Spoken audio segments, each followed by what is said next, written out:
In June, the morning mist had not yet lifted when Wang Jinhua's sharp voice echoed through the Qin family courtyard. "Mother, look at the time. The second house's door is still tightly shut." Wang Jinhua supported her mother-in-law, Tianfeng, and pointed toward the low room on the west side. "People who know might say she's mourning, but those who don't would think she's some young lady sleeping in." Tianfeng's already harsh face darkened instantly. She couldn't stand hearing the word widow. A few days ago, all the other men from the village who went for labor duty had returned safely, except her second son. People said he had foolishly jumped into the river to save another young man, and both were swept away by the flood. Now she couldn't hold her head up in the village. Bad luck. Tianfeng spat, her thin hands on her hips. Ever since she married in, nothing good has happened. First, she gave birth to a useless girl, then to a slow-witted boy. And now, she's brought disaster on her husband. Wang Jinhua quickly added fuel to the fire. "That's right, mother. Now that the strong worker is gone, that family of 3 will just eat for free. Our food doesn't come from the wind. Dolly works from dawn till dark every day." That hit Tianfeng right in the heart. She strode to the west room and pounded on the door. "Li Xiu. Just because your husband's gone doesn't mean you can stop working. The sun's already high, and you're still pretending to sleep? Get out here." Inside, Chen Xiaosui was wiping her feverish mother's forehead. At the sound of the shouting, her hand trembled, and the wet cloth fell into the basin, splashing water. "Cease." In the corner, Chen Xiaoman shrank back, the grasshopper he was weaving falling from his hands. He was 8 years old, but still spoke unclearly. "Don't be scared." Chen Xiaosui picked up the grasshopper and put it back in his hand, her fingers cold. The shouting outside grew louder. What kind of curse did our Chen family suffer to marry such bad luck? First a girl, then a foolish boy. Now your husband's gone. Are you planning to live off us forever? The wooden door creaked open. Chen Xiaosui stood in the doorway, her small voice trembling but firm. "Grandmother, my mother had a fever all night. She just fell asleep." "Asleep?" Tianfeng shoved her granddaughter aside, stormed into the room, and pointed at the woman on the bed. "Your husband's barely gone, and you're already lying there like nothing happened? Why didn't you just die with him and be done with it?" On the bed, Li Xiuxiu had already woken up. Hearing those words, tears slid from the corners of her eyes into her hair. She tried to sit up, but her whole body felt weak. Wang Jinhua leaned against the doorframe, speaking in a mocking tone. "Oh, can't even get up? Who are you pretending for?" "I'll tell you, sister-in-law, since Brother Shirtu is gone, you and your children need to think about the future. You can't expect the family to keep supporting you forever, can you? We don't need their help." Tianfeng snapped, spitting as she spoke. "Our Chen family doesn't feed idlers. Let's make it clear today. Either you go work in the fields, or take your son and go back to your parents' home." Chen Xiaosui suddenly rushed to the bed, spreading her arms to protect her mother. "My mother is sick. I'll do the field work." "You?" Wang Jinhua sneered. "What can a little girl like you do? The bit of work you manage isn't even worth mentioning." "Mother, look at her. She's just making excuses to be lazy." Li Xiuxiu, who had been silent, finally struggled to sit up, her voice hoarse. "Mother, I'll get up and work right now." Seeing Li Xiuxiu shakily sit on the edge of the bed, Tianfeng became even more convinced she had been pretending earlier. Anger surged through her. She shoved Chen Xiaosui aside and pointed at the bed, shouting, "Stop pretending to be pitiful. If your father hadn't begged for you back then, would our Shirtu have married someone like you? 3 years after the wedding before you even had a child, and that child is..." Chen Xiaosui stumbled from the push. Seeing her grandmother about to drag her weak mother off the bed, she suddenly found the courage to block her way, crying out, "Grandma, my father just passed away. His body isn't even cold yet. Do you really want to drive my mother to her death?" Little Chen Xiaoman was frightened by the shouting and burst into tears, calling out, "Father, father, you dare talk back to me?" Tianfeng never expected her timid granddaughter to defy her, especially in front of her eldest daughter-in-law, Wang Jinhua. Her anger completely took over. She screamed, "You ungrateful girl! How dare you talk back to me? Protecting that bringer of bad luck, are you?" As she shouted, Tianfeng raised her rough hand and struck down toward Chen Xiaosui. Chen Xiaosui shut her eyes in fear and shrank her neck, instinctively stepping back. Her foot caught on the door sill, and she lost her balance. With a cry, her head hit the hard edge of the bed frame with a loud thud. The world went silent. Without even a groan, Chen Xiaosui collapsed softly to the ground. Blood began to flow from a wound near her temple, quickly staining her hair and cheek. Against her pale skin, the red looked especially frightening. "Xiaosui, my child." Li Xiuxiu, who had been dazed, screamed in horror when she saw her daughter lying there covered in blood. She rushed down from the bed, gathered her daughter's limp body in her arms, and nearly lost her mind. "Ah! Sister! Sister!" Chen Xiaoman burst into tears, terrified by what she saw. Tianfeng froze. She had only meant to scold her disobedient granddaughter, not to truly hurt her. Looking at the blood on Chen Xiaosui's forehead and her suddenly pale face, Tianfeng's heart skipped a beat. A few hits were nothing, but if the girl really died? Her eldest grandson was about to get engaged. If something terrible happened in the family and people said she had caused her granddaughter's death, who would still want to marry into their family? Thinking of this, Tianfeng felt a wave of panic. Her fear at the sight of blood was quickly replaced by worry about the family's reputation and her grandson's future. She forced herself to sound tough and muttered, "Useless girl, can't even take a little pain. Stop pretending."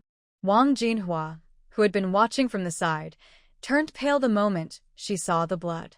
She didn't want to get involved, so while everyone's attention was on Chen Xiaosui, she quietly slipped back to her own room and shut the door tightly. Just then, Zhang Qiaoji, the wife from the third branch of the family, ran out from the kitchen, still holding a spatula. When she saw Chen Xiaosui lying on the ground with blood on her face, she gasped, "Oh my goodness! What happened here?" Tianfeng, desperate to find a way out of the situation, quickly put on a stern face and ordered, "Stop shouting. She's not going to die. Go get some ashes from the stove and press it on the wound. A poor family's child can't be that delicate. Fainting just from a little blood. How useless." After Tianfeng finished speaking, she glared fiercely at Li Xiuxiu, who was crying so hard she almost fainted, and at the dazed Chen Xiaoman. Then she turned and left, as if afraid of catching bad luck, ignoring the chaos in the room. Zhang Qiaoji watched Tianfeng's back disappear, then looked at the pitiful mother and daughter on the floor. With a sigh, she couldn't bear it anymore. She hurried to the kitchen to fetch some plant ash, her heart filled with fear and sorrow. As the sun rose higher, the noise in the Chen family's yard faded away, replaced by a heavy silence that made one's heart uneasy. Only the muffled sobs from the west room and the confused crying of a child broke the stillness. Tianfeng sat on a small stool at the doorway, picking beans. Each time she heard a sob, her sharp eyebrows tightened a little more. Finally, she threw the beans back into the basket with a loud snap and shouted toward the west room, "Crying, crying, crying. What is this, a funeral? The second son hasn't even come back yet, and you're crying like this? The little one just got a small injury. Does that deserve a whole morning of tears? You're bringing bad luck to this house. Do you want me to die from your crying too?" Inside, Li Xiuxiu heard the scolding. She looked at her daughter's pale face on the bed, the darkened patch of plant ash on her forehead soaked with blood, and felt her heart twist in pain. Chen Xiaosui's breathing was weak, and fear gripped Li Xiuxiu's heart like cold vines. She bit her lip, stood up, and walked to the main room. With a thud, she knelt before Tianfeng. "Mother." Li Xiuxiu's voice was hoarse from crying and exhaustion. "Mother, please, Xiaosui has lost so much blood. I'm afraid she's badly hurt. I beg you, give me a little money to call a doctor. She's still your granddaughter, your son's child." Tianfeng jumped up as if stung by a scorpion, her finger almost poking Li Xiuxiu's forehead. "Money? You think money grows on trees? A doctor? You unlucky woman. You already brought misfortune to my son, and now you want to waste my money too? She's just a girl. A small cut, and you want a doctor? If she can't survive it, that's her fate. At least we won't waste food on her. Wang Jinhua, who had been eavesdropping by her door, immediately swayed her hips and came out, adding fuel to the fire. Oh, sister-in-law, don't blame me for speaking the truth. Mother works hard to keep this family together. You know how things are, Dolly and the others work themselves to the bone just to earn a little grain. We can't afford to waste it. Isn't plant ash the best for stopping bleeding? Let the child rest a few days. She'll be fine. Don't make a fuss and upset Mother. Li Xiaosui lifted her tear-streaked face and looked at her mother-in-law and sister-in-law in despair. Her heart felt completely cold. Just then, the courtyard gate creaked open. Chen Xiaosui, who had been working in the fields all morning, returned with his eldest son, Chen Dolly, and his third son, Chen Xiaosui. The three of them were covered in dust, their faces showing exhaustion. As soon as Chen Xiaosui stepped into the yard, he sensed something was wrong. Seeing Li Xiaosui kneeling on the ground, he frowned and asked gruffly, "What's going on now?" Tian Fong quickly spoke up first, her tone exaggerated. "What else could it be? That delicate girl from the second family. I just brushed against her lightly, and she lost her balance, fell, and now she's lying there pretending to be hurt. And her mother wants money to call a doctor. Do they think we're made of silver?" Chen Genqing's eyes swept over Li Xiaosui, who was trembling and pale, then glanced toward the silent west room. The little pity he had left for her after his second son's death quickly turned into annoyance. He had always thought his second son, Chen Xiaosui, was too independent, unlike his obedient older and younger brothers. Even when he married this wife, he had been hesitant, which made Genqing feel distant from that branch of the family. Death was fate, he thought. And now, trouble again with the child, just more bother. He snorted coldly and waved his hand, as if shooing away flies. Such a small matter, and you make a scene. Useless. Enough, go eat. Without another glance at Li Xiaosui, he went straight to the water jar to wash his hands. Chen Dolly, naturally siding with his parents, shot Li Xiaosui a look of disgust and muttered, always causing trouble, before following his father. Only the third son, Chen Xiaosui, stayed behind. He was quiet by nature and had a kind heart. He looked at his second sister-in-law, who was so weak she seemed about to faint, then went to the west room to check on his niece. The girl, who usually worked silently, now lay there motionless. His heart ached. He quietly pulled his wife, Zhang Qiaoji, aside and whispered, "The child doesn't look good. Go and secretly bring Dr. Liu from the village to take a look. A life is still a life." Zhang Qiaoji had already felt uneasy earlier. Hearing her husband's words, she quickly nodded. While Tian Fong and the others were busy setting the table, she slipped out through the backyard. Before long, she returned with Dr. Liu, the elderly barefoot doctor from the village, his hair gray and his medical skills modest, but his heart kind. When Tian Fong saw what was happening in the main room, she threw down her chopsticks and was about to start scolding, but Chen Xiaosui stopped her firmly for once. "Mother, just take a look. Let the second daughter-in-law give up hope." Dr. Liu entered the west room. After glancing at Chen Xiaosui's pale face and the wound on her forehead, he lifted her eyelids, checked her pulse, and finally shook his head heavily. He came out, sighed at Li Xiaosui and the Chen family members waiting anxiously in the yard, and said, "Prepare for the worst. The injury is too serious, and she's lost too much blood. I'm afraid her spirit is fading. There's nothing more I can do." Li Xiaosui let out a heart-wrenching cry and fainted on the spot. Chen Xiaoman, terrified, threw himself onto his mother, crying uncontrollably. "You useless old man! What nonsense are you talking about?" Tian Fong shouted in anger and fear, pointing at the doctor, though her heart was filled with guilt and regret. She hadn't expected things to turn out like this. If she had known, she would have been gentler earlier. After all, the girl had eaten so much of their food and hadn't brought any benefit to the family. The old doctor shook his head, picked up his medicine box, and left. Tian Fong looked at the chaotic west room. Li Xiaoxiu fainted, her grandson crying helplessly, and her granddaughter barely breathing. A wave of anger and fear surged through her.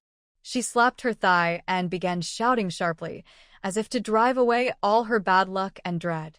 Bad luck. A whole family of misfortune. The older one brings trouble to her husband, the younger one to her elders. Ever since they came into this house, we've had no peace. And now they're going to bring disaster on me too. Heaven, why don't you open your eyes and see what our Chen family has done to deserve this? Her curses echoed through the Chen family courtyard, mixing with Chen Xiaoman's desperate crying, making the scene even more painful and bleak. Chen Zhenxing sat silently at the table, his face expressionless, as if none of it concerned him. Wang Jinhua's lips even curved into a faint, cold smile. Only Chen Xiaosui and Zhang Qiaoji looked at each other, their eyes full of helplessness and pity. The news that Chen Xiaosui had fallen unconscious after hitting her head on the bed edge, and that there was no hope of saving her, spread quickly through the small village as if carried by the wind. The Chen family courtyard was restless all morning, and the commotion naturally drew the curious eyes of the neighbors. The first to arrive were Gao Laosher from next door and his wife, Suing. Suing was close to Wang Jinhua. They got along well because both were strong-willed and proud. She stretched her neck to peek into the quiet west room. Her face showed a bit of surprise, but mostly a detached sigh. She tugged at Wang Jinhua's sleeve and whispered, "Is it really that bad? She doesn't look like she'll make it?" Wang Jinhua, still uneasy about what had happened that morning and afraid of being blamed, quickly defended herself. "How would I know? Mother didn't use much strength. The girl just lost her balance and fell. She's too fragile. Dr. Liu already came and said there's no hope." Su Ying pursed her lips. She also valued sons more than daughters and thought girls weren't that precious, so she agreed. "Ah, poor child, such bad luck. But really, Xiaoxiu shouldn't take it so hard. She's just a girl. How can that compare to having a son? It's the boys who carry on the family." The two women whispered to each other, their cold words clashing with the sorrow that filled the west room. After a while, Lu Wang, who lived on the other side of the village, arrived after hearing the news. He was about the same age as Chen Xiaosui, and they had grown up together as close friends.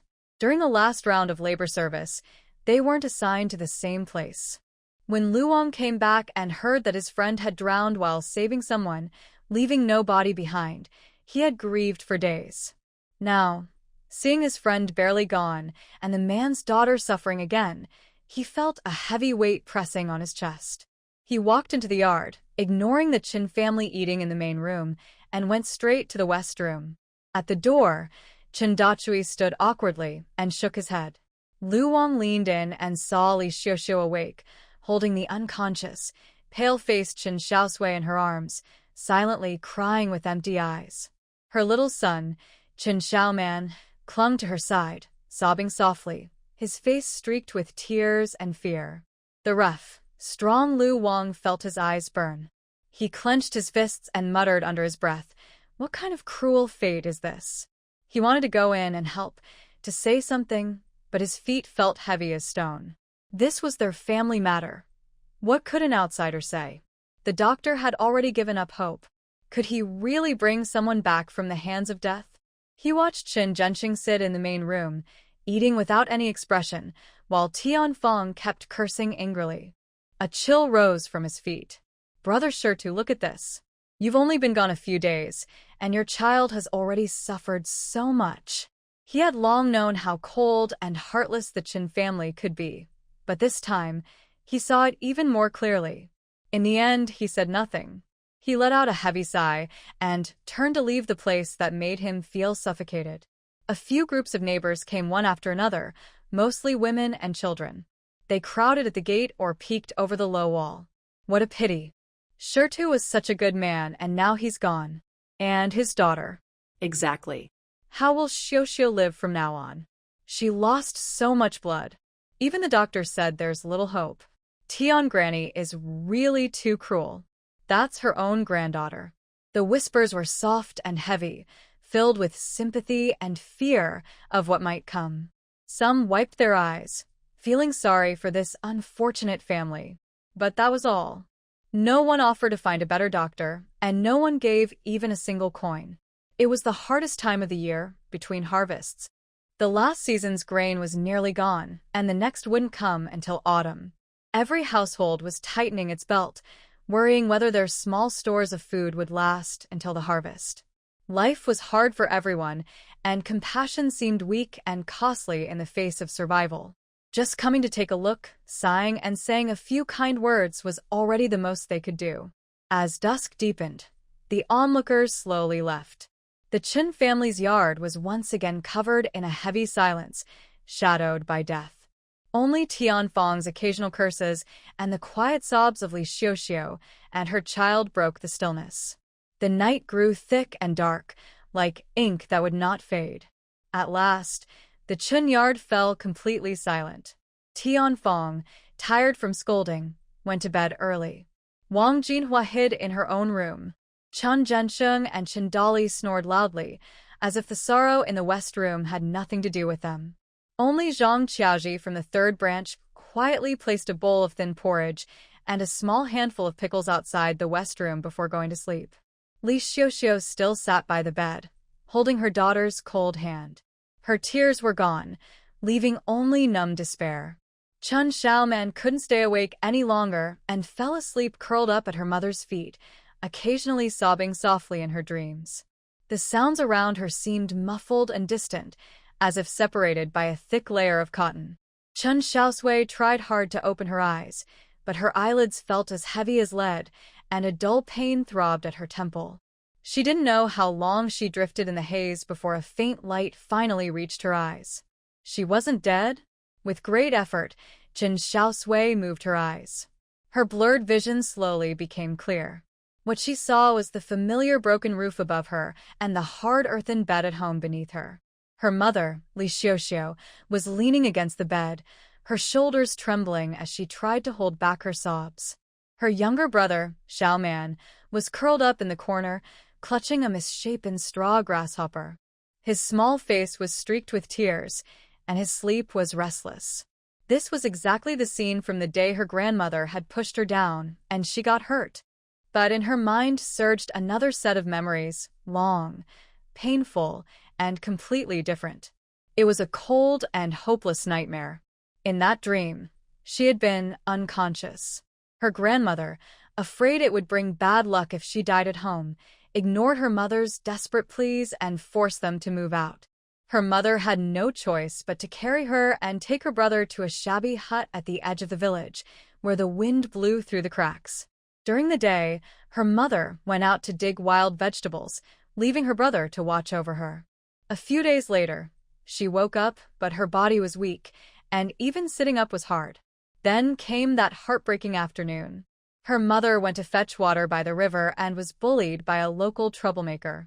The terrible scene in her dream made her chest ache. Xiaoman heard his mother's cries and ran to help, but the man threw him into the icy river. Her mother couldn't save him. She lost her little Xiaoman. Later, as if fate were mocking them, her father returned. He wasn't dead, but their family was already broken beyond repair. Her father moved into the hut with them, while her grandmother came by every few days to scold him, calling him ungrateful and unfilial. Her father endured it silently and tried to support them by hunting, though he was not skilled at it. Just when life began to show a faint glimmer of hope, disasters struck one after another. During the autumn harvest, a heavy rain destroyed nearly half of the crops. Then came a freezing winter, and the next year brought a severe drought. Nothing grew in the fields. In the third year, war broke out, and they fled with the other villagers. Her father did everything he could to protect her and her mother, who were both weak, but in such chaotic times, they became a burden he could no longer carry. In the end, her father was badly injured, and the whole family could not escape death. They collapsed on a deserted road, cold and starving, leaving no trace behind. The feeling was too real. The cold, the hunger, the fear, the pain of losing loved ones. Every sensation was carved deep into her heart. Chen Xiaosui gasped sharply, her chest rising and falling. The wound on her forehead throbbed faintly from her agitation. Was this really a dream? If it was, why did the pain feel so clear, so long, as if she had truly lived through 3 years of suffering? Every detail, the grandmother's harsh words, her mother's hopeless tears, her brother's frightened eyes before he fell into the water, her father's wounded but unbending back, and the biting cold and hunger, all felt as if they had just happened. But if it was real? She trembled as she reached out to touch her forehead, which still ached but had been simply bandaged. Looking around at the shabby yet still sheltering room, hearing her mother's muffled sobs. This was exactly the scene from the day she was injured. Could it be that all those terrible things hadn't happened yet? Had she come back to the turning point of fate? A wave of confusion and fear gripped her. She couldn't tell what was real and what was a dream. But either way, everything was filled with hardship. Her current situation, her grandmother's cruelty, her family's weakness, the neighbors' indifference, was already difficult enough. And the memories in her mind warned that even more pain and struggle were waiting ahead. What should she do? The pain in her forehead and the chaotic, frightening memories in her mind drained all her strength. Just as her consciousness began to fade into darkness, a cold, emotionless mechanical voice suddenly echoed deep in her mind. Life form detected. Mental fluctuations intense. Strong will to survive. Attempting connection. Connection successful. Hello, unknown individual. Would you like to connect to the Universal Medical Heritage and Species Preservation System? Who? Chen Xiaosui suddenly shivered, her drowsiness vanishing as fear gripped her heart. A ghost? Or some kind of mountain spirit? She remembered the elders in her village saying that when a person is weak, they might attract unclean things.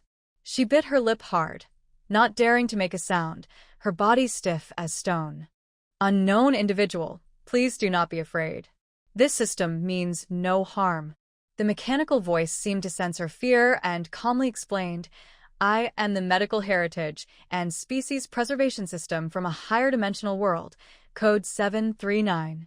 Because many valuable herbs and ancient medical records have been lost due to wars and environmental changes, I travel through time to find partners who can help collect endangered herbs and preserve medical knowledge in order to protect biodiversity and continue medical civilization. A higher dimensional world? Time travel? Herbs? Knowledge? These words were strange and frightening to Chen Xiaosui. She didn't understand them at all, only feeling more terrified. This thing had entered her mind. Was it trying to hurt her? Was it like what her grandmother said, being possessed by something? Are you a monster? Go away. I don't want this. She shouted in her mind, her voice trembling with fear. Negative. This system is not a living being, has no physical form, and cannot harm the host. The connection is for mutual benefit. The system patiently continued. The partner, or host, is responsible for finding and collecting endangered herbs, seeds, or plant samples in this time and place. You may also record lost medical formulas or treatment methods. The system will evaluate the rarity, completeness, and historical value of the items and reward you with contribution points. Contribution points? Chen Xiaosui was still confused, but the word reward gave her a faint glimmer of hope amid her fear. Contribution points can be exchanged in the system's store. The voice remained calm, but what it said next made Chen Xiaosui's heart skip a beat. The store includes items such as food, rice, flour, meat, medicine for bleeding, fever, or infection, basic supplies, cloth, salt, iron tools, and knowledge, basic herb recognition, common illness treatment, among others. All the items had been carefully disguised to match the current era, making them hard to detect. Food. Medicine. These two words exploded in Chen Xiaosui's mind like thunder. In an instant, she remembered the desperate journey of hunger and cold from her dream, her father's serious injury with no medicine to treat it, her mother and younger brother's thin faces, and the wound on her own forehead that might cost her life. She also thought of her mother's frail body and her brother's confused state. If what this thing said was true, Her strong desire to survive soon overcame her fear. She didn't know whether this was a blessing or a curse, or what would happen after binding, but she clearly understood one thing. If nothing changed, she and her family would face the same tragic ending from her nightmare. A dead end. Instead of waiting for death, she might as well take a chance. Chen Xiaosui took a deep breath and, gathering all her strength, carefully asked in her mind, "If I bind with you, what do I have to give? My soul?" She still feared it might be some kind of dark magic. The host only needs to work to find and submit the herbs and knowledge required by the system. The system aims for cooperation and preservation. No life, soul, or similar sacrifices are needed. After binding, the system will coexist with the host's consciousness and provide assistance. Would you like to bind? Yes/no. Hearing that her soul was safe, Chen Xiaosui relaxed a little. She looked at her mother's tired face in the darkness, listened to her brother's uneasy murmurs, and felt the pain and weakness from her forehead wound. She had no other choice. The strong will to live, and to help her family live, finally overcame all doubt. In her mind, she firmly answered the cold voice. "I will bind." Command confirmed. Beginning binding with the Universal Medical Heritage and Species Preservation System. Binding successful. Host, Chen Xiaosui. Initial contribution points, 10 new user gift. System store, basic, is now open. Please explore on your own. Wishing you a pleasant cooperation and success in contributing to the preservation of medical knowledge and species across worlds. As the sound confirming the successful binding echoed, Chen Xiaosui felt the sharp pain in her temple ease a little. A faint warmth seemed to spread from deep within her mind, driving away some of the cold and despair. Carefully, following the system's instructions, she opened the so-called system store in her mind. A list of items appeared before her, countless options, neatly arranged and clearly labeled. Most of them were grayed out and unavailable, but the icons for food and medicine shone like fireflies in the dark, lighting up her nearly hopeless heart. Although she couldn't read the words under the icons, there was a small speaker beside each one. With a single tap, a voice would explain what it said. If she didn't understand something, she could also ask the system. Though it sounded cold, it would still answer questions related to itself. Maybe this was truly a gift from heaven, or perhaps some kind spirit had taken pity on her family's suffering and given them a chance to survive. Chen Xiaosui clenched her fists tightly, her nails pressing into her palms. No matter what this was, she had to hold on to it. She would change that terrible dream and make sure her family could live well. After getting used to the system for a while, her thoughts returned to reality. Her mind had never felt so clear and calm. Father would return in half a month. This piece of information from her nightmare memory became her greatest source of strength and hope. She didn't need to fight for a lifetime. She only needed to find a way to protect herself, her mother, and her younger brother for these 2 weeks, until her father came back. Once he returned, their family would have its pillar again. No matter how hard life was, they would have someone to rely on. Rely on her grandparents or uncle's family. The thought had barely formed before Chen Xiaosui crushed it. Her grandmother's cruelty, her grandfather's indifference, and her uncle's selfishness. She saw them all clearly, and in her dream, she had felt their coldness even more deeply. They wouldn't help, they would only make things worse. If they stayed in the Chen household, her grandmother would continue to torment her sick mother and her simple-minded brother, while her own injured body would never get proper care or rest. But the system had also warned her, if she didn't treat her wounds, she would eventually die. So, being separated from the family might actually be the only way to survive. According to her memory, tomorrow her grandmother would, fearing bad luck if she died at home, force their family to move out to a shabby hut at the edge of the village. Though life there would be hard and the place run down, at least they would be free from her grandmother's control and have a small space of their own. She quickly checked the system shop in her mind. With 10 starting contribution points, she could exchange them for 10 pounds of white rice. At a time when every household was surviving on thin porridge and wild greens, this was truly life-saving food. With that rice, At least she, her mother, and her sister wouldn't starve before her father returned. The hut might be broken, but after some cleaning, it would still be better than staying here, being scolded every day, and barely having water to drink. However, the danger wasn't over yet. That troublemaker who had bullied her mother and caused her brother's death. Just thinking about that heartbreaking scene from her dream made Chen Xiaosui's heart tighten. Once they moved out to the remote edge of the village, her mother would have to go out to gather wild vegetables and fetch water, making it easier for that man to find her. She had to find a way to protect them. System, she asked silently, is there any way to deal with bad people? She hoped to exchange for a weapon or something for self-defense. Host's contribution points are insufficient, and due to the current time period, modern weapons with strong attack power cannot be exchanged. It is recommended that the host first treat her injuries. Survival is the top priority. You may consider exchanging for basic self-defense tools, such as a sharp hatchet, or use the environment to set simple traps. The system can provide basic trap-making knowledge, requires contribution points. The system's reply was practical. Chen Xiaosui forced down her fear and anger. She knew the system was right. She couldn't even get out of bed now, so worrying too much was useless. The most important thing was to stay alive. Then she noticed something strange. In her memory, she hadn't woken up this early. Yes, according to the dream, she should have been unconscious for several days and only woken up weekly after being carried to the hut. Why was she awake now? Though still weak and in pain, her mind was clear. During the system binding process, basic energy was used to stabilize the host's vital signs and restore consciousness. However, the wound on the forehead is deep and shows signs of infection.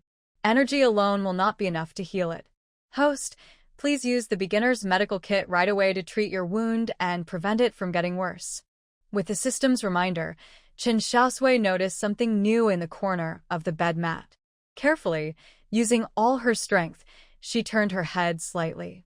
In the faint moonlight coming through the window, she saw a small roll of clean but oddly colored cloth and a palm-sized pouch made of some unknown material. Was this the medical kit from the system? Hope flickered again. She had to treat her wound immediately. She couldn't endure it like in the dream, when she almost died. She looked beside her. Her mother, Li Xiaoxiu, exhausted and heartbroken, was leaning against the bed, breathing heavily in sleep. Her younger brother, Xiao Man, was also fast asleep. Gathering her remaining strength, Chen Xiaosui called out in a hoarse whisper, "Mother! Mother!" Li Xiaoxiu, sleeping uneasily, woke up almost at once. Seeing her daughter's eyes open, she was both shocked and overjoyed, tears streaming down her face. "Xiaosui, you're awake. How do you feel? Don't be afraid, I'm here." "Mother, keep your voice down." Chen Xiaosui's voice was weak but urgent. "The things in the corner of the bed. Please bring them here quietly. Don't let Grandma or the others hear."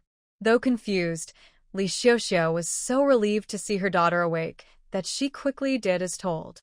She felt around the corner and indeed found the roll of cloth and the small pouch. Under the moonlight, she froze. Where did these come from? She had never seen anything like them. "Mother, quickly brush off the ashes on my head, clean it with this and wrap it up," Chen Xiaosui instructed. Looking at her daughter's pale face and the frightening wound on her forehead, Li Xiaoxiu steeled herself. There was no time to hesitate. With trembling hands, she carefully removed the hardened, darkened ashes, revealing the swollen, inflamed wound beneath. Following Chen Xiaosui's directions, she took out a cool, medicinal-smelling liquid from the pouch and gently wiped the wound, then applied a soft ointment and finally wrapped it neatly with the clean cloth. Throughout the process, Chen Xiaosui broke out in a cold sweat from the pain but bit her lip tightly, refusing to make a sound. She could feel that the medicine from the system was different. The cool sensation seemed to ease the burning pain of the wound. After finishing the bandage, Li Xiaoxiu saw her daughter's frown ease a little and finally let out a small sigh of relief, though her heart was still full of worry. "Shall we, this thing?" she began. "Mother, don't ask. Just keep it safe," Chen Xiaosui said firmly, holding her mother's rough hand. "This is our hope to survive." Please trust me. No matter what Grandma says tomorrow, if she wants to divide the family, we'll leave. As long as the three of us stay together, we'll find a way. Li Xiaoxiu looked at her daughter's determined eyes and suddenly saw a shadow of her late husband, Chen Xiaosui. Her heart ached, and she nodded heavily. In the main room on the east side of the Chen family house, the oil lamp flickered, lighting up Tianfeng's sharp, calculating face. Chen Zhensheng had already taken off his outer clothes and was lying down, eyes closed, almost asleep. But Tianfeng couldn't sleep. She nudged the man beside her with her elbow and spoke in a low but sharp and anxious voice. "Old man, say something. That useless girl in the west room looks like she won't make it." Even Dr. Liu shook his head. "Can that be wrong?" Chen Zhensheng mumbled a vague showing no real reaction. Tianfeng grew impatient and sat up halfway. "Think about it. If she really dies here, we'll have to spend money on a mat and a burial. That costs money. Times are hard, and every coin counts. It's not worth it for a girl like her." Seeing that Chen Zhensheng still didn't respond, Tianfeng's tone turned harsher, full of disgust. "And it's bad luck. Our eldest grandson is about to get engaged. If someone dies in the house, especially like that, who would want to marry their daughter into our family? It'll ruin Qingsong's future." That seemed to strike a nerve. Chen Gensheng's eyelids twitched, though he still didn't open his eyes. His eldest grandson, Chen Qingsong, was his pride and the key to continuing the family line and reputation. Sensing his hesitation, Tianfeng pressed on, and that unlucky Li Xiaoxiu and her foolish son. When Shirtu was alive, at least he could work. Now that he's gone, those two just eat and do nothing. Do they think our food grows by itself? Why should Dolly and Dachui work so hard to feed them? It's not fair. The more she spoke, the more justified she felt, and her voice rose without her noticing. "I say we split the family as soon as possible. Out of sight, out of mind. The old thatched hut at the edge of the village is empty anyway. Let them live there, whether they do well or not depends on their own luck. At least they won't be hanging around here, making me upset every time I see them. And we can save a bit of food too." Chen Zhensheng finally reacted. He turned over, facing away from Tianfeng, still keeping his eyes closed. A low, short sound came from his throat, half sigh, half agreement. "Do whatever you want. I'm going to sleep." After that, he ignored Tianfeng, and soon his loud snoring filled the room. Tianfeng, satisfied with his silent approval, lay back down with a smile. She knew well, what the old man cared about most was money, food, and their grandson's future. As long as it involved those things, he would never object. The next morning, unusually, Chen Zhensheng didn't urge his two sons to go to the fields. Instead, with a stern face, he called the whole family into the small main room. Tianfeng sat beside him on a wooden bench, her mouth set in a firm line. Her eyes swept over everyone with a look meant to show authority and leave no room for argument. The eldest son, Chen Dali, and his wife, Wang Jinhua, arrived early with their second son, Chen Qingsong, and their young daughter, Chen Xinger. Wang Jinhua's face showed barely hidden excitement and pride. Her eyes kept darting toward the door, waiting to see what would happen. Chen Dali looked indifferent, rubbing his rough hands now and then, already calculating how much easier life would be with fewer mouths to feed. Chen Qingsong, a restless boy, looked around curiously, while little Xinger hid timidly behind her mother. The third son, Chen Dachui, came with his wife, Zhang Qiaoji. Chen Dachui's dark face was tense, his brows tightly furrowed.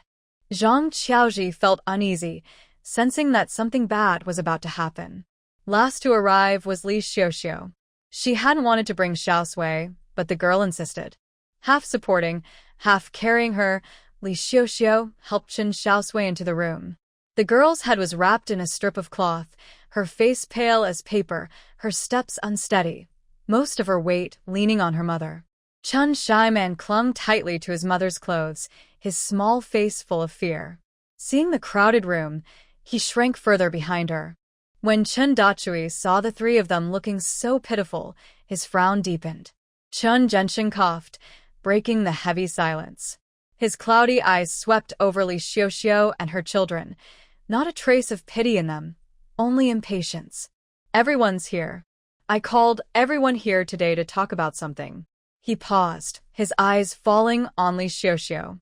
Second daughter-in-law, Shirtu is gone, and everyone knows your family's situation. Now that the main worker is gone, the rest of you will have to find a way to live on your own. Li Xiaoxiao's heart sank, a bad feeling gripping her. Chen Xiaosui continued, there's only so much grain left at home, and we might not even make it to the autumn harvest. We can't keep feeding people who can't work. Your mother and I have discussed it and decided that your family will live separately from now on. Separate? Li Xiaoxiao cried out, feeling dizzy. Father, mother, Xiaosui is hurt, and Xiaoman is still little. I'm just a woman. How can I survive? Shirtu just passed away. You can't. Why not? Tianfeng slapped her leg sharply, cutting her off. Why can't you live? You think you can't survive without a man? There are plenty of widows in the village raising their children alone. What makes you so special? You want to stay here eating for free and dragging everyone down? Wang Jinhua quickly added in a mocking tone, that's right, sister-in-law. Father and mother are thinking of the family. You three can't do much work, but you still eat every day. Dolly and Dachui work themselves to the bone. Why should they feed you for nothing? If you live on your own, you'll earn your own food, and it'll be easier for everyone. She was secretly delighted. Without those three burdens, there would be more food and a bigger share of the family property later. Chen Dolly rumbled in agreement. Father and mother made the right decision. Times are hard. We can't help everyone. I don't agree. Chen Dachui suddenly stood up. Second brother just passed away. And now you want to send his wife and children away? What will the villagers think of us? Xiaosui is still hurt. You're pushing them into a corner. Tianfeng immediately pointed at him and shouted, shut your mouth. Who asked for your opinion? What others think doesn't matter. Our Chen family has done nothing wrong. We can't afford to feed people who don't work. Is that a crime? If they can't survive, that's their own problem. Zhang Qiaoji quickly tugged on her husband's sleeve and whispered, Dachui, stop talking. She felt sorry for the second family, but didn't dare get involved. Chen Xiaosui leaned against her mother, quietly watching everyone's reactions. Grandfather's cold indifference, grandmother's sharp cruelty, the eldest uncle's family's gloating, and the third uncle's powerless kindness. Everything was almost exactly as she had heard from her younger brother in that dream. Her heart felt icy cold, but her resolve to leave grew even stronger. She gently tugged at her mother's sleeve and whispered softly, Mother, please agree. Let's go. Li Xiaoxiao heard her daughter's voice and looked down at her calm, yet determined eyes. She remembered what her daughter had said the night before, and that strange but seemingly effective medicine. Then she looked at the faces before her, some cold, some calculating, some helpless, and the last bit of hope and dependence she had for the Chen family completely shattered. She took a deep breath, straightened her back that had bent from years of hard work, and spoke in a hoarse but steady voice filled with final resolve. Fine. We'll separate. We're leaving. The main room fell silent. Everyone looked at Li Xiaoxiao in surprise, not expecting her to give in so quickly. Tianfeng froze for a moment, then sneered with a look of triumph and disdain. Good that you understand. You know the family situation.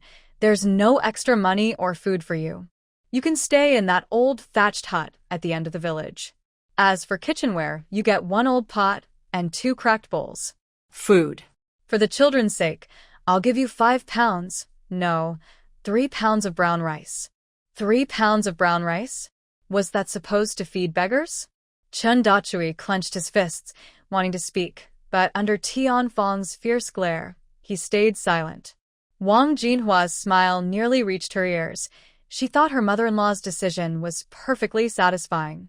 Li Xiaoxiao swayed slightly, but didn't argue. She bit her lip hard and nodded. Chen Xiaosui sneered inwardly. Just as mean as in her memories. But she wasn't afraid. She had 10 pounds of white rice, the hope given by the system. Tianfeng acted quickly. Almost the moment Li Xiaosui nodded, she urged them to pack their few belongings, eager to drive them out. The news of the Chen family's separation spread through the small village before breakfast. Under the old locust tree at the village entrance, by the well, and along the walls of several courtyards, people gathered in small groups, whispering and gossiping. Have you heard? The Chen family has separated the second son's wife and their 2 children. Really? That fast? It's only been a few days since Xiaosui passed away, right? Exactly. They said they couldn't afford to keep them, but I think they just felt unlucky. That little girl from their family hit her head yesterday, and there was so much blood. The doctor said she might not recover. Goodness, that old Mrs. Tian is really heartless. That's her own granddaughter. So what if she is? She's just a girl. And besides, don't you know what the Chen family's like? They can barely feed themselves. How could they care about anyone else? In the murmurs, there was surprise and pity, but mostly indifference. Some even seemed to think, well, that's no surprise. In this village, about half the families had fled from other places years ago, gathering here like drops of water joining a river, barely managing to settle down. The Chen family was one of them. In such a place, relationships were much weaker than in villages where families had lived for generations. Everyone minded their own business. They might nod when passing each other or help out during weddings and funerals, but when it came to another family's troubles, especially something like splitting up to get rid of a burden, no one wanted to get involved. Besides, the Chen family wasn't well-liked in the village. Chen Zhensheng was quiet and guarded, always seeming like an outsider.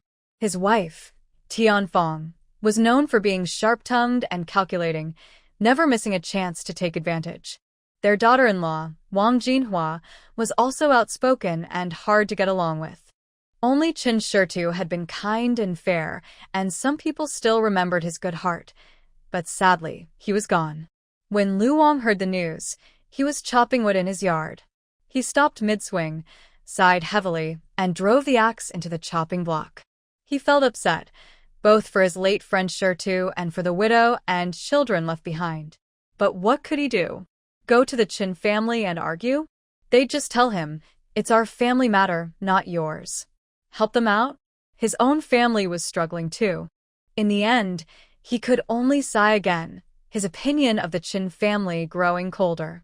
Some of the kinder women in the village might whisper to each other, poor Xiaosui, or those children are really suffering, but that was all. It was the hardest time of year, when food was running low. Everyone's pantry was nearly empty. Who had the strength or means to help a widow and her children who seemed to have no end to their troubles? Moreover, since Chen Xiaosui looked as if she might not survive, no one dared to approach her, afraid of bringing bad luck upon themselves. So, even though the news spread quickly and people whispered about it, when Li Xiaosui carried a small bundle on her back, holding little Chen Xiaoman's hand in one and supporting the weak, bandaged Chen Xiaosui with the other, step by step out of the Chen family's yard toward the shabby hut at the edge of the village, not a single person spoke up for them or offered to help. Indifference can sometimes be colder than open cruelty. Under the weight of survival and fading kindness, sympathy seemed powerless. The villagers' eyes followed the 3 staggering figures, some openly, some in secret, filled with mixed emotions. But in the end, all that remained was silent watching as they disappeared down the overgrown path leading to the far end of the village. The lonely hut at the edge of the village was even more broken than what Chen Xiaosui remembered. It crouched low among the weeds, its mud walls cracked and worn by wind and rain, showing bits of straw inside. This hut had been the Chen family's first shelter when they fled to Shirshi village years ago. Later, Chen Xiaosui would sometimes come to patch it up or rest there after work, which was the only reason it hadn't completely collapsed. Li Xiaoxiu's eyes were red, but she forced back her tears. Supporting her frail daughter, she slowly helped her into their drafty new home. Inside, the room was empty except for a simple bed made of stones and broken planks, covered with dry grass. In the corner lay some damp, clumped firewood left behind by Chen Xiaosui. The air smelled of mold and dust. "Shall we lie down first? Don't move around," Li Xiaoxiu said softly, her voice hoarse and tired. She carefully settled her daughter on the bed of dry grass, then pulled her confused little son close, crouched down, and looked into his eyes. Xiaoman, be good and stay here with your sister. Don't go anywhere. I'll fetch some water to clean up. We need to tidy this place before we can live in it, understand? Chen Xiaoman didn't fully understand, but he knew what watch your sister and don't run around meant. He nodded hard and sat close to the edge of the bed, his big eyes fixed on Chen Xiaosui's pale face. Li Xiaoxiu sighed, picked up the only wooden basin they had, its edges chipped and worn, and walked slowly toward the nearby river. That river was the water source for Shirshi village, so it was convenient to fetch water there. But as Chen Xiaosui watched her mother's back moving toward the river, her heart tightened sharply. It was this very river that, in her dream, had taken her younger brother's life. Convenience also meant hidden danger. She had to become stronger, and she had to find a way to prevent that tragedy. Just then, a calm mechanical voice sounded in her mind.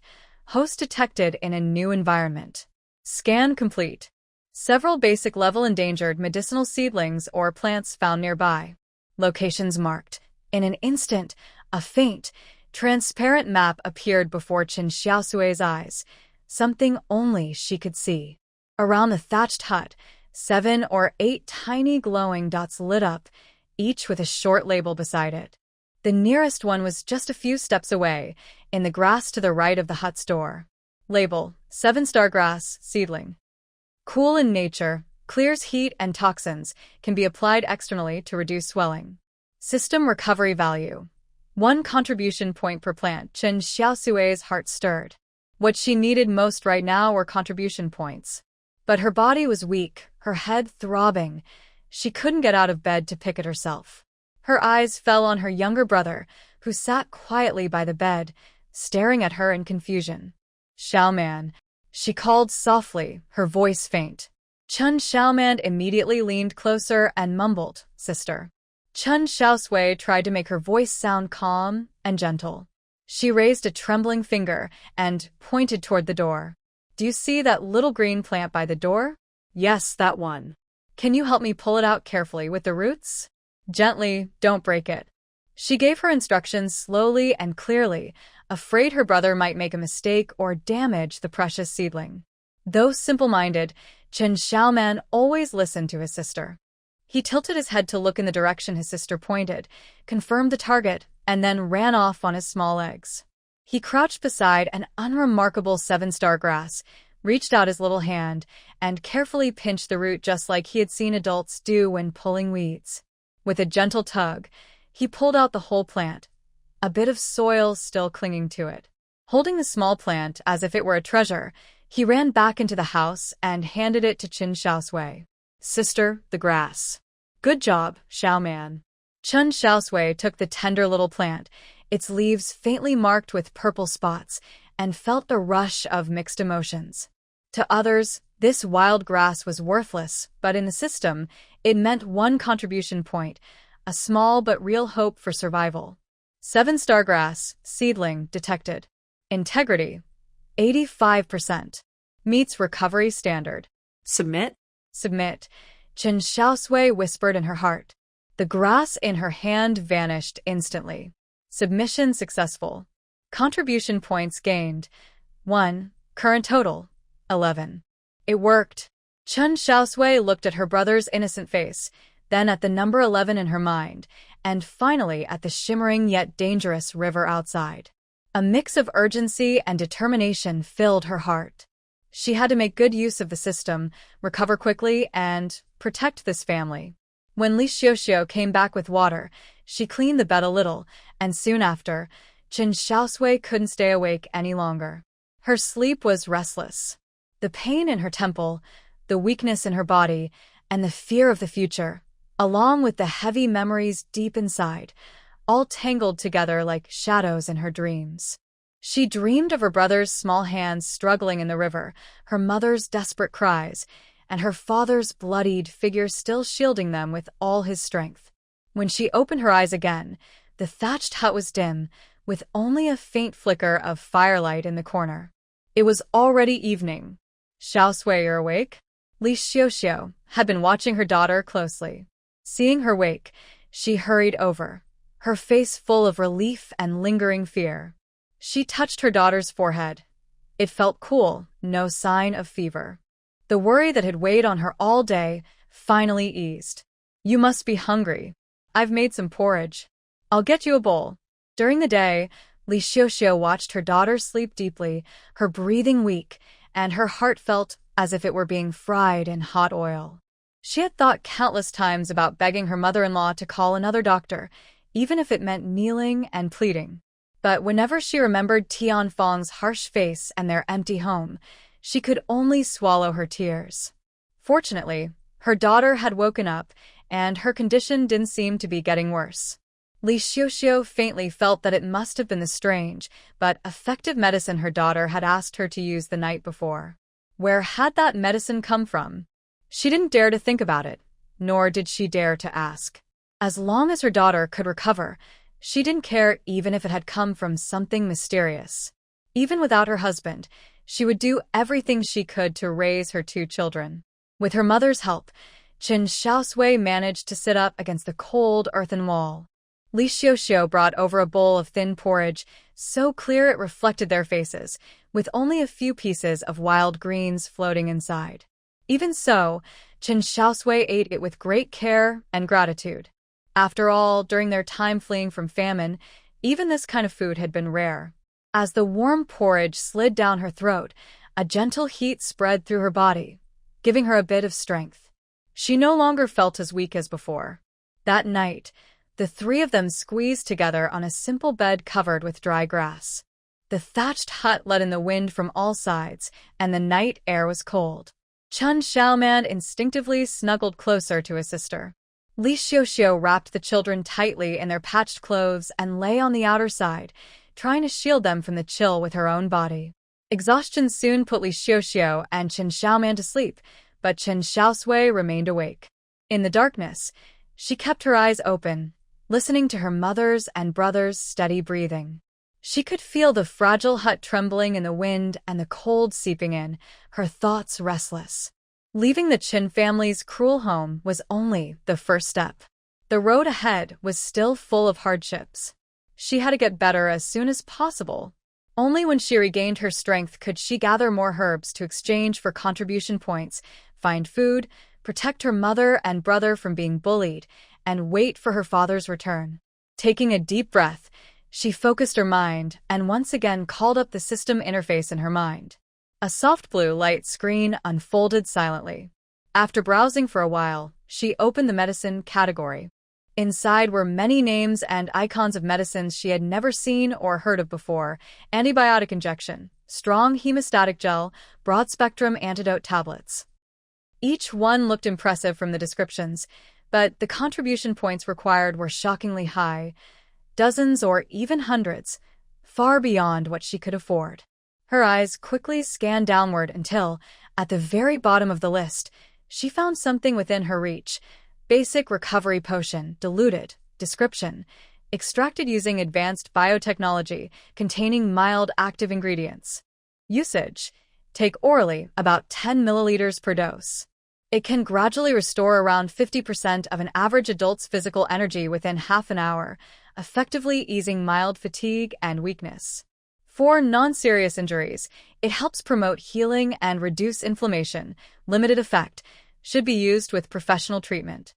Volume: 1 bottle/50 milliliters, about 5 doses. Exchange price: 1 contribution point per bottle. This is it.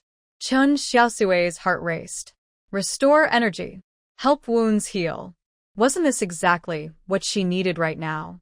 Even if the effect was limited, as long as it could help her recover enough strength to walk on her own, it would be a huge improvement. And it only cost 1 contribution point. She had just submitted the 7-star grass and now had 11 points, enough to exchange for it. Without hesitation, she silently thought, exchange 1 bottle of basic recovery potion. Contribution points used: 1. Remaining points: 10. Item delivered to system space. Please check. As the message sounded, she sensed the potion appearing in her system space, a gray, still space about 1 cubic meter in size, visible only to her. Inside was also the unused basic medical kit from yesterday. With a thought, the potion appeared in her hand. The bottle was transparent, made of a strange, cool material. Inside was a little more than half a bottle of clear, colorless liquid. In the darkness, it looked ordinary. Carefully, she pulled out the oddly made stopper. There was no smell at all. Following the instructions, she took a small sip. She didn't know exactly how much 10 milliliters was, but she knew the bottle held 50 milliliters, which meant it could be used 5 times. The liquid had no taste, just like plain water. But a moment after swallowing, a gentle warmth began to spread from her stomach to her whole body. It wasn't the surface warmth of eating food, but a deep, soothing heat that seemed to reach her bones, driving away the weakness and fatigue inside her. The burning pain on her forehead also eased a little, replaced by a faint cool comfort. It worked. It really worked. Before she knew it, Chen Xiaosui had fallen asleep. Before drifting off, she still remembered to put the potion back into the system space. That space could only hold items from the system, and besides this potion, there was also the basic medical kit she hadn't finished using the night before. The next morning, Chen Xiaosui was awakened by sunlight streaming through the gaps in the thatched roof. That night's sleep, perhaps thanks to the basic recovery potion, or maybe because she was finally free from the oppressive Chen family, was much more peaceful than the one before. By the 4th day, although the wound on her forehead still ached faintly and her body hadn't fully recovered, the heavy weakness that once filled her had lessened. At least now, she felt she could move a little. When she sat up, she saw that her mother, Li Xiaoxiu, was no longer in the hut. The old pot had been washed and placed in the corner, and her younger brother, Xiaoman, was squatting by the doorway, happily pulling weeds from the ground. Sunlight shone on his innocent little face, giving him a calm, untroubled look. Chen Xiaosui felt a wave of relief, mixed with a touch of sadness. She knew her mother must have gone out to dig for wild vegetables.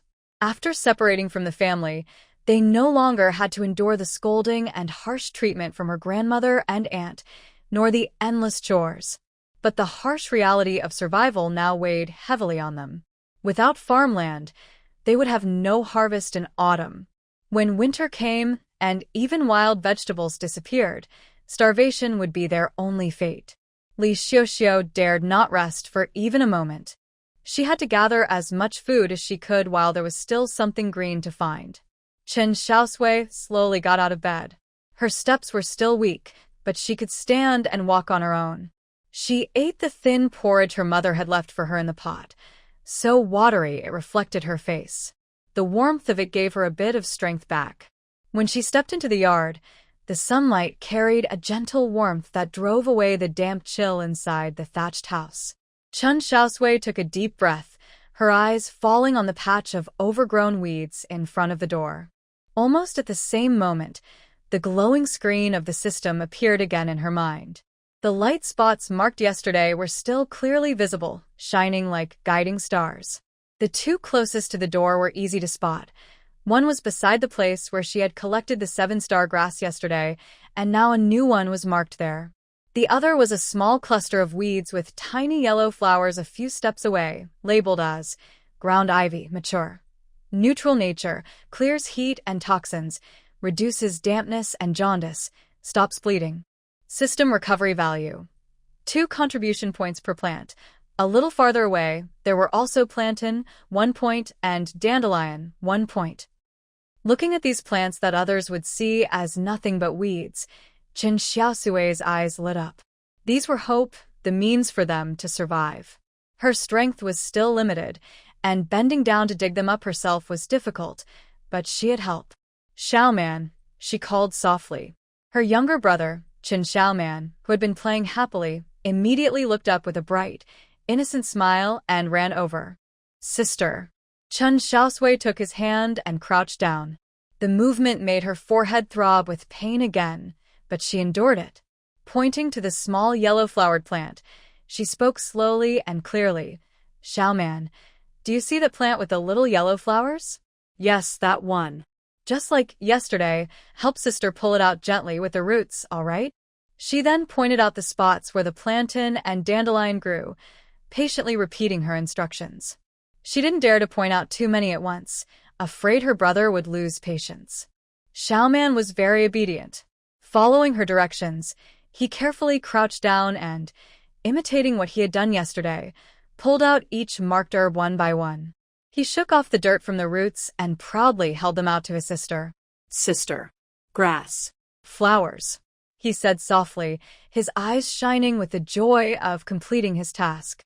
Xiaoman, you're amazing. You really help sister a lot. Chen Xiaosui took the herbs that still carried the fresh scent of soil, her heart filled with gratitude and hope. She gently patted her younger brother's head. Seeing his satisfied smile, she silently promised herself that she would never let the tragedy from her dream happen again. She would protect this innocent boy who depended on her. Holding the herbs, she gave a command to the system in her mind. Submit ground ivy, plantain, and dandelion. The herbs in her hands disappeared instantly. Submission successful. Contribution points gained for ground ivy, 2, plantain, 1, dandelion 1. Current total, 14 points. Seeing the number rise to 14, a genuine smile, her first since the family split, appeared on Chen Xiaosui's pale face, carrying a trace of hope. By the time the sun was high, Li Xiaoxiao returned carrying an old wooden basin. Inside were some barely fresh wild vegetable leaves she had managed to pick out, along with many coarse roots and stems that were usually fed to pigs. Her face showed the weariness of hard work, but her eyes held a stubborn determination that refused to rest. Without farmland, these wild vegetables were their only hope for survival. She had to dig up as many as she could. Just as she set the basin down and was about to prepare something for the children to eat, she heard hesitant footsteps outside the yard. Looking up, she saw her third uncle, Chen Xiaosui, approaching. He carried a small cloth bag in his right hand and a few freshly picked vegetables in his left, his face showing clear unease and embarrassment. Standing before the shabby hut, he looked at his sister-in-law's tired face and the poor surroundings. His lips moved a few times before he finally spoke softly, "Second sister-in-law." Li Xiaoxiao was startled and quickly stood up. Chen Xiaosui handed her the things in his hands, speaking even more quietly. "This is a little rice and flour, not much, about 4 or 5 pounds. Xiaoji bought it at the market this morning. And these few vegetables are from our own garden. We didn't dare take too many." He didn't finish his sentence, but the meaning was clear. The rice and flour were bought secretly, and the vegetables were taken quietly, for fear that Tian Fong and Wang Jinhua would find out and cause trouble. He looked at Li Xiaoxiao, his eyes full of mixed emotions, ashamed that he couldn't protect his sister-in-law and niece after his second brother's death, frustrated by his own helplessness at home, and deeply worried about how the three of them would survive in the days ahead. "Third uncle, this is too much." Li Xiaoxiao looked at the bag of rice and flour. It wasn't much, but it felt heavy in her hands, and her throat tightened. She knew the third branch of the family wasn't well off either. They still had a child in school, and Zhang Qiaoji was known for being careful with money. For them to give this much meant they were under pressure too. Chen Xiaosui waved his hand, his voice filled with helplessness and sorrow. "Don't say that, second sister-in-law. Second brother is gone and I'm not much help. This little bit of food might at least let the children have a few more bowls of thick porridge. You. Just hold on. Things will get better somehow." He wanted to say something comforting, but in the face of harsh reality, words felt empty. Li Xiaoxiao looked at his calloused hands and the uneasy expression on his face. She knew his kindness was sincere. This was not the time to refuse help. Every bit of food could mean survival for the children. She stopped hesitating and reached out with trembling hands to take the bag of rice, flour, and a few green vegetables. The weight in her hands felt heavy, and her heart was filled with mixed emotions. "Thank you, third uncle. Thank you, Sister Qiaoji." Her voice was hoarse. Other than gratitude, she didn't know what else to say. Since the family split, this was the first and only kindness they had received, fragile and cautious as it was. Seeing her accept it, Chen Xiaosui seemed relieved. yet even more ashamed. He didn't dare stay long, afraid someone might see and tell their parents. He mumbled, "If you need help, I'll do what I can," then quickly turned and left. His back looked hurried and lonely. Standing in front of the thatched hut, Li Xiaoxiu looked at the bag of mixed rice and coarse flour in her hands, then at her uncle's fading figure. Tears finally fell, soaking into the dry earth and leaving a small dark patch. Hiding behind the door, Chen Xiaosui quietly watched everything and felt a bit of relief. With the food third uncle brought, they wouldn't have to worry about going hungry for a while. She wouldn't even need to use the system to exchange for white rice now. She could save it for something else. But she would always remember this kindness. At noon, Li Xiaoxiu carefully cooked a pot of porridge using the rice and flour from Chen Xiaosui, along with some wild vegetables she had gathered. This time, the porridge was noticeably thicker, with more grains and greens than before. When it was time to serve the meal, Li Xiaoxiu still habitually scooped the thickest, most flavorful part from the pot for her daughter, Chen Xiaosui, who was resting by the door. For her son, Xiaoman, she gave a thinner portion, while her own bowl held almost clear soup with only a few lonely leaves floating on top. "Mother, you should eat the thicker part too," Chen Xiaosui said softly, feeling a pang in her heart as she looked at her mother's watery bowl. "I'm not hungry. You're hurt and need more to recover. Xiaoman is still little. He can't eat much," Li Xiaoxiu replied with a faint smile.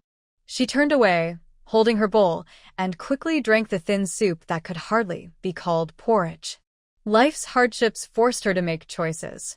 Her daughter needed nourishment to heal, her son was still young, and as for herself, saving even one bite mattered. Chen Xiaosui knew her mother's nature and didn't try to persuade her again. She simply kept that heavy love deep in her heart and felt an even stronger desire to get better soon. In the afternoon, Li Xiaoxiu didn't dare rest. She began clearing the tall weeds around the thatched hut.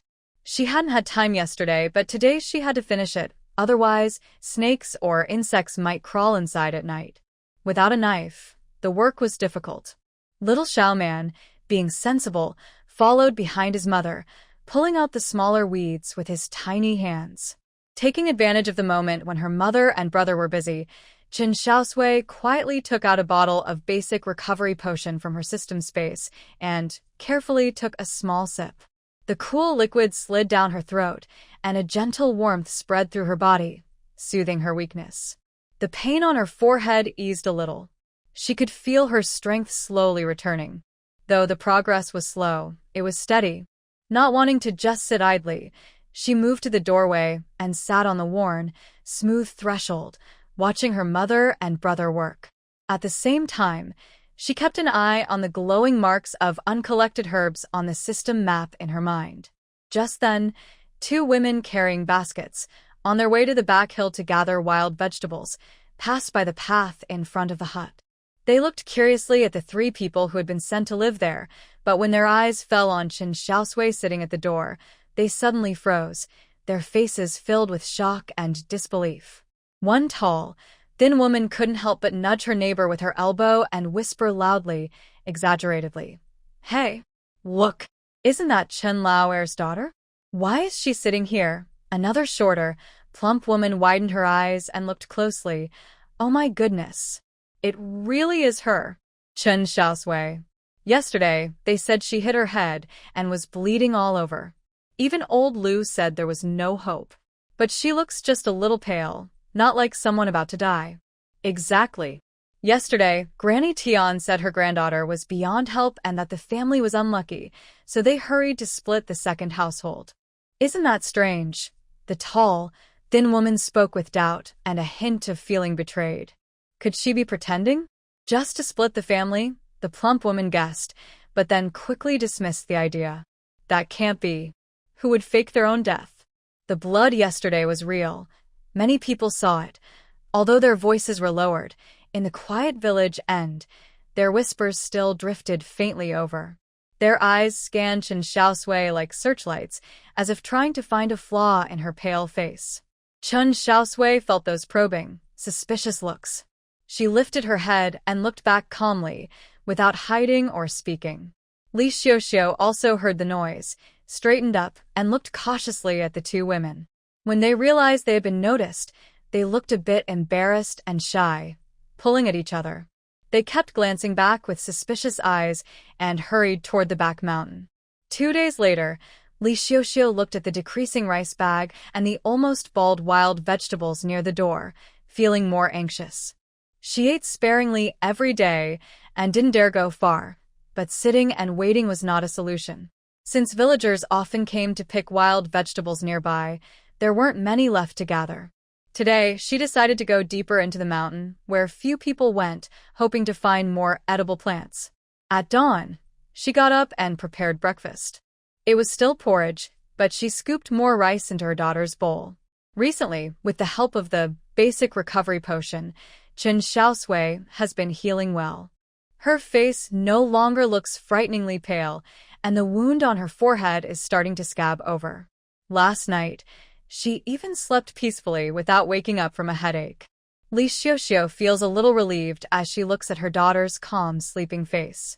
She carefully reminds her son, "Xiaoman, I need to go to a farther place to pick wild vegetables. You stay at home and watch over your sister. Don't go anywhere. Do you hear me? When she wakes up, you can have breakfast together." Chen Xiaoman nods strongly, clutching his small fist tightly, as if trying to remember this important task. Li Xiaoxiu picks up a wooden basin, glances back at the thatched hut and the two children inside, grits her teeth, and turns to walk toward the deeper part of the mountain behind the village. More than an hour later, Li Xiaoxiu reaches a quiet mountain hollow that is rarely visited. The plants here are thicker, and there are indeed more wild vegetables than outside. She is focused on digging up a bunch of tender wild chives, thinking about how these can help them eat a few more meals, without noticing the movement behind her. Suddenly, a lecherous voice with a sneer sounds behind her. "Hey, isn't that Sister Sure too? Out here all alone in the wilderness, picking wild vegetables." Li Xiaoxiu shivers in fear, quickly turns around, and sees Zhao Lizi rubbing his hands and grinning with yellow teeth, approaching her with ill intent. Zhao Lizi is known in the village as a lazy troublemaker. He's over 30 and still unmarried, always idling around, stealing chickens and dogs, and often bothering widows and married women. A cold feeling rises from her feet as Li Xiaoxiu instinctively steps back, her voice cautious and scared. "Zhao Lizi, what do you want to do? What do I want?" Zhao Lizi chuckles, his eyes wandering inappropriately over Li Xiaoxiu. "Brother Shirtu is gone, and it's not easy for you to take care of two children alone. Picking wild vegetables is hard work.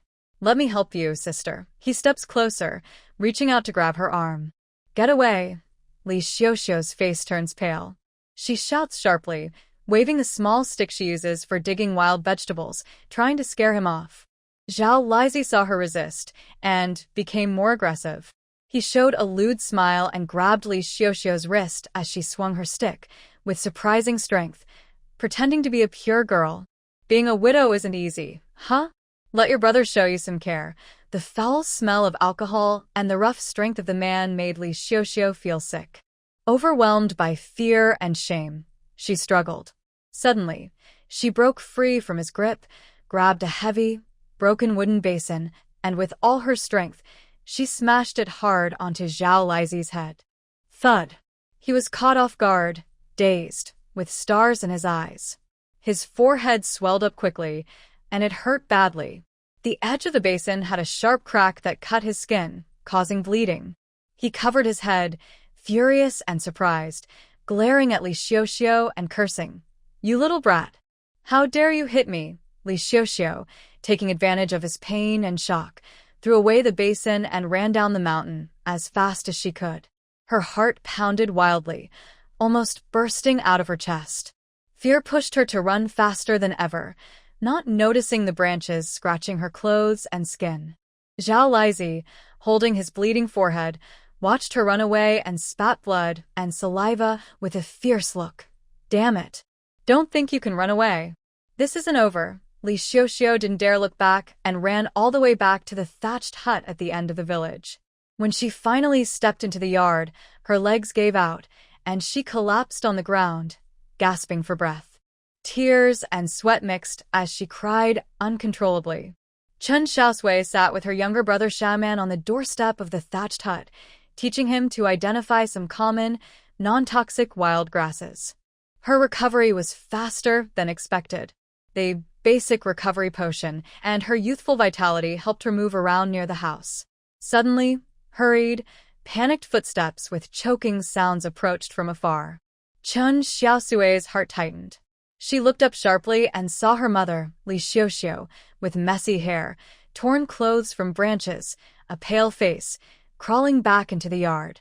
She looked exhausted and collapsed to the ground, crying quietly. "Mom." Chen Xiaosui immediately stood up, her heart tightening in her chest. Almost at the same time, a figure cursing loudly, with a red and swollen forehead and bloodstains, appeared at the end of the path. It was Zhao Lizi, holding his head and looking fierce. "Stinky woman. Running? I'll see where you try to go. Dare to hit me. Today you'll learn your lesson." Zhao Lizi shouted obscenities as he quickly chased after her, clearly not willing to give up. Seeing Zhao Lizi coming, Li Xiuxiu trembled with fear. She instinctively pulled her daughter and son behind her, her voice trembling. "You, don't come any closer." Chen Xiaosui's eyes instantly turned cold, like frozen ice. Memories of fighting for survival on the run from refugees and bandits flooded her mind, blood-stained fragments of her past. It wasn't a dream, it was her deep instinct to survive. Faced with the threat, something dormant inside her suddenly awakened. She didn't hesitate at all. Her consciousness sank into the system space. Next to the medicine shelf, there was a small category called Basic Tools, which included a rough dagger suitable for this era. Exchanging it cost 3 contribution points. Exchange. Contribution points spent. 3. Remaining points. 11.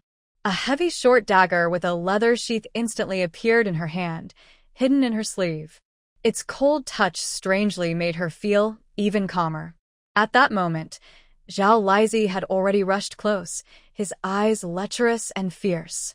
Just as his dirty hand was about to touch Li Xiuxiu, a small but extremely agile figure suddenly darted out from behind Li Xiuxiu. It was Chen Xiaosui. She moved very fast, like a trapped animal pushed to the brink. Before Zhao Lizi could react, her hand, holding the dagger, slipped out of her sleeve, flashing with cold light. "Sho!" A soft tearing sound of fabric, followed by Zhao Lizi's pig-like scream. The dagger didn't stab a vital spot. Chen Xiaosui controlled her strength and angle, just slicing a long, deep cut on his outstretched arm. Blood immediately gushed out, staining his torn sleeve. "Ah! My arm! You little brat!" Zhao Lizi's face twisted in pain. He covered his wound, trembling with shock, anger, and disbelief as he looked at the pale-faced girl with the cold, frightening eyes. He completely didn't expect that this girl, who looked like she could be blown over by a gust of wind, would have a knife in her hand and use it so fiercely and decisively.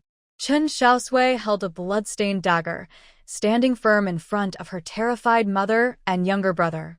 Her small body was straight, and her eyes looked like poisoned nails, fixed tightly on Zhao Lizi. Her voice was quiet but carried a chilling coldness. "Get out. If you dare to touch my mother again, the next strike will be your life." Her gaze was not what a girl of 12 or 13 should have. It was full of anger and determination. Zhao Lizi was stunned by her look. The pain in his arm and the blood flowing from his wound made him even more afraid. He was someone who was afraid of the weak and bullied the strong. He thought it would be easy to deal with a helpless mother and daughter, but he didn't expect to meet a reckless little girl. He had no doubt that if he moved closer, she would really stab him to death. "Fine. Fine. You all wait for me," Zhao Lizi shouted fiercely, but with a trembling voice. Covering his bleeding arm, he dared not stay any longer. He turned around and ran away in a sorry state, as if a demon was chasing him. It wasn't until Zhao Lizi's figure disappeared at the end of the path that Chen Xiaosui's tense body relaxed slightly, but she still didn't loosen her grip on the dagger. "Xiaosui, are you okay?" Li Xiuxiu, still shaken, quickly hugged her daughter. checking her from head to toe. Then her eyes fell on the blood-stained dagger in her hand. Her pupils shrank suddenly. Where did this knife come from? Chen Xiaosui had already prepared her story. She looked up, and the terrifying coldness on her face quickly faded, replaced by a look of fear and relief. Her tone was natural as she said, "Mom, don't be afraid. I found this dagger this morning in the corner of the room, while moving firewood. It was hidden in the dirt under the pile of wood. It should have been secretly hidden here by Dad before." She paused, her voice lowering. Wasn't Dad often here resting? Maybe he kept it for self-defense. This explanation sounded reasonable. Chen Xiaosui often came to this thatched hut. With his cautious and determined personality, secretly hiding something was very possible. Li Xiaoxiu looked at her daughter's pale face and clear eyes. She also thought about how terrible the consequences could have been if it hadn't been for this sudden dagger. Although she still had some doubts, she felt more relief after surviving the danger and was grateful for her late husband's secret arrangement. She tightly hugged her daughter and son, tears streaming down her face again. This time, besides fear, there was also a strange, hard-to-explain feeling. Her daughter seemed different from before. But at this moment, this change was what kept them alive. Chen Xiaosui felt her mother trembling. She gently hugged her back, but her eyes looked past her mother's shoulder toward the direction where Zhao Lizi was running away. Her gaze was cold and icy. She knew this was probably not the end of it. Meanwhile, dozens of miles away from Shirshi village, in a remote mountain area, roar. A deep, bloody roar echoed through the forest. A large, black wild boar with sharp tusks, eyes red with rage, was digging with its hooves and charging fiercely at two figures. One of them was an older man, believed to have drowned in the river long ago, Chen Xiaosui. He was now wearing torn clothes, covered in scratches and mud, but his eyes were as firm as a rock. He held a thick, sharpened wooden stick tightly, staring fiercely at the wild boar. His forehead veins bulged, and he was breathing heavily. The other was a young man, about 20 years old, named Lin Yi. He had dark skin, a strong build, and sharp features typical of mountain hunters. But right now, he looked badly hurt. His left arm hung unnaturally, and his shirt at the shoulder was torn, revealing a bloody wound, an old injury that hadn't healed, now worsened. Lin Ye's face was pale, and cold sweat dripped down, but he forced himself not to fall. "Uncle Chen." Left side. Stab under its neck. Lin Yi gritted his teeth against the pain, speaking quickly and clearly. He had grown up in the mountains with his father, gaining lots of experience. Even injured, his eyes and judgment were sharp. Chen Xiaosui didn't hesitate. As soon as Lin Yi finished speaking, he took a quick step to the left, lowering his body weight to dodge the wild boar's tusks. Then, with his sharp wooden stick like a venomous snake, he aimed precisely at the weak spot under the boar's neck and stabbed. Thud! The stick pierced into the flesh, but the wild boar's tough skin and thick meat didn't cause a fatal wound. Instead, it enraged the beast even more. Yowl! The wild boar went into a frenzy, shaking its head and tail. Its enormous strength almost knocked the stick out of Chen Xiaoshui's hand. Chen Xiaoshui's hand was torn open, blood instantly staining the wooden stick, but he clenched his teeth tightly and held on. Using the force of the wild boar's charge, he staggered backward to relieve pressure, barely avoiding being knocked over. No. Uncle Chen, its hide is too thick. Look for an opportunity to attack its eyes or its rear. Lin Yi shouted urgently, while grabbing a rock with his still movable right hand and throwing it with all his strength at the boar's head, trying to distract it and create an opening for Chen Xiaosui. He was extremely anxious. If his arm hadn't been injured earlier in the water, preventing him from drawing his bow, he wouldn't have had to rely on a farmer with a stick to fight this beast. It was Chen Xiaosui who, in the rushing river, risked his life to push Lin Yi onto the shore when he was about to be swept away. Meanwhile, Lin Yi was hit by a wave and lost sight of Chen Xiaosui in the whirlpool. The villagers downstream rescued Lin Yi. When he woke up, he insisted on following the river with some dry food to find Chen Xiaosui. Fortunately, after several days, They found the badly injured and unconscious Chen Xiaosui trapped among the rocks in a shallow area downstream. They rested there for 2 days. Luckily, Lin Yi was skilled at hunting, and Chen Xiaosui was fine after waking up. Their skills allowed them to survive in the mountains. Then they tried to take a shortcut back through the mountains, but unexpectedly encountered this fierce wild boar searching for food. Hearing Lin Ye's warning, Chen Xiaosuy's eyes sharpened. He was a person of strong will, otherwise, he wouldn't have risked going into the water to save someone. At this critical moment, he suddenly showed incredible strength. He stopped fighting the boar directly and instead moved skillfully around, using the trees for cover, searching for a chance to strike a fatal blow. The boar charged again. Chen Xiaosui seized the moment, quickly dodging behind a large tree. Bang! The boar couldn't stop in time, its tusks smashing hard into the trunk, causing the leaves to fall and momentarily dizzying and halting it. Now was the time. Chen Xiaosui darted out from behind the tree like lightning. Instead of attacking the hard skull or risking reaching for its eyes, he focused all his strength into his right arm. With a blood-stained, sharp wooden stick, he aimed at the exposed, relatively vulnerable rear area caused by the charge, and with all his might, stabbed fiercely. A piercing, shrill scream tore through the forest. The stick nearly went all the way in. This is one of the wild boar's most deadly weaknesses. The intense pain drove the boar completely mad. It suddenly swung its back body, breaking the stick, and then crazily charged around with half the stick in its mouth. Its steps were unsteady, blood mixed with dirt pouring out from its rear. Chen Xiaosui was shaken to the ground by the strong recoil. He gasped heavily, feeling exhausted all over. Seeing this, Lin Yi forced himself to take a final breath. He picked up a sharp-edged stone shard he had dropped a few days ago.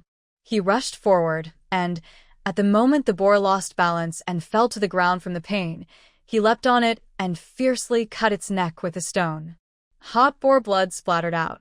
The boar's struggles gradually weakened, and it finally collapsed, only its limbs twitching unconsciously. The forest returned to silence, leaving only the heavy breathing of the two men. Chen Xiaosui looked at the dead boar, and then at Lin Yi, who was almost exhausted but showed a grim smile. His heart was filled with mixed feelings.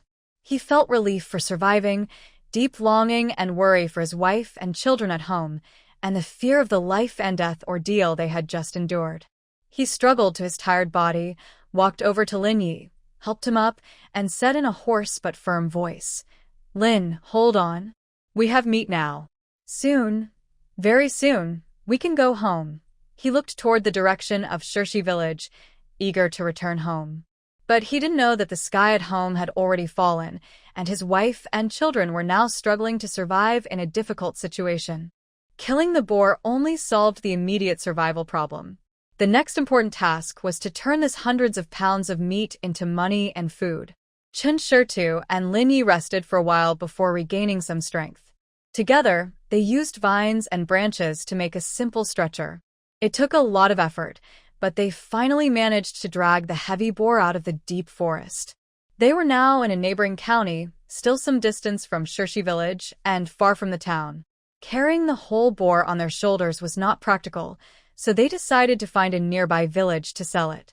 After leaving the mountain, the closest place was a small village that looked even more remote than Shirshi village.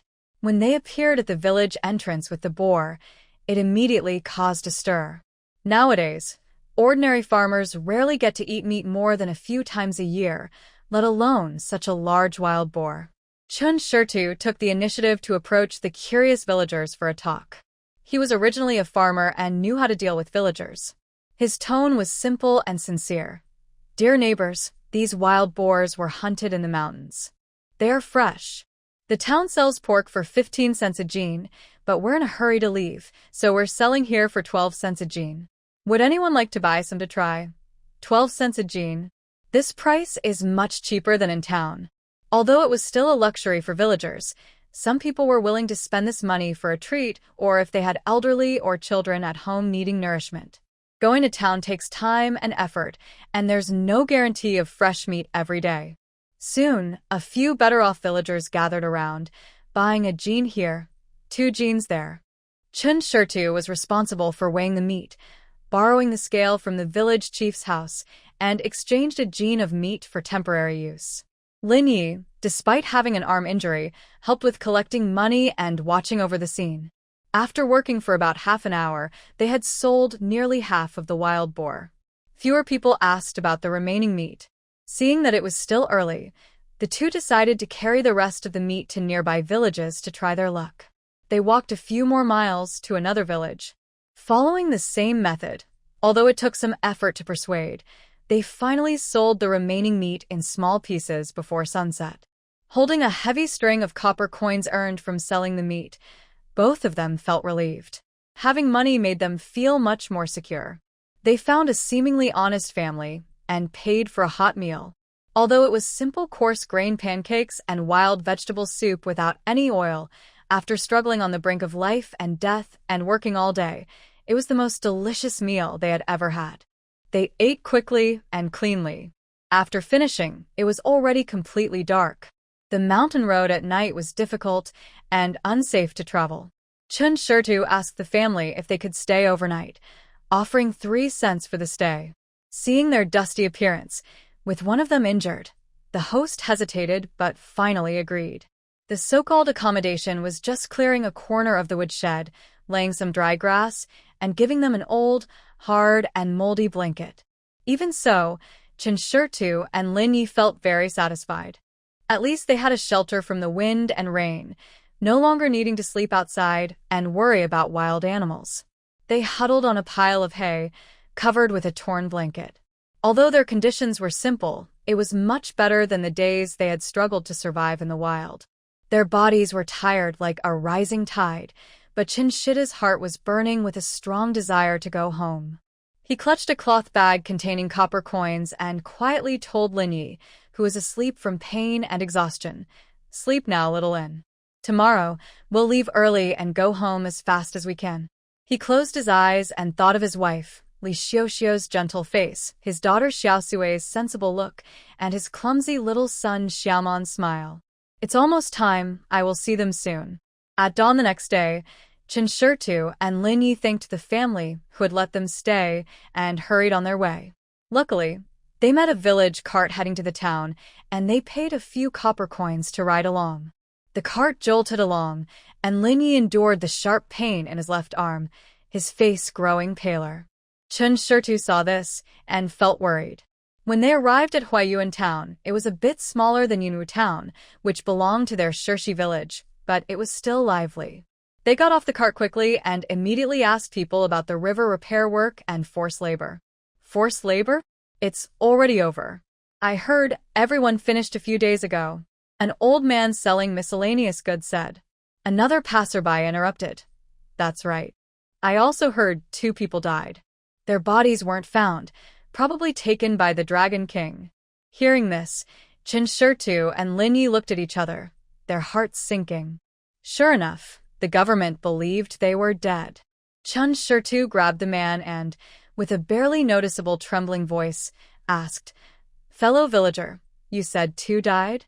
Do you know where they were from?" The man shook his head. "No idea. I only heard they were from a village near Yunwu town." Such bad luck. Their worst guess was confirmed, and both felt very heavy-hearted.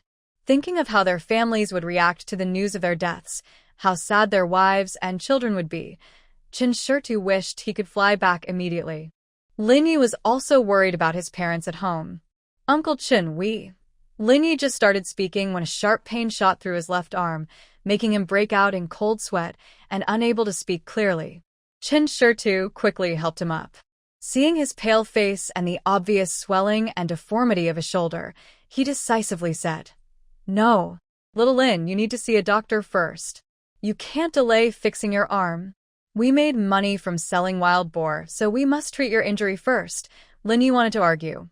"Uncle Chen, I can hold on. We should go home first." "Stop nonsense." Chen Xiaosui rarely scolded him with a firm tone. "Are you willing to risk your life? If your arm is ruined, how will you hunt in the future? How will you support your family? Listen to me. First, get your injury treated. A stitch in time saves 9. Only after healing can we hurry home. Without waiting for a reply, he helped Linyi walk and asked around until they found the only clinic in town, Jishir Hall. The clinic was filled with the smell of herbs.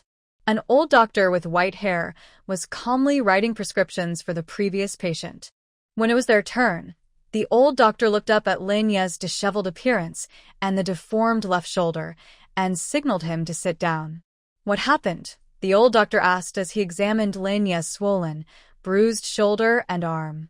Lin Ye took a deep breath and replied, "It was hit by a mountain stone. Then I used some strength and fought a wild boar." Hearing this, the old doctor carefully felt his bones, frowning. The injury was serious from the start. The bones were cracked and not properly fixed. Later, you forced yourself to move, tearing muscles and dislocating the bones even more.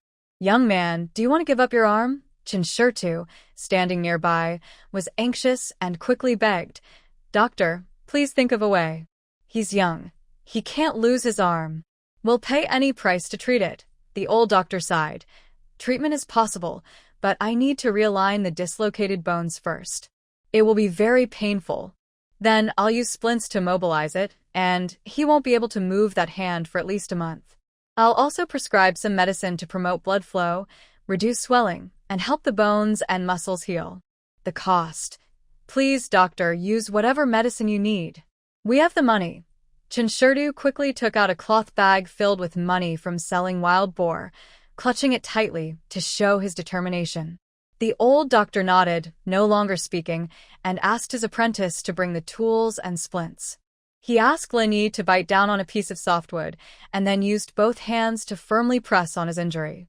"Hold on a little longer," old doctor shouted softly, suddenly applying more force. Ugh! Even though Lin Yi was prepared, he still let out a painful cry, his forehead bulging with veins, and his whole body soaked in cold sweat. Chen Xiaosui watched anxiously from the side, holding tightly onto Lin Ye's other shoulder. Fortunately, the process was quick. The old doctor was skilled. With a soft click, the dislocated bone was put back into place. Lin Yi collapsed as if exhausted, slumping in the chair, breathing heavily, his face pale as paper. The old doctor skillfully applied a spicy-smelling ointment, then used a wooden board and cloth strips to securely fix his left arm and shoulder.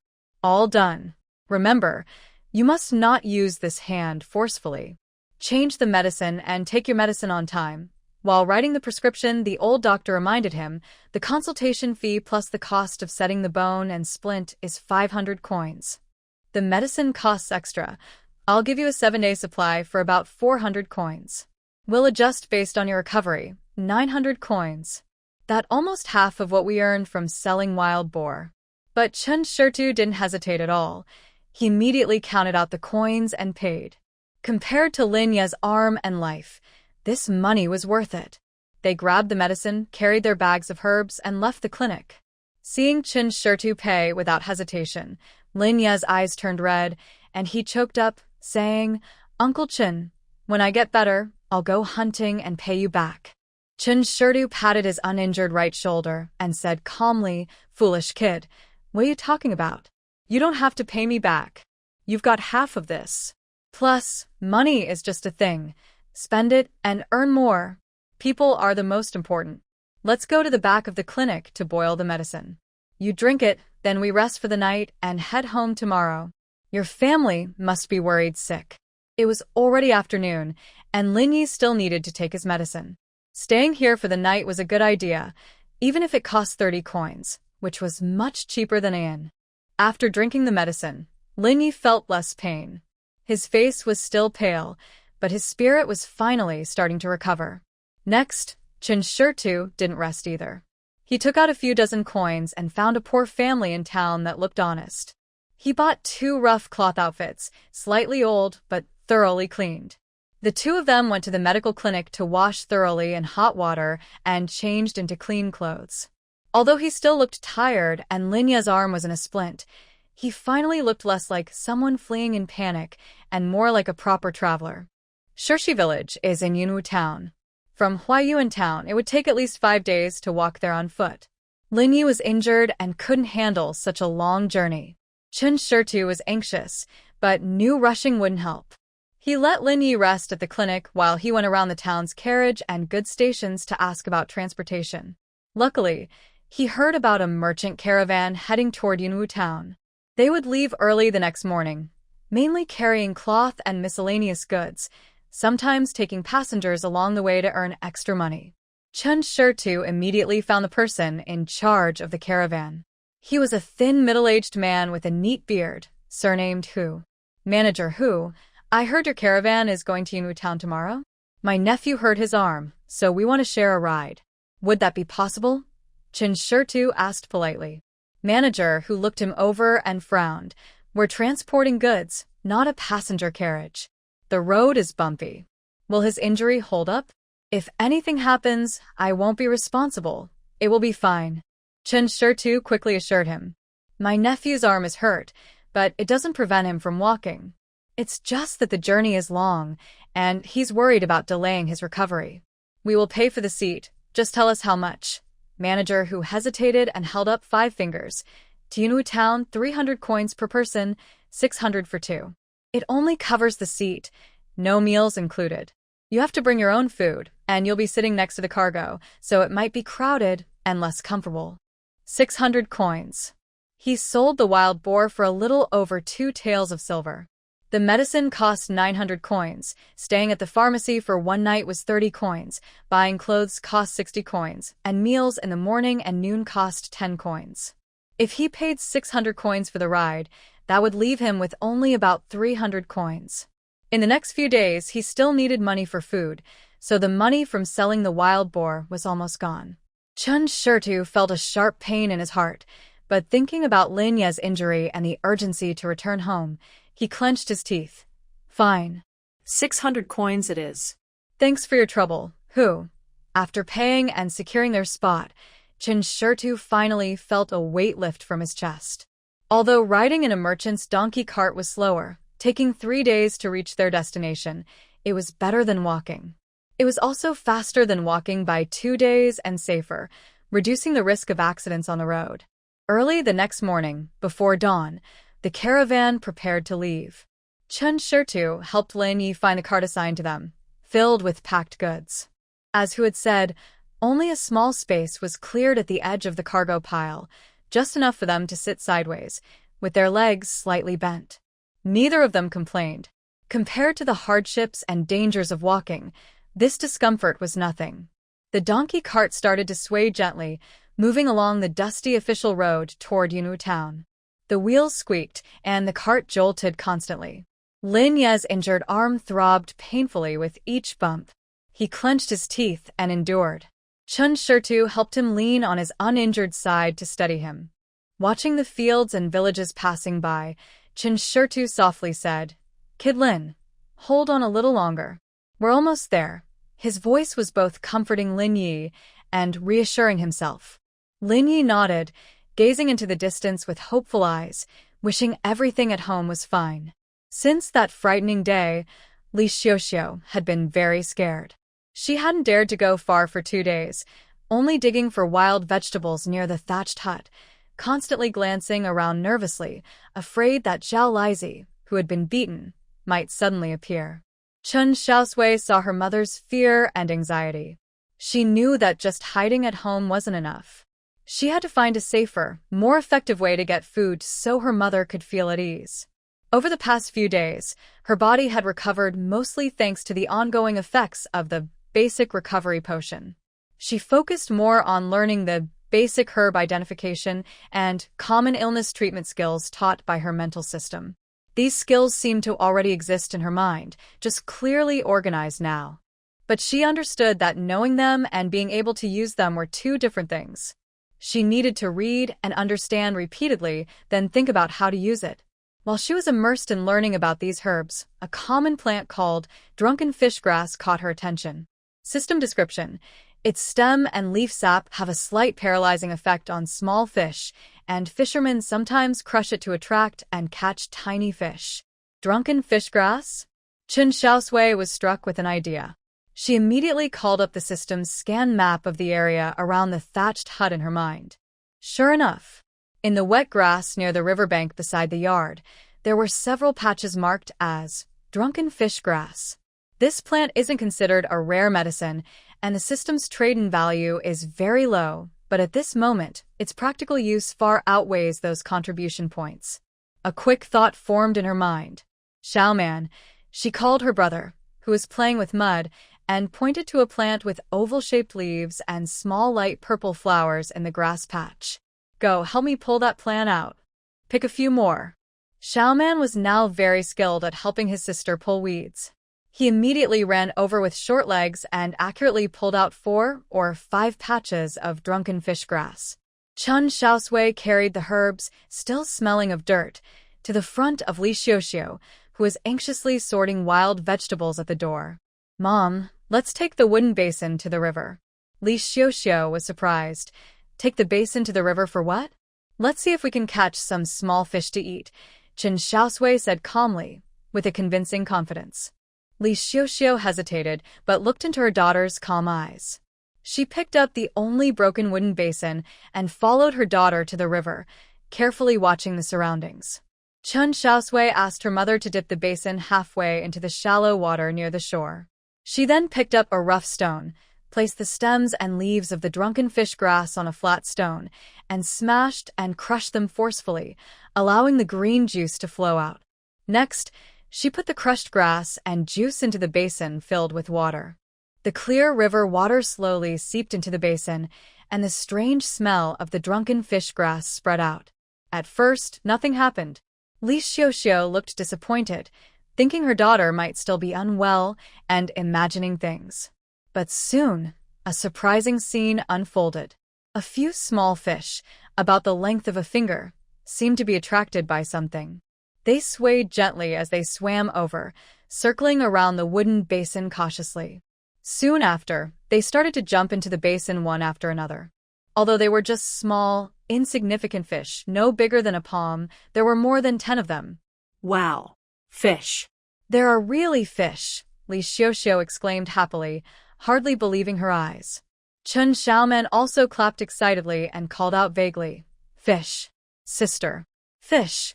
Chen Xiaosui felt relieved inside, thinking that the system's knowledge was indeed useful. She signaled her mother to carefully lift the wooden basin. Seeing the lively little fish at the bottom of the basin, Li Xiuxiu finally showed a long-lost, genuine smile. However, it was soon replaced by a worried look. These fish are too small. They don't have much meat. Mom. Chen Xiaosui looked at the small fish with bright eyes. Cooking these little fish makes the broth very fresh. The bones are soft and won't hurt your throat.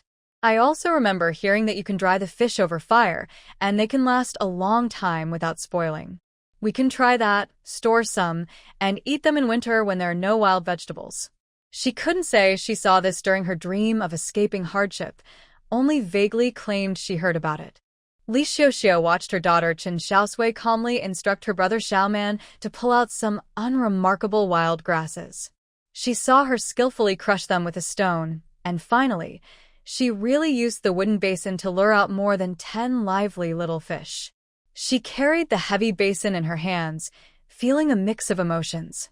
There was relief after surviving the disaster, joy at this rare meaty meal, but more than anything, there was an indescribable complex feeling.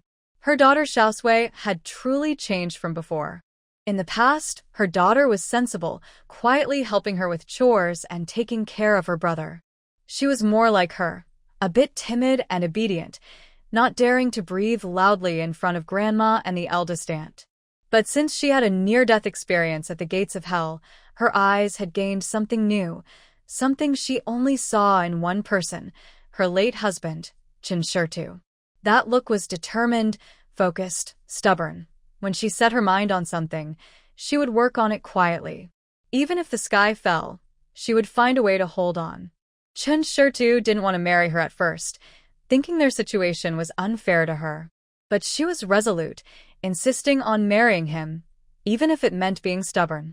After getting married, Chen Xiaosui always quietly protected her at home, shielding her from many of her mother-in-law's harsh words.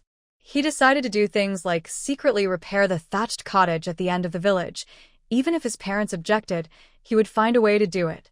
Now, This determined look appeared in his 12-year-old daughter.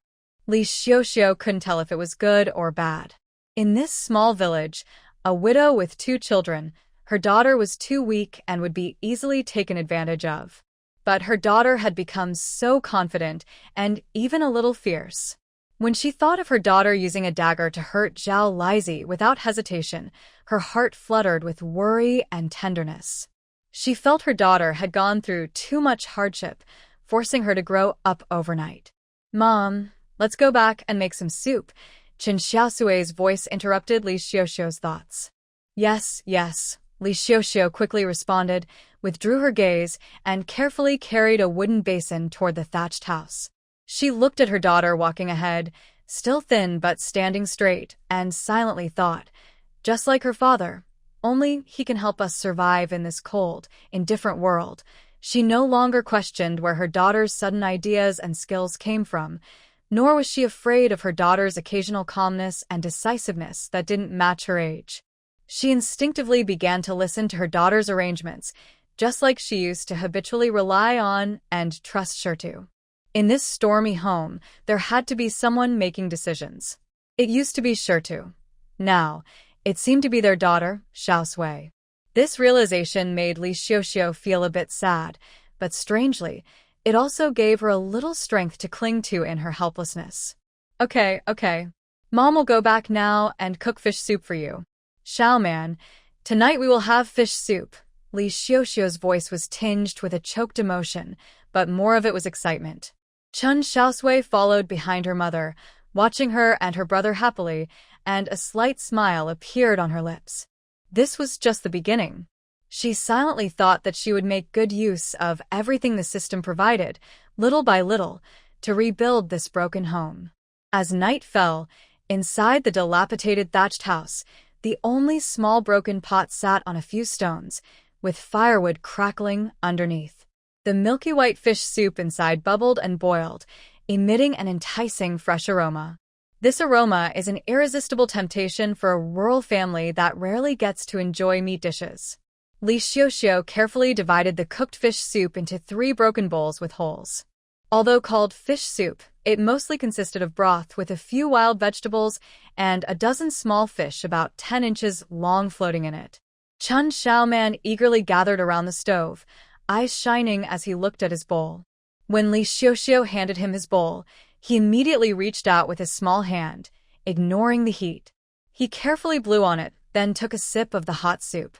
Clumsily, he used a wooden spoon to scoop up a small fish, not bothering to pick out the bones, and swallowed it all at once, a big, satisfied smile spreading across his face. "Mom, sister, so tasty," he mumbled with a messy mouth, with a little soup on his lips. His pure, happy way of eating was something he had never shown before. Li Xiaoxiu watched her son eat happily, feeling happy inside, but her nose couldn't help but sting with emotion. She silently moved 2 slightly larger fish from her bowl to her daughter's and son's bowls, drinking only clear broth and eating wild vegetables herself. "Xiaoman, eat slowly. Be careful of the bones," she softly advised, her voice trembling slightly. Chen Xiaosui noticed her mother's unusual expression. She put down her own bowl, looked at her mother's tired face in the dim firelight, and softly asked, "Mom, what's wrong?" Li Xiaoxiu lowered her head, quickly wiping her eyes with her rough hand, her voice thick with suppressed tears. "It's nothing. I just feel useless. If I had some skills, you wouldn't have to suffer like this. Even a little fish and meat are so precious. Back then when we were over there, if there was fish, your father was happy. When he wasn't around, it was just us 3, and getting a sip of broth was a good day." She remembered that when they were at the Chen family's house, whenever there was meat, the best parts were always taken by others.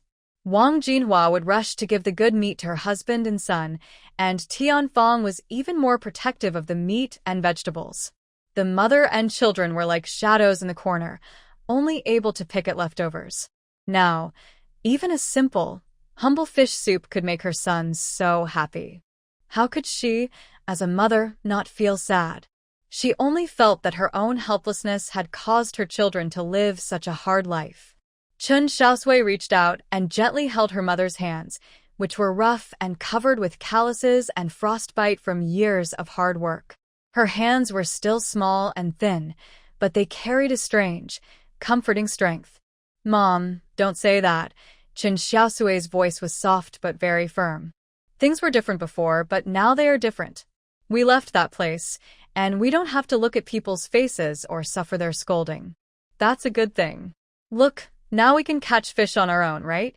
She pointed to the little bit of soup left in the pot, her eyes bright. "In the future, we will eat more fish, maybe even meat. Life is what we make of it.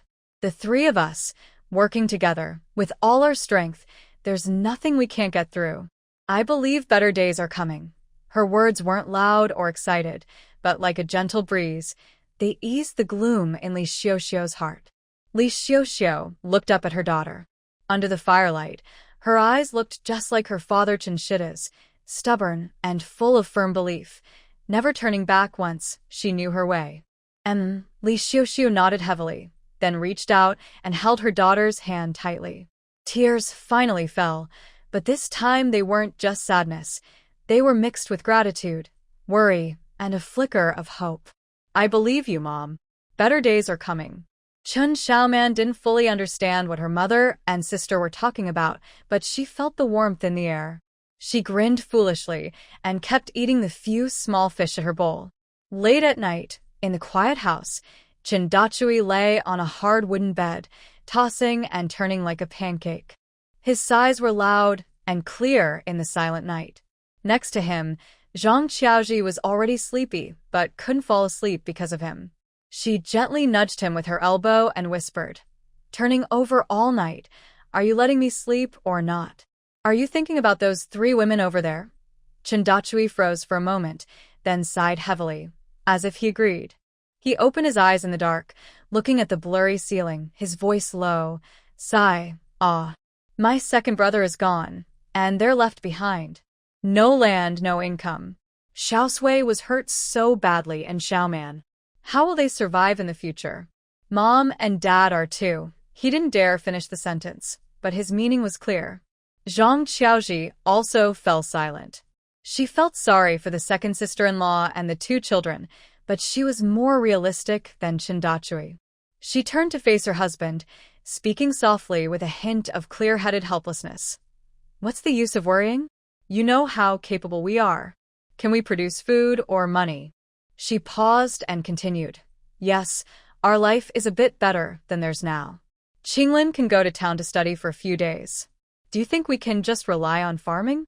That's because my brother Fugua, out of kindness for me, reduced half of the fees.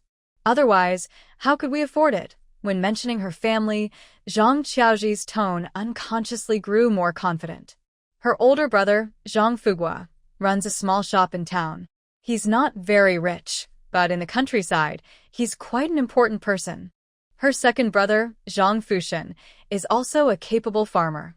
Most importantly, both brothers' wives are generous and easygoing.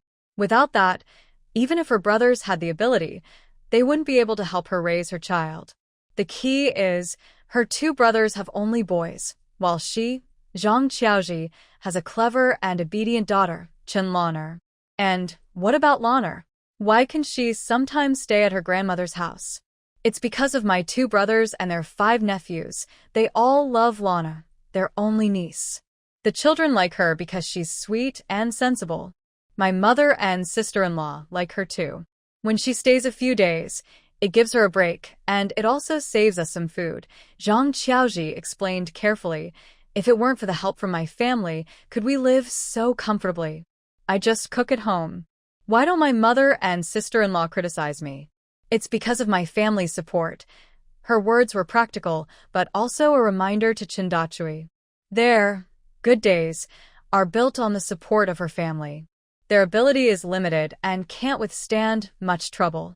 "I know you're not happy about this," Zhang Qiaoji softened her tone. "But our situation is also difficult.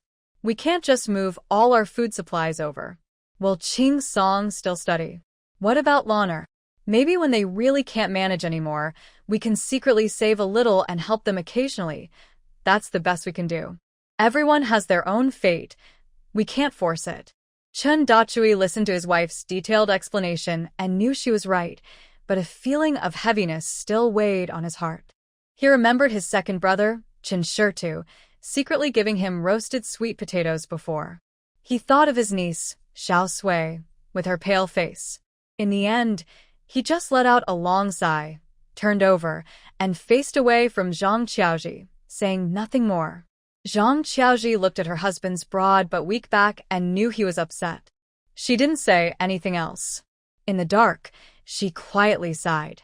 Sympathy was there, but in this world, everyone mostly cares about their own family first. All she could do was quietly speak a few words to her mother-in-law and older sister-in-law when they were being too much, or like last time, secretly send some things over. There was nothing more she could do. The caravan's donkey cart swayed along for 3 days and finally reached Yunwu town.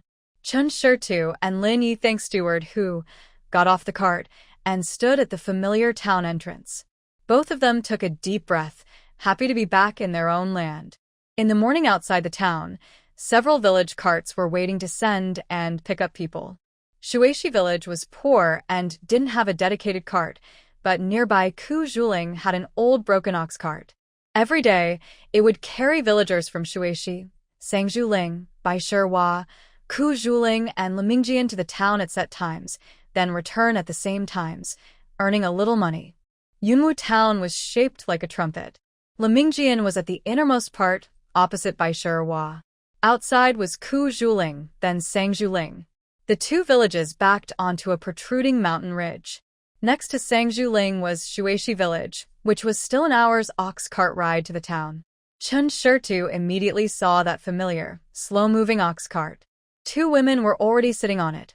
One from Shuishi village, surnamed Ma, and the other surnamed Sunday. Both were well-informed and talkative villagers. He was eager to go home.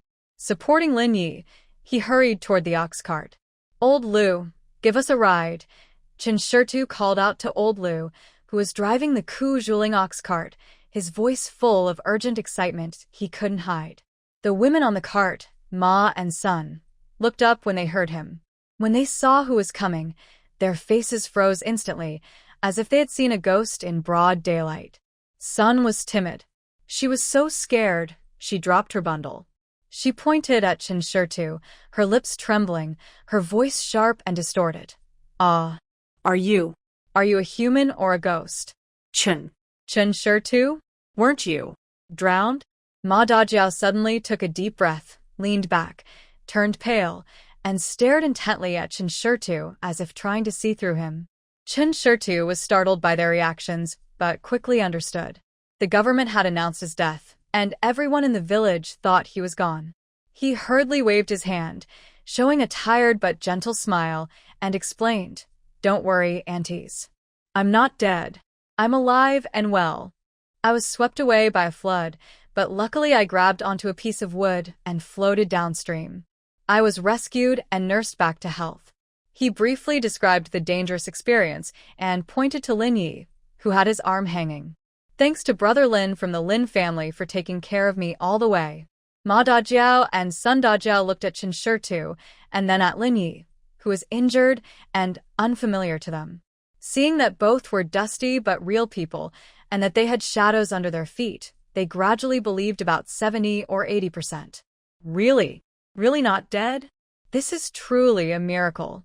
Sun Dajiao patted her chest, still feeling scared and muttering. Ma Dajiao echoed, Yes. Surviving a great disaster means good fortune ahead." However, halfway through speaking, their voices suddenly lowered, and their faces showed strange and awkward expressions. They exchanged a glance, full of sympathy, embarrassment, and a hint of this is going to be troublesome. They remembered the women and children who had been harshly driven out by Granny Tian, the girl Li Xiuxiu who was said to have hit her head and was barely alive, and the simple-minded Chen Xiaomian. Chen Shida's resurrection was a huge joy, but when he returned home, he faced the scene of his wife and children being divided and living in a shabby, thatched hut. How could they bring themselves to speak about it? The 2 women suddenly fell silent, as if chilled by the cold. Just moments ago, they had been loud and lively, but now they quietly shut their mouths, avoiding eye contact with Chen Xiaosui.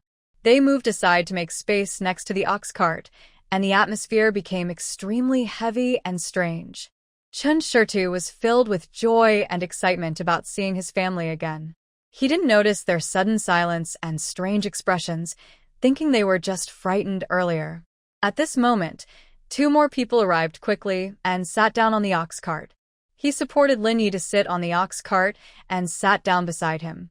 He urged Lao Lu, "Brother Lu, everyone is here. Let's go quickly," Lao Lu shouted, and the ox cart slowly started moving toward Shirshi village. Chen Xiaosui looked at the approaching village with a happy smile on his face. The 2 women next to him looked down, deep in thought, and rarely spoke along the way. The ox cart creaked as it finally entered Shirshi village. Familiar fields and houses appeared, and Chen Xiaosui became visibly excited. The cart stopped slowly at a fork near the village entrance. Chen Xiaosui couldn't wait to jump down and quickly turned to look at Lin Yi, whose face had turned pale from the bumpy ride. "Little Lin, we've arrived. You still need to walk a bit further. Can you manage on your own?" Chen Xiaosui looked at Lin Yi's injured arm, his brows furrowed with concern, his tone full of worry. Lin Yi endured the dull pain from his arm, nodded firmly, and forced a comforting smile. Uncle Chen, I fine. "It's just this arm that's inconvenient, but walking isn't a problem. You should go home quickly. Your wife and younger siblings are probably waiting anxiously." He knew how Chen Xiaosui felt right now. He himself was eager to return home. Although he had a younger sister, his father was only his son. Hearing about his death, his family must be frantic. Chen Xiaosui felt a lump in his throat, but finally only managed a heavy reminder. "All right. Be careful and go home quickly. Let your father rest assured. Once everything is settled at home, I'll come to see you. Uncle Chen, you should go back too." Lin Yi responded, watching Chen Xiaosui turn around and dash toward Chen's house like an arrow shot from a bow. Chen Xiaosui almost ran into Shirshi village, his heart pounding with excitement and anticipation. He pushed open the familiar, slightly worn door of the Chen family courtyard, a look of relief and excitement on his face, eager to see his loved ones. He loudly called out, "Xiao Xiaosui. I'm back." It was noon. Fan Fang was resting in the main room, waiting for Zhang Qiaoji to finish cooking. Wang Jinhua was sewing clothes for Chendali at her door. Suddenly hearing Chen Shida's voice and seeing the man who was supposed to be dead, alive and bustling at the door, both women were so shocked they nearly fainted. Wang Jinhua was timid. When she saw what was happening, she let out a sharp, frightened scream. "Ghost!" And the needlework basket in her hand fell to the ground with a loud clatter. Tianfang also turned pale with shock. She suddenly stood up from the stool, staggered back 2 steps, pointed at Chen Xiaosui, and stammered, You.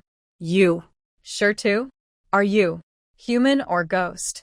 Chen Xiaosui was stunned by their reactions, but he was eager to get home and didn't think too much. He was excited and said, "Mother, it's me. I'm not dead. I've come back." He looked around the yard quickly, but didn't see the familiar figure or the children coming out to greet him. "Xiao? Xiaosui?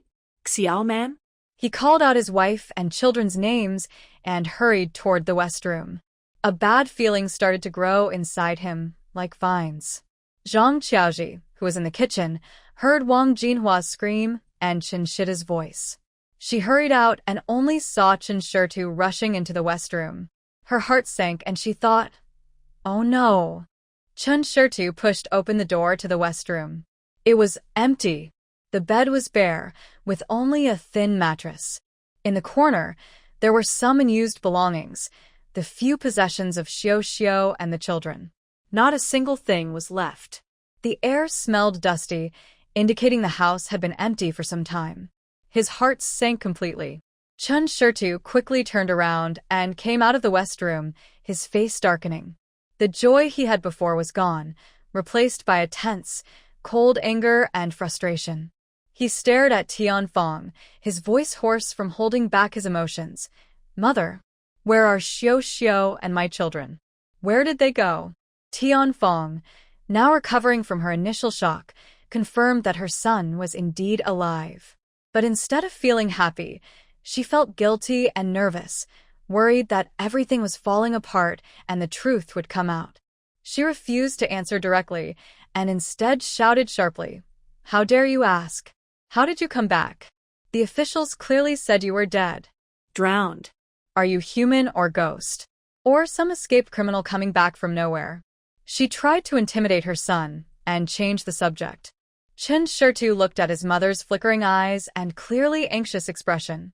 His unease and anger grew together. He no longer paid attention to Tianfeng's questions but kept asking insistently, with a colder tone, "I ask you, where are my wife and children? What's your attitude?"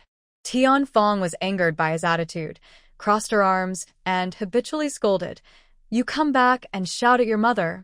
Do I still matter to you? All you care about are those useless troublemakers." They. Second brother.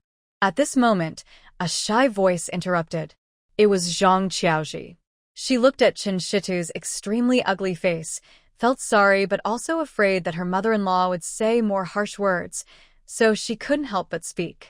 Chen Xiaosui suddenly turned his head and looked at Zhang Qiaoji. He had a good impression of his third sister-in-law, knew she was gentle but not mean. He suppressed his anger at his mother and, when turning to Zhang Qiaoji, his tone softened a little but still carried urgent insistence. "Sister-in-law, tell me, what happened to second sister-in-law and Xiaosui, Xiaoman? Where are they?" Zhang Qiaoji felt his intense gaze and saw her mother-in-law Tianfeng's warning look.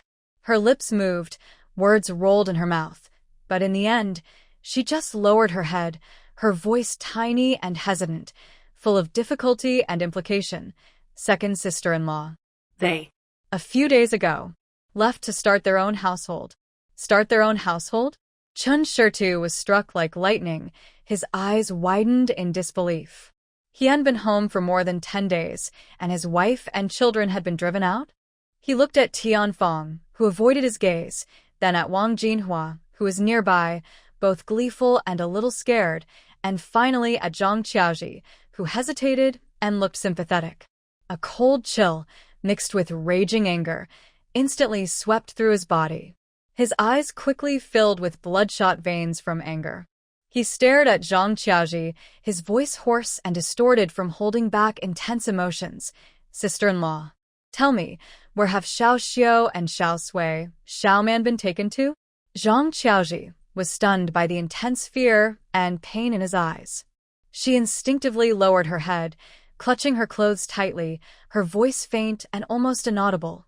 At the end of the village, near the thatched hut, as soon as she finished speaking, Chen Xiaosui's face lost its last bit of color.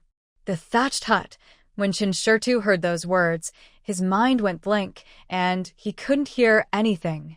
That dilapidated, leaking, shaky old house at the end of the village? He had only patched it up occasionally to keep it from falling down. It was never a place for people to live. His beloved Xiaoxiu, his daughter, and his simple-minded son, were they really sent there? A surge of uncontrollable anger mixed with sharp, stabbing pain instantly overwhelmed his reason.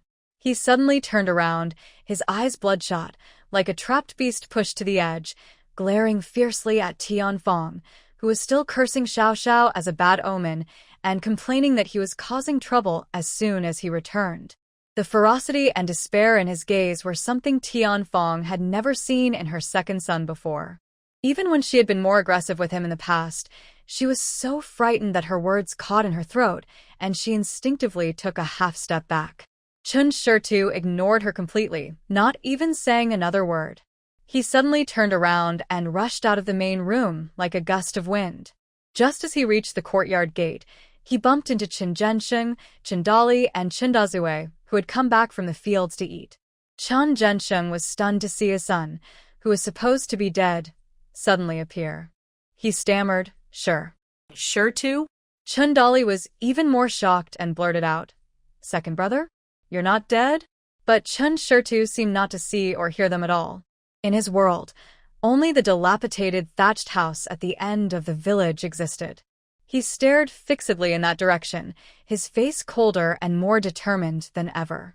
He brushed past his father and brother without even lifting his eyelids, without stopping, carrying an intense storm of suppressed emotion, and rushed toward the end of the village. Sure too, second brother. Chen Zhensheng and Chen Dazue's shouts were left far behind. Chen Dazue looked at his brother's resolute, angry back and then at his mother and sister-in-law's worried faces inside the main room. He sighed heavily, knowing that this matter was now beyond repair. He opened his mouth but said nothing, only looked worriedly in the direction where his second brother had disappeared. Chen Shida's heart was pounding wildly in his chest, not from running but from fear and anger. He couldn't imagine what Xiao and the children had gone through during the days he was missing. The scenery around him blurred and receded in his eyes. His mind was only focused on one thought. Hurry. Faster. Since that day, when they successfully caught small fish using drunken fishweed, Chen Xiaosui was more determined not to let Li Xiao go far away to gather wild vegetables. Li Xiao felt anxious like ants on a hot pan. She watched her daughter's health improve day by day. She could walk normally inside and outside the house, though she still got tired and short of breath when walking farther. She should have been happy, but thinking about the empty rice bag and the long autumn and winter ahead made her unable to sleep. The nearby river section had almost been emptied of small fish that were easy to catch. Without fishing nets or rods, they could only watch the slightly larger fish swim away. Although her daughter always calmly comforted her, saying, "There will be a way," she didn't know where her daughter's confidence came from. She chose not to ask any more, but her worries remained. On the 9th morning, Li Xiao sat at the door, staring blankly at the few remaining wild vegetables, contemplating whether to risk going further to the foot of the mountain again. Suddenly, she heard a familiar voice outside the yard, urgent and panting. Xiao. Xiao, girl. Li Xiao looked up sharply, almost unable to believe her eyes. She saw her father rushing along the small path, carrying a small cloth bag, his face full of worry and sweat. Father, Li Xiao was both surprised and happy. She quickly stood up to greet him, her voice choking with emotion. "Why are you here?" Old man Li looked at his daughter's tired and thin face, then at the dilapidated thatched hut that was barely a house. His eyes reddened. He handed the cloth bag to his daughter, his voice hoarse and angry. "Why am I here? Yesterday, I heard someone in our village talking about you, saying your in-laws have separated you from the children. They call it dividing the family, but it's just like being kicked out. They didn't give anything, and you're living in this broken place? That old Chen family is not human." Xingzi Slope was quite far from Shirshi village. Between them lay Weo village, a wide stretch of farmland shared by several villages, and a river to cross. For an old man, the journey was not easy. But as soon as he heard the news, he packed some food before dawn and hurried over. Li Xiao took the heavy bag from him and opened it. Inside were about 5 or 6 pounds of mixed grain flour and some dried beans. For their current situation, this was truly a great help. Tears welled up in her eyes as she said, "Father, I've made you worry." I'm fine. Fine? You call living in a place like this fine? Old Li looked at his daughter with pity, then peered into the dark, thatched hut. "Where Xiaosui and Xiaoman? How are the children? I heard Xiaosui hurt her head. Was it serious?" Just then, Chen Xiaosui came out of the house holding her younger brother Chen Xiaoman's hand. When she saw her grandfather, she greeted him politely, "Grandpa." Chen Xiaoman followed his sister's lead and called out softly. Old Li saw the scabbed but still visible wound on his granddaughter's forehead and then looked at his innocent little grandson. His heart ached even more. He pulled Xiaosui closer and looked carefully at her face. "You've suffered, child. Does it still hurt?" Xiaosui shook her head and gave him a reassuring smile. "Grandpa, I'm much better now. It doesn't hurt anymore." Old Li sighed. He knew his daughter always tried to hide her troubles, and the children were far too sensible for their age. Looking around at the poor surroundings, he said worriedly, "Xiao, what are you going to do from now on? You have no land or fields. How will you get through the winter?" Li Xiao lowered her head, tears falling silently. She didn't know what to do either. But Xiaosui stepped forward, gently holding her mother's hand, and said to her grandfather, "Grandpa, please don't worry too much. As long as mother, my brother, and I are together, we'll find a way to live. The food you brought will help us for quite a few days." Thank you, Grandpa. Her calmness and words surprised Old Li. He felt that his granddaughter had changed. She seemed more mature and steady than before. He sighed again, knowing there was little more he could do, and said, "If you run into any trouble, make sure to send word to me." Dad.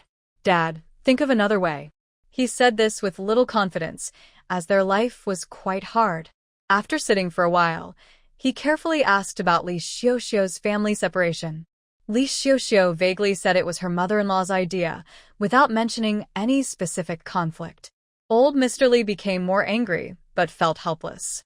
As the sun rose higher, he needed to travel a long way back, so he stood up to leave. Before leaving, he secretly slipped Li Xiaoxiu a dozen copper coins, which he had saved little by little as his secret money. After seeing his father off, Li Xiaoxiu held the bag of grain and the copper coins that carried her father's warmth. She leaned against the doorframe and silently shed tears for a long time.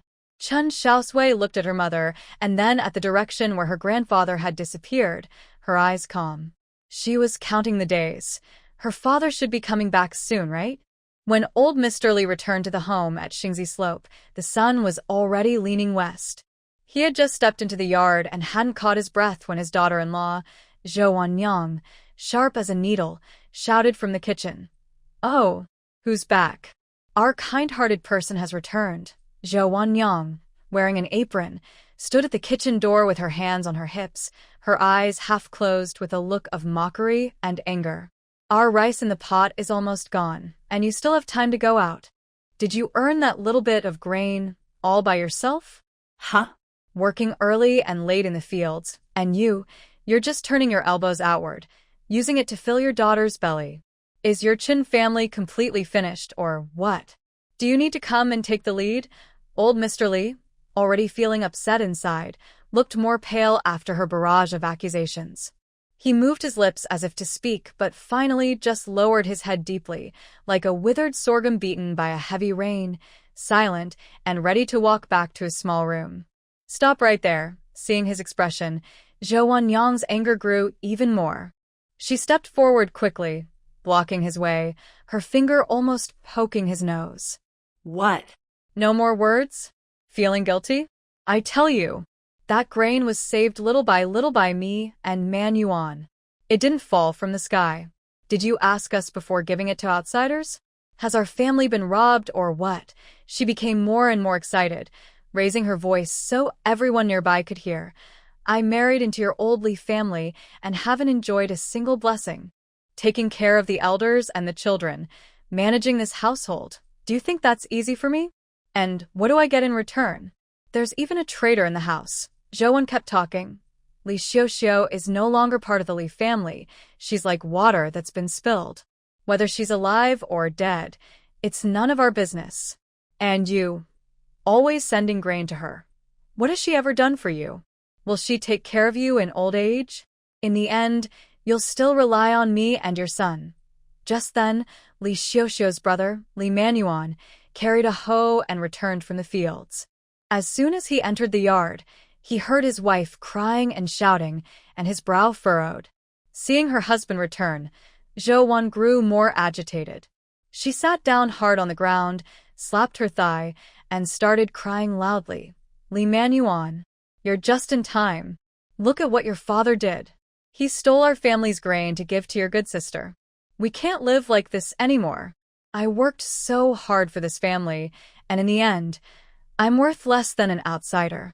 I don't want to live anymore." Li Manuan looked grim as he glanced at his father, who was crouched in the corner, silent and curled up, then at his wife, who was throwing a tantrum. He shouted irritably, "Stop the noise. Are you trying to embarrass us even more?" He also blamed his father for acting on his own, but since he was his own father, he couldn't scold him directly like his wife did. Hearing his words, Zhou Wan was stunned for a moment, then cried even louder. "Am I embarrassing? Is it me? Your father did something wrong. And that grain. Enough! Li Manuan cut her off impatiently, threw his hoe against the wall, and spoke harshly to old Li. Father, about Xiaosui. Sigh. Let's not bother about her anymore. Our family is having a hard time too. After saying that, he didn't look at his father again, and went into the house with a heavy heart.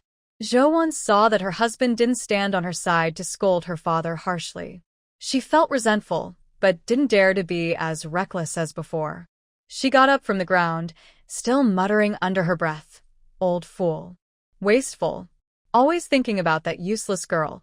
Old Li remained silent. When the yard quieted down a bit, he hunched his back and quietly returned to his small, dark room, gently closing the door. After Old Man Li left, Li Xiaosui touched the bag of mixed grains and flour her father brought. She felt both warm and sad inside. She had been married for many years and couldn't show filial piety to her father. Instead, her aging father worried about her and might have even been scolded by her sister-in-law at home. As she thought about this, tears started to fall again. Chen Xiaosui saw her mother feeling sad and softly, but firmly comforted her. "Mom, don't be upset. Grandpa treats us well, and we remember that. When our family is better off, we will bring him here so he can enjoy his old age and not suffer anymore." Li Xiaosui thought her daughter was just talking like a child and smiled bitterly. "Silly girl, stop saying silly things. Mom is married and has moved out. It's good enough that I don't have to rely on your grandpa's old help. How can I bring him here to take care of him? That would be a joke." But when she looked into her daughter's bright, serious eyes, her own bitterness seemed to fade a little. She was touched by her innocent filial piety. Gently, she hugged her daughter and whispered, "All right, Mom will wait. When Xiaosui has a good future, we'll bring Grandpa here to live a good life." In the next few days, the wild vegetables near their home became harder to find. Li Xiaosui couldn't sit still anymore. She clenched her teeth and decided to go with the other women in the village to a farther, more lush mountain foot and field edges where wild vegetables grew. She didn't join the crowd but kept a distance, staying far enough to see others but not too close. The women in the village saw Li Xiaosui, who was alone and quietly digging wild vegetables. They exchanged glances, feeling a little awkward. Fat Auntie, who was outspoken and loud, was busy digging up a plant's roots and said loudly, "Hey, did you see? The Stone family is here too. Tisk, it's a tragedy. Their man just disappeared, and now he's been chased to that broken grass shed. Even Granny Tian is really tough." Grandma Guifan, who was older and more cautious, quickly lowered her voice. "Be quiet. Someone might hear us." But honestly, Xiaosui's luck is really strong. She was badly hurt and thought she wouldn't make it, but now she's walking around again? "I saw her outside her door just a few days ago." Curious Chen Xiao chimed in. "That's right. Everyone said she wouldn't survive, but who knows? Hey, what do you think they're living on now? Just by digging these wild vegetables? Thatched cottages are okay in summer, but what about winter?"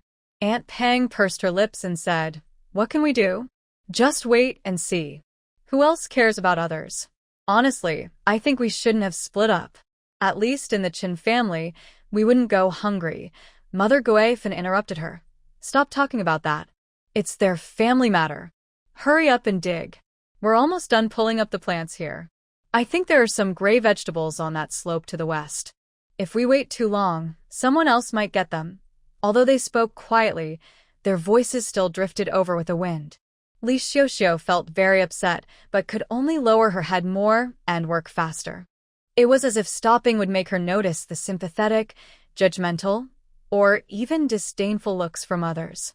Fortunately, whether it was because Chen Xiaosui was scared off by the knife incident that day or because he was injured and couldn't go out, Li Xiaosui didn't see that frightening figure for several days. Chen Xiaosui ran all the way until he saw the broken thatched hut at the end of the village. It looked even more dilapidated and low than he remembered, as if a strong wind could blow it down. He suddenly stopped, his chest heaving heavily, and looked at that home with a mix of greed and fear. The first thing he saw was his son, Chen Xiaoman, squatting on the muddy ground at the door, with his little bottom sticking out, focused on watching ants carry their loads.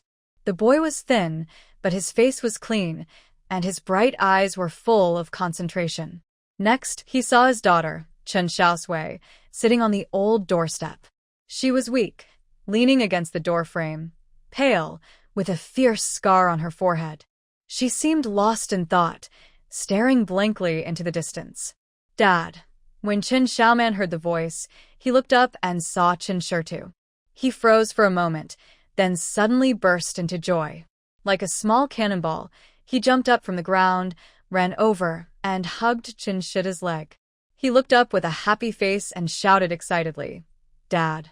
Dad is back." Chen Xiaosui, sitting on the doorstep, heard her brother's voice and looked away from the unseen system screen. Her eyes were filled with a complex, overwhelming emotion, like a flood that couldn't be contained. She opened her mouth, but her throat seemed blocked by something, and she couldn't make a sound. She knew her dad would come back, but seeing him with her own eyes was a completely different feeling. Chen Xiao's last sight was of Li Xiaoxiao coming out of the house. She looked much more worn out than in his memory, with sunken eyes, prominent cheekbones, and clothes that once fit her now hanging loosely. Her face showed surprise and a hint of fear from long-term stress. When Li Xiaoxiao saw the lively, dusty man in front of her, she froze as if under a spell, standing stiffly in place.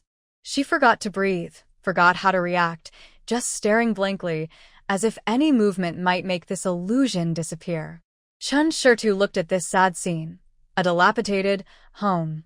His wife looking gaunt and exhausted, his daughter with a wound on her forehead and pale face, and his foolish son hugging his leg and shouting happily, "Dad." A sharp pain and overwhelming guilt flooded him instantly. His throat tightened, and tears quickly gathered in his red eyes. He bent down, holding his son tightly, then looked up, trembling lips saying, "Xiaoxiao, Xiaosui, I'm back." Li Xiaoxiao suddenly snapped out of her shock. The huge joy and the suppressed sadness from these days burst out like a flood, breaking all her strength. She rushed over like crazy, trembling as she reached out to touch Chen Xiaosui, afraid it was just a dream. "Xiaosui. Xiaosui. It's really you. You're not dead. You're not dead." She stammered, tears pouring out, finally unable to hold back, throwing herself into Chen Xiao's arms and crying heartbreakingly. "Why did it take you so long to come back?" Why? We thought you. Chen Xiaosui held his son with one arm and his wife tightly with the other, feeling her thin, trembling body in his arms, his heart aching. He kept repeating, "It's me, Xiaoxiao. It's me. I didn't die, I'm back. Sorry for making you suffer." Xiaosui had already stood up. She walked over to her father, looked up with red eyes, her voice trembling but trying to stay calm. "Dad, you really came back?" She reached out and gently grabbed his sleeve. The real feeling of touch finally let her relax, her heart heavy but at peace. Dad really came back. That terrible nightmare was real. Chen Xiaoman was a bit stunned by the scene. Seeing his mother crying uncontrollably and his father holding her tightly, he also felt like crying but mostly felt happy. He hugged his father's neck and didn't let go. After a while, Li Xiaoxiao's emotions calmed down a bit, but she still held tightly to Chen Xiao's arm, afraid that if she let go, he would disappear. Chen Xiaosui helped her sit on the doorstep, which was the only place to sit in the house. He then pulled his daughter close, picked up his son, and placed him on his lap, and greedily looked at each family member. "Dad, what exactly is going on?" "The officials said you." Chen Xiaosui asked first, showing his confusion. Chen Xiaosui took a deep breath and started to explain. "That day, there was a big flood. I was trying to save Lin Yi, the young hunter who was swept away with me, and that's how I got caught in the whirlpool. Luckily, I grabbed a piece of driftwood and floated downstream. Someone on the shore saved me. I was badly hurt and unconscious for many days. That kid Lin Yi was lucky too. After he found me, we treated our injuries and hurried back. On the way, we almost got killed by a wild boar." He spoke briefly, but the danger was clear, making Li Xiaoxiao turn pale and clutch his arm in fear. We sold some wild boar meat to get money, then hired a cart to come back. Chen Xiaosui looked at his wife and daughter with deep pain. Don't talk about me. Quickly tell me, what's really going on at home? How did you get separated and end up living in this place? How could Mother and the others do this? His voice was filled with restrained anger. When he mentioned this, Li Xiaoxiu's tears fell again. She lowered her head, crying silently. Chen Xiaosui held his mother's hand and spoke for her, his voice calm but with a hint of coldness. Dad, the day after the news of your death was spread, Grandma said the family couldn't afford to keep an idle person, so she told Mom to work. But Mom was sick and I stopped Grandma from hurting her. Unexpectedly, Grandma pushed me, and I hit my forehead on the edge of the bed, bleeding a lot. The village doctor said I might not survive. Grandma was afraid I would die and bring bad luck to the house, so she forced Mom to sign and split the family. They only gave us 3 jean of coarse rice, a broken pot, and 2 bowls, then drove us here. Chen Xiao's eyes nearly burst with rage, his fists clenched and making a cracking sound. They actually. What about your head now? Now it's fine. Chen Xiaosui spoke casually, but Chen Xiaosui looked at the scar on his daughter's forehead and could imagine how dangerous the situation had been. Xiao, you've suffered. Xiaosui, Xiaoman, I'm sorry for you. Chen Xiao's voice was hoarse, full of deep guilt and anger. He couldn't imagine that after his death, his loved ones had been treated so harshly. Li Xiaoxiu shook her head, tears in her eyes, looking at him. As long as you come back, as long as you're alive, nothing else matters. It seemed that Xiaoman finally understood. Dad was not a ghost. He was really back. He happily hugged Chen Xiao's neck and loudly announced, Dad, not leaving. Fish soup. Tasty. Sister is amazing. The innocent words of the children eased the heavy atmosphere a little. Chen Xiaosui hugged his son tightly, looking at his wife and daughter snuggling beside him. A strong feeling of relief and determination to protect his family filled his chest. He was back. This home would never be bullied again. He looked steadily at the dilapidated thatched house, then at his family, and said in a deep voice, All right, stop crying. I'm back and the sky won't fall. From now on, I'll be here. Chen Xiaosui held his son and embraced his wife and daughter, calming his excited emotions. His gaze swept over the empty, bare thatched house, finally resting on the simple stone table where Li Xiaoxiu had hurriedly placed their lunch. It was almost half a pot of wild vegetable soup, with scattered vegetable leaves floating in it, and a few dark, unrecognizable dumplings beside it. Li Xiaoxiu noticed her husband's gaze, a flicker of embarrassment and sadness crossing her face. She quickly stood up, saying, Look at me, I was so happy I forgot. Now that you're back, you need to eat something good. She hurried to the corner, carefully took out a grain bag, grabbed a handful of mixed grains, added some water, and placed it over the fire to cook a thicker porridge. Then she brought out a small clay jar, which contained some small fish caught yesterday, lightly salted. Chen Xiaosui watched his wife's busy, thin back and looked at her old clothes that were too loose because of long-term poor nutrition. His throat tightened again. He quietly walked over, took the firewood from her hand, and said, Let me light the fire. Soon, the thatched hut was filled with the warm smell of rice and fish. The family sat together on a big stone to eat lunch. Xiaoman ate happily and said, Dad is back, I'm so happy. Li Xiaoxiu kept scooping the little bit of fish meat from the fish soup to her husband and children. She only drank the soup with some wild vegetables and blackened vegetable balls. Chen Xiaosui looked at his wife and children, feeling mixed emotions. He took a sip of the thin porridge that finally had some rice grains and tasted the fish soup, which was salty and fishy, with almost no oil. He felt that this simple meal was heavier than anything he had eaten outside. Xiu, Xiaosui, Xiaoman. He put down his bowl, looked at his family, and spoke in a low but firm voice. I'm back. From now on, I will never let you suffer like this or go through such hardships. This thatched house is temporary. Once I settle down, I will find a way to build a proper house. Li Xiaoxiu looked at him, tears in her eyes, but she nodded firmly. Yes, We believe in you. As long as he is here, even a broken house is still a home. Xiaosui quietly ate her meal. Feeling the warmth of this reunion, she thought she had lost. Her father was back, and this home now had a real pillar. She quietly clenched her small fist inside her sleeve and silently thought, Dad, together we will make a good life. Those who have bullied us will pay someday. More than 10 days ago, the village chief of Baishuo knocked on Lin Ye's door. Lin Xiaosui. Lin Ye fell into the Huqing River while repairing the river channel. Chen Xiaosui, who was with him, went in to save him, and both were swept away by the river. Their bodies were not found.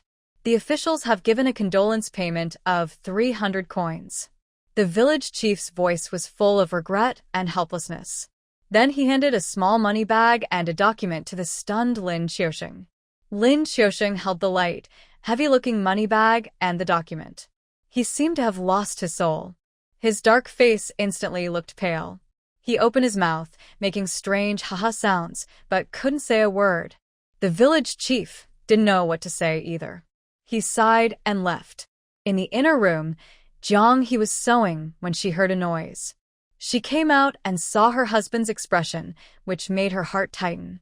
She forced a smile and asked, Father, what's wrong? Why did the village chief come? Did Ye get some news? Lin Xiaosui slowly looked up at his wife's hopeful face. The light in his eyes gradually faded. He trembled as he handed her a thin piece of paper, his voice hoarse like a broken windbag. Ye is gone, washed away by the water. We couldn't find him. He's smile froze instantly. She snatched the document, not able to read, but the bright red official seal and her husband's pale face told her everything. No, impossible. She shook her head fiercely, her voice sharp.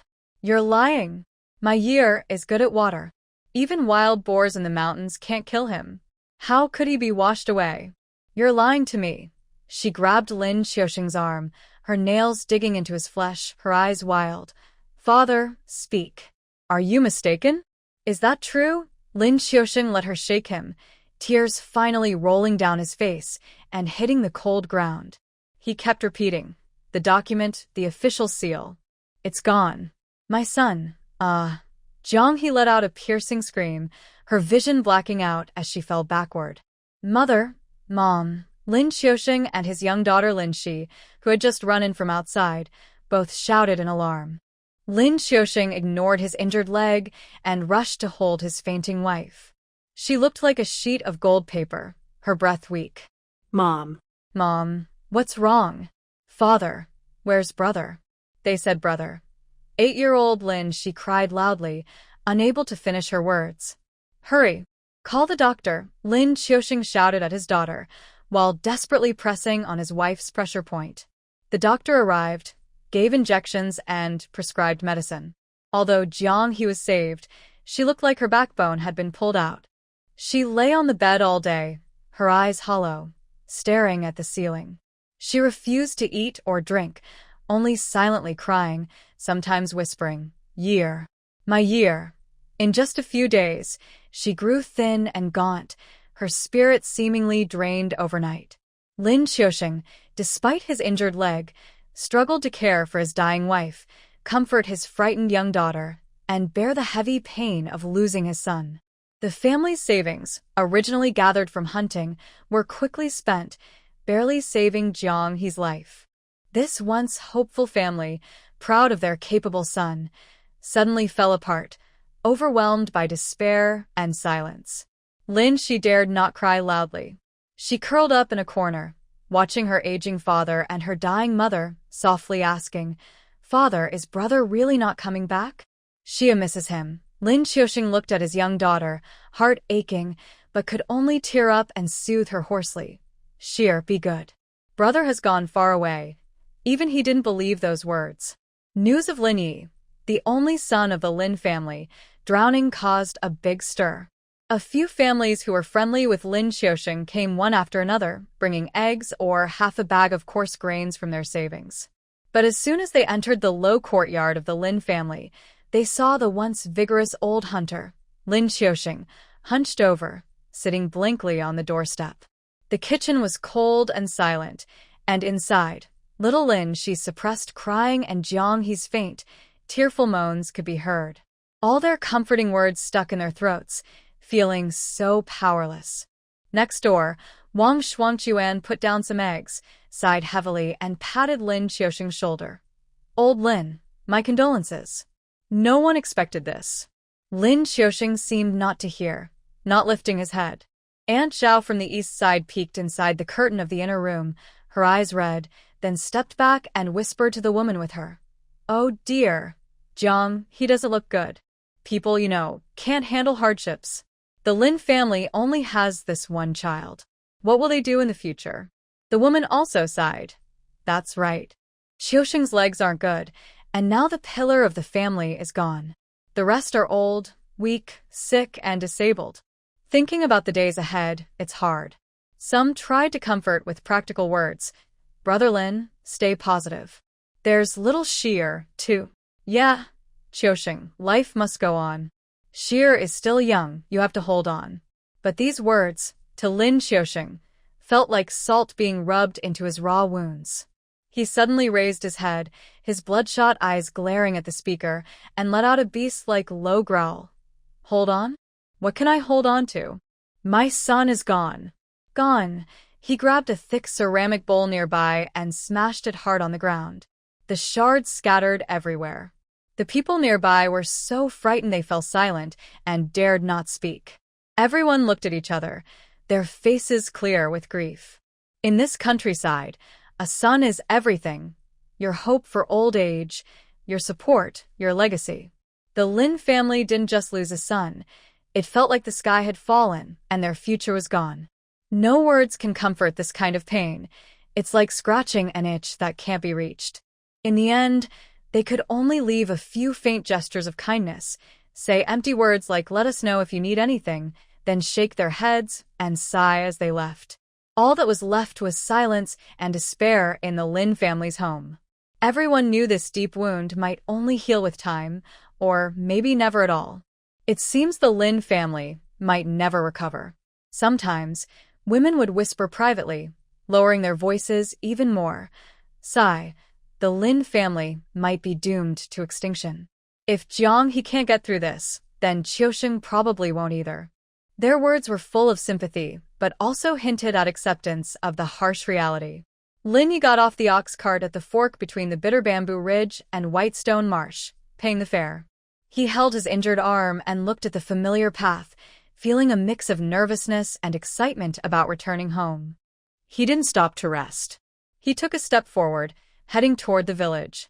About half an hour later, the old locust tree at the entrance of Whitestone Marsh Village finally appeared in sight.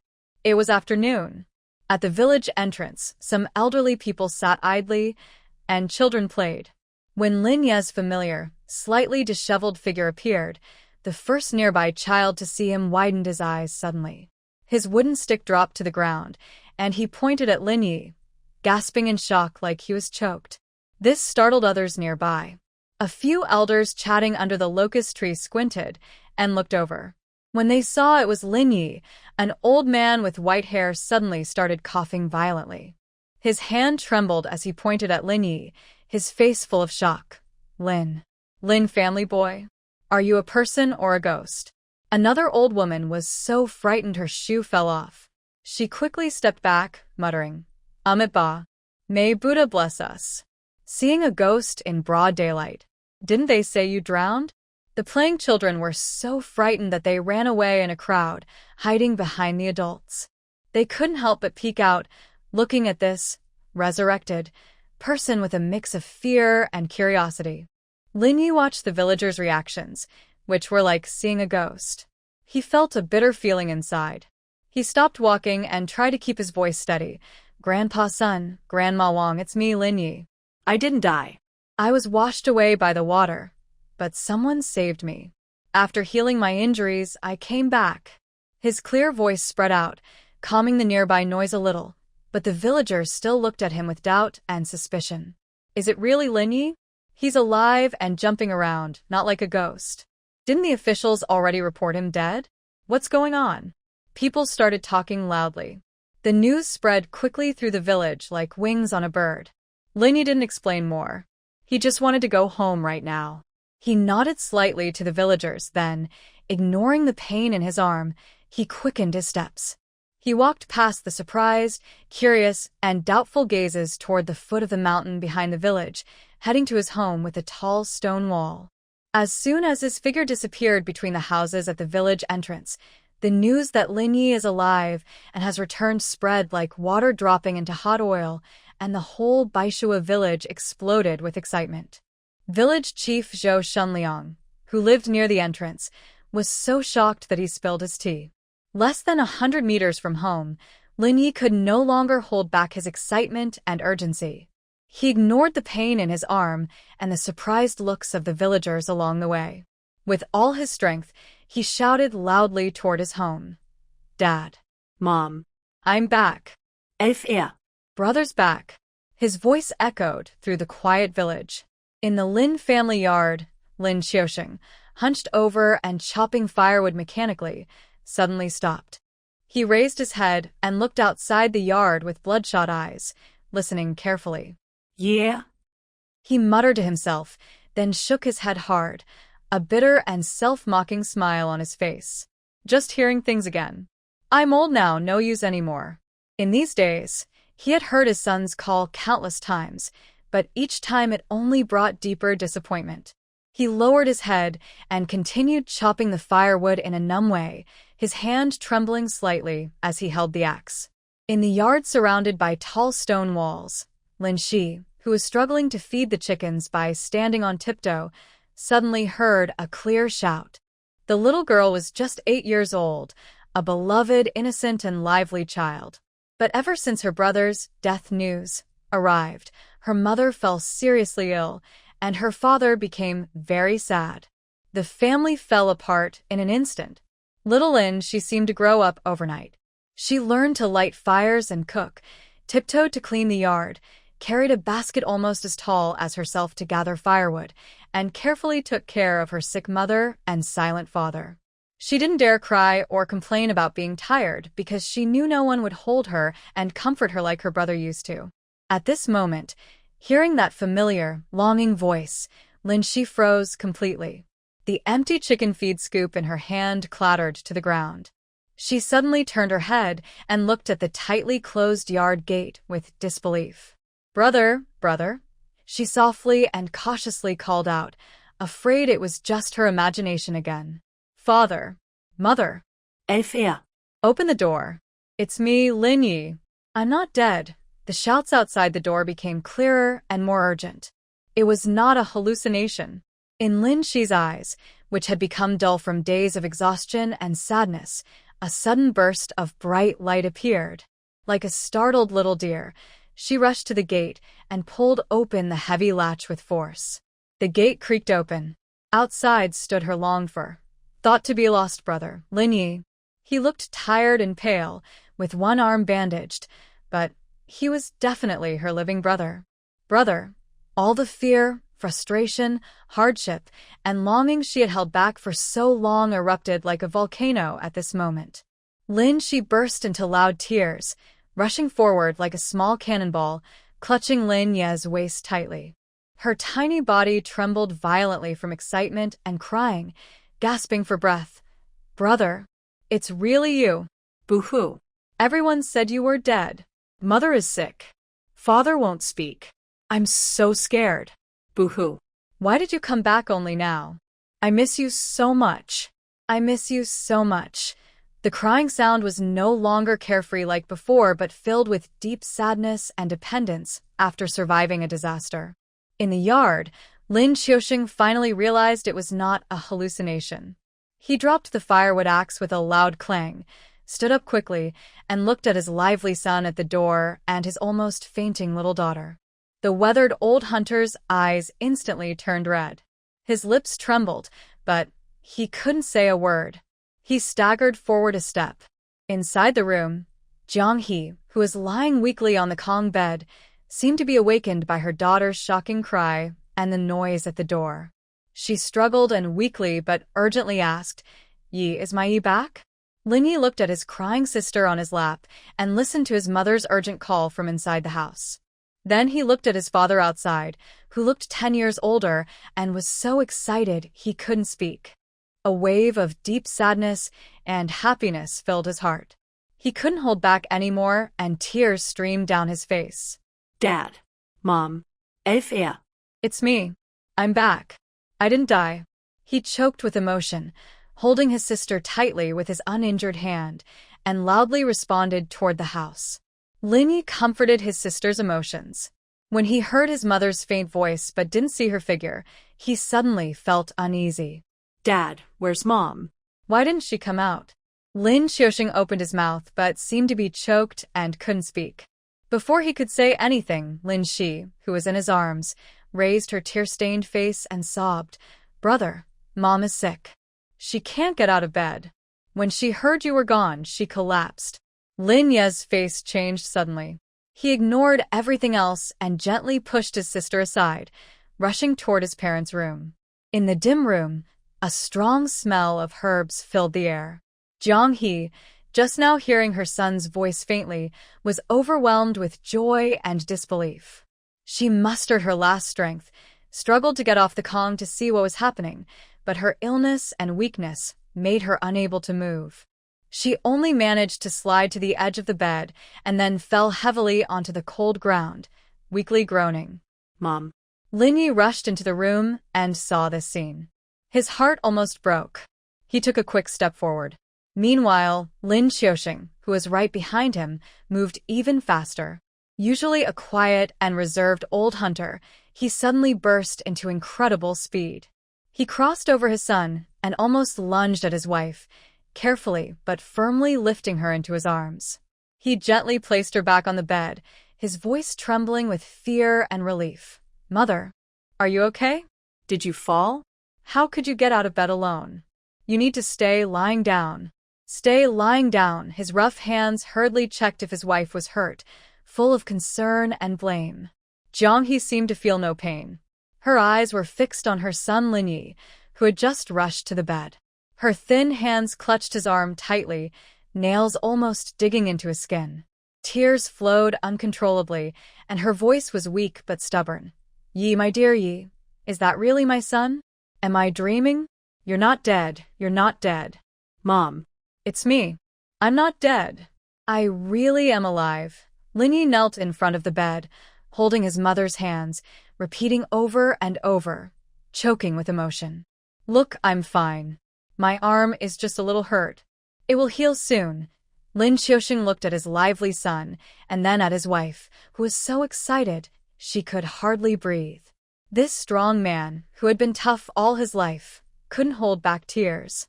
He supported his wife's shoulders, helping her breathe easier, and softly said, "It's true, Mei. It's true. Yi is back. As long as he's back, that's good." As long as he's back, Jiang He finally seemed to realize this wasn't a dream. She reached out trembling hands to touch her son's thin face and the arm hanging limply. Tears streamed down her face, but her eyes, which had been empty for days, lit up again. It was a great relief of losing and regaining. Once her emotions settled a little, Lin Xiaosui remembered to ask, "Yi, what exactly happened?" "The official said you." Lin Yi held his mother's hand and began to explain. "Father, mother, Uncle Chen Xiaosui from Shirshi village saved me. I fell into the water, and he risked his life to push me toward the shore. I got out first, but Uncle Chen was swept away. We both were carried downstream to the neighboring county. When I woke up, I went to find him. When Zhou found Uncle Chen, he was also injured. We healed up a bit and hurried back.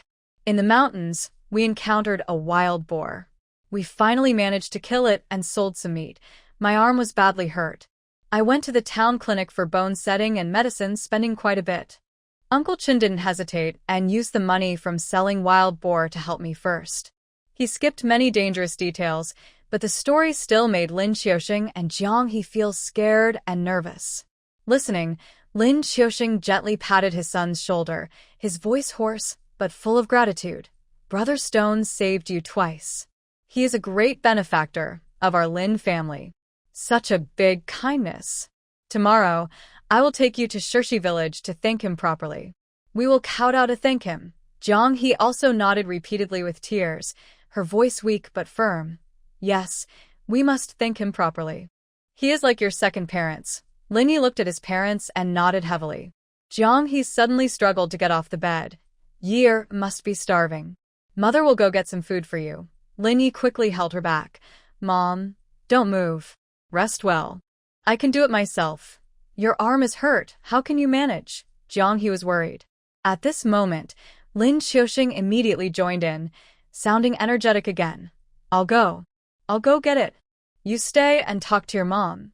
After saying that, he turned and hurried to the kitchen. 8-year-old Lin Shi also quickly followed like a little tail, shouting, Dad, I'll help you light the fire. Seeing his father and sister rushing away, Lin Yi felt warm inside. He sat back on the bed, holding his mother's hand. Mom, look, Dad and Xier went out. You just rest easy and talk to me. Jiang He finally felt a little relieved and lay back down. But her eyes couldn't help but stay on her son's face, asking carefully how he had been these days and how his injury was. Lin Yi talked about some light things, trying to downplay the dangers they faced on the road. Soon, from the kitchen, came the sounds of Lin Xiaoxing chopping vegetables, a little awkward but busy, and Lin Shi's innocent yet serious voice. Dad, the fire is lit. Dad, the water is boiling. Soon after, Lin Xiaoxing came in carrying a bowl. Jiang He looked at her son gobbling down his food. Although she had no appetite herself, her face finally showed a hint of color and a genuine smile for the first time in days. She leaned against the head of the bed and softly asked, Year, eat slowly, don't choke. Have you been suffering outside? Lin Yi swallowed his meal, which was a mix of coarse grains and meat aroma. He nodded vigorously and grinned. Mom, you don't know. On the way back, I only gnawed on dry bread. Hard and tasteless. The food at home smells so good. Dad's cooking is really delicious. Lin Xiaoxing looked at his son, and then at his wife, whose face finally showed some life. He felt as if a heavy stone that had been pressing on his heart for a long time was finally being moved slightly. Silently, he took the small piece of soft, dried meat from his bowl, one of the few, and placed it into his son's bowl. Eat yours, Lin Yi tried to refuse. Eat yours. I've had enough. Lin Xiaoxing interrupted him, his voice still a bit hoarse, but firm and unquestioning. For a moment, only the clattering of bowls and chopsticks and Lin Yi eating filled the room.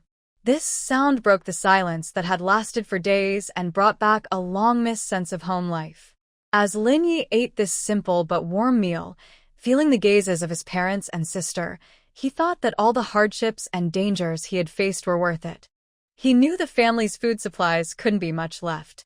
This meal with dried meat was probably saved up over some time. Recently, they probably hadn't been eating well. He put down his bowl and looked at his father, speaking seriously. Dad, I'm back. From now on, I'll do the hunting. Your legs aren't good, so stay at home and rest, take care of Mom. When my arm heals, I'll go into the mountains. Lin Xiaoxing looked at his son's determined eyes, feeling a mix of pain and pride. In the end, he nodded heavily. Yes, yes. Jiang He softly said, Year, don't rush into the mountains. First, get your body strong. When your arm is better, then go. Got it, Mom, Lin Yi replied, but inside, he was already planning. He wanted to recover quickly, to support this family again, to give his parents and sister a good life, and to repay Uncle Chen's life-saving kindness. Suddenly, Chen Shi's figure shot out of the yard like a gust of wind, not even glancing at Chen Zhensheng, Chen Dali, or Chen Dacha blocking at the door. His resolute and angry back view made Gunsheng's face turn pale with anger, his chest heaving violently. He threw his hoe to the side. Rebel. Rebellious to heaven. He shouted, pointing at the empty doorway, trembling with rage. This wicked child. Does he still see me as his father? Inside the main room, Tian Fong was pounding her thigh, cursing loudly, with spittle flying. This ungrateful thing. If I had known she was such a backstabbing traitor, I should have strangled her when she was born. So she wouldn't come back to make me angry now. She didn't even ask about my parents' lives when she entered the house, and she went straight to find that bad omen. What kind of spell did they cast on you? Huh? She cursed more fiercely, as if Chen Xiaoshui's escape from death was not a miracle, but a deliberate act of rebellion. At the kitchen door, Zhang Xiaoji listened to her mother-in-law's irrational and unfair accusations, feeling speechless. She secretly rolled her eyes. Clearly, she pushed her own orphaned family to the brink, and now she's blaming her son for being unfilial? Her heart is really twisted. But when she caught a glimpse of her husband Chen Dachu, who was silent with his head down, she swallowed her words back. After all, the main household was the one with the most benefits, and her husband was from the third household. In a way, she hadn't been wronged. As a wife, what could she say? Chen Dachu listened to his mother's shouting and scolding, his brows furrowing in frustration. He felt that his mother had gone too far. His second brother's expression just now showed he was extremely upset and angry. But he was clumsy with words and didn't know what to say. He could only sit irritably in the corner, sighing heavily. Meanwhile, Chandali paid no attention to the family chaos. He rubbed his growling stomach and impatiently shouted toward the kitchen. Third brother's wife. Is the food ready? I'm starving. I've been working in the fields all morning, and now I can't even get a hot meal. He didn't think much about his second brother's return or departure. Filling his stomach was the most important thing. Zhang Xiaoji, annoyed by his shouting, responded impatiently. What are you rushing for? It's ready now. She turned and went into the kitchen, but her heart felt cold. This family was truly hopeless. She couldn't help but think of her second sister-in-law and her 2 children in the broken thatched house at the village's end, and her second brother who had just returned but faced such a situation. She silently sighed. Before Chen Xiaoshui's family had finished their lunch, noisy voices and footsteps came from outside the thatched house. The news of Chen Xiaoshui's resurrection spread across the village in no time. Wow, he's really alive. Oh my goodness. You're not dead. Your life is really tough. TSK, Granny Tian was wrong this time. He's not dead, and she even kicked out his wife and grandson. Let's see how this ends. Everyone was talking quietly. At that moment, a figure pushed through the crowd and hurried over. It was Lu Wang, who was friends with Chen Xiaosui. Seeing Chen Xiaosui sitting there looking tired, Lu Wang's face lit up with surprise. He quickly stepped forward, his voice trembling with excitement. Brother Xiaosui, it's really you. You're okay? That's great. I knew it. You're good at water work, Lucky. How could you possibly? He reached out to pat Chen Xiaoshui's shoulder. But before his hand could land, Chen Xiaosui slightly turned aside to avoid it. He put down his bowl, looked up and calmly stared at Lu Wang. His eyes were no longer warm and friendly, but showed a faint, distant look of scrutiny. Yeah, I didn't die. Lucky, I came back, Chen Xiaosui said calmly, without showing any emotion. Lu Wang's hand froze in midair, and his excited smile also froze. He wasn't stupid. He immediately sensed the coldness in Chen Xiaoshui's attitude. Thinking about the Chen family splitting up and Xiaosui being badly hurt, a wave of guilt and awkwardness flashed across his face. He opened his mouth, wanting to explain. Brother Xiaosui, I heard you were gone, and I felt bad for a long time. When Xiaosui got hurt, I also came to see her, but he wanted to say he was powerless and that his family was having a hard time, but under Chen Xiaoshui's calm gaze, those words seemed so weak and powerless. Chen Xiaosui had once carried him over 10 miles in the mountains to save him. But when his wife and children were in trouble and almost couldn't survive, this friend just took a quick look and showed no other concern. Chen Xiaosui didn't respond to him.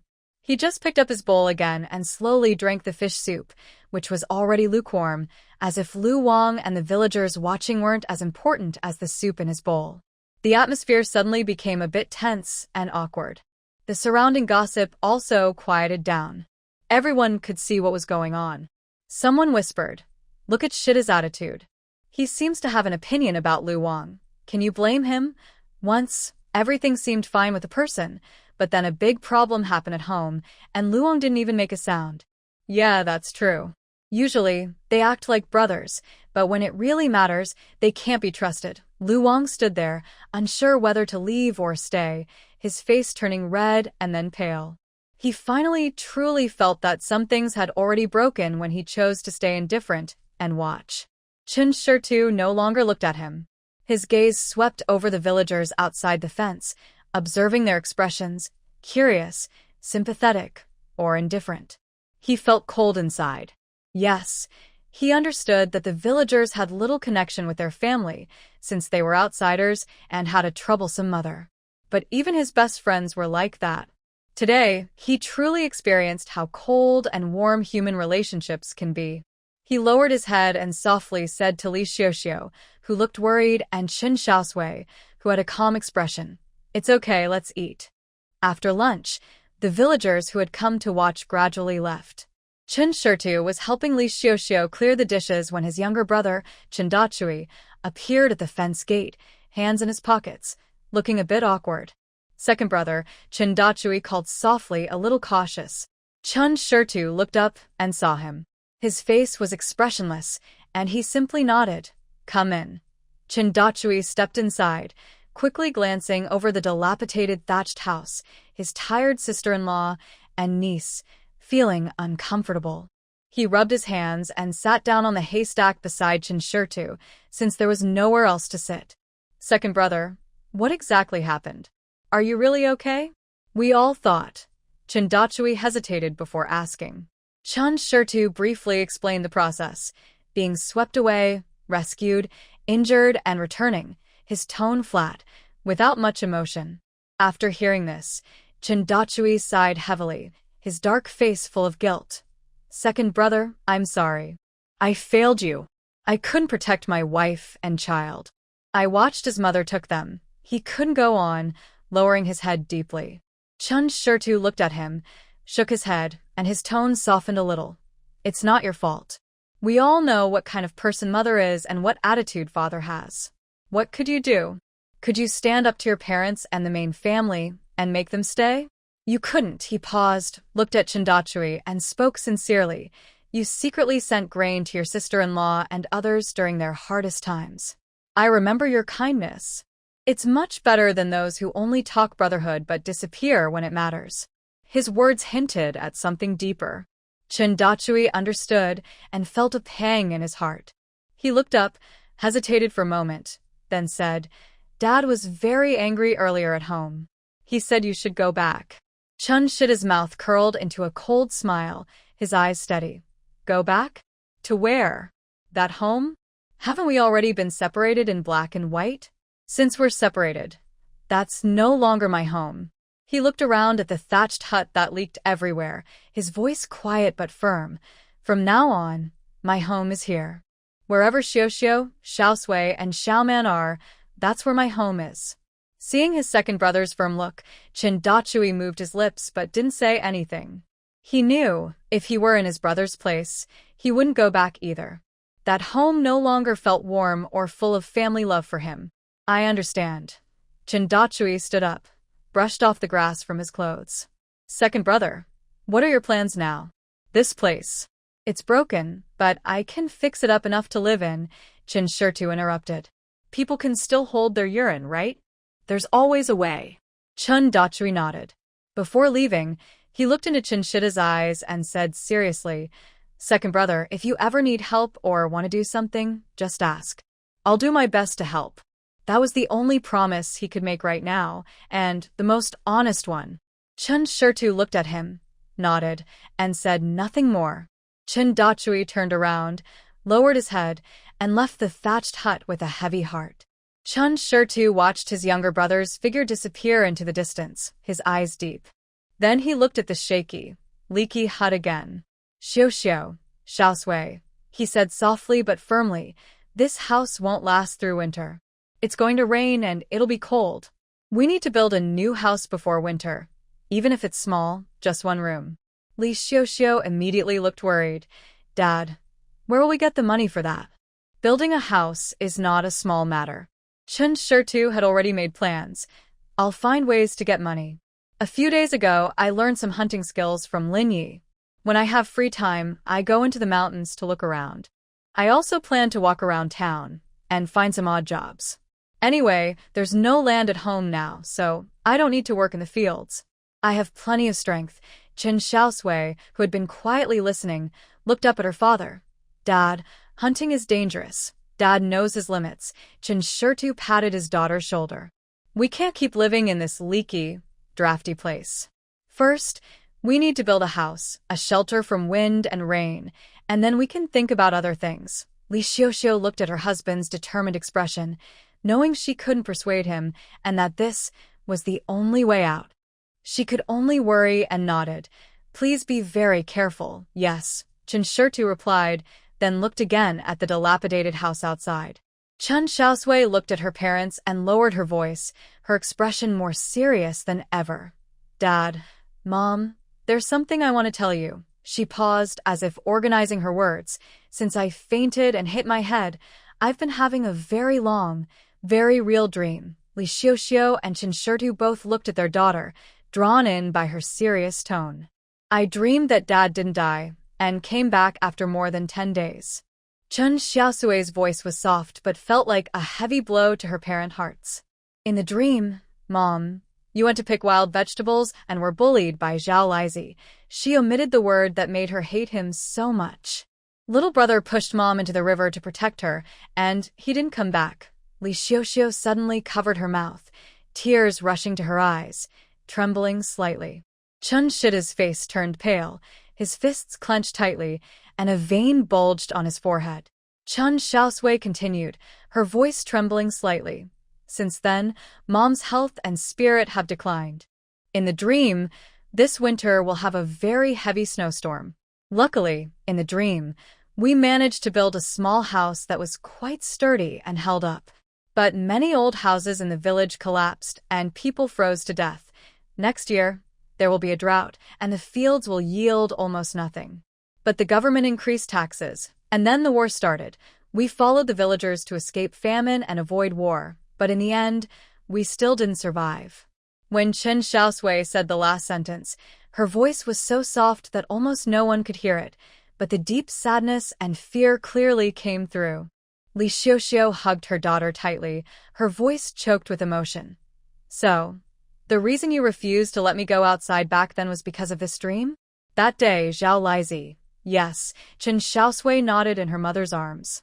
Since being chased out by Grandma just like in the dream, I feel that what happened in the dream might really happen. It's like I've already lived through it once. She looked up at her parents, her eyes red, and said, Dad, Mom, I don't want anything else. I just ask that our family can stay together, healthy and happy, and never be separated again. Chen Xiaosui listened to his daughter's story. When he heard about the humiliation and suffering his wife and daughter endured after his death, and how their family was ultimately broken apart, a fierce anger surged inside him. He suddenly stood up, his eyes bloodshot, and turned to rush outside. Zhao Lizi. I will kill him. Dad. Don't go. Li Xiaoxiu desperately grabbed his arm. Dad. You can't go. Chen Xiaosui also hurriedly stepped in front of him. Li Xiaoxiu urged anxiously, if you go now without proof, he might deny it. What if he bites back? How will the villagers judge me? I can't explain myself clearly. Things will only get worse. Chen Xiaosui calmly analyzed. Dad, Mom is right. Zhao Lizi didn't get what he wanted that day, and I even heard him. He's probably hiding from us now.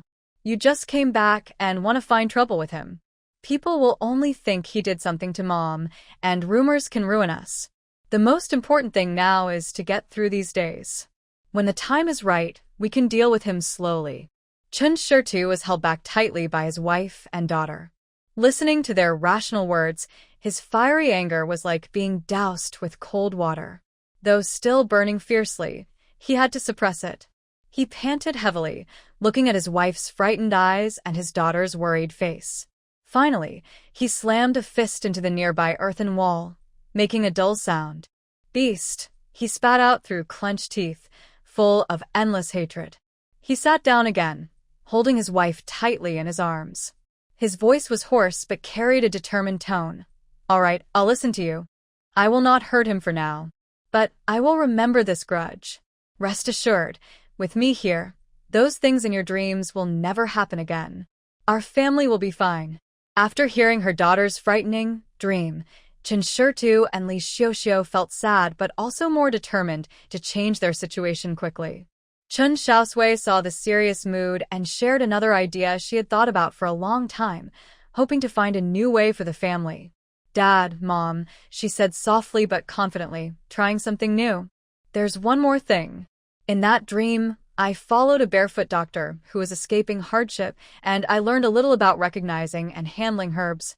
I think we can go to the mountains to pick herbs and sell them at the pharmacy in town. I heard some herbs are even more valuable than grain." Li Xiaoxiu frowned as she listened, showing worry and doubt on her face. "Picking herbs? Is that possible? We don't know much about it. Some people in the village tried before, but the pharmacy didn't want to buy what they brought back, saying it looked bad or was dangerous, and some almost caused harm. They ended up losing money and trouble. It looks easy, but it's very complicated inside." She was mainly worried that her young daughter might think too simply.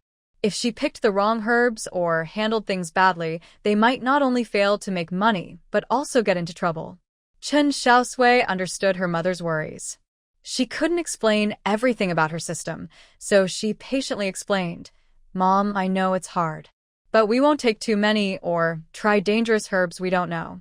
I only plan to pick some common, easy-to-recognize ones, like plantain, dandelion, and motherwort, which grow near our fields and at the foot of the mountain. We'll pick a little first, try to prepare them simply based on what I remember from the dream, and then ask at the pharmacy in town. Even if the price is low, earning a few coins is better than nothing. It's just a try. If it doesn't work, we'll think of other ways." Her words were clear and organized, acknowledging the difficulty but also offering practical steps, making her plans seem less unrealistic. Chen Xiaosui listened silently. Looking into his daughter's clear yet calm eyes, he remembered how she had accurately predicted Zhao Lizi's situation and his own return. He believed her dream-learning idea about 7 or 8 parts. After thinking for a moment, he made a firm decision. Xiaosui's idea makes sense. Relying only on part-time work and luck to hunt is too slow to make money. Although Xiaosui dreams that we finally build a house, it won't be easy. Gathering herbs sounds like a good idea. Let's follow Xiaosui's plan and give it a try. He looked at his daughter with trust and encouragement. "Xiaosui, just make sure you recognize the herbs correctly. When the time comes, point them out to me, and I will gather them. Let's focus on the few herbs you're most confident about, gather a small amount, and then go to town to explore." Seeing her husband agree, Li Xiaoxiu still felt a bit nervous but no longer opposed. She only warned, "Be very careful and don't pick anything strange or weird." Chen Xiaosui nodded firmly, feeling relieved inside. She believed that if they handled it carefully, these seemingly insignificant herbs could help them escape their difficulties. After discussing gathering herbs, Chen Xiaosui remembered another important matter. "Dad, Mom, there's one more thing. Tomorrow, Brother Linya should come to our house with his father." Chen Xiaosui nodded. "Yes, Brother Linya is honest and will come. We owe him a lot this time." Chen Xiaosui continued. "I remember in my dream, later our family managed to build the house before winter, thanks to Brother Linya.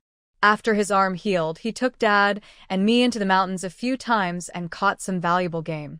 That's how we saved enough money to buy materials and hire help." Hearing this, Chen Xiaosui's eyes lit up. That was definitely good news. He knew Linya was young but experienced. Having him lead was much better than wandering around alone.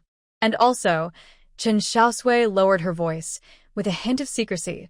"I found some herbs near the small river and the little stream over there. There are quite a few. Since they can't be eaten, no one usually notices or picks them. I saw them in my dream when I learned about herbs, and the herbal shop was collecting them." Li Xiaoxiu's worries were raised again. "The riverbank? That place is slippery. You must not go there." Chen Xiaosui immediately responded, his tone firm. "Yes. Later, point out to me which herb it is, and I will go gather it. Stay on the shore, and don't go into the water. Avoid even the muddy ground near the river." He looked at his daughter's still pale face, knowing that although she seemed able to walk now, her strength was still weak.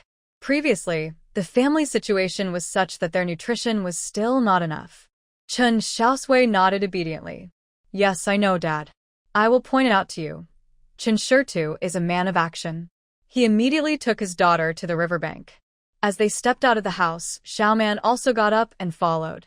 Li Xiaoxiu originally wanted to stay inside to tidy up, but when she saw her son heading to the river, her nerves were instantly pulled tight. The tragic scene of her son's drowning in her dreams suddenly appeared before her eyes. Almost instinctively, she tightly grabbed her son Chen Xiaoman's hand, holding on so hard that it felt like if she let go, the child would disappear. Mom, Chen Xiaoman was a bit hurt by the grip and looked up in confusion. Come on, I'll go with you.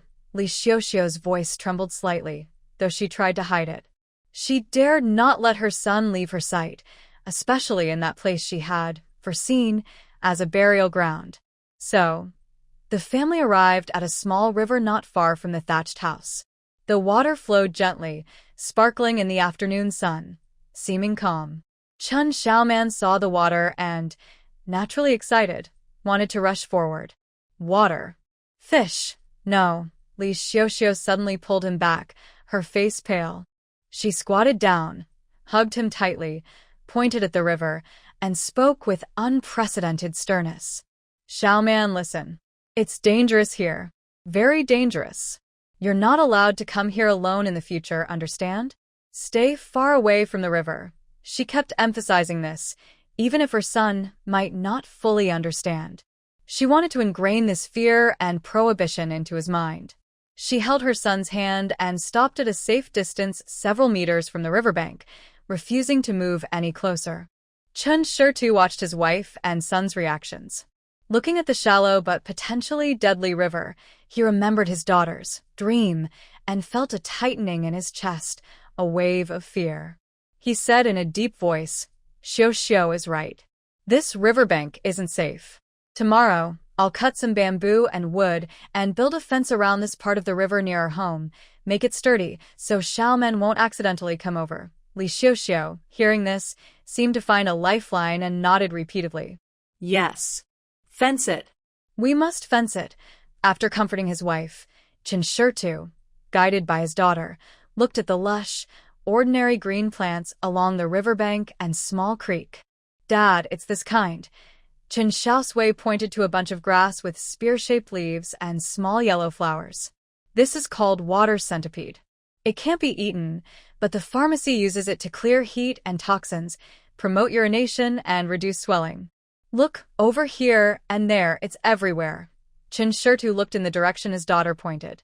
Sure enough, this grass called water centipede grew lushly along the riverbank wetlands, everywhere he looked, and no one paid attention. He was surprised and widened his eyes.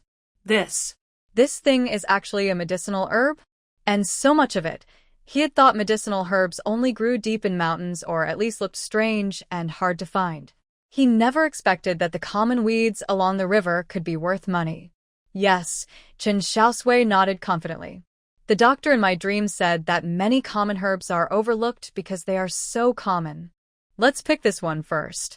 It's easy to recognize, in large quantities, and less likely to be mistaken.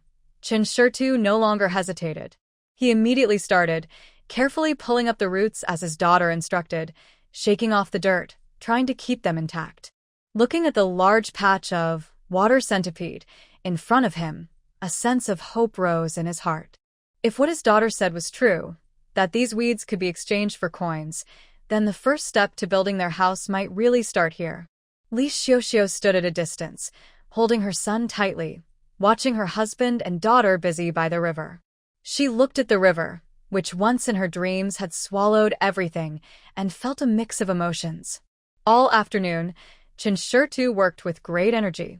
Under his daughter's guidance, he carefully picked the grass called water centipede. This grass was everywhere along the river.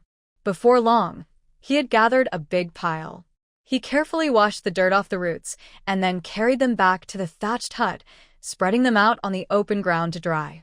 Seeing the large green patch of herbs shining in the sunset, it looked like shining copper coins, and Chen Xiaosui felt more at ease. Li Xiaoxiu also helped organize the herbs. Though she still had doubts about these unremarkable weeds, she felt more hopeful. Dinner was still porridge, but because she felt more secure, Li Xiaoxiu cooked it thicker than usual. The family sat around a stone, eating with some salted vegetables and leftover fish soup from noon, feeling especially happy and satisfied. Chen Xiaoman held his bowl, eating loudly, with a satisfied look on his face. He mumbled, "Full, tasty." Li Xiaoxiu watched her son's innocent expression, thinking again of her daughter's cold end in her dreams. She couldn't help but lean closer to him and gently touch his head. Chen Xiaosui ate quietly, his eyes passing over his father's busy, sweat-streaked but determined face, his tired but peaceful mother, and his younger brother's happy, carefree smile. Her heart was filled with a warm, full happiness. This scene was a sharp contrast to the chaos and tragedy she remembered from the day her father returned. In her memory, her father came back after her brother had already drowned days earlier. He dragged his tired body back to their broken thatched house, facing only her mother, who was near a mental breakdown, and herself, weak and injured. From her mother's broken sobs, she learned that her son had been harmed by someone. Her father's long-held fears, sadness, and worries about their family suddenly exploded into fierce anger. He looked like a lion fully enraged, eyes red, grabbing whatever he could find, shouting as he prepared to fight Zhao Lizi to the death. At first, the villagers were scared by his desperate stance and didn't dare to stop him. After all, anyone would be heartbroken over their foolish son, especially if he was harmed by others. That hatred could burn away reason. But when it looked like he might really hurt someone, a few brave elders and men hurriedly rushed forward and struggled to hold Chen Xiaosui back. That night, the area around the thatched house was filled with crying, shouting, and pleading, a chaos like hell. And now, Chen Xiaosui listened to his brother's satisfied munching, watched his tired but peaceful parents, and felt the simple yet warm family atmosphere. A gentle smile appeared on his face. It was so good. This time, everything was still possible to save. His brother was still here, and his parents were with him. Let those tragic memories stay as a warning forever. He must protect this peace and happiness that he has regained. At night, Chen Xiaosui slept peacefully on the dirt floor covered with dry grass. He was sleeping soundly, feeling safe inside. The gentle sound of my wife and children breathing nearby is more comforting than anything else. My mind is busy, constantly thinking about what to do next. The yard needs tidying up, the area at the foot of the mountain is unsafe, so I must build a stone wall. The house is the top priority. It must be built before winter arrives. We also need essential items: a table, stools, bowls and chopsticks, a decent stove, and a proper bed. Each one is urgently needed. Oh, and I must find a way to get some meat to nourish Xiaosui. Her face still looks too pale. At dawn, I quietly get up, grab the machete I exchanged a few days ago from the space, and head outside. When Li Xiaoxiu and the children wake up, they see that I've already returned with several thick bamboo sticks. I don't rest. I sit in the yard, under the early morning light, and skillfully chop and carve the bamboo with my machete. First, I make a few bamboo tubes of different sizes, hollowing out the insides and smoothing the surfaces. Xiaosui, use these as bowls and water containers. They're better than broken ones, I say, handing the bamboo tubes to them. Next, I carve a few pairs of bamboo chopsticks. They're rough but functional. Finally, I select a few thicker bamboo poles, tie them with vines, and make a simple small table with 4 legs.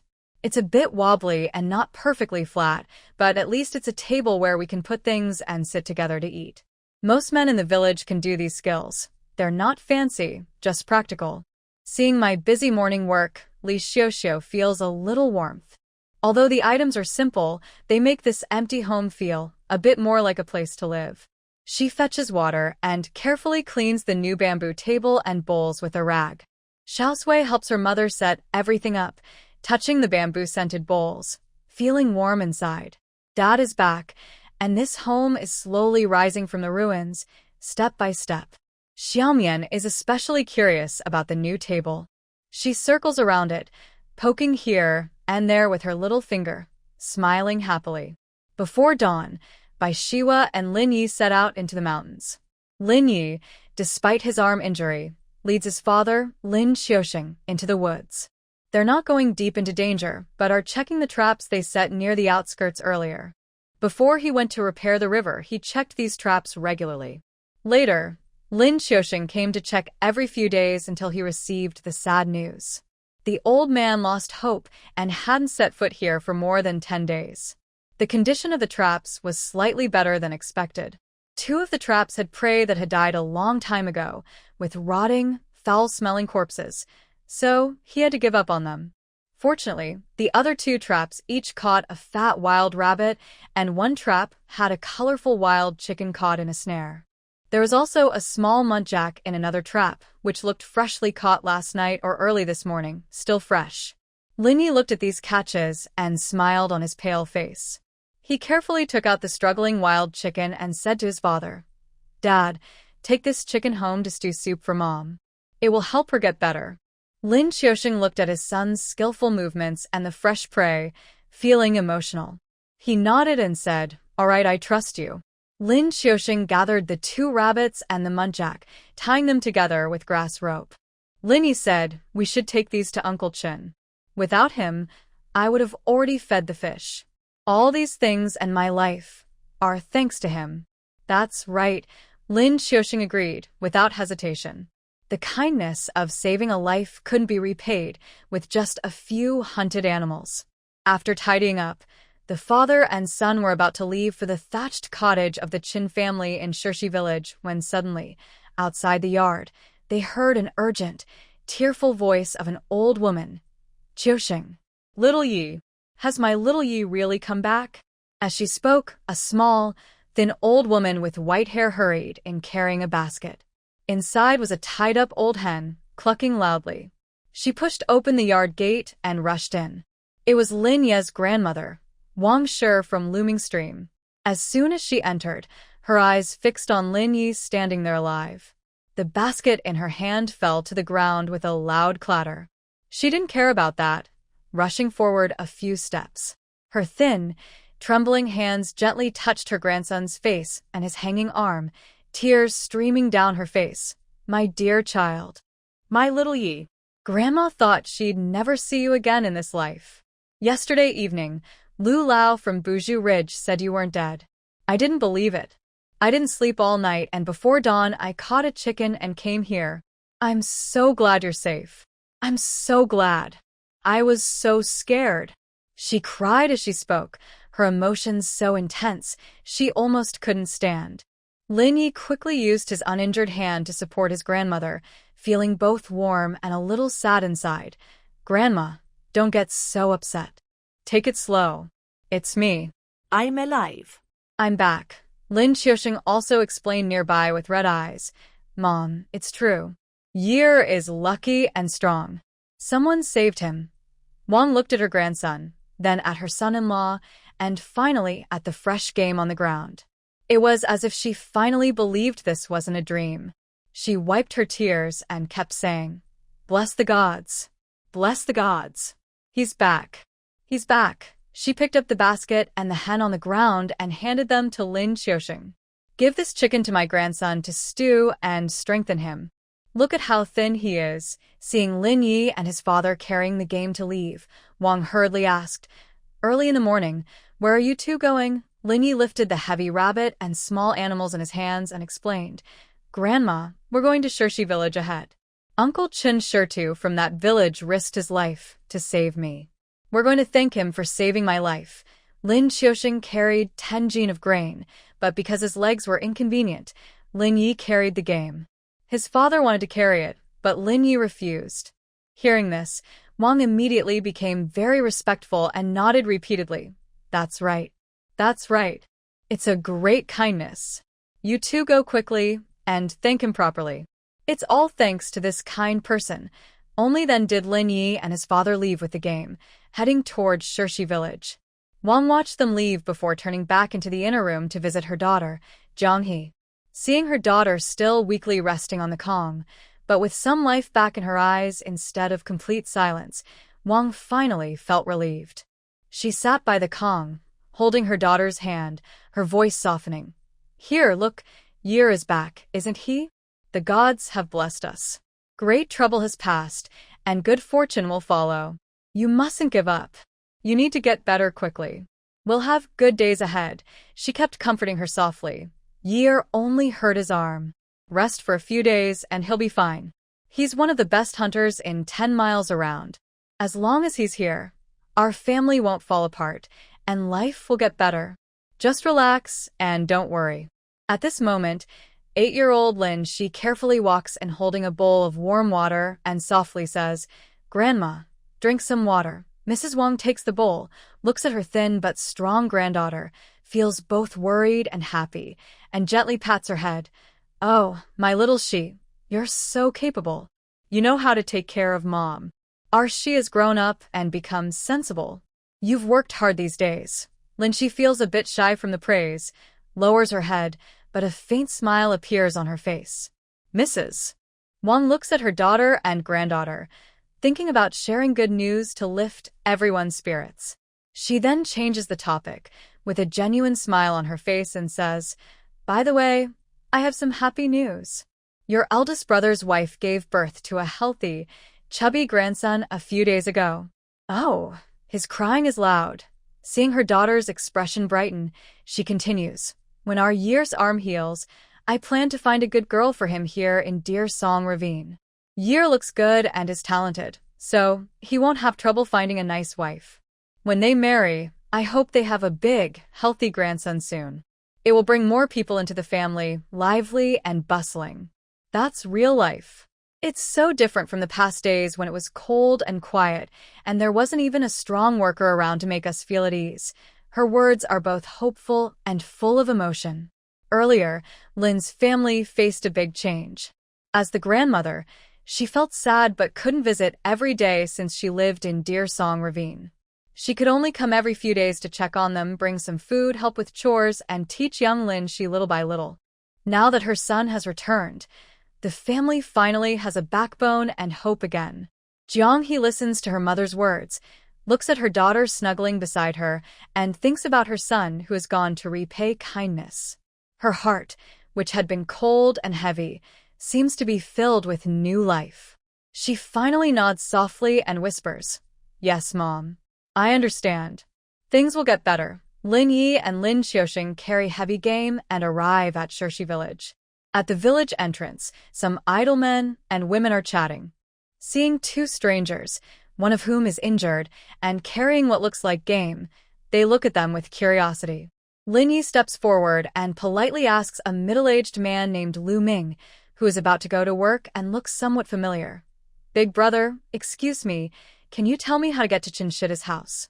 Chen Shi. Lu Ming was momentarily stunned, looking up and down at them, especially at the two fat rabbits and a fairly large deer they held. A hint of surprise and curiosity flashed in his eyes. "Why are you looking for him?" He instinctively felt it was strange that these two people, carrying so much meat, came to find a poor family. Lin Yi straightened his back and clearly said, "Uncle Chen Xiaosui saved my life when he was repairing the Luo Qing River channel. I came specifically to thank him for saving me." He deliberately lifted the heavy gift in his hands. When he said this, not only Lu Ming was stunned, but a few villagers listening nearby also reacted with shock. A quick-witted, tall, thin man exclaimed, "Oh, so when there was an accident on the river, it was Chen Xiaosui who was swept away while trying to save you?" "Yes, yes." The officials only said 2 people died, but they didn't tell the full story. "I didn't expect there was more to it." Another woman nodded in agreement, and her gaze toward Lin Yi and his father changed instantly. Lin Yi nodded heavily, with a tone full of gratitude and a bit of fear. "Yes. The water was so fast back then. If Uncle Chen hadn't pushed me away with his life on the line, I wouldn't be alive." But Uncle Chen himself, his words were filled with sincere gratitude. Lu Ming and the villagers looked at Lin Yi's injured arm and listened to the dangerous story, and they believed him mostly. When Lu Ming's gaze returned to the game animals, his envy and jealousy were almost impossible to hide. 2 fat rabbits and a deer. That's a lot of meat and oil, enough for many meals. Unconsciously, a thought crossed his mind. If I had known. If only my brother had gone to save that young man, then all this meat would belong to our Lu family. But that thought was just a fleeting illusion, and he knew it was foolish. Not to mention whether his brother Lu Jiang was at that place at the time. Even if he was in that rushing river in a life-and-death situation, how many people could risk everything like Uncle Chen Xiaosui to save others? He knew he didn't have that kind of courage or strength. This meat belonged to Uncle Chen Xiaosui. Lu Ming suppressed his sour feelings, pointed toward the village's end, and said with a complex tone, "Look, follow this road west all the way to the end. The most dilapidated thatched house is where Uncle Chan is living now. Thanks, big brother. Thank you for your message." Here is the corrected and simplified version. Lin Yi thanked them and, together with Lin Xiaoxing, walked toward the end of the village under the watchful and complicated gazes of many villagers. As they walked away, the tall, thin man suddenly patted his thigh, as if remembering something important. He quietly said to a woman nearby who was friendly with Wang Jinhua, "Quick, go tell sister-in-law Jinhua. Her second uncle's family has visitors. They brought lots of game. Wow, 2 rabbits and a deer. That must be worth a lot of silver." The woman heard this, and her eyes lit up. She immediately turned and ran toward the Chen family's house, thinking about what to say. Breathless, she rushed into the Chen yard and saw Wang Jinhua hanging clothes. She couldn't hide her excitement and shouted, "Sister-in-law Jinhua, big news! At the end of the village, your second uncle's family. That boy Chen Xiaosui saved came to thank us. He brought 2 big, fat rabbits and a deer. Oh my, that deer looked really fat, dripping with oil." Wang Jinhua's wet clothes suddenly fell back into the basin with a splash. She turned her head sharply, her eyes wide with surprise. What? What did you say? Someone brought meat for the second family? And so much? Absolutely true. The woman said, patting her thigh exaggeratedly. They said it themselves, Xiaosui saved his life in the river. This is a thank you gift. My goodness, so much meat. If we hadn't divided the property. She deliberately dragged out her words and glanced meaningfully at Wang Jinhua. Wang Jinhua's face instantly turned very ugly. Her heart felt like it was a mess of emotions, jealousy and regret. 2 rabbits and a deer. If they hadn't divided the property, wouldn't all this have gone back to the old house?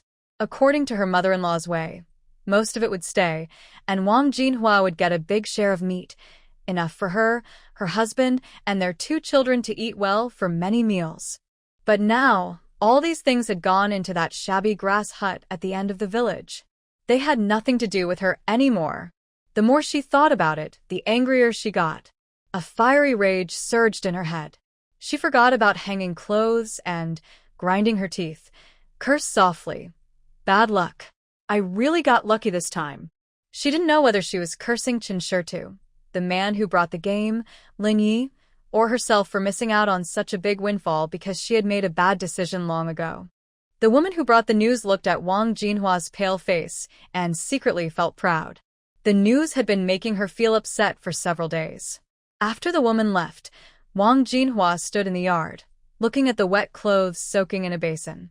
She felt anxious and restless. 2 fat rabbits and a deer were moving in front of her, as if they could already smell the delicious smell of stew. Why? Why do good things always go to them? She wondered.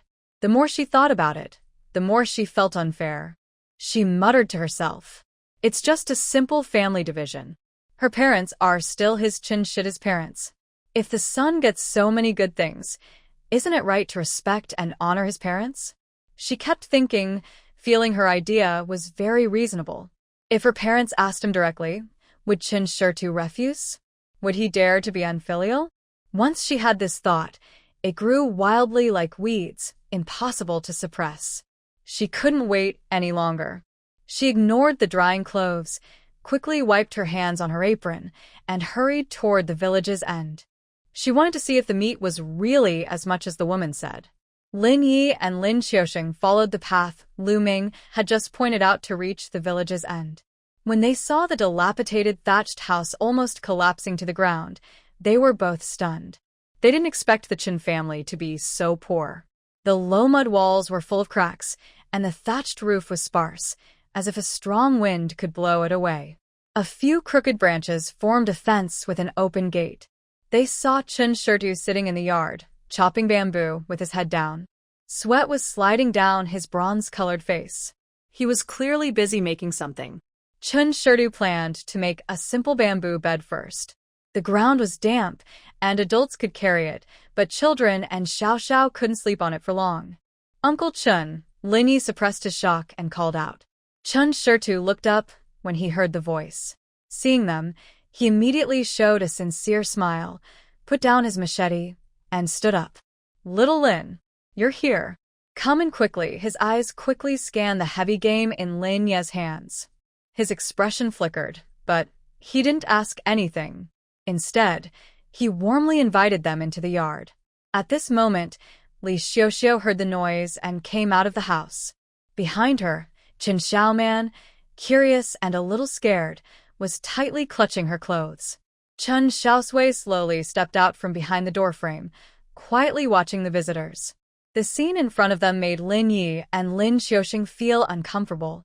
This family is very poor. Besides the bamboo crafts that Chen Xiaosui was making, almost nothing else looked decent. Li Xiaoxiao felt a bit awkward.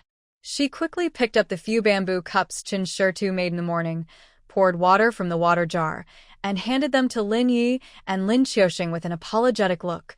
Sorry for the simple home. We don't even have a proper place to sit. Please drink some water. Don't say that, sister-in-law, Lin Yi quickly replied, feeling a bit sad inside. He no longer hesitated. He handed over the heavy game he was holding, speaking very seriously. Uncle Chen, Annie, this little gift is our way of showing respect. Thank you for saving my life in the river. If it weren't for you, I would have been fish food long ago. If your family needs anything in the future, just tell us. Chen Xiaosui looked at the 2 fat rabbits and a deer, knowing this gift was quite valuable. He patted Lin Ye's uninjured shoulder and said in a steady voice, Kid, I won't say much about politeness. In that situation, anyone would have helped. You coming back alive is the most important thing. This. Before he finished, his eyes caught a glimpse of a figure sneaking past outside the fence wall. It was Wang Jinhua, here to confirm the information. She clearly saw the game in Lin Ye's hands, the fat rabbit and the big deer, and her eyes widened with greed. Her slight hope and greed instantly turned into sharp envy and anger. Wang Jinhua couldn't hold back anymore. Ignoring the risk of being seen, she turned and ran toward the fields. She wanted to tell her mother-in-law and husband this certain news, urging them to come quickly and settle the matter. In the yard, Chen Xiaosui watched Wang Jinhua disappear into the distance, his brow slightly furrowing, then relaxing again. He said to Lin Yi and his father, We'll accept this. Thanks for thinking of us. Come inside and talk. Even though there's no place to sit. In the fields, Chen Zhensheng was busy weeding, while Chen Dali was loafing nearby. Tian Fong sat on the edge of the field, resting, still complaining as he spoke. Wang Jinhua, panting, ran to the edge of the field. She didn't bother to catch her breath and shouted to Tian Fong and Chen Zhensheng, Dad. Mom. Della. Something's happened. Big trouble. Tian Fong was startled by her sudden outburst and scolded her impatiently. What's all this crying about? Has the sky fallen? Wang Jinhua patted her thigh dramatically, with a tone full of exaggeration, sourness, and urgency. It's more upsetting than the sky falling. At the end of the village, the second family the boy he saved came to thank us. Guess what? He brought 2 fat rabbits for the eldest, and a big deer. She gestured with her hand, afraid they wouldn't imagine how big the prey was. What? A deer? Chen Dali's eyes lit up at the mention of meat, and he stopped working with his hoe. Chen Zhensheng also frowned and paused his task. Tian Fong's eyes narrowed sharply, shining with intelligence. Really? So much stuff. Absolutely. Many people at the village entrance saw it. Seeing that she had caught their attention, Wang Jinhua quickly took the opportunity to stir things up further. Mother, father, do you think this is right? He just moved out on his own, but you two are still his real parents. If the son gets so many rare things, he should at least share most of it with you too, right? Does he still respect his elders at all? Wang Jinhua watched their expressions carefully, adding fuel to the fire. How long has it been since our family had any meat? Qingzhu, her 15-year-old son, is growing up and father and Dolly are working so hard. Don't they need to eat better? But Chen Xiaosui is fine, closing himself in to eat alone. If this gets out, the villagers will laugh at us, saying our family is unfilial, that he keeps all the good stuff for himself and doesn't care about his parents' life or death. Her words hit Tan Fong and Qin Zhensheng right in the heart. Tan Fong was already angry about Chen Shita's indifferent attitude after returning yesterday. Now, hearing that the second family had so much wealth, but didn't think of showing filial piety, he was furious. Chen Zhensheng, though silent, looked grim when he heard the accusations of unfilial behavior and gossip from the village. Chen Dolly even shouted directly, "Exactly. Father, mother, this second brother is too unreasonable. They have so much meat, but their family of four can't finish it? They should send some over to us."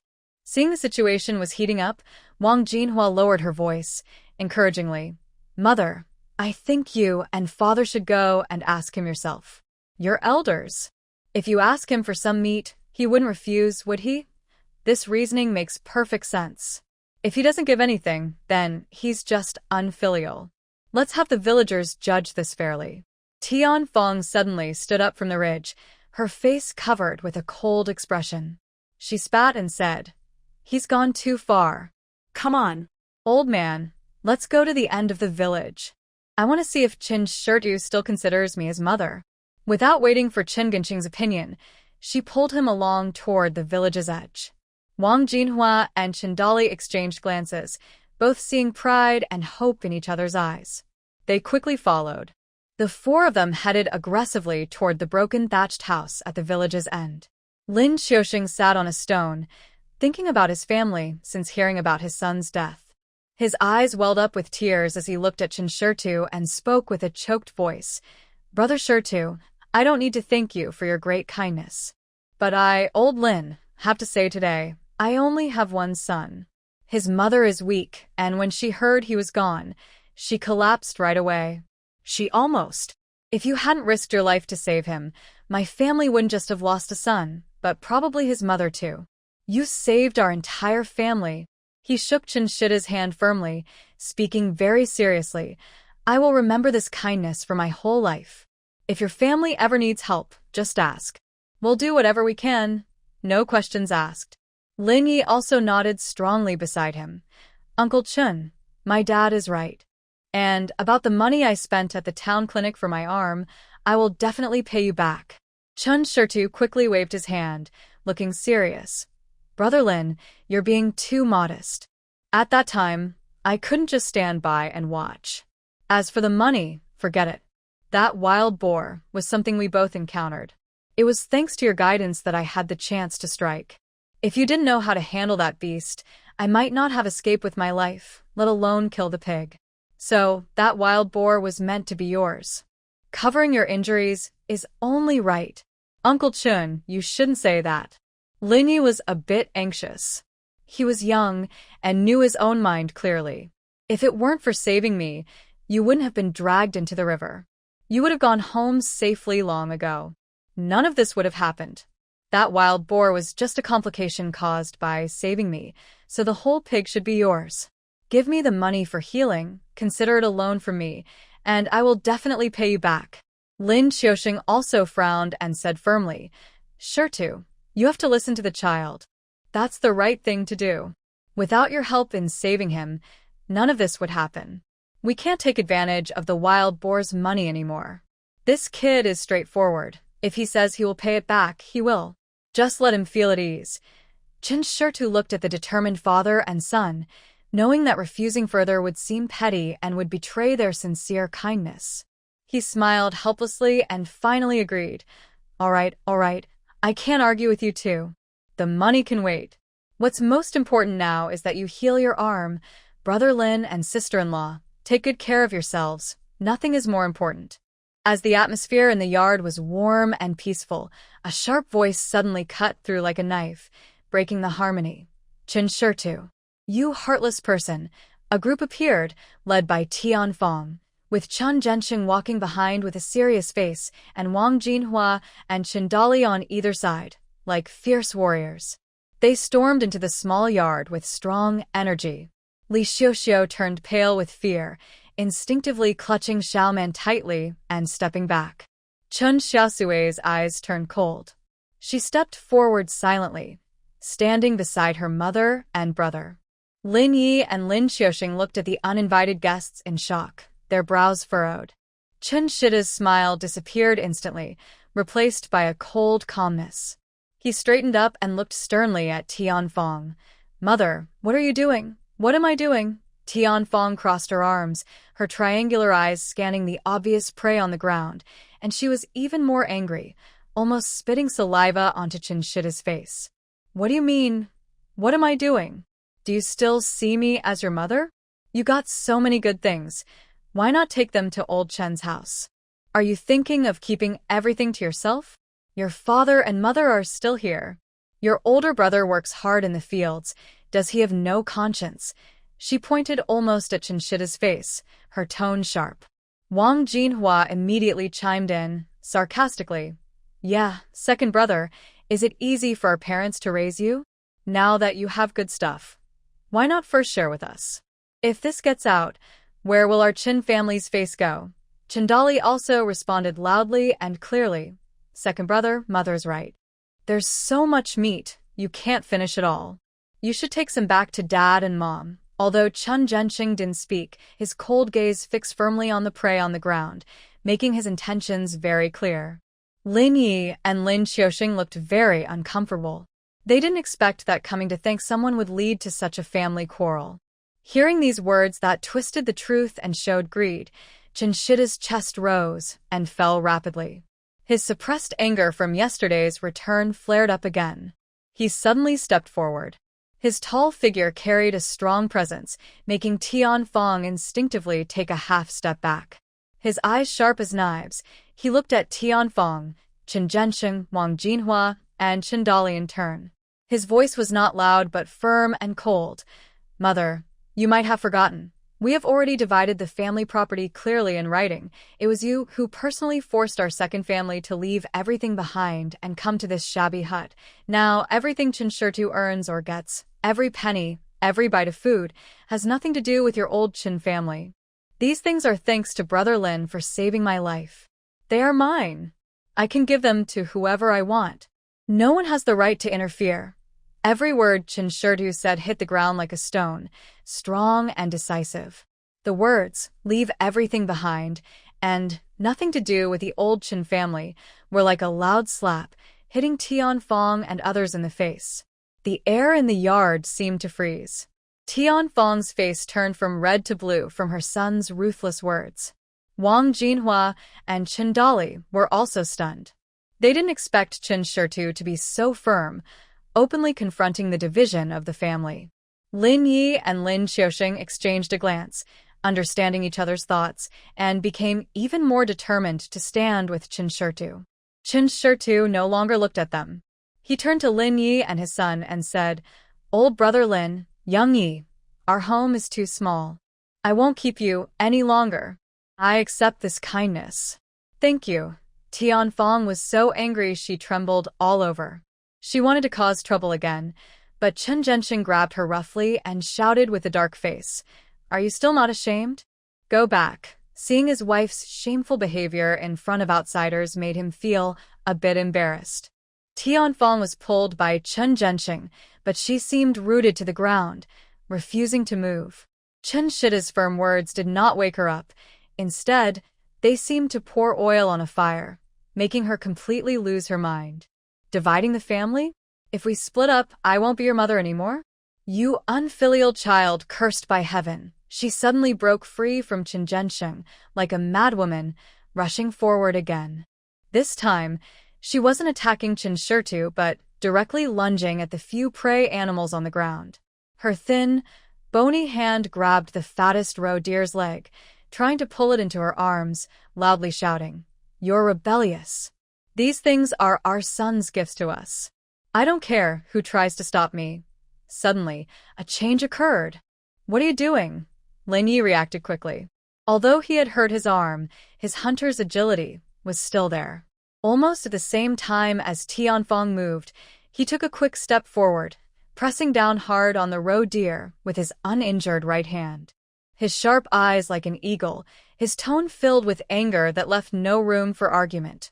"Old lady, this belongs to me. It's a gift I received from Uncle Chen to thank him for saving my life. Not your Chen family's. Why do you think you can take it?" He was young and full of energy, grateful to Chen Xiaosui. Seeing his benefactor's family being insulted and trying to snatch his gift, he couldn't hold back. Tianfeng was choked by Lin Ye's momentum and words, but she was used to throwing tantrums in the village. How could she fear a young outsider? She clung tightly to the roe deer's leg, refusing to let go, shouting sharply, "What are you? This is my son's family. His things are my things. Taking my son's belongings is only right. Who do you think you are, outsider, to talk back? You." Lin Ye's face turned red with anger.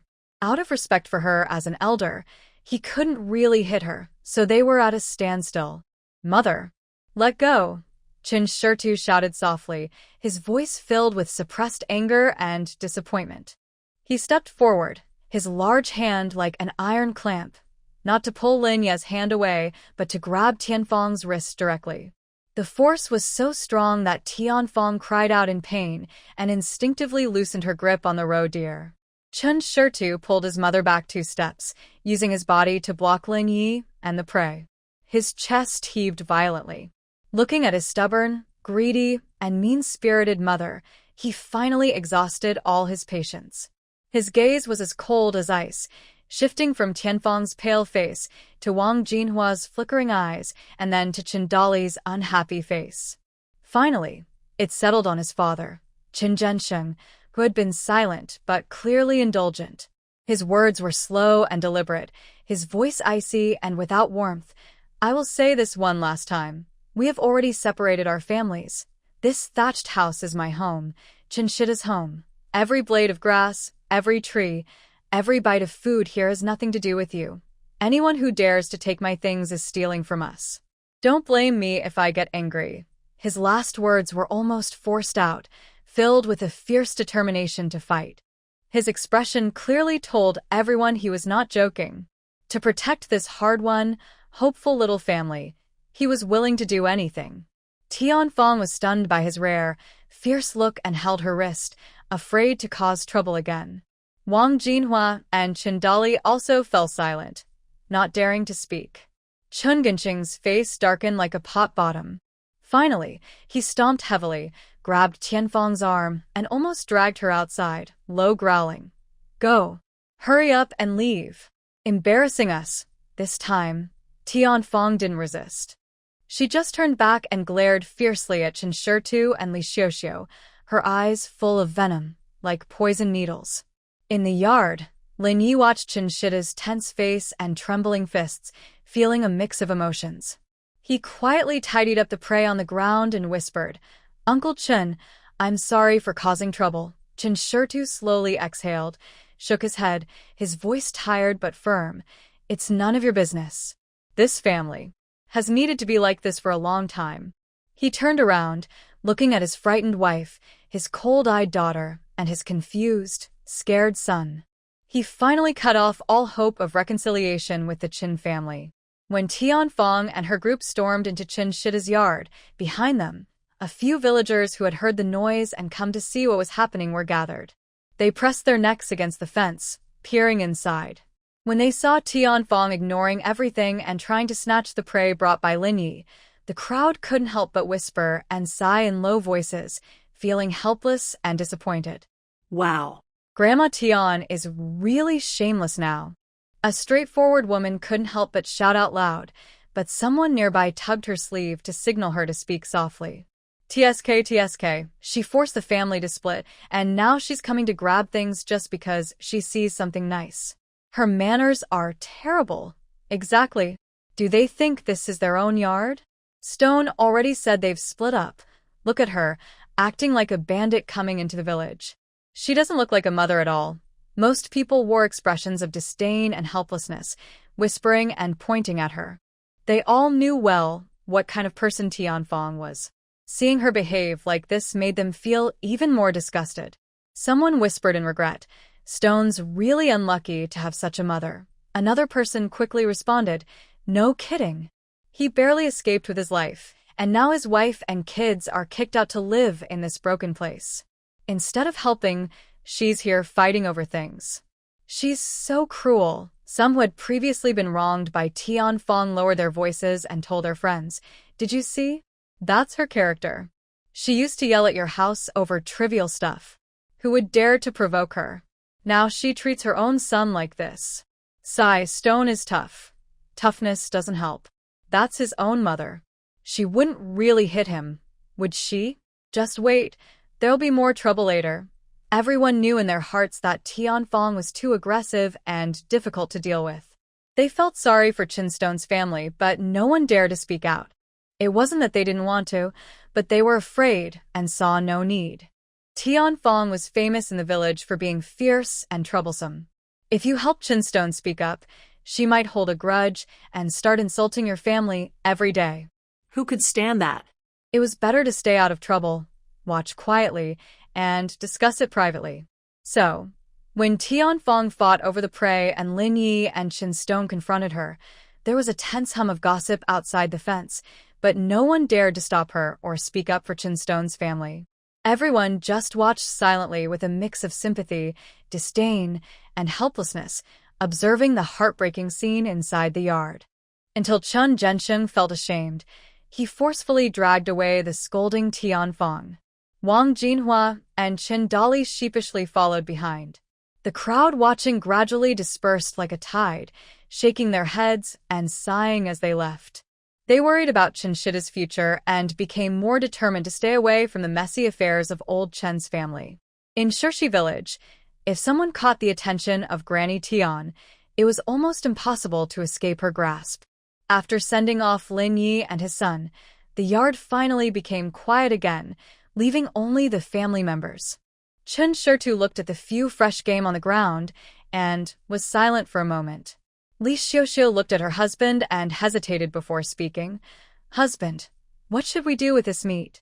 She knew life was hard at home. Eating all this meat would be too extravagant, but she also felt sorry for the children's eager eyes. Chen Xiaosui bent down to pick up the 2 fat rabbits and the roe deer, speaking decisively. "I'll take them to town to sell. There's so much here, but once we eat it, it's gone. If we sell it for money, we can buy a lot of rice and even get some cloth to make clothes for you. I plan to buy a chicken to bring back." He looked at his wife and daughter, his gaze resting on Chen Xiaosui's pale face and the scar on her forehead. His voice softened. "Xiaosui is still weak from her injury, so she needs good nourishment. Xiaoxiu, you've also lost weight, and Xiaoman is growing. Let's do a chicken and drink some soup. It's better than eating this." Li Xiaoxiu initially wanted to say they shouldn't spend so much, but when she heard her husband's concern for their daughter and herself and saw how weak Xiaosui looked, she swallowed her words and nodded gently. "All right, I'll listen to you." At this moment, Chen Xiaosui softly reminded him. "Dad, the water centipede, herbs you picked yesterday, I looked at them. They're not fully dry yet, but they've been sun-dried halfway, and they're all washed clean. Maybe you can take them to the town pharmacy to ask? Even if the price is low, getting some money is good." Chen Xiaosui looked at the green herbs hanging in the corner and thought his daughter was right. He nodded and said, "Okay, I'll take them with me." He carefully packed the game and herbs, then prepared to leave for town. Chen Xiaoman, who had been quietly staying by his mother's side, looked eagerly at his father as he took away the seemingly delicious meat. His little mouth involuntarily pouted, and his big eyes filled with disappointment. He softly muttered, "The meat is gone." Noticing his brother's mood, Sister Lin squatted down and gently held his small hand. Her voice was soft but firm as she comforted him. "Xiaoman, don't worry. Dad didn't take the meat because he doesn't want it. He's going to town to exchange the meat for a chicken for us. Tonight, Mother will cook a fragrant chicken soup for us. Is that okay?" Chicken tastes even better than rabbit. Hearing chicken soup and delicious, Xiaoman's eyes lit up again. Although he was still a bit confused about the idea of exchanging, His sister's words made him believe they would have something better to eat tonight. He nodded hard, and a hopeful smile appeared on his face. Chen Xiaosui watched his sensible daughter and his innocent, expectant son, feeling more determined to give them a good life. He didn't delay any longer. He carried his bundle and strode toward the town. When Lin Yi and Lin Xiaoxing returned home, the sun was already high in the sky. In the kitchen, Lin Xi was standing on tiptoe, adding water to the pot, while Mrs. Wang sat on a small stool, neatly picking wild vegetables, preparing lunch. Seeing them come back, Mrs. Wang immediately looked up and asked with concern, "How is it? Did you see the benefactor? Did you deliver everything? Are their family okay?" She noticed that her son and grandson's faces seemed to carry some complicated expressions, not just simple happiness from giving gifts. Lin Xiaoxing drank a bowl of water and sighed heavily, sitting on the threshold nearby. The things were delivered. Brother Shirtu is a tough man, but sigh. They are not an easy family. He shook his head and briefly described the scene at Chinshita's house, which was very poor and dilapidated, and how Tianfang and others came to seize the game, and how Chen Xiaosui firmly refused. Mrs. Wang listened, her movements slowing down. At first, she looked surprised, then she showed a look of realization. She put down the wild vegetables, brushed the dirt off her hands, and suddenly understood. "Qiuxing, are you talking about the Chen family near the west end of Cishi village? The head of the family is Chen Zhenxing, and his wife is that fierce Tianfang." "Yes, that's their family," Lin Xiaoxing nodded. Oh. "So that's why things are like this." Mr. Wang patted his thigh and started talking. "Our family ran away from famine years ago. In Luming Stream, we have a distant relative, Old Zhao's family at the east end of the village. But back then, Old Zhao's family was also very poor, barely able to support themselves, so they didn't let them in." He lowered his voice, as if sharing a secret. "Guess what happened next? That woman, Tianfang, wasn't easy to deal with. Instead of finding other ways, she got angry at Old Zhao's family and stayed outside their door for days, shouting and cursing. She cursed so badly, she included ancestors and everyone. Old Zhao's wife was also hot-tempered, and she couldn't take the abuse. They started arguing." Mr. Wang's tone turned a bit disdainful. Tianfang couldn't argue back, so she called her husband and her then 16-year-old eldest son, Chen Xiaosui, to fight Old Zhao's wife. The fight was fierce. She even broke her leg. Lin Yi was shocked, eyes wide open. He didn't expect Uncle Chen's mother to be so fierce and ruthless when she was young. What happened then? Lin Xi was so interested she forgot about cooking. Later, of course, the authorities got involved, Mr. Wang said. But the Chen family was just running away from famine, with no money and only their lives. When the officials came, there was nothing they could do. Guess what? Tianfang actually pushed her 16-year-old second son, Chen Xiaosui, your brother, forward to take the blame. She said he was the one who started the fight. Lin Yi clenched his fists tightly, full of anger. Lin Xiaoxing also took a deep breath, his brows furrowed in thought amid the smoke. Mrs. Wang sighed. Xiaotu, that boy, took the blame for his mother and older brother. He was sent to work on the city wall for half a year, suffering a lot before coming back. Since then, Tianfang's fierce and ruthless reputation spread. She was willing to sacrifice her own son. Who would dare to mess with their family? No wonder Xiaotu now. Sigh, with a mother like that, what good could come of it? The kitchen fell silent, only the bubbling sound of water boiling in the pot. Finally, Lin Yi understood why Uncle Chen looked so cold and hopeless when facing his mother, why he was so determined to cut ties. It wasn't just anger, it was years of disappointment and pain built up inside. Wang Shi picked up the wild vegetables again and summarized. So, their current situation is not surprising at all. Stone is a good kid, but he has a tough life, weighed down by his parents. In the future, you should help him out, but also be careful not to get involved with his family too much. Once you're entangled with them, it's hard to get free. Lin Xiaoxing nodded silently. Listening to Grandma talk about the Chen family's past, Lin Ye's respect and sympathy for Chen Xiaotu deepened. He remembered Uncle Chen's shabby but tidy thatched house and his firm attitude when facing the land. He couldn't help but ask, "Grandma, I heard Uncle Chen say they've split the family." "Split the family?" Wang Shi's eyes lit up at the news, and she immediately showed a happy, even somewhat relieved smile, clapping her hands. "Good. That's a good split. It was about time." She put down her work and spoke with confidence and hope. "Although I've seen little of Stone from what you say, he's a hard-working and responsible boy. Before, he was dragged down by his family of bloodsuckers. His mother, his brothers, none of them are easy to deal with. He's carried a lot of blame. Now that they've split, it's tough now, but in the long run, it's a huge blessing." Wang Shi looked at her grandson and granddaughter with sincere words. He's in his prime now, strong and willing to work. As long as he shakes off that family's burden and focuses on his own little home, how can life be bad? I've met Xiao twice, and she's also hardworking. The two kids are sensible. They're family of 4, working together with one heart. How could they not build a new house? How could they not have a good life? She paused, then confidently concluded.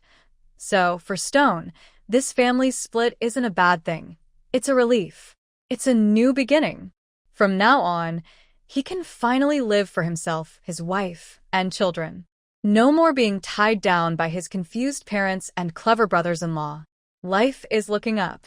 Wang Shi is well-liked and straightforward in her dealings, so she has good connections in nearby villages, and gossip about her is quite common. Lin Yi listened to his grandmother's words and remembered how Uncle Chen still worked hard to chop bamboo and plan hunting and building houses, even in difficult times. His heart suddenly felt clear, and he nodded in agreement. Yes, leaving that kind of family might have been a kind of luck for Uncle Chen. Mrs. Wang was quick and efficient. Soon lunch was ready. The main dish was mixed grain porridge, which was much thicker than the one at Chen Shida's house, with clear rice grains visible. There were 2 side dishes. One was chicken brought by Mrs. Wang, cooked with wild mushrooms from the mountains into a fragrant, golden soup, specifically for Lin Yi, who was injured, and Jiang He, who was weak and sick, to help them recover. The other was stir-fried seasonal wild vegetables, shiny and fresh-looking, giving a clean and refreshing feeling. When the food was served, the family sat together. Mrs. Wang first filled a bowl with chicken soup for Jiang He, adding a piece of chicken leg. "Here, drink more soup and get well.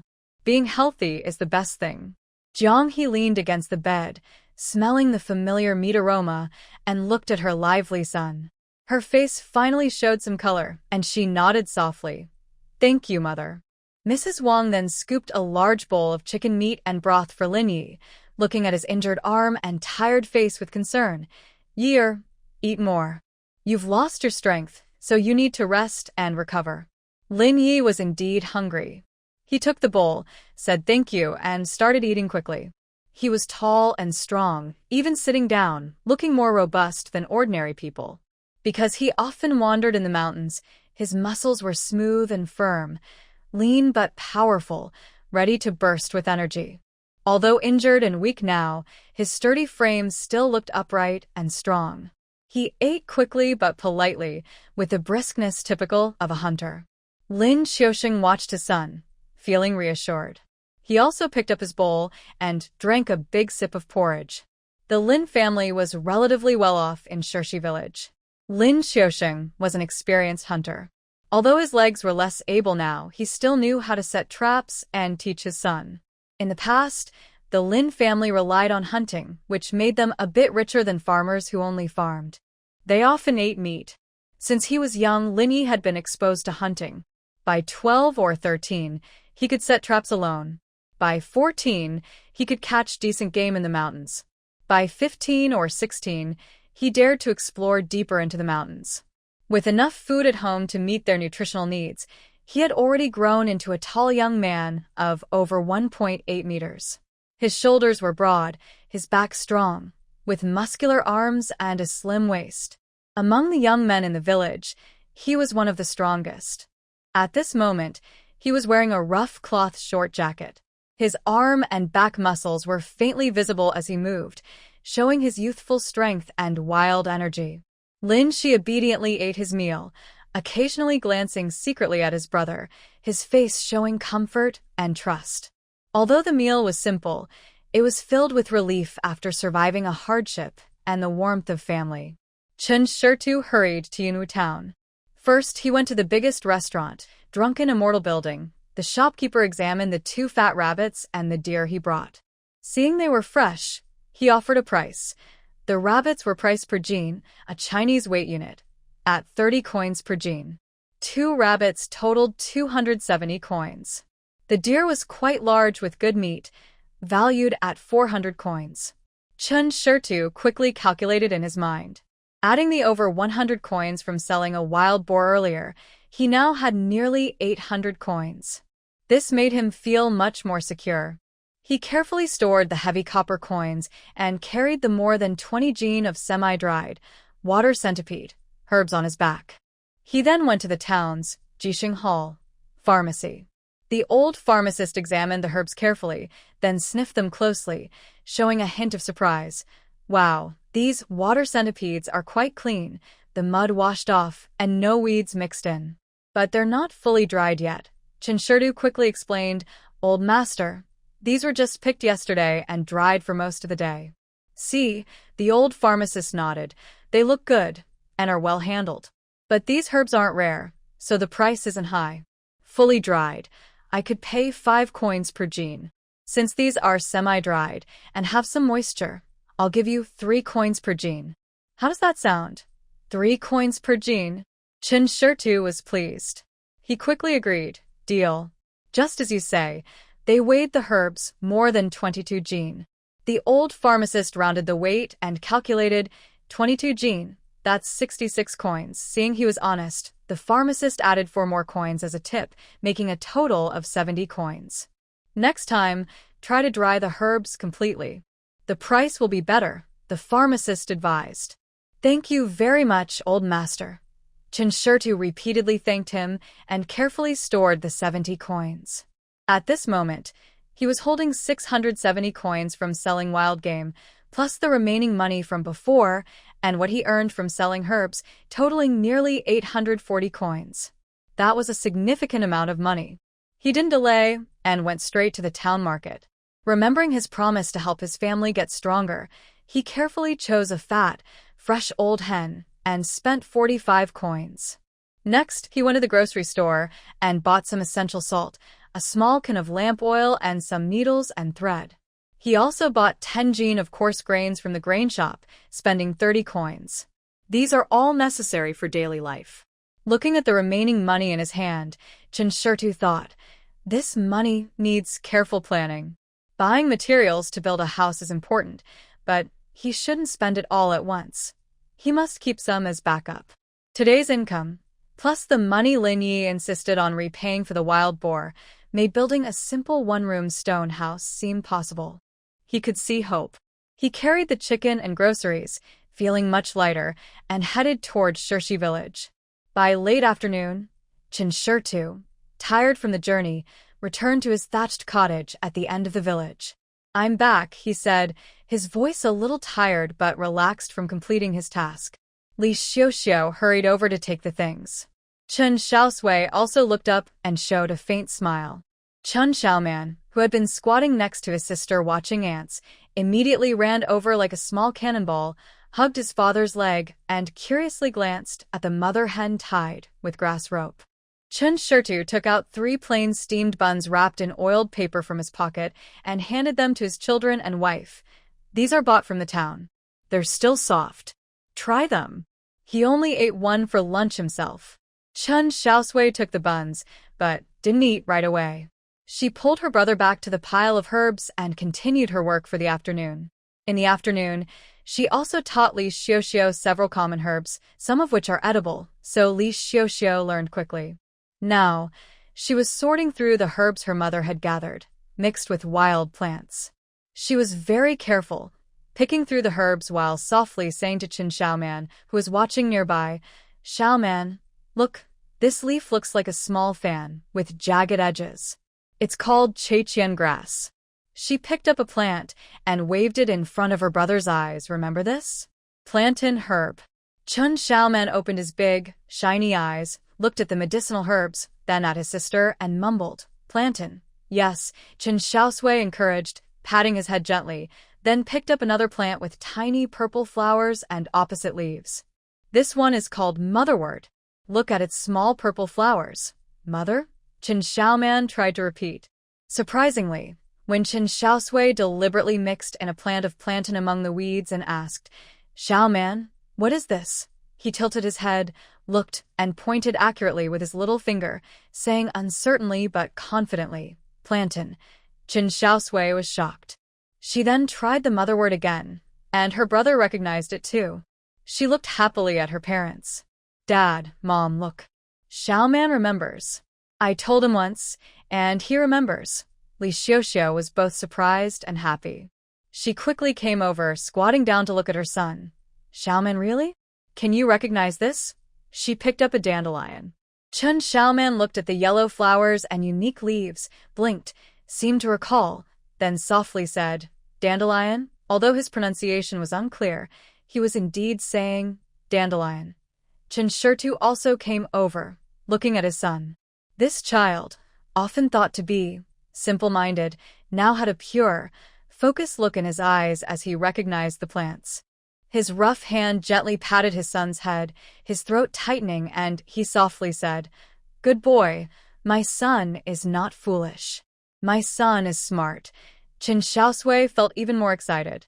She had always suspected that her brother was not completely dull, just that his way of expressing and understanding was different from others. Now it seemed he might have a special talent for memory and recognition. This was undoubtedly a huge surprise. Then Chen Xiaosui took out a copper coin from his pocket, carefully placing it on the new bamboo table, making a clear jingling sound. He looked at his daughter with shining eyes. "Xiaosui, do you know how much that herb sold for?" 70 coins. 70 coins. The old shopkeeper said our herbs are well cleaned and look good. In the future, we can send more to them. He became more excited as he spoke, comparing it to his previous hard work. "Gathering herbs this afternoon earned me more than a whole day of hard labor. A full day of work only gets 30 coins. I think this is a good way." He eagerly looked at his daughter. "Xiaosui, teach me a few more herbs. I'll go pick them early tomorrow." Li Xiaoxiao watched her husband look so excited and felt happy, but she was practical. She interrupted, saying, "Husband, let me and Xiaosui handle the herb gathering. You should quickly finish fixing the bed and carefully repair the roof. Looking at the weather, it might rain soon, and this roof can't hold up." She pointed to the corner where the bamboo bed was still being built and the thin thatch on top. "You're good at this. We can't do these chores. Picking herbs is easier. Xiaosui, Xiaoman, and I will stay nearby, not going far." "It's fine." Chen Xiaosui looked at the roof and thought about his wife's words. He agreed it made sense. The place they lived in was the most important, so he nodded. "All right, I'll listen to you. I'll finish fixing the bed and reinforce the roof." All afternoon, Chen Xiaosui sorted herbs and patiently taught her brother to recognize different plants. Chen Xiaoman listened eagerly. During this, Xiaosui would secretly submit the best-looking, mature herbs she found to the system. Submitted 1 high-quality carved front grass, contribution points. 1. Submitted 1 high-quality motherwort, contribution points. 1, and so on. By the end of the afternoon, she had earned 8 contribution points. It wasn't a lot, but small amounts add up. With her brother helping, her ability to identify and gather good herbs might improve a lot in the future. Chen Xiaosui went to cut more bamboo and continued making the bamboo bed. The cut bamboo branches were used to build a fence around the yard. Li Xiaoxiao kept gathering wild vegetables and herbs nearby. In the evening, the old thatched roof house first smelled of rich chicken soup. Li Xiaoxiao had cooked the mother hen until it was very tender. The golden broth had a few oil spots floating on top, and the smell made everyone's stomachs rumble. She served each person a full bowl of soup. 2 tender chicken legs, 1 placed in Chen Xiaosui's bowl, and softly said, "Xiaosui, you're weak.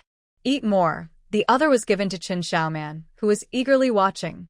Chen Xiaosui looked at the chicken leg in her bowl, feeling warm inside, and didn't refuse. Chen Xiaoman, already unable to wait, carefully grabbed the chicken leg, blew on it gently, took a small bite, and was so hot he kept huffing, but his face was full of smiles. Chen Xiaosui's bowl mostly had chicken necks, wings, and bones, with little meat and many bones. Li Xiaoxiu looked at him with concern and scooped a few good pieces of meat from her own bowl to him. "Your father, you've been working all day. Eat more meat." Chen Xiaosui used his chopsticks to push her hand away, then carefully divided those pieces of meat into his wife's and children's bowls, speaking firmly. "I'm fine with these bones. They smell good and are fun to chew. You all should eat more, especially Xiaosui and Xiaoman. They need good nutrition." He lowered his head and took a big sip of soup, gnawing on the bones with little meat, but his face showed satisfaction. He watched his wife and children eat happily, happier than if he had eaten delicacies himself. As the remaining daylight faded, the family sat around a newly made, slightly shaky bamboo table, drinking warm chicken soup and talking about plans for tomorrow. The next day, just as the sky was turning pale, Chen Xiaosui got up. He didn't go immediately to reinforce the roof but took his machete and went to the back mountain. He was thinking about how hard his wife had worked yesterday, carrying herbs in heavy wooden basins. When he returned, he was carrying several thick, evenly sized green bamboo stalks on his shoulders. He didn't bother to eat breakfast, but sat in the morning light, skillfully breaking open the bamboo and cutting it into even strips, then started weaving.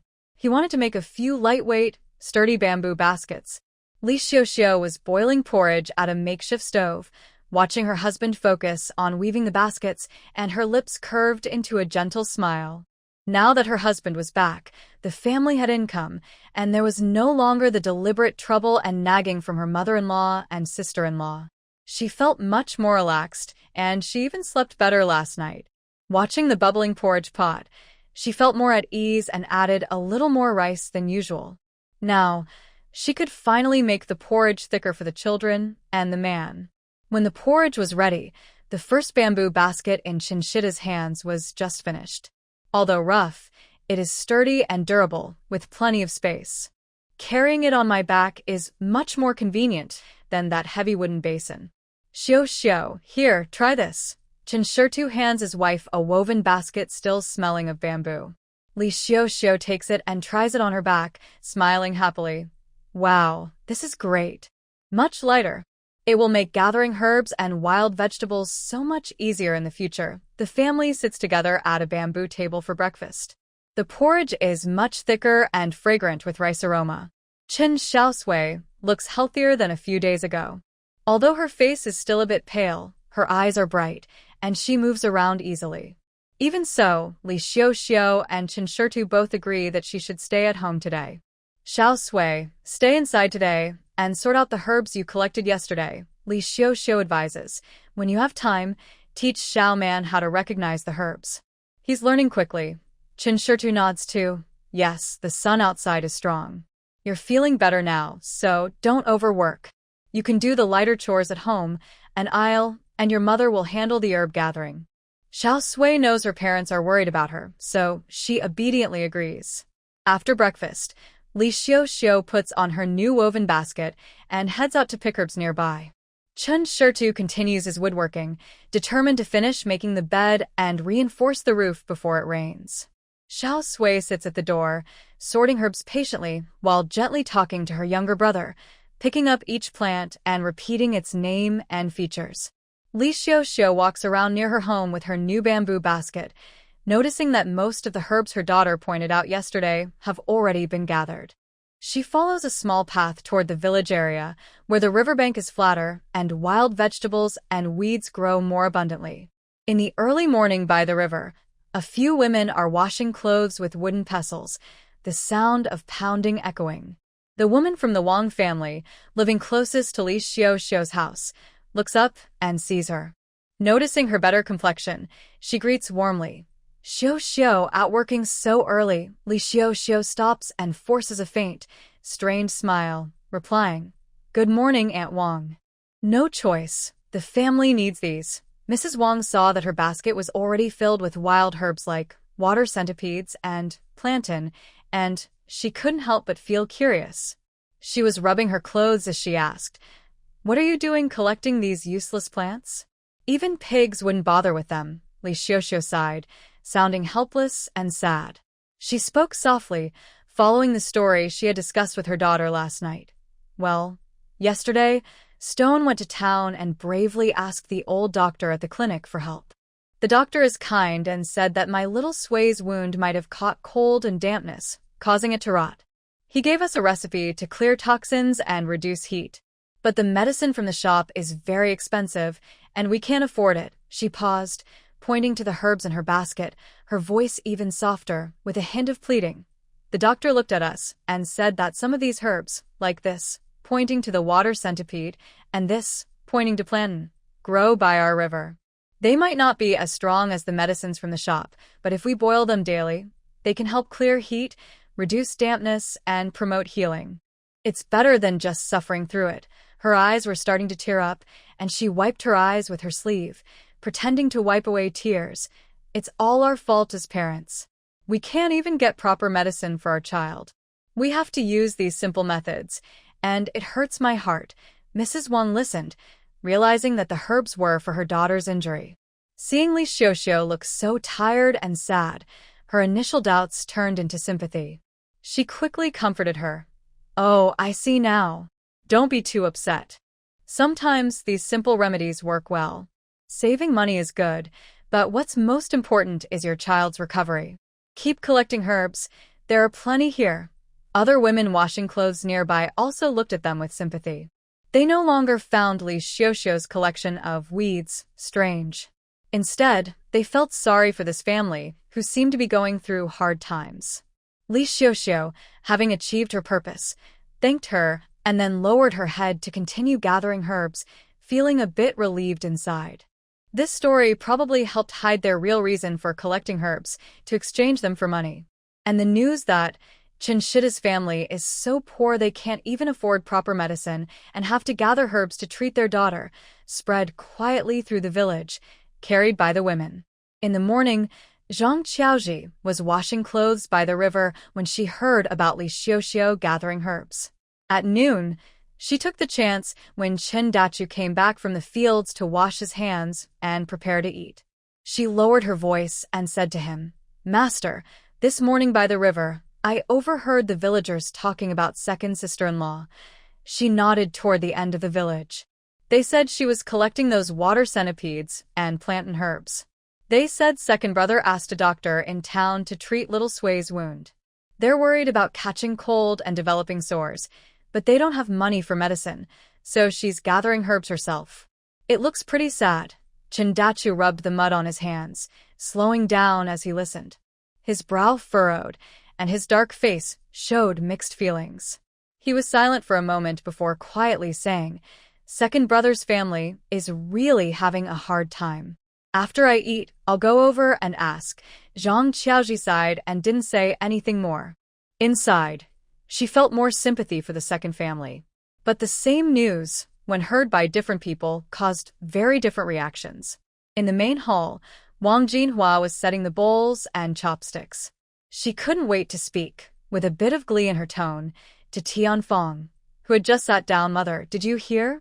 Something new happened at the end of the village this morning." Tianfeng raised her eyes, annoyed. "What now?" "It's Li Xiaoshui." Wang Jinhua raised her voice, exaggerating her tone. Early in the morning, she was by the river, bending over to pick those wild grasses that pigs won't eat. She said it was to treat her precious daughter's wound. TSK, so poor they can't even afford medicine. It's really shameful. The women washing clothes in the village all saw it.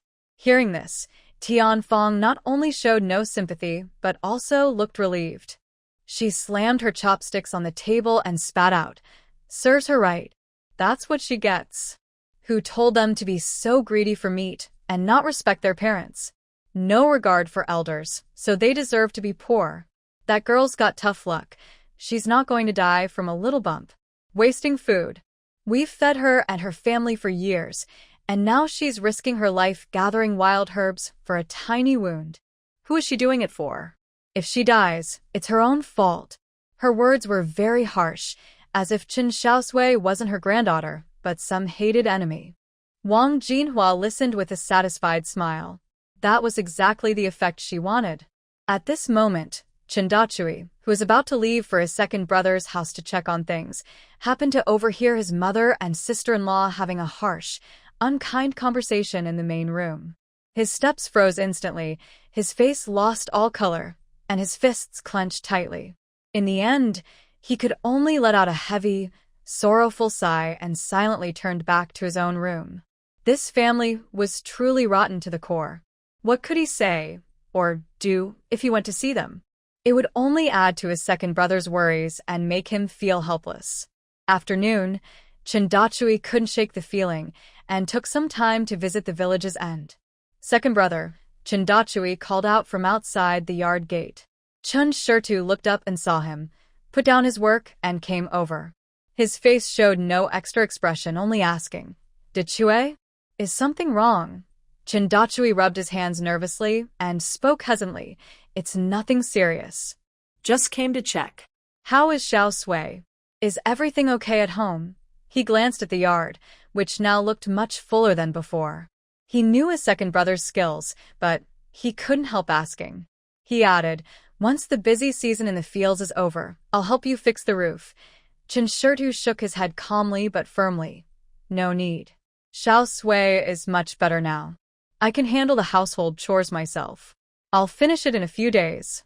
"I appreciate your kindness, brother." He paused, as if remembering something, and changed the subject, his tone softening a bit. "This time I came back, I haven't seen Qinglin or Lan Er. How is Qinglin doing at school? Is the teacher satisfied?"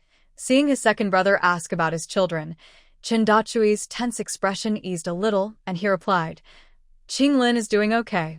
The teacher said he's average, not outstanding, but he hasn't brought shame to the family. Keep working hard." "That's good." Chen Xiaosui nodded. "And Lan Er? Isn't she at home?" A faint smile appeared on Chen Xiaosui's face. "Lan Er has been staying at her grandmother's for almost half a month. Her grandmother and uncles all love her. I'll go pick her up this afternoon. I can't let her stay there forever." The brothers exchanged a few more words. Seeing that his second brother didn't need help and that the family situation was better than expected, Chen Xiaosui didn't stay any longer. After saying goodbye, he turned and left. Watching his younger brother walk away, Chen Xiaoshui's expression was complicated. He knew his third brother was kind-hearted, but in such a family, he often felt helpless. He sighed and turned back to continue his work. This newly forming family still depended on him to support it. In the evening, village chief Su Jinhua sat on the doorstep of his house, looking at the sky. His wife, Zhou, and daughter-in-law, Lu, were in the kitchen, tidying up dishes and quietly chatting. Lu was scrubbing a pot and said to her mother-in-law, Zhou, "Mother, you didn't see this morning at the river. That girl Xiao from the Stone family was picking water centipedes and plant and herbs no one wanted. She looked so pitiful." Zhou sighed and replied, "Yes, I heard about it too. Stone went to town to ask the doctor. Little Sui's wound might catch cold and cause an abscess, so they need to boil these herbs to clean it. It can clear heat, detoxify, and help the wound heal. The pharmacy's medicine is too expensive, they can't afford it, so they have to gather herbs themselves. It's such a tragedy. A good family pushed to this point." Lu lowered her voice, showing her dissatisfaction. "It's all because of her mother. That old woman is too cruel. Her granddaughter was hurt so badly, and she didn't help or even chase her out. Now, they don't even have money for medicine.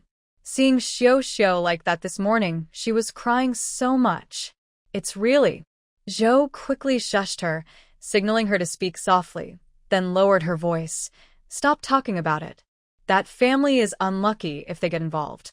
Do you remember when they first came to the village about old Zhao's family at Reborn Ravine? That old lady Zhao. Ugh, just thinking about it makes me shiver. Chen Xiaosui is a good kid, but he's just unlucky to have such parents." She paused, with a tone of relief and fear. "Fortunately, our family isn't too close to them. We should stay away in the future and not provoke them." Their conversation drifted into the ears of Su Jinhua at the door of the main hall. He silently smoked, his brows tightly furrowed amid the smoke. At this moment, his eldest son, Su Jihong, returned from outside, apparently having overheard some of the talk, and casually said, "Dad, I heard Chen Xiaosui didn't die and has come back? Did he get a lot of thanks from the Lin family? Maybe their days will get better now." "That is about Tian's family." Su Jinhua suddenly tapped his pipe, making a clear, crisp sound, which interrupted everyone's discussion. He stood up, looked serious at his wife, daughter-in-law, and son, and said in a firm voice, "Listen carefully to me. Chen's family, whether they are good or bad, poor or rich, has nothing to do with us, especially that Tianfang family. When you see them, stay away. Don't go near them or gossip about them behind their backs. Our family is doing well. There's no need to cause trouble. Those people are like stones in a cesspit, smelly and hard. Kicking them only dirties your shoes. Stay away and keep your distance. That's the best way." His tone was firm and decisive, with a hint of annoyance that was hard to notice. Zhou and Liu, along with Su Jihong, saw his serious expression and quickly nodded in agreement. Su Jinhua looked at his family's responses, then sat down again, feeling a wave of nausea inside. That Tianfang family is really a thorn in the side. Ever since they moved into Shirshi village, things haven't been peaceful. They rely on being officially settled here and have a daughter married into the town, so they act more and more arrogantly. But they haven't committed any serious crimes that would get them expelled. Instead, they cause trouble, picking fights, making a fuss, and being messy. Like a toad jumping around, doesn't bite, but just makes people sick. He despised Tianfang's family deeply, but felt helpless. As village head, he had to keep the village peaceful on the surface and couldn't use harsh methods easily.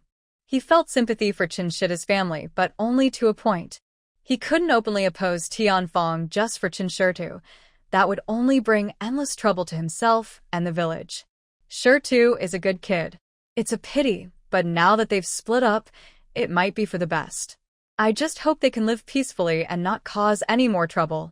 As for Tianfang, humph, as long as they don't bother me or cause big problems, I'll pretend I don't see.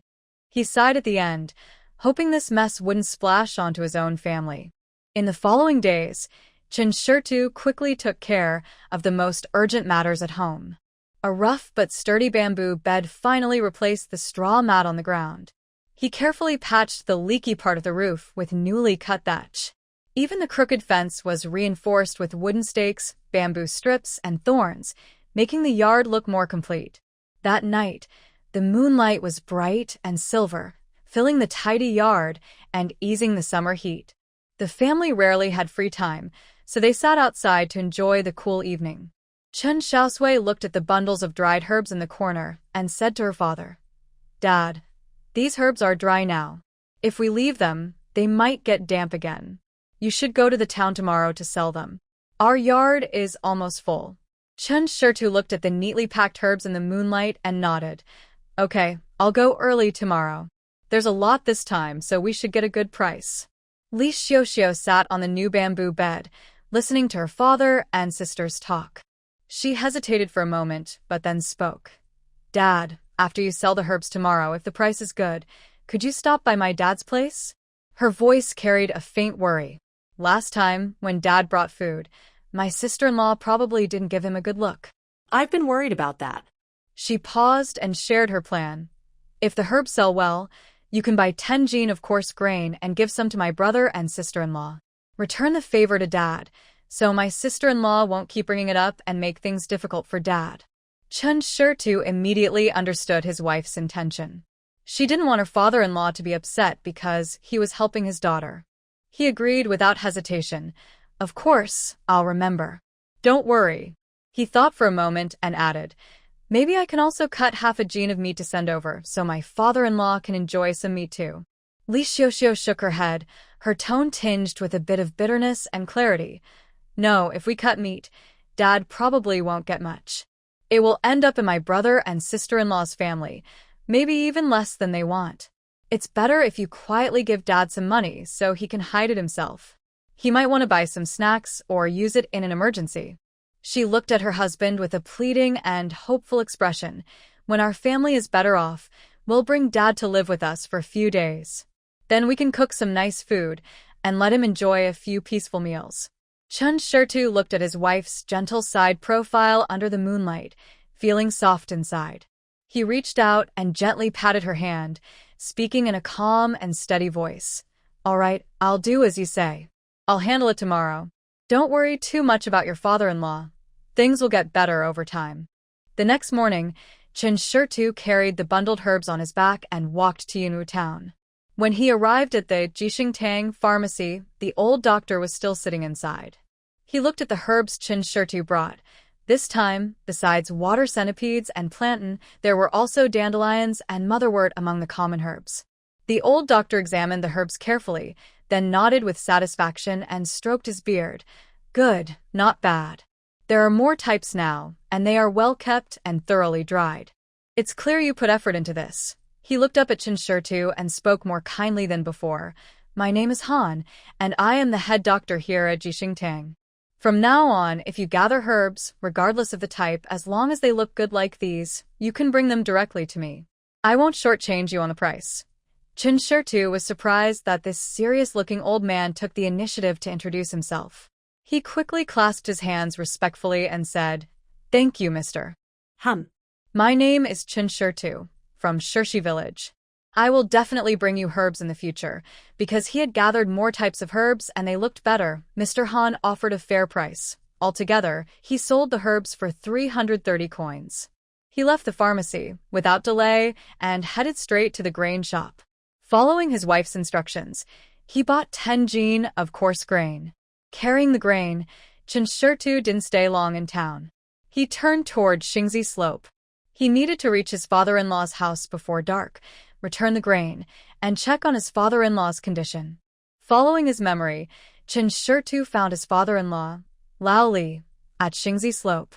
Before he got close, he heard his daughter-in-law, Zhou Wan, shouting sharply from the yard, "Useless old man. You can't even walk properly in the fields. I think you're just trying to be lazy.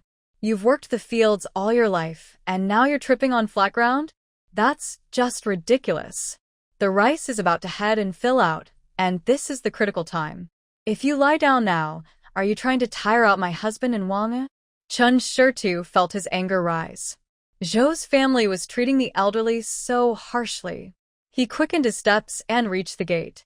Through the low earthen wall, he couldn't see his father-in-law, only hearing Zhou Wanyang's constant scolding, "And you still have the nerve to move the family's grain outside. Acting so proud and generous. The pot is almost uncovered, and you're still thinking about that daughter-in-law who cost us money. Don't you see what your son and grandson are eating?" Chen Xiaosui couldn't listen anymore. He clenched his fists and knocked loudly on the door. "Knock, knock, knock. Hurry up!" Zhou Wanyang's voice immediately turned to the door. "Who's that unlucky soul, in such a rush? Are you rushing to report to the King of Hell?" With a loud bang, the door was pulled open from inside. Zhou Wanyang's angry face appeared at the door. When she saw Chen Xiaosui standing there, her anger instantly turned to shock. Her eyes widened, and she took a step back, shouting, Chen Xiaosui, weren't you drowned? Is this some kind of ghost in broad daylight?" She looked him up and down with suspicion. When she saw his clear shadow on the ground, she finally realized he was not a ghost. But her surprise was only for a moment. It was quickly replaced by stronger disgust and anger. She crossed her arms, blocking the door, and spat as she cursed. "Good for you, Chen Xiaosui. Not dead yet? If you're not dead, why don't you go back to your own home? Why are you here? Begging for food? I tell you, we have no money and no grain. We're almost starving ourselves. How dare you come here? Is it because your good father-in-law is moving more stuff into your house? Get out. Leave now." Seeing her like this, with her harsh words, Chen Xiaoshui's anger flared like dry wood catching fire. He held back the urge to throw the bag of coarse grain at her. Instead, he looked past Zhou Wanyang, trying to see inside the yard, and spoke coldly, "I'm not here to ask for anything. Where is my father-in-law? How is his leg?" Zhou Wanyang, Angry that Chen Xiaosui ignored her insults and was about to rush into the yard, blocked the door and shouted sharply, "Hey! You dare to go inside? Do you think this is your home? That useless old man, you better take him away." He was just thinking about his beloved daughter, and the grain he had previously sent was like an advance payment for their meals. "Your family is finally together, so please don't cause us trouble anymore." She was scolding passionately when suddenly her eyes caught sight of the heavy cloth bag Chen Xiaosui was holding. Her words stopped abruptly, and her gaze became sharp and clever. She quickly changed her tone and reached out to grab the bag. "Oh, you're here to return the grain, right? Hand it over. You should have returned it long ago." Chen Xiaosui was caught off guard by her sudden attempt to snatch the bag. He instinctively wanted to hold it tighter, but seeing Zhou Wan's greedy face and remembering that the grain was meant to be returned to their family, he hesitated. In the end, he loosened his grip. Zhou Wan snatched the bag away. It felt heavy in her hands. She eagerly tore open the opening and saw that it was indeed coarse grain. Her anger instantly turned into a sneaky joy at having gotten a good deal, and she couldn't help but smile. But as soon as the smile appeared, she remembered that the grain was originally stolen by the old man to give to Li Xiaoxiu. Now it was just returning what belonged to them. They hadn't gained anything, and instead, they lost work because the old man sprained his ankle. Thinking this, her little joy faded, replaced by annoyance. Still, she closed her mouth that was about to curse and tightly hugged the bag of grain, as if afraid Chen Xiaosui might change his mind. She shot him a fierce look and then turned quickly to her own room, slamming the door shut with a loud bang, cutting off the outside world. Chen Xiaosui didn't bother to pay her any more attention. He quickly walked to the small room at the corner of the yard. His father-in-law, Lao Li, was sitting listlessly on a small stool by the door of the small room. One leg was stretched out, and his ankle was visibly swollen. His face showed pain, embarrassment, and numbness after hearing his daughter-in-law's words. "Father."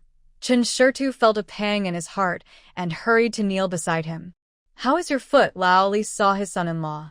A faint light flickered in his cloudy eyes, then quickly dimmed. He waved his hand and spoke hoarsely. "It's nothing, Xiaosui. Why are you here? Are you really okay?" "Xiaoxiu and the children. We're all fine, father.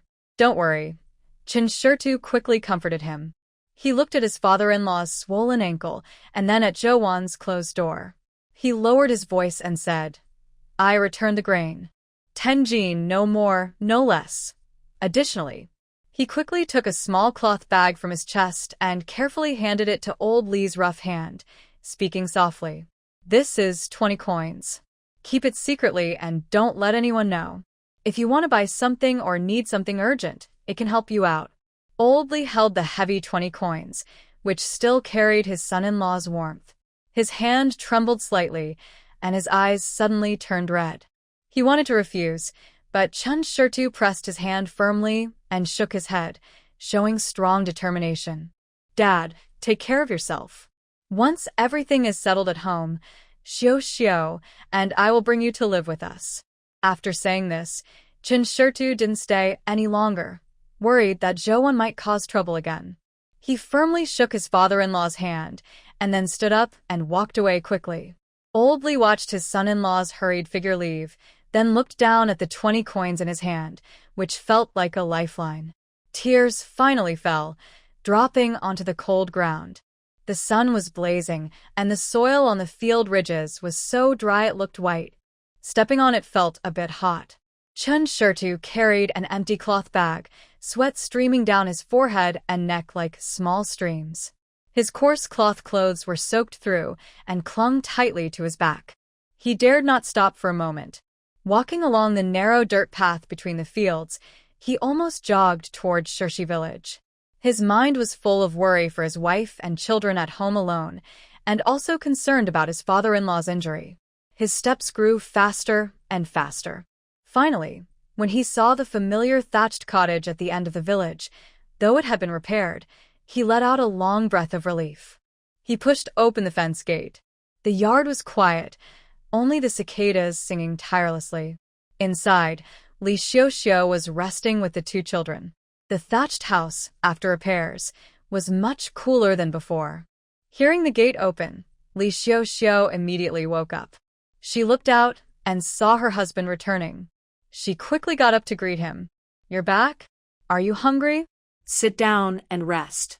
Seeing her husband covered in sweat, with dry lips, she felt distressed and hurried to fill a bowl with the warm porridge she had prepared earlier. Chen Xiaosui also woke up. Seeing her father so tired, she silently went to the water jar, used a freshly made bamboo cup to fill it, and handed it to Chen Xiaosui. "Dad, drink some water." Chen Xiaosui took the water handed to him by his daughter and drank it all in one gulp. The cool sensation immediately eased his dry throat and the heat from the day. He then felt his legs grow heavy as if filled with lead, and he sat down heavily on the shaded threshold. Li Xiaoxiu handed him a bowl of porridge and also gave him a pair of bamboo chopsticks. Chen Xiaosui was very hungry and didn't bother to say much. He picked up the bowl and ate the porridge quickly and eagerly. After drinking the warm porridge, he finally felt better. He took out his money pouch and told Li Xiaoxiu the herbal medicine sold for 330 coins. Li Xiaoxiu's eyes lit up at this, and she smiled sincerely. "That's so much. That's really great." Xiaosui Chen was quietly calculating in her mind. If things went smoothly, she might earn a few taels of silver in a month. Although there was little harvest in winter and early spring, she thought she could make about 10 taels in a year. This was a big change compared to before, when her family rarely saved even 5 taels in a year at the Chen household. She felt a little relieved, knowing her family finally had a steady income. But Chen Shida's next words made Li Xiaoxiu's smile freeze instantly. "There's one more thing." Chen Xiaosui put down his bowl, his tone becoming a bit heavier. "I went to Xingzi Slope. My father-in-law twisted his ankle while working in the fields, and it's swollen badly. Zhou's wife was scolding him harshly, and she wasn't kind to my father-in-law." What? Li Xiaoxiu suddenly stood up, her face turning pale, and her voice trembling. "My dad fell? Is it serious? How is he now? Did he see a doctor?" Her questions came out rapidly, full of worry and anxiety. She wished she could fly back to Xingzi Slope immediately. Chen Xiaosui looked at the old, shabby thatched house in front of him, which he had repaired himself to keep out the wind and rain. This house was built when they fled from hardship, with him, his father, and his third brother working under the sun, piling mud and stones. At that time, his eldest brother Chandali said he was sick and didn't help much.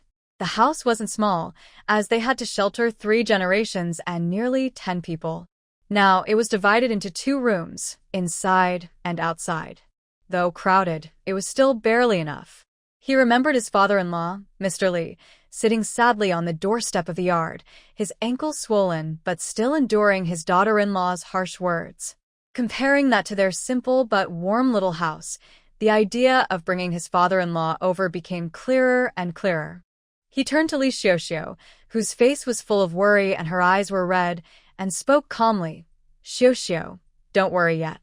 Listen to me. I've been thinking about bringing your father here to stay for a while." Xiaoxiu suddenly looked up, surprised and a little unsure. Chen Xiaosui continued clearly. "Look, your father over there isn't eating well or sleeping well. You know how Zhou's family is. They wouldn't let him rest or heal. Now that his foot is hurt, he can't work, but he'll still be scolded a lot. Maybe he won't even get a warm meal." He pointed to their small house. "Our house is old and a bit crowded, but we can make space for him to lie down. I've fixed the roof and walls so it doesn't leak or let in the rain. We're earning some money from gathering herbs, so we can at least give him some thick porridge every day and sometimes some oily food. It's enough to keep him going for a while." He looked into his wife's eyes and finally said, "Most importantly, here no one will scold him. Little Sui and Xiaoman are sensible and can keep him company. His injury needs rest and care. Here, he'll be happier than over there, where he's always scolded." He paused, then added, "I know you're worried about your father. If we bring him here, you can take care of him nearby and see for yourself that he gets better. It's better than being anxious at home all the time. What do you think?" Listening to her husband's words, each one thoughtful and caring for her and her father, touched her deeply. She had only hoped that her father would suffer less over there, never dared to think about bringing him here, because life was hard for them too. But now, her husband not only thought of it but also analyzed all the pros and cons so carefully. His kindness and support melted away her worries, frustrations, and her pain for her father, and tears of emotion burst out. She wasn't sad. She was moved. She felt a sense of relief and trust. She nodded strongly, her voice trembling but firm. "Hubby, I trust you. We'll go get Dad. Let's go right now." Seeing his wife agree, Chen Xiaosui immediately stood up without hesitation. "There's no time to lose. Before it gets dark, let's go to Xingzi Slope and bring Dad back." Li Xiaoxiu quickly wiped away her tears with her sleeve and immediately stood up, her face shining with a hopeful light again. The couple made some arrangements at home, told Chen Xiaosui to watch her younger brother, and then headed back to Xingzipo. After her parents hurried to Xingzipo, Chen Xiaosui looked at the few remaining herbs at home and started to think. Her body was almost fully recovered, and she really didn't want to sit around anymore. Her eyes looked toward the wasteland not far from home, where a kind of wild grass had been growing for days. The plants were very tall, almost shoulder-high, with strange-shaped leaves. Because she hadn't gone far from home before, her system's scanning range was limited, so she couldn't identify what it was. Today, her parents weren't around, so it was a good chance. She took her younger brother Chen Xiaoman's hand and said, "Xiaoman, let's go see over there, okay?" Xiaoman was obedient and immediately put down his small wooden stick, following his sister closely. The two slowly walked toward the wasteland. When Chen Xiaosui was about 10 steps away from the tall wild grass, her silent system suddenly gave a very clear and different alert tone from before. Warning. High-energy reaction detected. Scanning. Unidentified mutant herb found, preliminarily identified as dragon pattern blood ginseng, an ancient relative containing active ingredients far beyond database standards. Extremely valuable medicinally. System urgent task. Collect samples. Recycle value. 5 contribution points per plant, with complete root system. 5 contribution points per plant? Chen Xiaosui's steps suddenly stopped. Her eyes widened instantly, almost thinking she had heard wrong. She looked incredulously at the vast swaying tall grass ahead, her heart pounding wildly, blood seeming to rush to her head in an instant. If all of that was the herb the system mentioned, how many contribution points would that be? Hundreds? Thousands? She had discovered an unknown treasure trove. The huge shock made her momentarily stunned. Even her breathing became rapid. She was going to get rich. This time, she was really going to be successful. Chen Xiaosui first held her younger brother Chen Xiaoman's hand and gently told him, "Xiaoman, I need to go pull some tall grass. Please sit here quietly and watch me, okay?" Xiaoman always listened to his sister. He nodded firmly, placing his small hands neatly on his knees, and said seriously, "Yes." Xiaoman won't move. After calming her brother, Chen Xiaosui turned and walked toward the treasure land.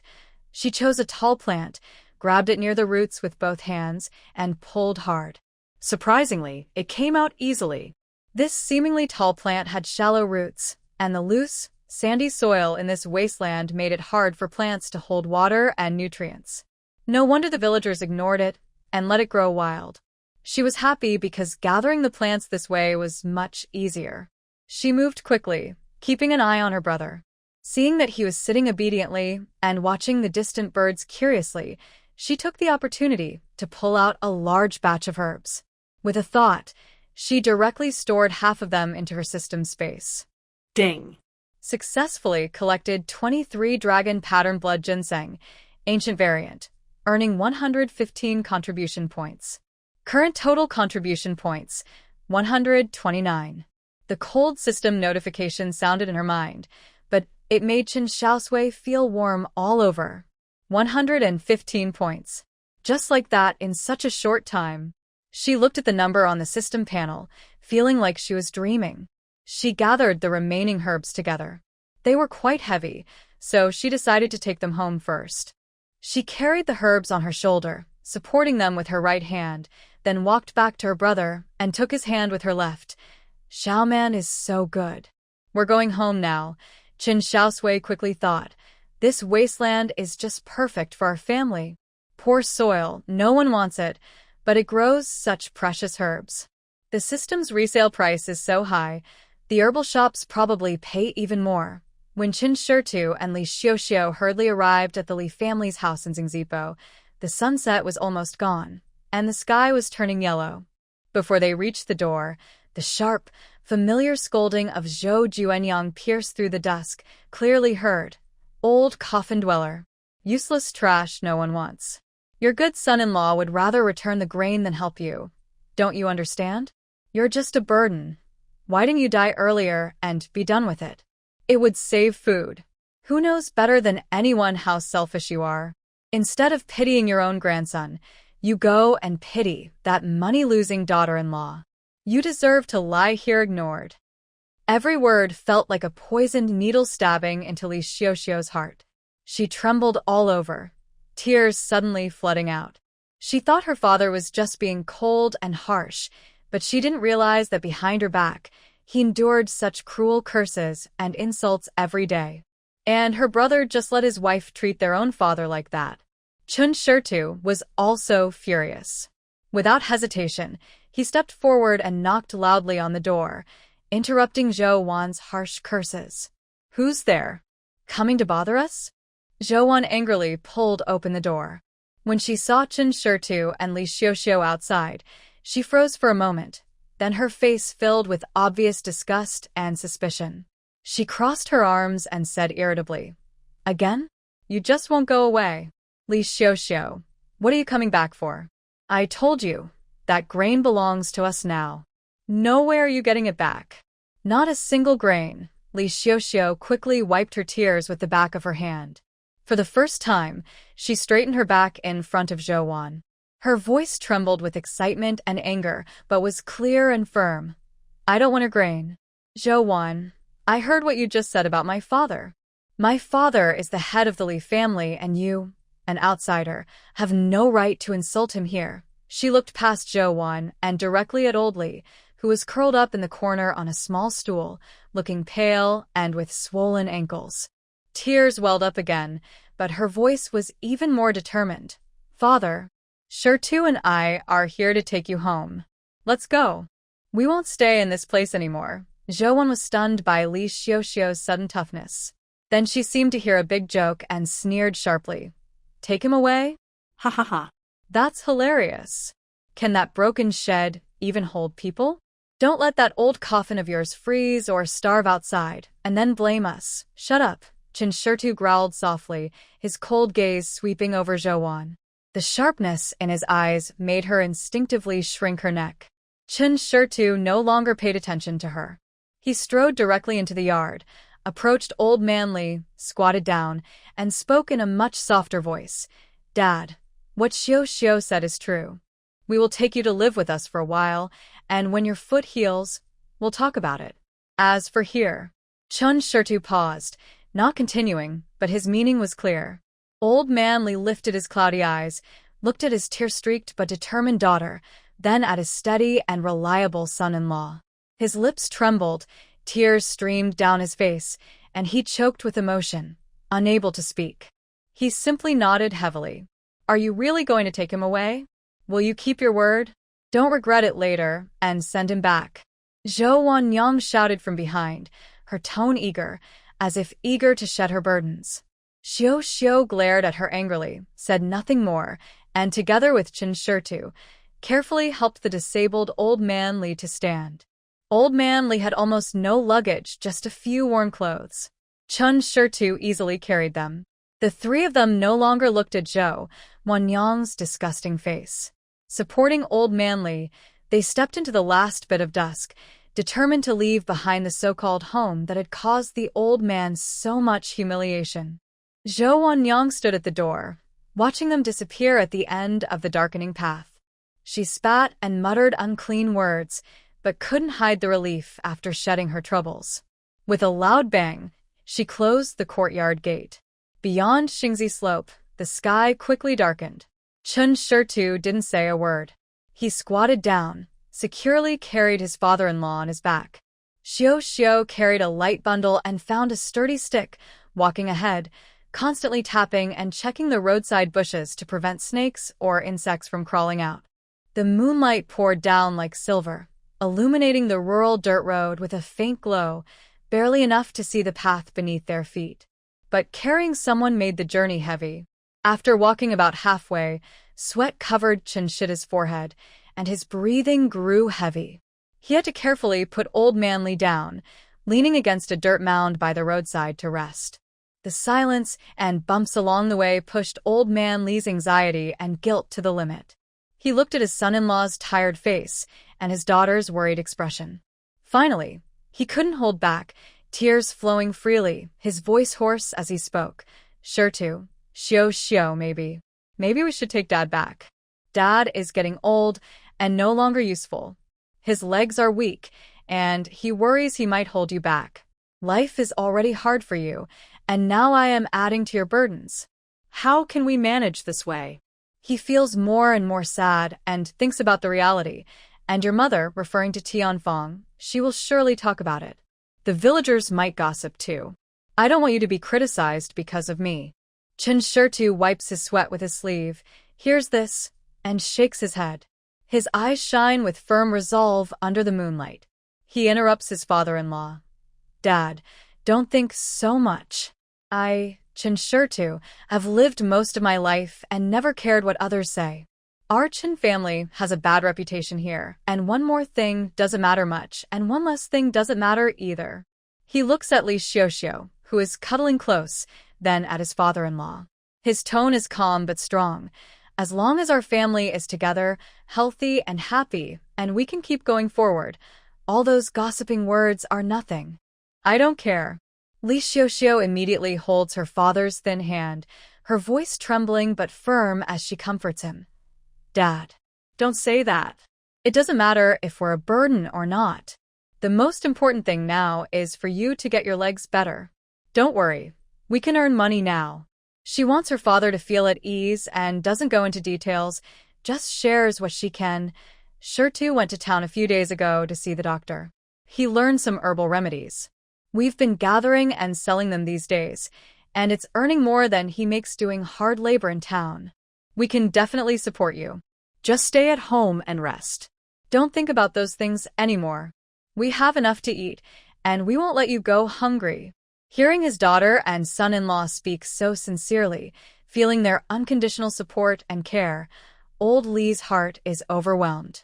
The long-frozen part of his heart seems to melt with a warm flow. He no longer says anything, only tightly holds his daughter's hand, nods heavily, and tears again slide down his face. A glimmer of hope lights up his eyes. After a short rest, Chen Xiaosui carries his father-in-law on his back again. Li Xiaosui continues ahead, scouting the way, and they keep moving forward. The moonlight is bright. Many villagers have finished dinner and are sitting in front of their houses or under the wall, fanning themselves and chatting casually. Suddenly, the sound of heavy footsteps approaches. People looked toward the sound and saw Chen Xiaosui carrying a thin old man. Li Xiaosui was walking close by, helping and holding a small bundle. The three of them were crossing the village, heading straight toward the end of the village. The old man on Chen Xiaoshui's back looked unfamiliar, clearly not from Shirshi village, nor from the Chen family. This strange group immediately made the villagers curious. Hey, is that Xiaosui? Who is he carrying? He looks unfamiliar, not from our village. Xiaosui is with him too, helping. Looks like the old man is sick or hurt. As they walked farther away, the gossip grew louder. A well-informed woman named Fat Aunt squinted and looked carefully, then suddenly patted her thigh and whispered to someone nearby. Oh, I just remembered. That seems to be Xiaoshui's father. Old Li from Xingzi Slope. Xiaoshui's father? Everyone was more surprised. Why is he being carried home so late? Looks like old Li has trouble walking or is sick. Aren't the Chen family just separated? They live in that broken thatched house. How are they going to take in his father? Can he stay there? Fat Aunt curled her lips, speaking with understanding and sympathy. Why not? Probably can't stay with his son anymore. I heard from people in Xingzi Slope that old Li had a hard time at home. His daughter-in-law married into the family, and he was pushed to the brink. Also, someone saw Xiaoxiu's father bring food before Shitu came back. His sister-in-law wasn't happy about it and scolded him badly. Now that Shitu and the others have taken him in, it's probably because he can't stay there anymore. Someone shook their head and sighed. Sigh, such a pitiful old man. Shita's family just got on their feet, and now they have to take in another person. It's tough. Others disagreed. Taking him in? Easy to say. Will Tian Posey agree? Just wait. There'll be trouble tomorrow. Exactly. They're so poor. What's the point of generously taking in his father? Chen Xiaosui and Chen Xiaoman, the brother and sister, had been anxiously waiting at the gate of the fence yard, stretching their necks to look toward the village. When they saw their parents' figures, especially their father carrying someone, Chen Xiaosui immediately pulled her brother aside and opened the yard gate herself. Dad. Mom. Grandpa, she whispered. Chen Shitu carried old Li into the yard, exhausted. Carefully, he placed his father-in-law on the only bamboo stool in the house, which was hurriedly brought by Yuejia. He could no longer hold himself up and sank onto the muddy ground nearby, his chest heaving heavily as he gasped for breath. Sweat dripped down his jawline. Li Xiaoxiu was also very tired. She put down her bag, leaned on the doorframe, and took a few shallow breaths. Grandpa, sit still. First, Chen Xiaosui helped the slightly anxious old Li to sit properly.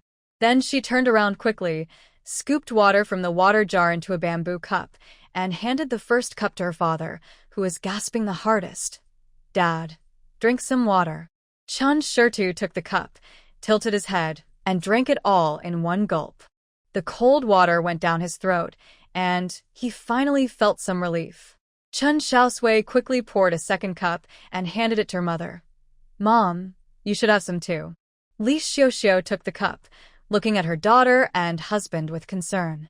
Finally, Chen Xiaosui poured a third cup of water and carefully handed it to old Li, speaking softly. Grandpa, drink some water. You've come a long way. You must be thirsty. Old Li looked at his thin but surprisingly sensible granddaughter. Seeing her clear, caring eyes, he was touched. He glanced around the small yard, which was shabby but tidy, and saw his exhausted but silent son-in-law and worried daughter. His hands trembled as he took the bamboo cup. His lips quivered as he wanted to say something, but his throat felt blocked, and he couldn't speak. He lowered his head and sipped the water quietly, tears mixing silently into the cup. Chen Xiaomai didn't quite understand what was happening, but he sensed the change in the atmosphere.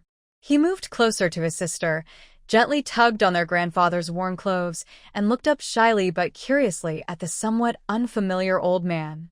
The yard fell silent, only the sound of Chinchita's gradually calming breathing and the insects chirping in the summer night. Dinner was eaten directly in the yard under the moonlight. Old Li held the bowl of thick millet and wild vegetable porridge, and his eyes filled with tears again. In the Li family, only his son, daughter-in-law, and grandson could eat such porridge. The bowl in his hand was always filled with thin, watery soup that reflected the shape of a person. After dinner, Li Xiaoxiu began to arrange where everyone would stay. She spoke to her father with a tone that was sorry but very firm. Dad, tonight you and Stone sleep outside. This bamboo bed was made by Stone himself. It's not very smooth, but it's very sturdy. Don't worry. I will sleep inside with the children. Old Mr. Li quickly waved his hand. No, I can find a corner to curl up in for the night. I shouldn't take your space. Dad, please don't refuse, she said. Chun Stone interrupted him, already standing up. He picked up the new wooden bucket and said to old Mr. Li, You've traveled far and are tired. Your clothes are sticky and uncomfortable. I'll fetch some water so you can wash up and feel better. Before old Mr. Li could refuse again, he carried the bucket out the door. Chen Stone brought back a large bucket of water from the river, placed it at old Mr. Li's feet, and found a clean old cloth to use as a towel. Dad, just wipe yourself down. The water is cold, and it's hot today. It will help you relax. After making everything ready, Chen Stone took his worn-out clothes and told Li Xiaoxiu, "Xiaoxiu, I'm going to wash in the river. I'll be back soon." He then strode toward the river under the moonlight. For these country folks, bathing in the river during summer was very common. Old Mr. Li looked at the clear water in the bucket beside him and then at his son-in-law's disappearing figure into the night. His heart was full of mixed feelings. He had never been treated like this in his son's house. Not to mention fetching water and bathing, even drinking hot water sometimes depended on his daughter-in-law's mood. After washing, old Mr. Li lay on the bamboo bed, listening to the faint breathing of his daughter and grandson inside. He waited for his son-in-law to return. He looked at the moonlight spilling into the house and, for the first time in a long while, felt a sense of peace and warmth called home. The next morning, before dawn, when Chen Xiaosui woke up inside, she heard faint sounds outside. She quietly peeked out and saw that her father, Chen Stone, was no longer in bed. In the yard, there was a new pile of fresh, muddy dragon-patterned bloodroot herbs. He must have seen the herbs she dried yesterday. Though he didn't know their exact name, he was sure they were medicinal herbs that could be sold for money. Early in the morning, before it got hot, he went out to pick some.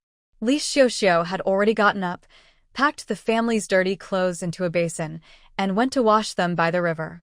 When Li Xiaoxiu carried a wooden basin to the riverbank, her neighbor Wang, who lived closest, was already washing clothes on a stone slab. Wang saw Li Xiaoxiu and couldn't help but feel curious. She washed her clothes while talking. "Xiaoxiu, I saw a man on the rocks last night. Was that your father? What's wrong with him?" Li Xiaoxiu squatted down, dipped her clothes into the water, paused for a moment, and spoke calmly, with little emotion. "Yes, that's my father. He accidentally sprained his ankle and can't walk well.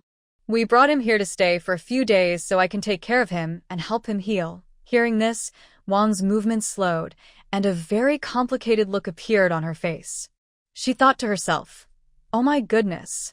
Our family is so poor, living in a broken thatched house, struggling to get enough to eat, and now we're taking in a father who sprained his ankle and can't work? That's too much. It's like she's asking for trouble." She found Li Xiaoxiu's family hard to understand and couldn't grasp why they would do something that seemed like a burden. But she saw that Li Xiaoxiu didn't want to talk more and was just focused on washing her clothes, her side profile showing a clear refusal to communicate. Wang could only swallow her questions and advice, feeling awkward and shutting her mouth. Inside, she kept shaking her head, thinking that life for Chen Shida's family would probably be even harder now. She decided to stay further away in the future to avoid being asked to take in more people. After her daughter left, old Li woke up. He was old and slept lightly, but he had slept well last night. He got up and saw his son-in-law busy outside. Feeling restless, he moved to the simple stove made of a few stones and wanted to help. He looked at the small clay pot but hesitated. He didn't know how much water to put in, worried about wasting if he put too much, or not enough if he put too little, which would add to his daughter's burden. After hesitating, he decided to boil a pot of water first. That way, when the grandchildren woke up, they could drink warm water, and his daughter could also use it to cook porridge. He carefully lit the fire in the stove, watching the flames lick the bottom of the pot, feeling a little more at ease. Chen Xiaosui came out with her brother from the inner room. Seeing her grandfather already boiling water, she felt warm inside and politely greeted, "Grandpa, you got up so early? Why not sleep a little longer?" Old Li smiled shyly and said, "As people get older, they don't sleep well. Boil some water, it will be useful." Chen Xiaosui quickly took the bowl and said, "Grandpa, sit and rest. I'll cook the porridge." She estimated the amount of rice left in the rice jar and, considering the extra people today, skillfully scooped the right amount into the pot. She also told her younger brother, rubbing his eyes, "Xiaoman, go to the outhouse first, then come here so I can wash your face and hands." Xiaoman obediently went. In the yard, Chen Xiaosui was spreading out the freshly pulled dragon-patterned bloodroot grass to dry. This action was seen by Granny He, who was nearby, busy with her morning chores. Granny He carried a basket and was about to leave when she curiously asked through the fence, Sure to. What are you doing with that old crow pole? It's hard and makes a lot of smoke when burned. Chen Xiaosui kept working without looking up and answered naturally. Granny, this thing grows thick and attracts mosquitoes. Clearing a patch of land will help reduce bites at night. When dried, it can also be used as kindling. Also, look at this patch of sandy land. Maybe I can plant some vegetables. It would be convenient to have fresh greens at home. Hearing this, Granny stretched her neck to look at the sandy patch, then pursed her lips and muttered inside. If this land could be used for planting vegetables, I would have already planted gourds and beans myself. Why bother with all this now? It's a waste of effort, like lighting a lamp in the dark. She thought Chen Xiaosui was wasting his time, but she still replied perfunctorily. Oh, I see. Growing some vegetables yourself is indeed convenient. You go ahead, I'll go to the fields. After saying that, she shook her head and left, thinking Chen Xiaosui was just panicking and doing pointless work. Chen Xiaosui watched Granny walk away, feeling relieved inside, then continued pulling weeds. After a simple breakfast, Li Xiaoxiao helped her daughter carefully wash the tall medicinal herbs Chen Xiaosui had pulled out early in the morning. Once everything was cleaned up, Li Xiaoxiao softly said to her father, who was sitting on a small stool at the door, still looking a bit shy, Dad, just stay at home and rest well. Keep an eye on the door. Walking around with your foot injury is not good. We'll go nearby to pick some herbs and we'll be back before noon. Chen Xiaosui also went along, which she had strongly requested during breakfast. She repeatedly assured everyone that she was fine and promised to stay only in safe areas. Chen Xiaosui looked at his daughter's face, which was regaining some color and showing determined eyes. Finally, he relaxed a little but still warned seriously. It's okay to go, but you must stay close to your mother and not run around. If you feel even a little uncomfortable, dizzy, or weak, you must tell me immediately.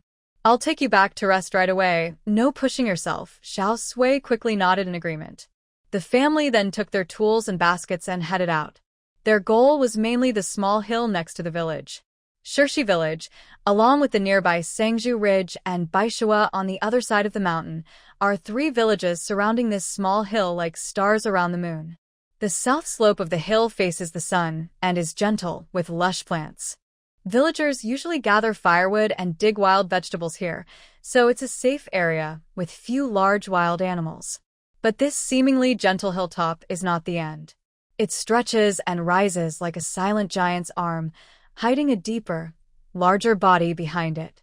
That is the vast and endless Luoqing mountain range.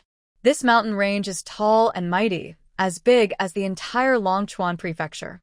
It acts like a natural giant screen, separating Jingchong Prefecture, Kongjia Prefecture, and Fengyuan Prefecture from Longchuan Prefecture, where Chen Xiaosui and his family live.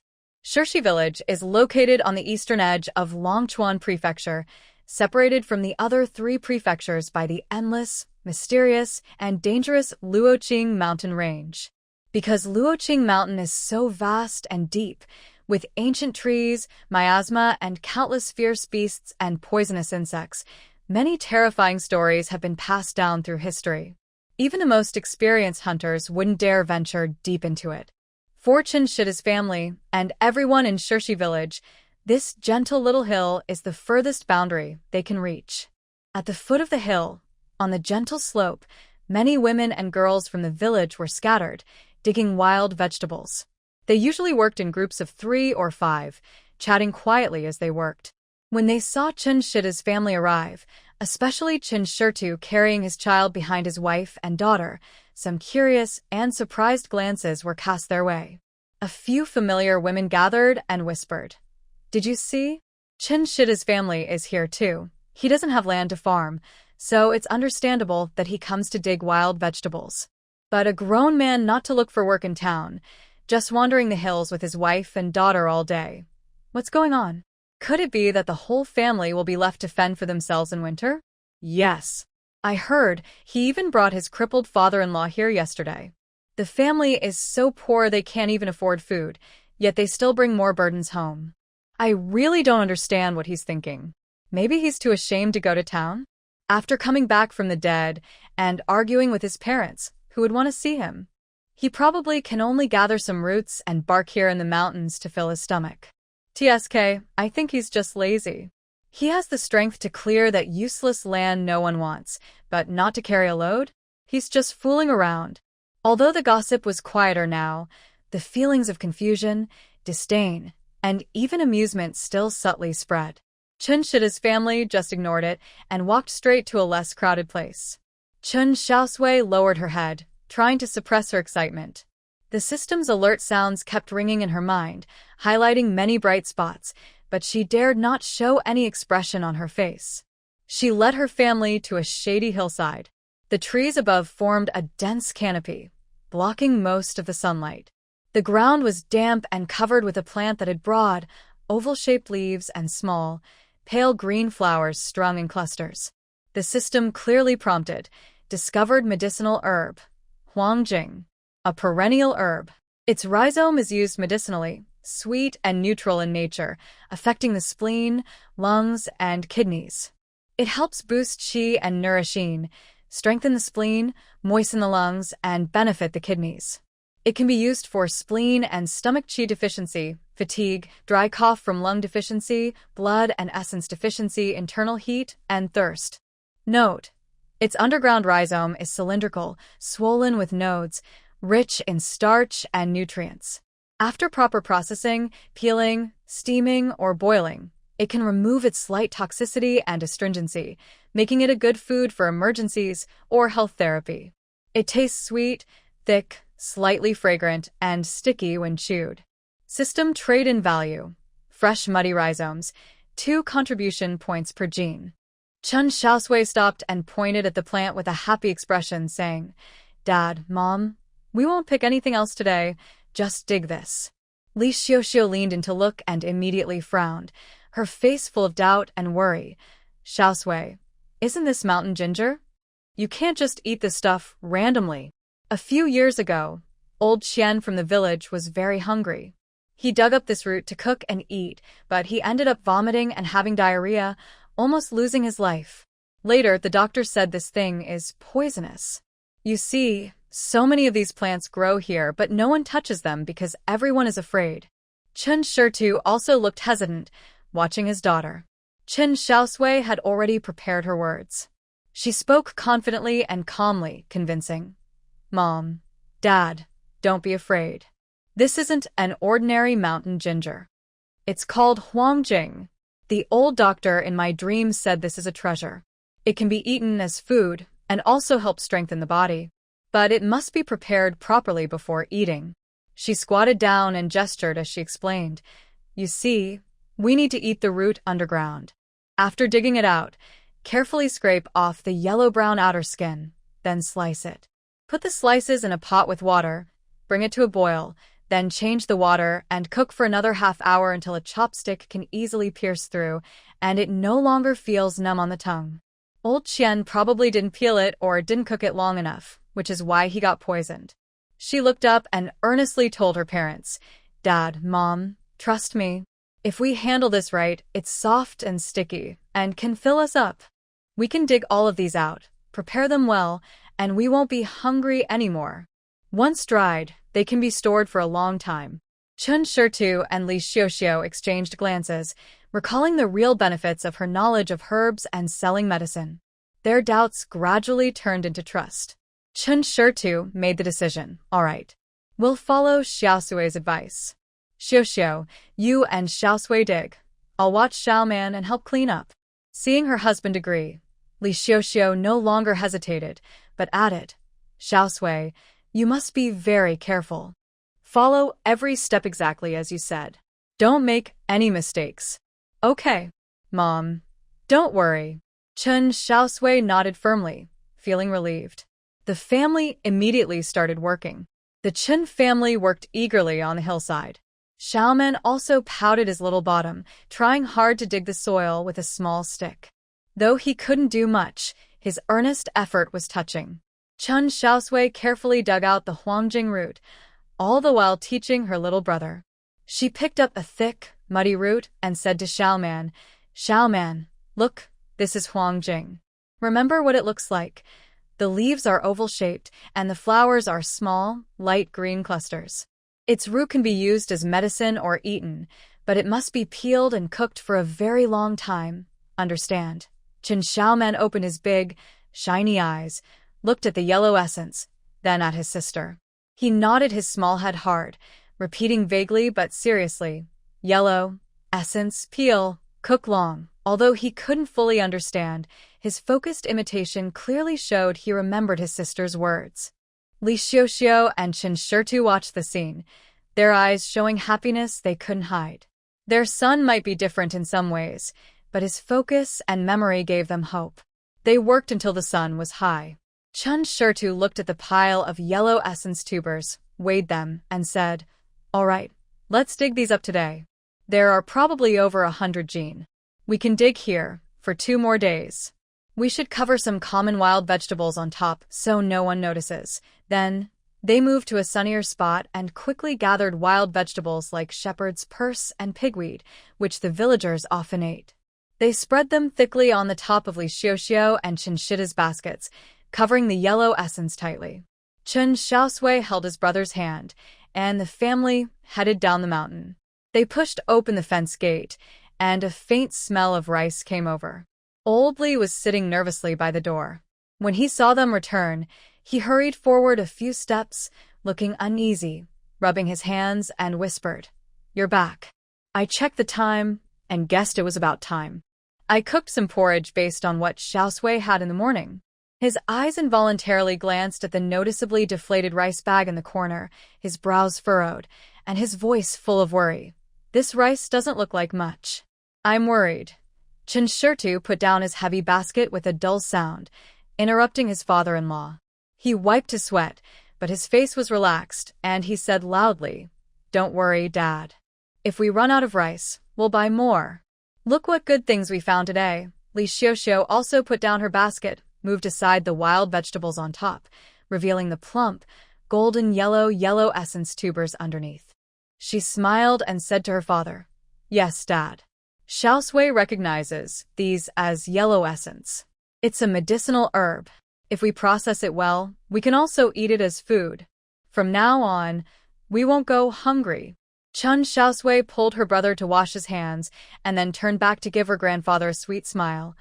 "Grandpa, you just rest assured and heal your injury. Our family's days will get better and better."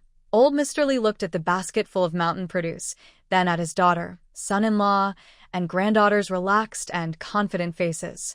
Although he still felt unsure about these things, their determined attitude was like a comforting reassurance, easing his worries a little. He muttered, Good. As long as you have plans, that's what matters." In the afternoon, the sun grew even hotter, shining brightly and scorching the earth. Chen Xiaosui looked at the sky and told his daughter, "Xiaosui, the sun is too strong this afternoon. You and your brother shouldn't go out. Stay at home and rest." Chen Xiaosui opened her mouth to insist, but Li Xiaoxiu gently interrupted. "Yes, Xiaosui. Look at all these yellowing herbs we dug up. We need to wash them quickly and scrape off the skins. This work uses a lot of water and effort, so we need someone to help. You can stay home with Xiaoman and handle these." That would be a big help. Seeing the muddy yellow roots in the yard, Xiaosui thought her mother's words made sense, so she nodded. "All right, Mom and Dad, be careful and come back early." Chen Xiaosui and Li Xiaoxiu then took their tools and headed back to the foot of the mountain. After her parents left, Xiaosui first carried a wooden bucket to fetch water from the river. The clear water shimmered under the sunlight. She saw tiny fish, about finger length, darting among the water plants, which made her feel curious. She hurried back home, took the simple bamboo basket her father had woven a few days ago, and then picked a few drunk fish grass plants, crushing them with a stone. Xiaosui put the crushed grass juice and grass residue into the bamboo basket, half submerging it in the shallow water by the riverbank, pressing it down with a stone. After finishing, she felt dizzy from the sun and decided to go home first. Looking at the pile of yellow roots in the yard, Xiaosui already had a plan. The plump ones with few roots should be taken to the pharmacy to ask about the price. If old Mr. Han buys them at a good price, I'll sell to him. That's more profitable than selling as grain. If the pharmacy offers a low price, I can keep them for ourselves or store them as reserves. She first used the wooden bucket to wash some of the roots carefully, removing the large clumps of mud. Old Mr. Lee sat at the door, watching her busy figure. He looked down at his swollen foot, his face full of worry. He tentatively spoke.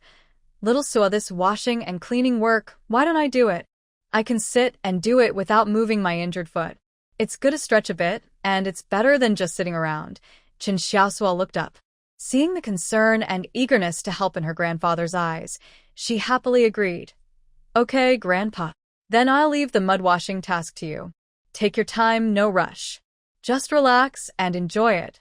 She moved the wooden bucket and the yellow herbs closer to Grandpa and placed some dry matches by his feet to prevent slipping on water. After arranging everything for her grandpa, Chen Xiaosui didn't sit idle either.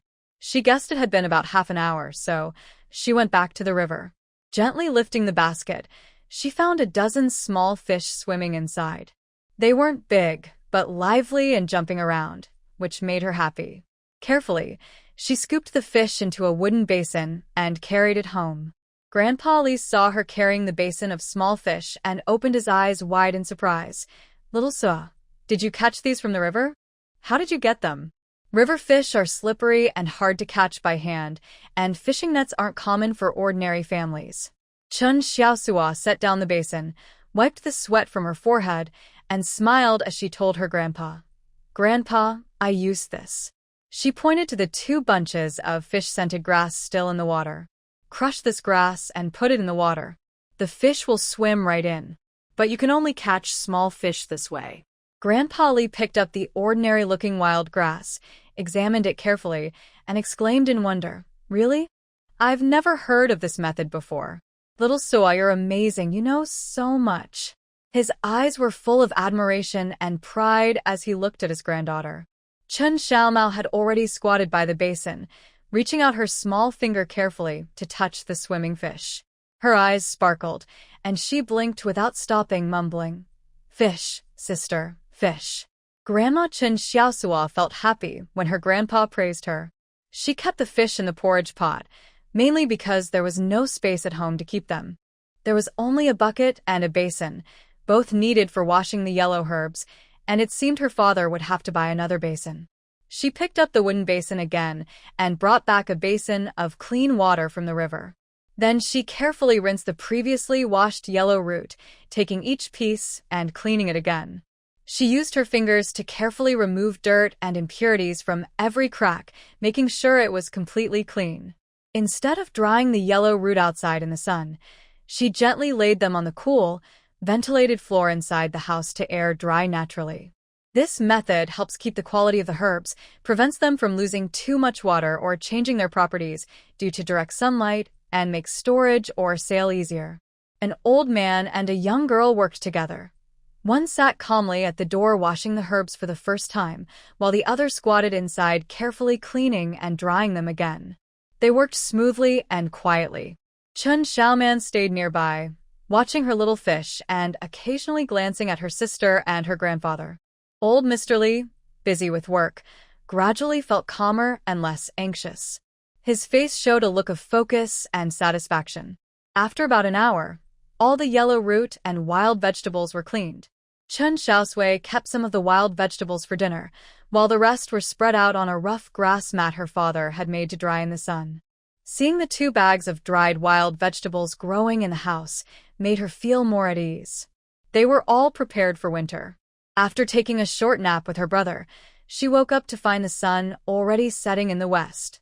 Chen Xiaosui quickly got up, efficiently cleaned the dozen small fish, put them in a pot with water to cook, and asked her grandfather to watch the fire and her brother.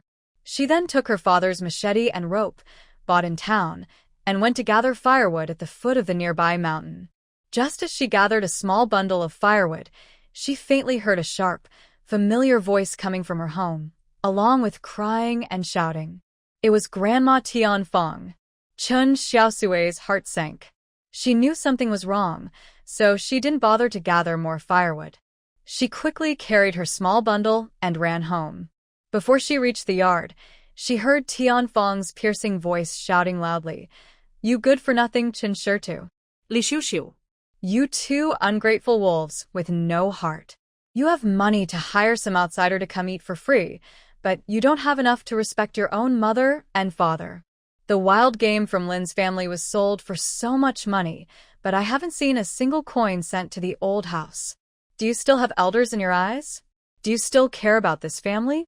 Chen Xiaosui rushed into the yard and saw Tian Fongjing standing with her hands on her hips, pointing at Old Li, who sat pale in front of the stove, and at Xiao Man, who clung tightly to her grandfather and looked a bit scared, while shouting loudly. Old Li looked embarrassed, almost burying his face in his chest, trembling with his lips quivering, wanting to speak but unable to defend himself. I tell you, Chen Xiaosui, if you don't hand over the money from selling wild game today, I won't leave. I will make the whole village see how unfilial you are, how you team up with outsiders to bully your own mother. Seeing that Chen Xiaosui and Xiaoxiao were not around, Tian Fong pointed at Old Li again, spitting as she yelled, "You useless old man. Besides breathing, what else can you do? A trash can is more useful than you. Protecting your children in old age? I scoff at that. Your son doesn't want you, do you know why? Because your face is so unlucky, it brings bad luck to the family." She spat again and continued to mock viciously. Shameless old coffin board. When your daughter gets married, she's no longer part of your family. Yet you shamelessly hang around her house, acting like you're some kind of ancestor? The son-in-law didn't dare to chase you away, so you really think this is your home? If I were you, I'd have hanged myself with a belt long ago, so I wouldn't be a disgrace alive. She got more and more angry, walking into the house, almost poking her finger at Old Li's nose. Living off your daughter, drinking her milk. Do you think you're some kind of big boss? Look at yourself. You're just an unwanted old stray dog. An old, useless thing, wasting food while alive, and when you die, you'll just take up space. Chen Xiaosui entered the yard, put down the firewood, took a deep breath, and stepped in front of Tian. Her small body blocked her grandfather and brother. Her voice was soft but very clear. "Grandma, my parents are not at home. Those wild animals were thanks to Uncle Lin saving my father's life, not from the Chen family. My father used that money to buy food and household items. Otherwise, our family would have starved long ago. The family separation document clearly states that our second branch will fend for itself from now on and has nothing to do with the old house. If you want money, go ask my father. It's not your place to scold my grandfather and brother here." Her words were reasonable and clear, directly pointing out the facts of the family separation and the source of the money, shutting down Tian Fong's false claim of filial piety. Tian Fong was momentarily stunned by her clever words, then became even angrier. She almost poked her finger at Xiaosui's nose. "Good for you, sharp-tongued girl. Who do you think you are to speak here? Once the family is separated, I'm not your grandma anymore. You grew up eating the food from the Chen family. Now that you have become strong, you refuse to acknowledge it? Bah. Today, whether you take the money or not, you must take it." Seeing that they were stubborn, she suddenly changed her tone and started crying and acting pitiful. "Oh my goodness, what kind of sin have I committed? Giving birth to such an unfilial son, marrying a wife with bad luck, and now even my granddaughter dares to scold me to my face. I don't want to live anymore." Chen Xiaosui watched her make a scene with a cold smile in her heart, but she didn't argue anymore. She just stood firmly in front of her grandfather and brother, watching coldly. She knew that reasoning with Tian Fong was useless. She could only wait for her father to come back and handle it. Suddenly, Tian Fong smelled the aroma of fish. She looked over and saw the fish soup boiling and bubbling. Quickly, she got up and pushed Chen Xiaosui aside, cursing loudly. "Good. You heartless thieves. Closing the door to eat your own food, hiding such good stuff, trying to starve me? A bunch of ungrateful wolves." She cursed while her hands eagerly reached toward the hot pot, seemingly planning to grab the pot and take it away. Chen Xiaosui was pushed stumbling. Seeing the fish about to be taken, she screamed and rushed back, grabbing Tian Fong's arm tightly. "Don't move. This is our fish. It has nothing to do with you. You dare. Little brat. Trying to snatch food from me? The fat meat on her mouth was about to be taken away, and Tianfang suddenly became furious. Without thinking, she turned and slapped her across the face. With a crisp smack, a red mark instantly appeared on Chen Xiaosui's face. You bad omen. Worthless trash. Trying to stop me? Everything in this house belongs to me. Eating your broken fish is being kind to you. Just like your deadbeat father. Ungrateful and clueless. If you dare to block me again, I'll tear your mouth apart. Old Lu was startled by the sharp slap, trembling as he looked at his granddaughter's red face. A surge of anger suddenly overwhelmed him. He struggled to stand up. Though weak, he firmly stepped in front of his granddaughter, eyes full of fierce determination, glaring at Tianfang. You dare. Tianfang was stunned by old Lu's sudden fierce look. She instinctively took a half step back. But her moment of cowardice was quickly replaced by more aggressive anger.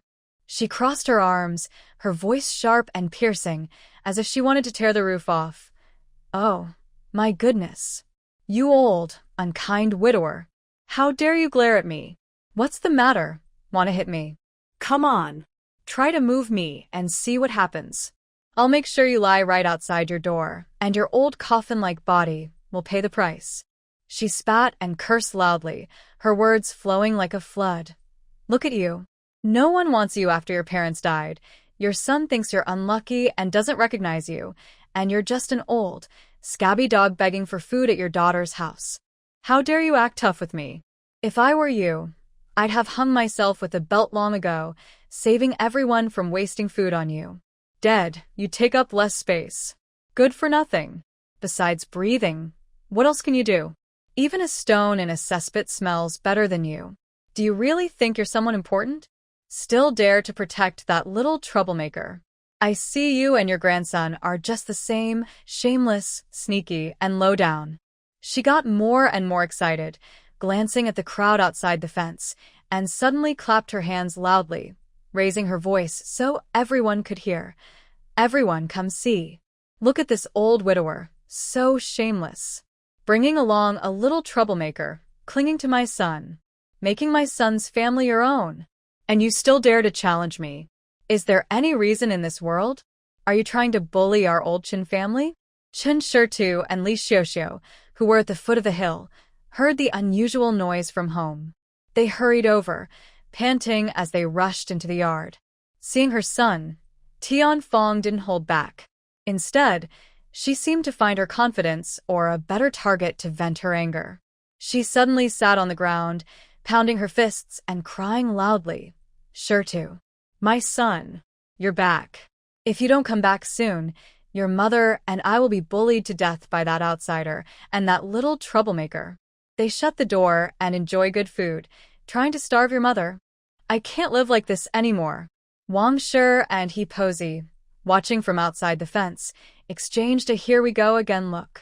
Xiao Zhou, pulling on her husband Su Fengli's sleeve, whispered, See that? That old woman Tian, she always uses this trick.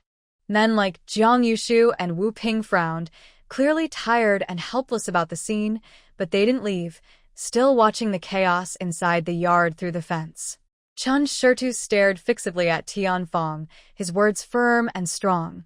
I'll say this one last time. You're not welcome here. From now on, don't step even a foot inside my house. Tianfang was overwhelmed by the determined and fierce look in her son's eyes, something she had never seen before. She forgot to make a fuss and stayed frozen in place. Next to her, Wang Jinhua rolled her eyes and quickly stepped forward, raising her voice to support her. Sure to. You can't say that. Mother is mother. The one who gave birth to you and raised you. Just because we split up, does that mean you don't recognize her? That's not right. If she reports you to the county office, she'll surely succeed, and you'll end up punished or in jail. Let her report it if she wants, Chen Xiaosui said firmly, not wavering. Instead, he stepped forward, pressing down Wang Jinhua with his presence. The split agreement is clear on paper, filed at the county office. She begged the village head to write it when she wanted to cut ties with Xiuxiu and the two children. She was eager to be done with us. Now, She wants to change her mind? Too late. At this moment, Tianfeng finally regained her senses, seeming to grasp a lifeline. She shouted sharply, "Can it be the same? Back then, I thought you were dead outside. That's why no matter the reason, once split, it's split." Chen Xiaosui cut her off decisively, speaking firmly. The agreement clearly states that each household manages its own taxes and grain, and has its own household registration. We live separately. If you come here causing trouble, you're just being unreasonable. Seeing the situation was turning against her, Wang Jinhua immediately changed her tone, speaking sarcastically. "All right, even if you split up, aren't we still family? The law also says that children should give respect and support to their parents. You can't deny that, right? If you refuse, we'll go to the village head or the local official to settle this. Support money?" Chen Xiaosui sneered, his smile full of sadness and mockery. "Did she mention support money when we split?" No. "She only thought we were a burden and wanted us gone immediately, afraid we'd take advantage of her later. Now that I've made a life for myself, she suddenly remembers support? I tell you, if it's not written in the agreement, then it's not there." Want it? "Not a single penny." His words were powerful and clear, not only shocking Tianfeng and Wang Jinhua, but also making the villagers outside the fence nod and whisper in agreement. Su Fengli crossed his arms and whispered to Xiao Zhou nearby. "Shirtu is right. They were so firm back then, and now it's too late to change their minds." Hearing this, Granny he also scoffed. "Exactly. Tianfeng has really hit a dead end this time." Looking at her son's cold face and listening to the gossip around her, Tianfeng's face alternated between pale and flushed. Her arrogant attitude was finally completely suppressed, leaving only embarrassment and reluctance. Suddenly, hurried footsteps came from outside the courtyard. Chen Xiaosui and Zhang Qiaozhi hurried over anxiously. Chen Xiaosui had just faintly heard his mother shouting about going to the end of the village. After a while, he didn't hear anything, so he knew something was wrong. He quickly pulled his wife to come along. As soon as they entered the yard, seeing the second brother's firm attitude and words, Chen Xiaosui couldn't keep his composure. He hurried to hold Tianfeng's arm, speaking in a pleading tone mixed with a subtle firmness. Mother, what are you doing? The second brother's family has finally had a few peaceful days. Please don't cause trouble again, okay? I'm begging you." Seeing her third son also trying to stop her, Tianfeng's anger flared even more.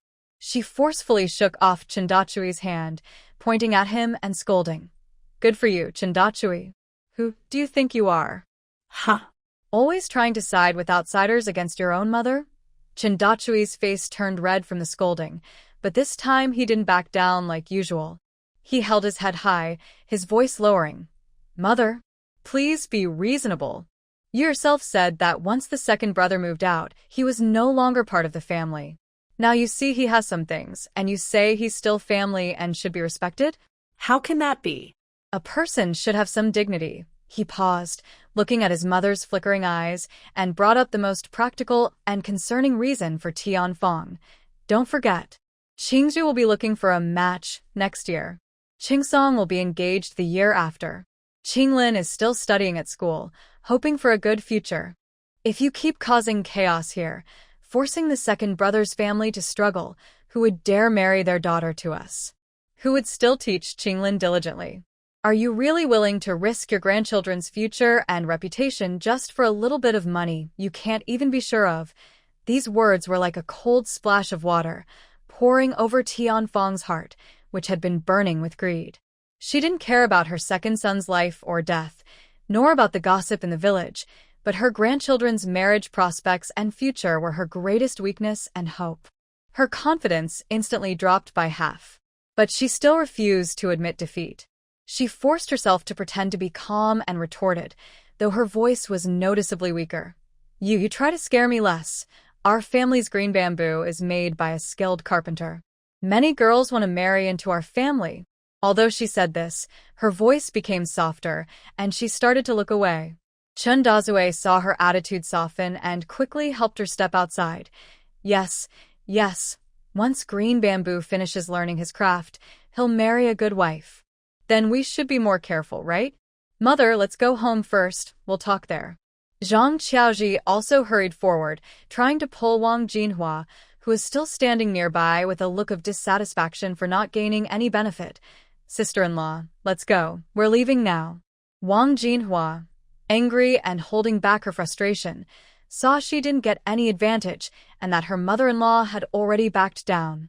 She angrily shook off Zhang Qiaoji's hand, glared fiercely at Chen Xiaosui and Li Xiuxiu, snorted, and turned away in a huff.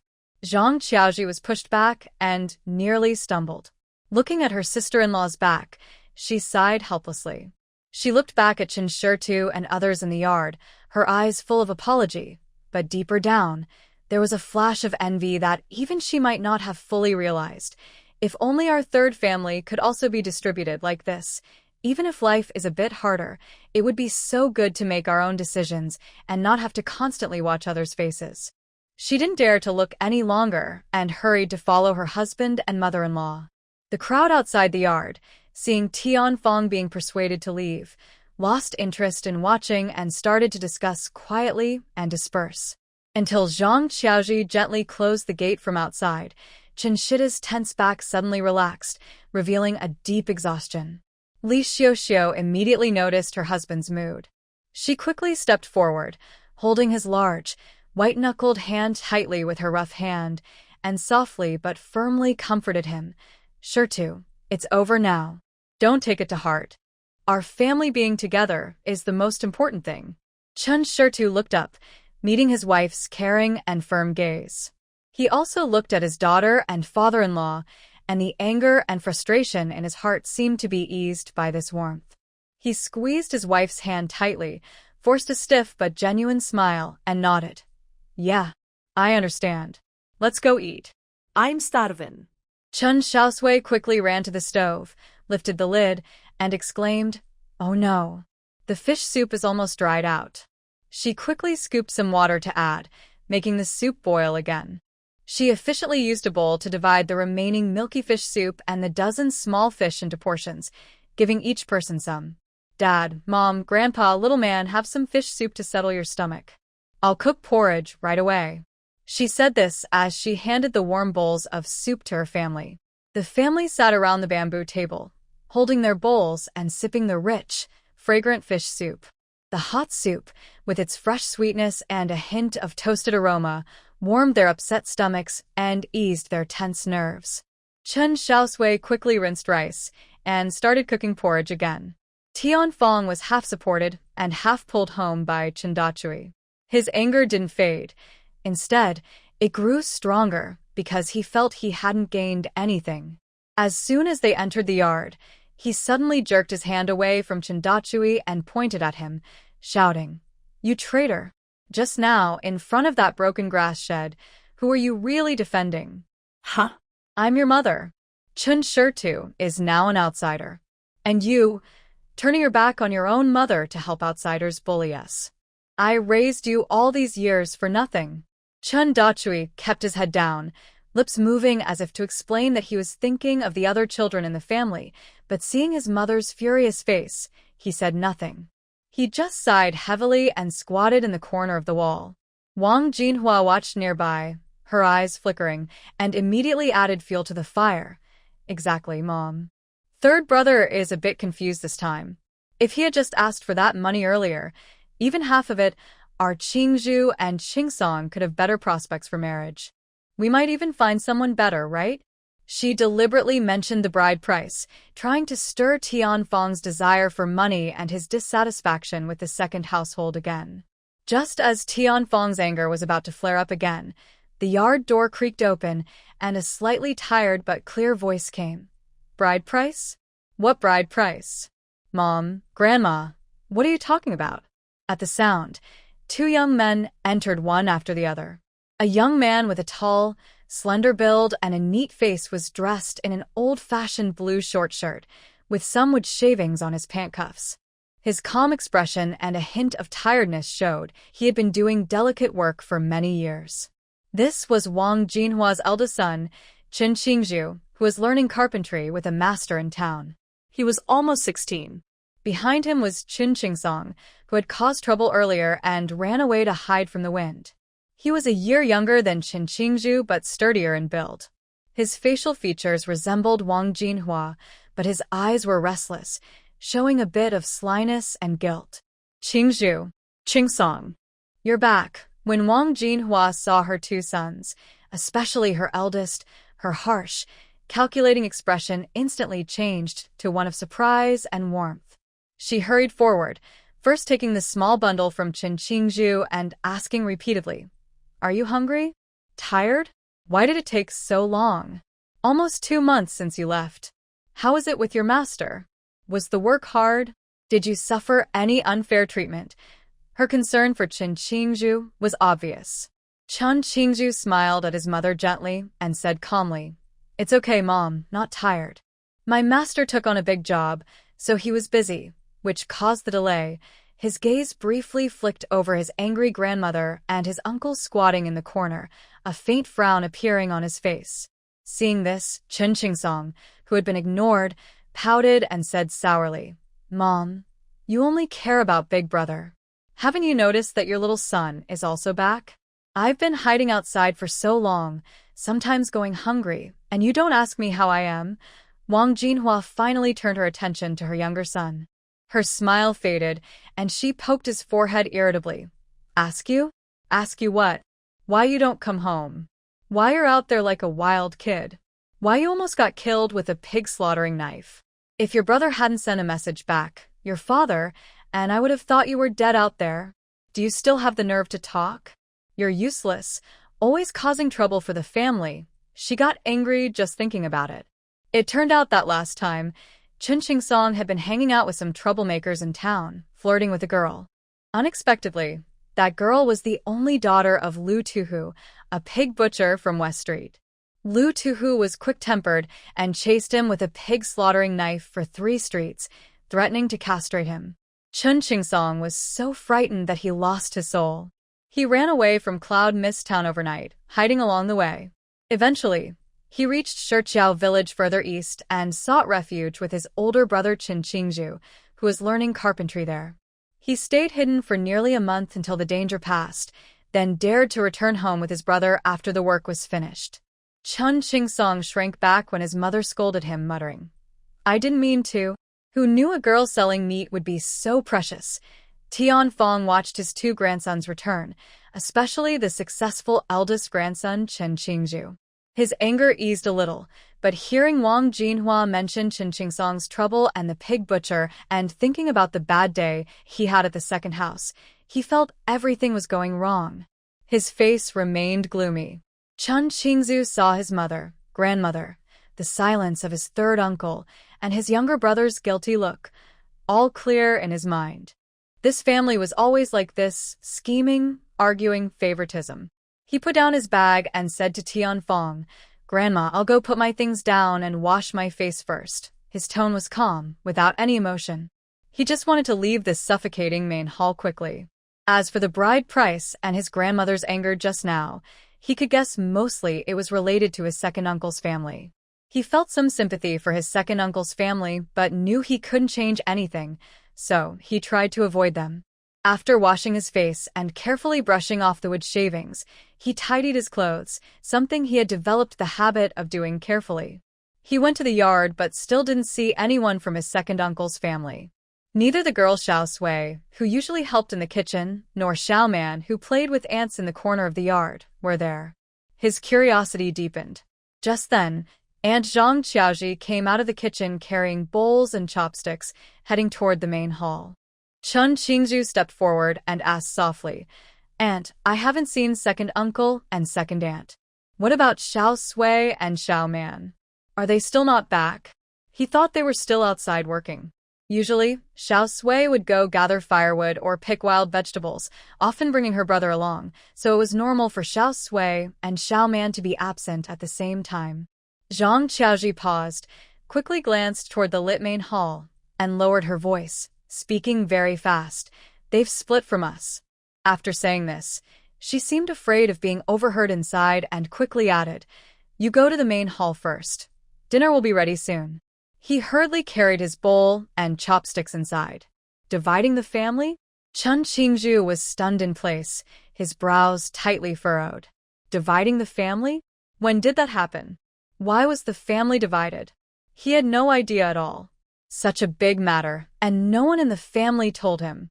He looked toward the main hall, where he heard his grandmother raising her voice and Wang Jinhua responding in a somewhat pleading tone.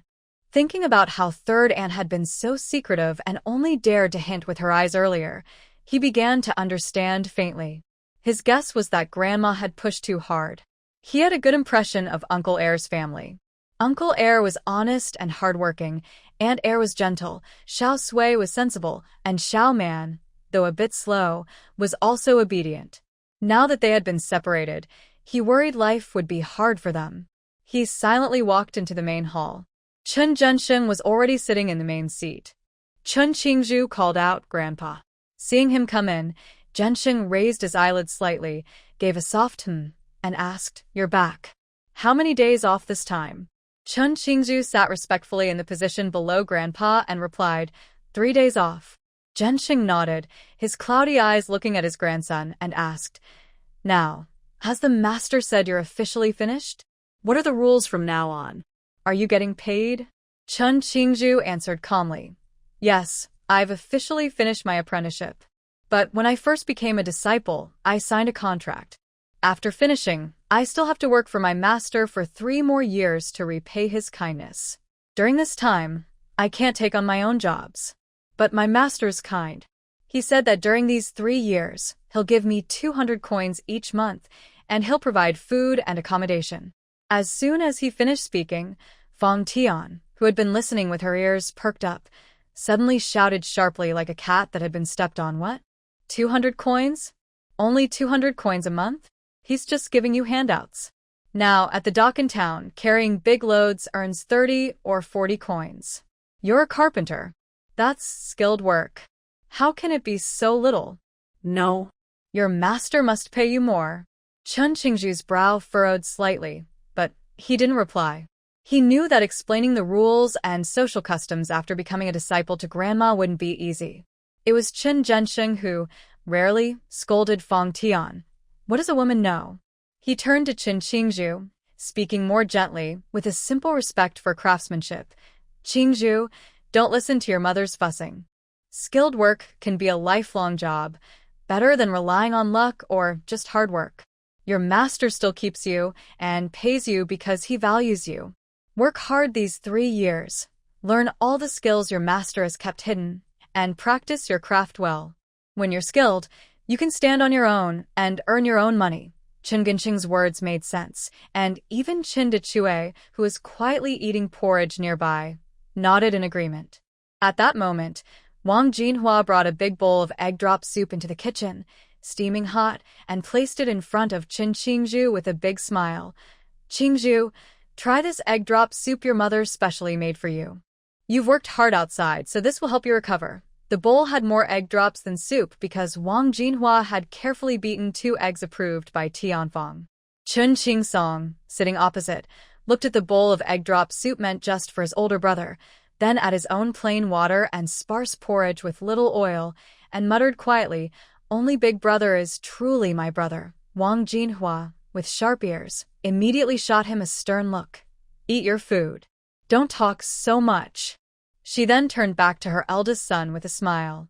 Chen Qingzhu looked at the overly rich egg drop soup in front of him, then at the simple meals of the others at the table. He felt no joy, only a heavy weight in his heart. This family was always like this, favoritism and scheming everywhere. He quietly picked up his spoon, not starting with the egg drop soup, but first taking a sip of the porridge. At the end, Chen Qingzhu scooped the remaining rich egg drops and soup into the empty bowls of his family members, a little in each. When he finally served the last 2 spoonfuls to Uncle Chen Dechue and Aunt Zhang Qiaoji, Wang Jinhua's smile froze instantly. Her eyes, sharp as poison needles, swept toward them, her lips pressed tightly, almost ready to scowl. Chen Dechue and Zhang Qiaoji hesitated, took the soup, and quietly thanked him. Chen Qingzhu glanced at his mother. Wang Jinhua could only scowl bitterly and turn her head, pretending not to see. After dinner, with the heat still lingering, the family sat on stools in the yard to enjoy the cool. Zhang Xiaoji and Wang Jinhua washed dishes and tidied up in the kitchen, the sound of clattering filling the air. Chen Qingzhu sat beside his grandfather, Chen Zhensheng, watching him close his eyes and rest without speaking. Finally, he couldn't hold back any longer. He turned to Tianfang, who was fanning herself with a palm leaf and looked unwell, and asked in a calm voice, "Grandma, I just heard that Uncle's family has moved out. Why did they leave? When did this happen?" As soon as the topic came up, Tianfang seemed to ignite like a firecracker. She stopped fanning and raised her eyebrows, her voice rising sharply with anger. "Why? It's all their own fault. When the government announced the death of that troublemaker Stone, Li Xiuxiu and her 2 kids looked miserable every day, didn't work, and pretended to be dead in the house. I kindly went to call them, but that stubborn girl Chen Xiaosui, she lost her balance and bumped herself. Then she blamed me. She went around shouting that I wanted to hurt her. She's so young but so mean and sneaky. How can we keep such troublemakers at home? Maybe one day they'll curse us all to death. It's better to move out early and keep everyone peaceful." She spoke quickly and smoothly, twisting facts and blaming others. Chen Qingzhu listened quietly, with no change in his face. He knew his grandmother well. He didn't believe a word she said. The truth was probably the opposite of what she claimed. Uncle's family, especially Aunt and Xiaosui, were honest and kind people. But as a grandson, he couldn't argue with his elders directly. He waited until Tianfang finished venting and then asked, "Where are Uncle and his family living now?" This time, Chen Xiaosui, who had been sitting silently in the corner, answered softly, "They're at the end of the village, in the old house where we first settled." "The old house? That thatched hut?" Chen Qingzhu was genuinely surprised this time, raising his voice a little. He remembered that house, low, broken down, almost falling apart. It was hard to imagine how Uncle's family of 4 could live there.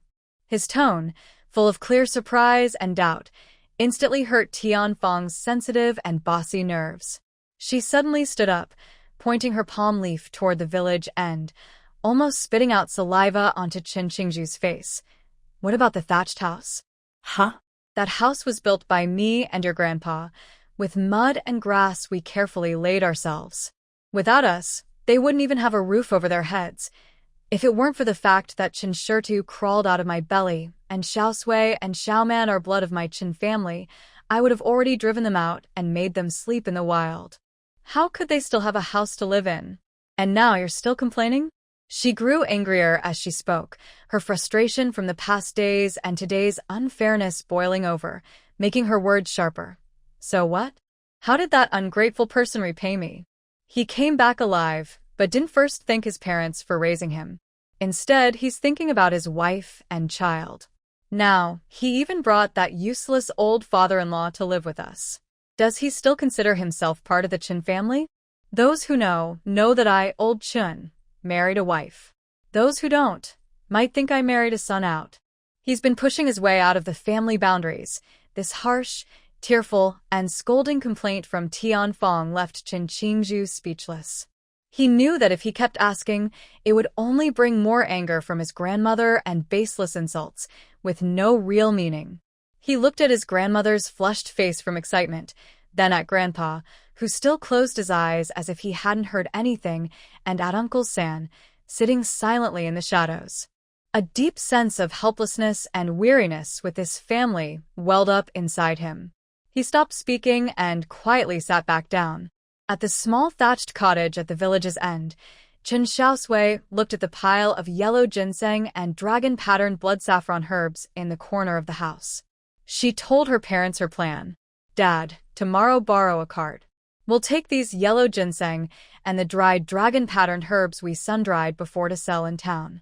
And she looked at her grandfather sitting nearby, rubbing his ankle, and said, "Let's go to the town's clinic together to see if this ankle is just twisted or if it's a muscle or bone injury. If we wait too long, it might get worse." Old Mr. Li quickly waved his hands, looking worried about causing trouble. No need, no need. Why spend that unnecessary money? It's just a twist, and it'll heal with some rest. My old bones aren't that precious. Chen Xiaosui felt a little uneasy inside. Her basic knowledge of herbs and common illnesses told her that a simple twist shouldn't cause such swelling and pain, and her grandfather's occasional frowning also didn't seem fake. But since she was new to this, with no practical experience, she dared not make any assumptions. She could only change her words and look at her mother. "Mom, I just think it's better to go see for peace of mind. We're already going to the pharmacy, and the doctor can also check on Grandpa. It won't cost much, and it's good to be sure." When Li Xiaoxiu heard her daughter say this, her heart immediately lifted. She was already worried about her father's injury, and now she felt even more nervous. She quickly took her father's hand. "Dad, Xiaosui is right. Let's go see, just to be sure. Don't refuse, please."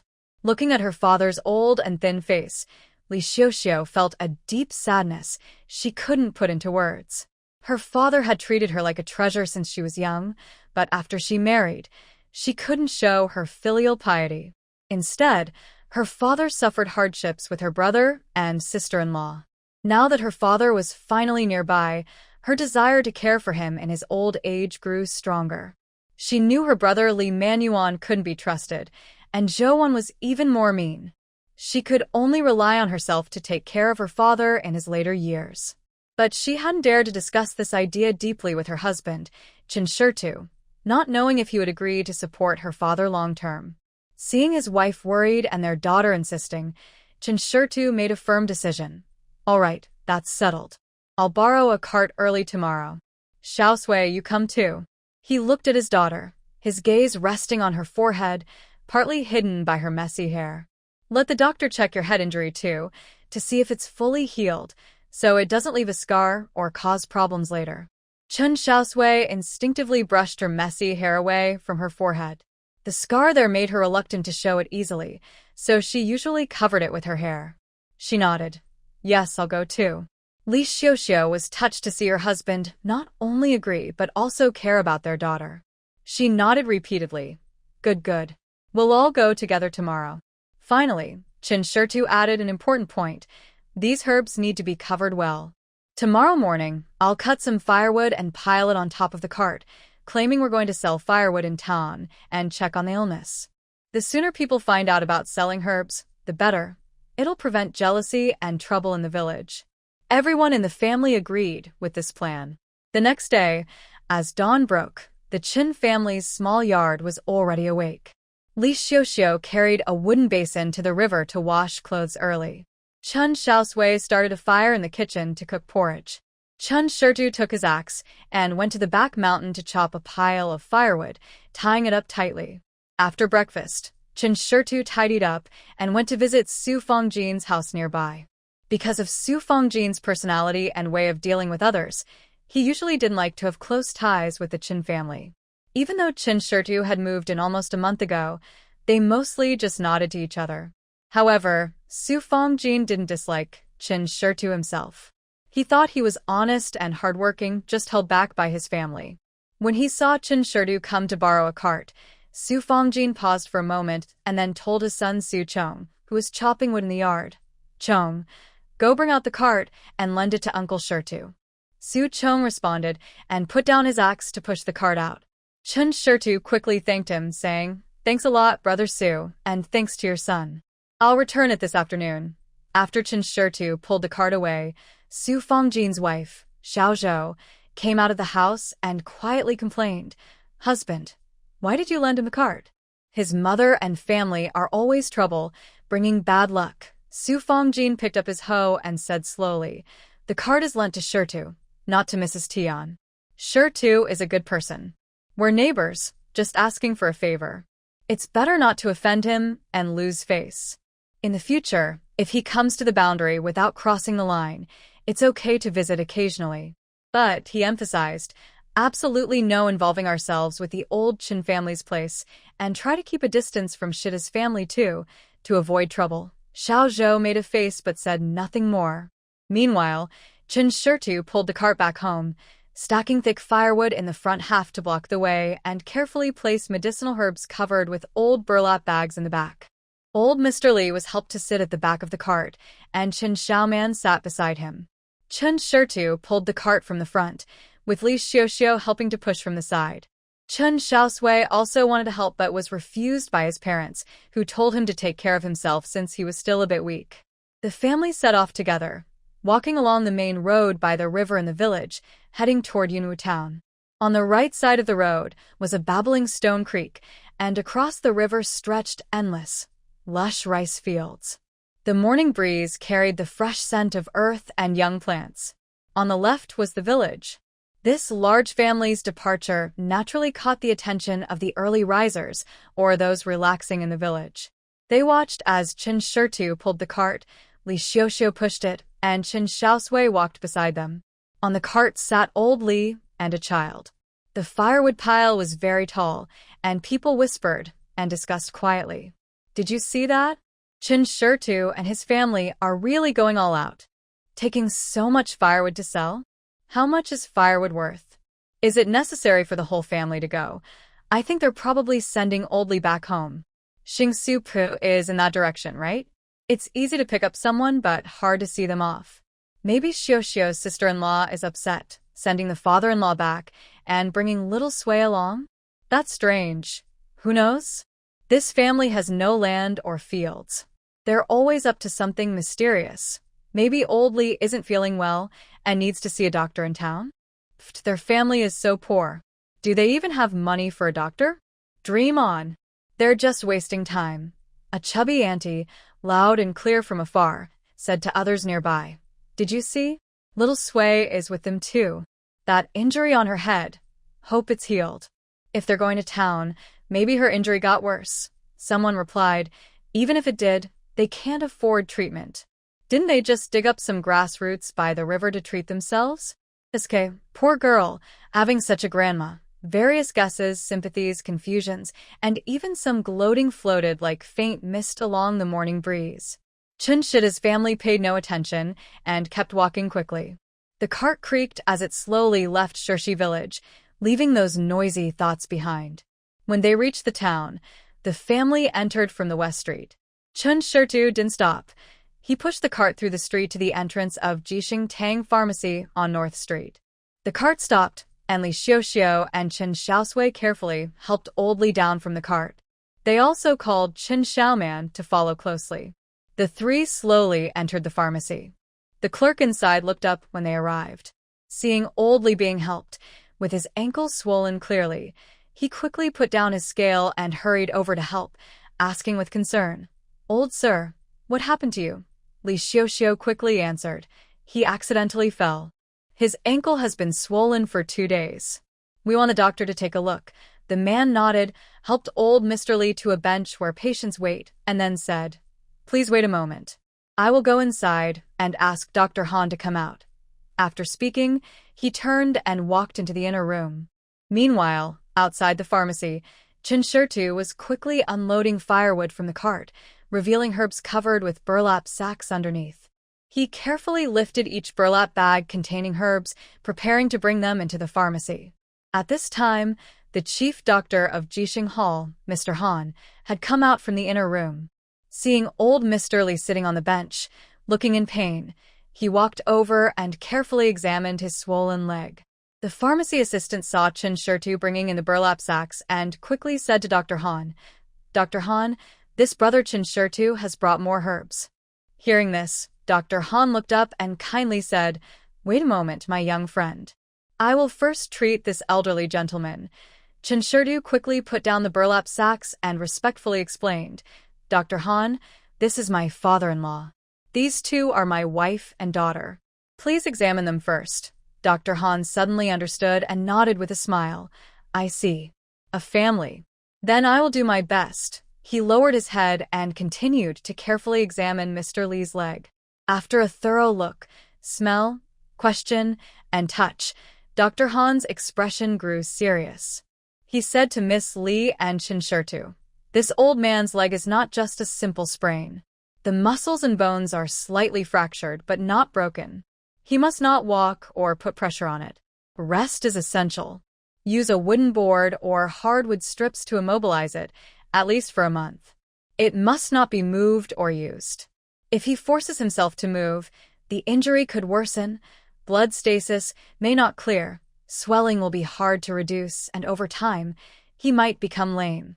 Hearing this, Miss Lee felt relieved, but also cold sweat broke out on her back. She quickly said, "Thank you, doctor. Thank you.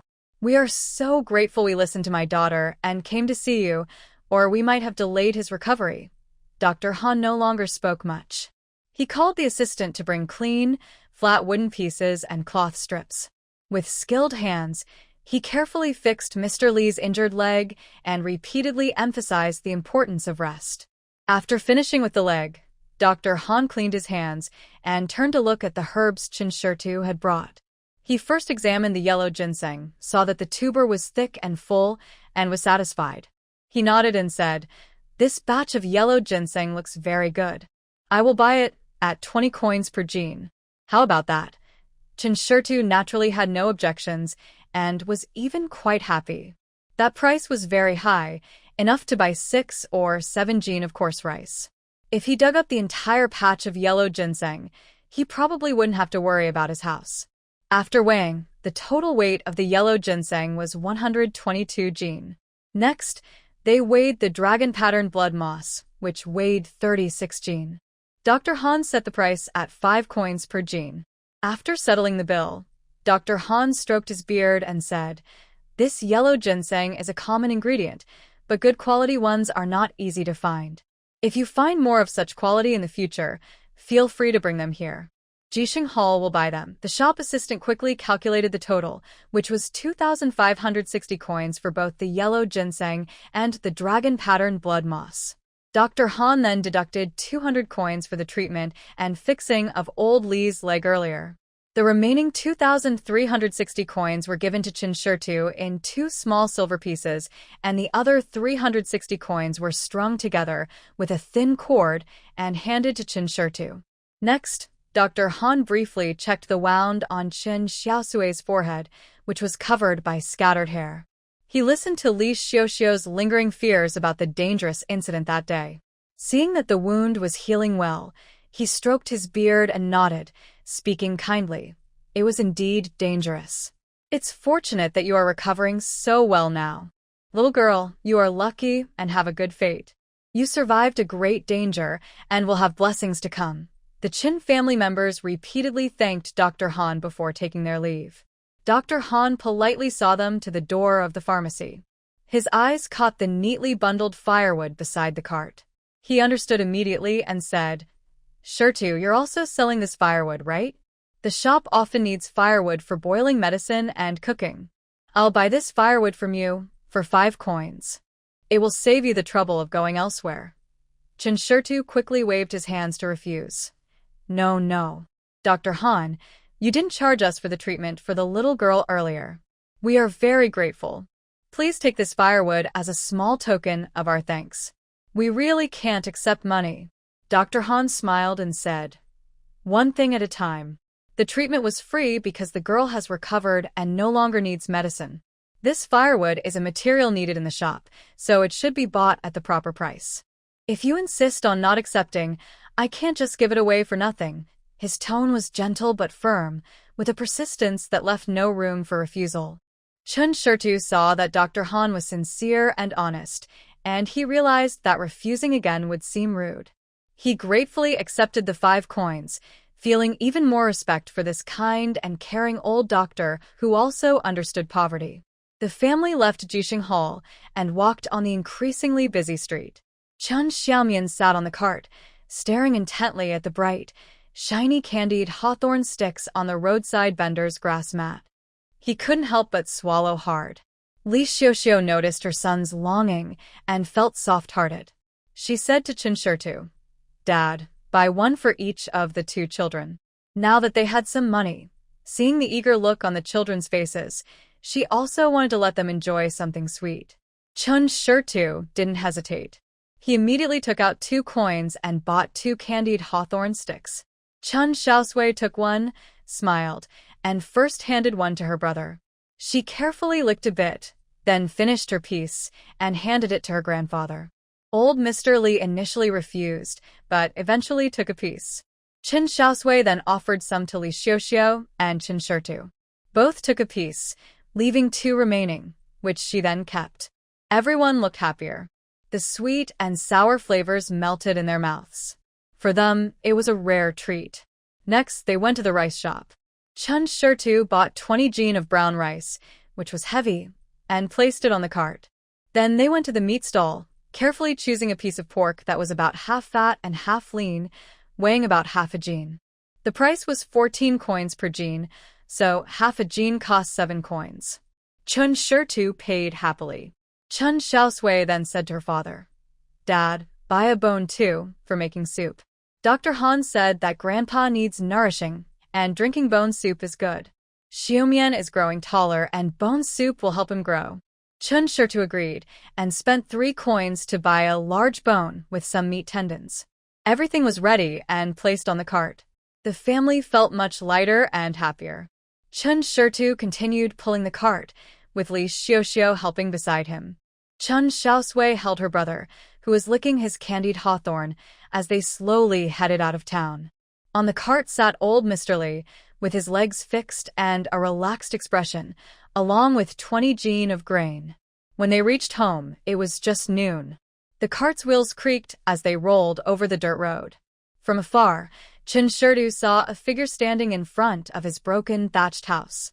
"Is that Qingzhu?" Chen Xiaosui squinted, easing his grip on the handle. Li Xiuxiu also looked over. "Yes, it's Qingzhu. Why is he here?" As the cart approached, the figure in front of the house turned around. "It's Chen Qingzhu." He wore a slightly old gray cloth shirt, taller than other boys his age. He carried a cloth bag and hesitated in front of the closed gate, seeming unsure whether to go in or wait. "Qingzhu," Chen Xiaosui called out. Chen Qingzhu quickly looked back. Seeing the cart and the people on it, a flicker of nervousness crossed his face. He looked at Chen Xiaosui approaching and said, "Second uncle, second aunt, you're back."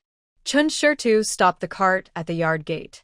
Li Xiuxiu helped old Li down from the cart, and Chen Xiaosui led her younger brother to jump down too. Chen Qingzhu called out one by one, "Second uncle, second aunt Xiaosui, Xiaoman." He then looked at old Li. Though he didn't know him well, he nodded politely. "Qingzhu, when did you come back?" Chen Xiaosui asked. He looked at his nephew. They hadn't seen each other for a few months, and the boy seemed more steady now. His face was less childish, more toughened.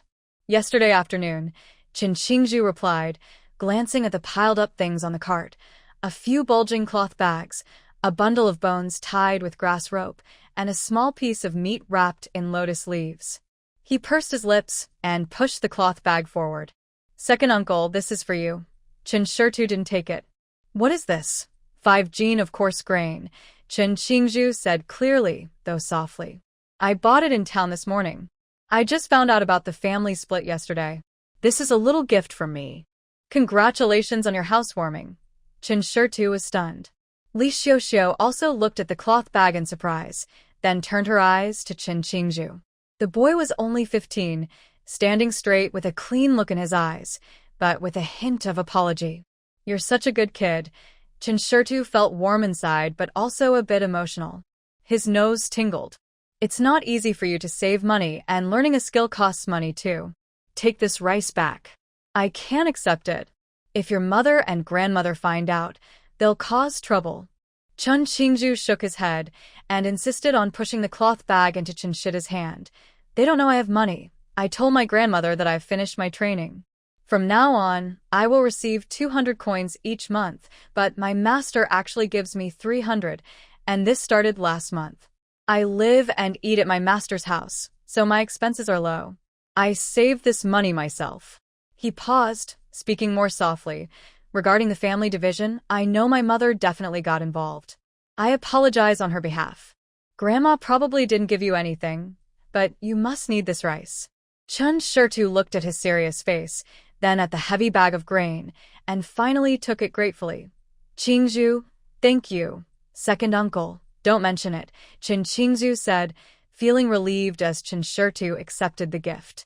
His gaze shifted to Chen Xiaosui and Chen Xiaoman. Although they wore patched clothes, their faces looked healthier, no longer as thin and pale as when they lived at old Chen's house. Chen Xiaosui smiled slightly at him, and Chen Xiaoman looked at him curiously. Li Xiuxiu suddenly realized and quickly said, "Qingzhu, come inside and sit. Don't stand here in the sun. Xiaosui, go get a bowl of water." Chen Xiaosui nodded and went into the yard. Chen Qingzhu hesitated for a moment, then followed through the gate. The yard was simple but tidy. There were new bamboo baskets stacked in the corner, and clean old clothes hung on a line, with a faint herbal scent in the air. Chen Xiaosui brought out a bowl of cool boiled water and handed it to Chen Qingzhu. "Qingzhu, drink some water." "Thanks, Xiaosui," Chen Qingzhu said, taking the bowl and drinking half of it in one go. He looked around and softly said, "Second uncle, second aunt, your place is really nice." Chen Xiaosui carried some things down from the cart and smiled wryly. "It's just a place to shelter from the wind and rain. But honestly, it's more comfortable than old Chen's house." Li Xiuxiu took the meat and bones into the kitchen. When she came out, her eyes were a little red. She wiped her hands and gently said to Chen Qingzhu, "Qingzhu, have you eaten? We bought some meat today. Stay and have a meal." Chen Qingzhu quickly waved his hand. "No need, second aunt. I already ate before coming. Grandma will be looking for me soon. If she finds out I came here to eat, she'll cause trouble." He put down the bowl and looked at Chen Xiaosui. "Second uncle, as long as you can get by, that's what matters. I only have a 3-day leave this time, then I have to go back to Shiqiao village." Chen Xiaosui patted his shoulder. "Take good care of yourself out there. Learning a craft is hard work, don't overexert yourself." "I know." Chen Qingzhu nodded and looked at Chen Xiaoman again. The little boy was squatting by the cart, curious about the cloth bags. When he noticed Chen Qingzhu's gaze, he smiled and opened his mouth in a grin. Chen Qingzhu also smiled, and then said seriously, "Second uncle, from now on, I will save some money each month and secretly send you some grain. Please don't refuse, it's my own kindness." He knew that his ability to learn carpentry smoothly was thanks to second uncle's help. If second uncle hadn't taken out his savings and his wife's dowry when he asked to apprentice as a carpenter, he wouldn't have been able to learn the craft. His grandmother and mother initially scolded him harshly when they learned he needed to pay 2 silver coins for the apprenticeship. They said it was a scam, that he was helping others work and still had to pay money. Only fools would do such a thing. Later, he told his family that his master saw his talent and was willing to teach him for free. But in reality, over these 3 years, he not only learned skills but also had to eat, drink, and stay at his master's house. His master wasn't running a charity, so how could it be free? Chen Xiaosui shook his head. "No need, Qingzhu. Second uncle can now earn some money. Today I sold some herbs in town and exchanged them for money, bought these grains and meat. Things will get better, so don't worry about us. Keep the money for yourself. You'll need it when you start your own family and build your future." Chen Qingzhu was silent for a moment and softly said, "If there's really a problem, you must tell me." He paused and added, "Second uncle, you know where I am. If anything happens, you can send a message." "All right," Chen Xiaosui replied firmly. "You too, if there's anything, send a message back." Chen Qingzhu stood there for a while longer before saying goodbye and leaving. When he reached the gate, he looked back. Chen Xiaosui was busy moving grain into the house. Li Xiuxiu was tidying up bones at the kitchen door. Chen Xiaosui was pulling his brother to wash their hands in the yard, and Old Li was sitting on a small stool, smiling warmly. Sunlight shone on this simple yet lively little yard. Chen Qingzhu suddenly felt that although second uncle's family had been separated, it seemed like they had finally come back to life. He turned around and walked along the village path toward old Chen's house. The cloth bag in his hand was gone, but he felt much more at peace. In the yard, Chen Xiaosui carefully poured the 5 jin of coarse grains into the rice jar, mixing them with the rice they bought today. Li Xiuxiu, with red eyes, softly said, "Qingzhu is a good boy, but it's a pity he is such a mother." Chen Xiaosui closed the rice jar and said seriously, "This child is like his great-grandfather, understands things clearly. We should remember his kindness and When we have the ability, help them out. Li Xiaosui nodded and then urged him, hurry up and send the cart from the Su family over. They'll be resting soon. Okay, I'll go now. In the afternoon, sunlight slanted into the small courtyard. Chen Xiaoshui's family had a simple lunch, but today they ate hearty coarse grain porridge with plans to have meat later in the evening. Afterwards, they sat together to discuss digging for yellowing herbs. Those yellowing herbs must be dug out quickly, Chen Xiaosui said seriously. Today, we're going to sell medicine in town. Dr. Han said these herbs are rare. If others find out there's such a large patch in the mountains, they might come and dig it all up overnight. Li Xiaoshui nodded while sewing Chen Xiaoman's pants. That place is remote, but it's still in the mountains. If woodcutters or foragers see it. Chen Xiaosui sat on a small stool, recalling the system map in her mind. The faint yellow dots representing the yellowing herbs were densely gathered in a low area behind the mountain. If not for the system's alert, that place, covered with decayed leaves and tangled vines, would look like a mess, and anyone would avoid it. The system records all scanned areas and creates a 3D map, also marking the types of herbs. But it can't update in real time whether someone has already harvested or if the herbs are dead. Father, mother, she said. I estimate that patch of yellowing herbs weighs at least 300 or 400 jin. We should dig in parts. Carrying too much at once might attract attention. Xiaosui is right. Chen Xiaoshui approved and looked at his daughter. This afternoon we'll dig out 2 baskets and see how it goes. But he paused. Since these herbs are valuable, we should keep some as backup. If someone has a headache or fever, or if your grandfather needs treatment, having ready herbs is better than anything. Chen Xiaosui had already planned. Dad, when we dig, we'll pick the ones that are mature and look good first. We can leave 20 or 30 jin at home, dry them, and store them for a long time. 20 or 30 jin is enough. Li Xiaoshui stopped sewing. Our place is small now, and we don't have space to store too much. When life gets better, we'll find a way. After discussing, Chen Xiaoshui looked up at the sky. The sun is leaning west now. It's about 3 o'clock. It's a good time to go up the mountain. After digging until evening, I think I can carry back about 100 jin of herbs in 2 trips.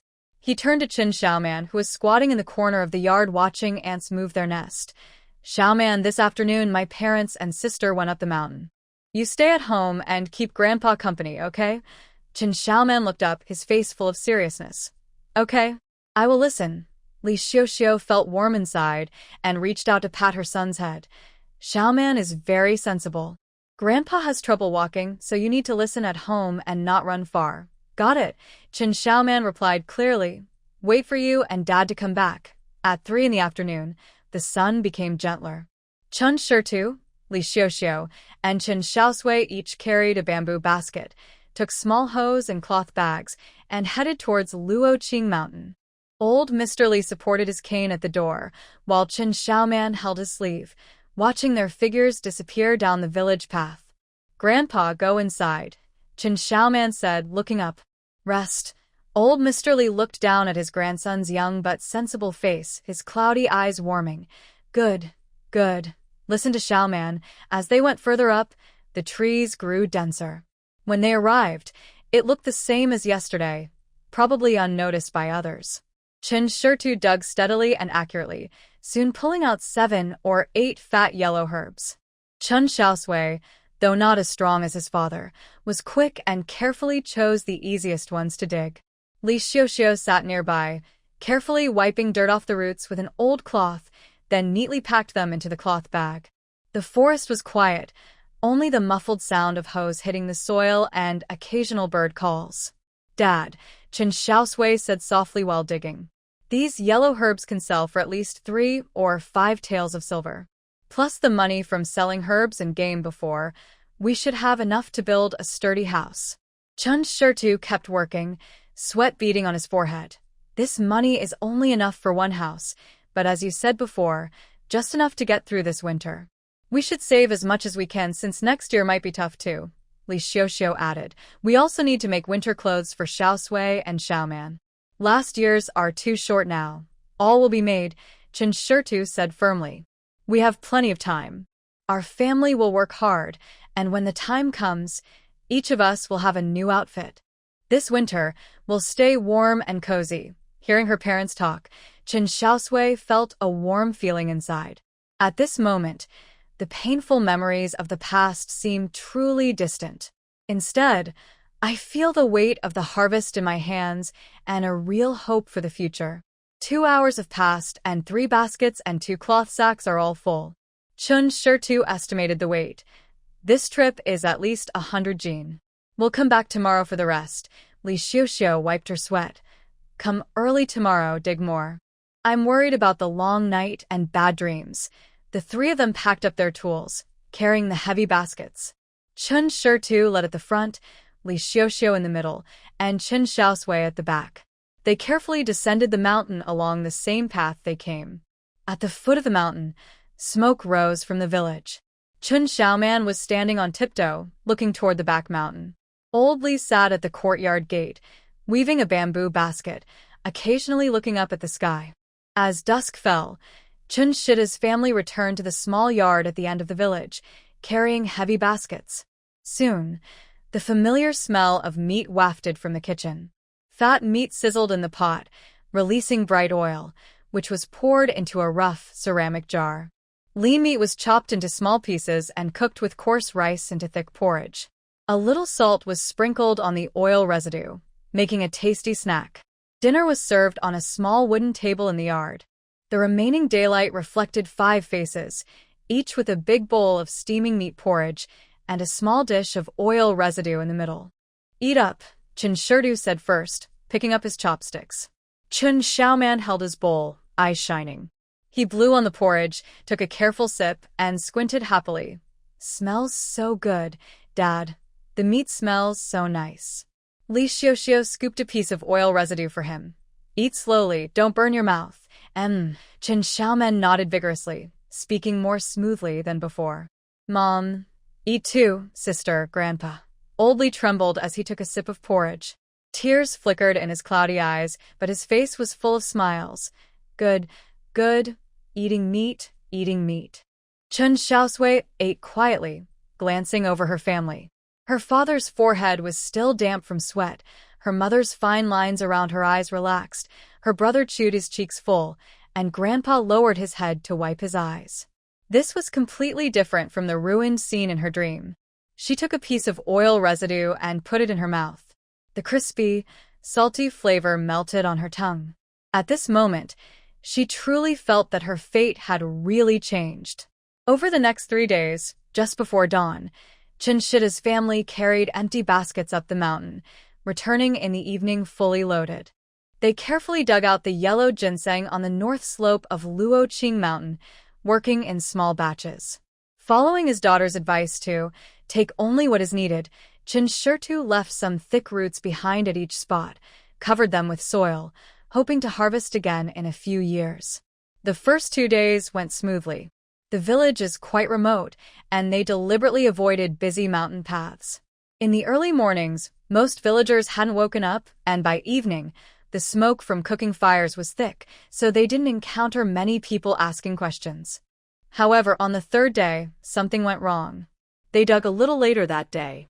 The last patch of yellow ginseng was hidden deep in a crack in the rocks, which took some effort to find. As they headed down the mountain, the sunset had already dipped behind the ridge, leaving only a faint red glow in the sky. Just as they reached the foot of the mountain, they ran into Wang Mushing and his wife Sun Mei, who were from the same village. They were carrying half a basket of wild vegetables, clearly just coming down from the back mountain. Hey, Brother Xiaosui, Wang Mushing, who had sharp eyes, immediately saw the bulging basket on Chen Xiao's back. Are you going up the mountain again to pick wild vegetables? Chen Xiaosui paused, smiling honestly. Yes, just digging some roots. We don't have land to farm. Wild vegetable roots. Sun Mei stretched her neck to look at Li Xiaoxiao's backpack. They look pretty heavy. What kind of roots are those? Li Xiaoxiao tightened her straps and smiled. They're old mountain roots. A while ago, when Xiaosui was away, we had nothing to eat at home, so we found these while picking wild vegetables. They're edible, but very bitter. Chen Xiaosui chimed in at the right moment, sounding like a child complaining. Mom, eating too many of those makes you get diarrhea. If you don't want to dig them, don't, but they're really not tasty. Wang Mushing squinted, clearly skeptical. Brother Shirtu, we're all from the same village. If you find good stuff, we should help each other out. That basket looks heavy. Are those really roots? Chinshida's heart tightened, but he kept his face calm. He put down the basket, untied the rope, and pulled out a handful of roots still covered in dirt.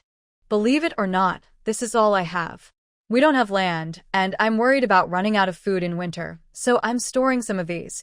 Under the dim yellow light, the roots didn't look special, brownish, rough, covered in dirt, resembling common mountain sweet potato roots, but not quite the same.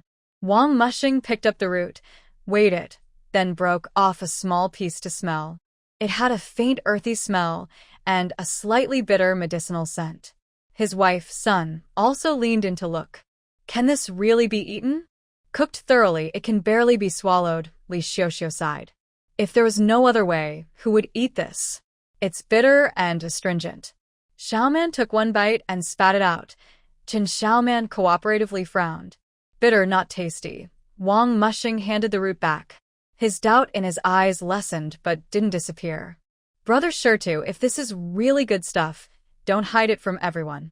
Many families in the village are struggling. Old Wang, you're joking, Chen Xiaosui said as he put his basket back on his back. This is a life-saving thing. How could I hide it? It's hard to dig up, and this much is all there is. There's no more. After exchanging a few more words, Wang Mushing and his wife left, half doubting. They walked far away, and Sun looked back once more. Only after their figures disappeared did Chen Xiaosui breathe a long sigh of relief. His back was already sweating cold. Dad, do you think they believed us? Chen Xiaosui asked softly. Probably about 70 or 80%. Chen Xiaosui wiped his face. But who knows? Maybe someone else will go look for that spot. Li Xiaosui looked worried. Today was the last load. We've dug everything we need. But with so much still at home, what if? Tomorrow morning, we'll go to town, Chen Xiaosui said firmly. While the villagers haven't figured it out yet, we should sell it quickly. The family hurried home. As dusk deepened, lights gradually turned on in the village houses. Back in the small yard, they closed the gate tightly, and Chen Xiaosui finally relaxed. In the kitchen, the yellow roots piled up in one corner, roughly over 300 jin. Wash these clean. Tomorrow morning, load them onto the cart. Li Xiaosui prepared to fetch water with a wooden bucket, planning to wash the newly brought roots as well. Chen Xiaosui checked the yellow roots carefully. On the system interface, the quality of the herbs was rated as above average, wild, over 5 years old. According to Dr. Han's price, these dried roots, over 300 jin, could sell for about 6 taels of silver. 6 taels in Shirshi village was enough for a family of 5 to survive for 3 years. Dad, Mom, she whispered, let's leave early tomorrow, take a small path around the village. Cover the basket with cloth to hide it. Chen Xiaosui nodded and said, that's what I think too.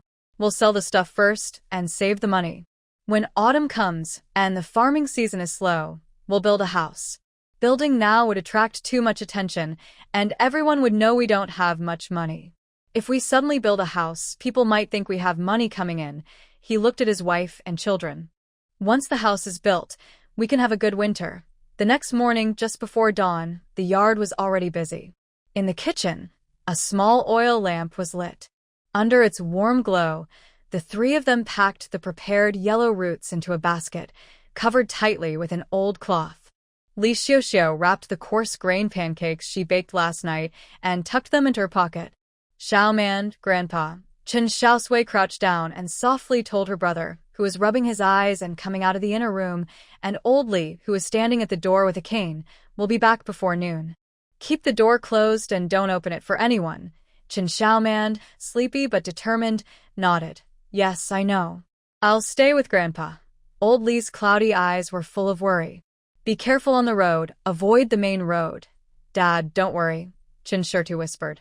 We'll take the trail behind the mountain, not through the village.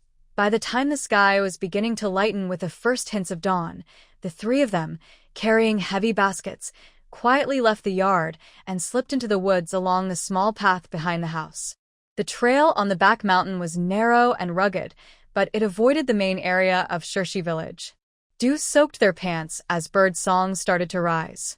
They silently continued, only hearing the crunch of leaves under their feet and the occasional sound of cart wheels over stones. By early morning, the outline of Huaiyuan town appeared in sight. They sighed with relief but didn't relax until they entered the town and turned into a quiet alley where the Han pharmacy was located. Only then did their tense hearts ease a little. The pharmacy had just opened. The shop assistant was taking down the shutters. Dr. Han, dressed in a blue cloth long gown, was inside wiping the medicine cabinets. Seeing them, he looked a bit surprised. So early. Chen Xiaosui put down his basket and wiped the sweat from his forehead. Dr. Han, look at these yellow roots. They're all cleaned. Dr. Han stepped closer, lifted the cloth cover, and carefully examined a few pieces of yellow root. The roots were thick and full, with a light yellow, moist cross-section and a pure medicinal aroma. His eyes showed approval. Good quality, well cleaned. Nice work. They then weighed and calculated the bill. 320 jin of fresh yellow ginseng at the agreed price, totaling 6 taels and 4 qian of silver. Dr. Han quickly handed over 6 full taels of silver, then counted out 400 coins. Change in copper coins for your convenience. The heavy silver and copper coins fell into Chinchida's hands, and the farmer's hands trembled slightly. 6 taels of silver. He had never held so much money at once in his life. Li Xiaoxiu's eyes turned red. She turned away quietly to wipe her tears. After the transaction, Chen Xiaosui did not leave immediately. She looked at Dr. Han and asked clearly but sincerely, Dr. Han, I want to ask if you have basic medical books that teach how to recognize illnesses, prescribe treatments, and use medicines. Dr. Han was a bit surprised and looked down at her. You want to learn medicine? Yes. Chen Xiaosui nodded seriously. I know some herbs now, but I only recognize them. I don't know how to use them. I want to learn real skills. In case I get a headache or a fever later, I can handle it myself. She thought about the hard times in her memory. If she knew some medical principles or had a doctor, her parents might not have left so early. Dr. Han looked at the young girl in front of him. Simple clothes, bright and determined eyes. What was more impressive was that she recognized those herbs herself. After a moment of silence, Dr. Han turned and went inside.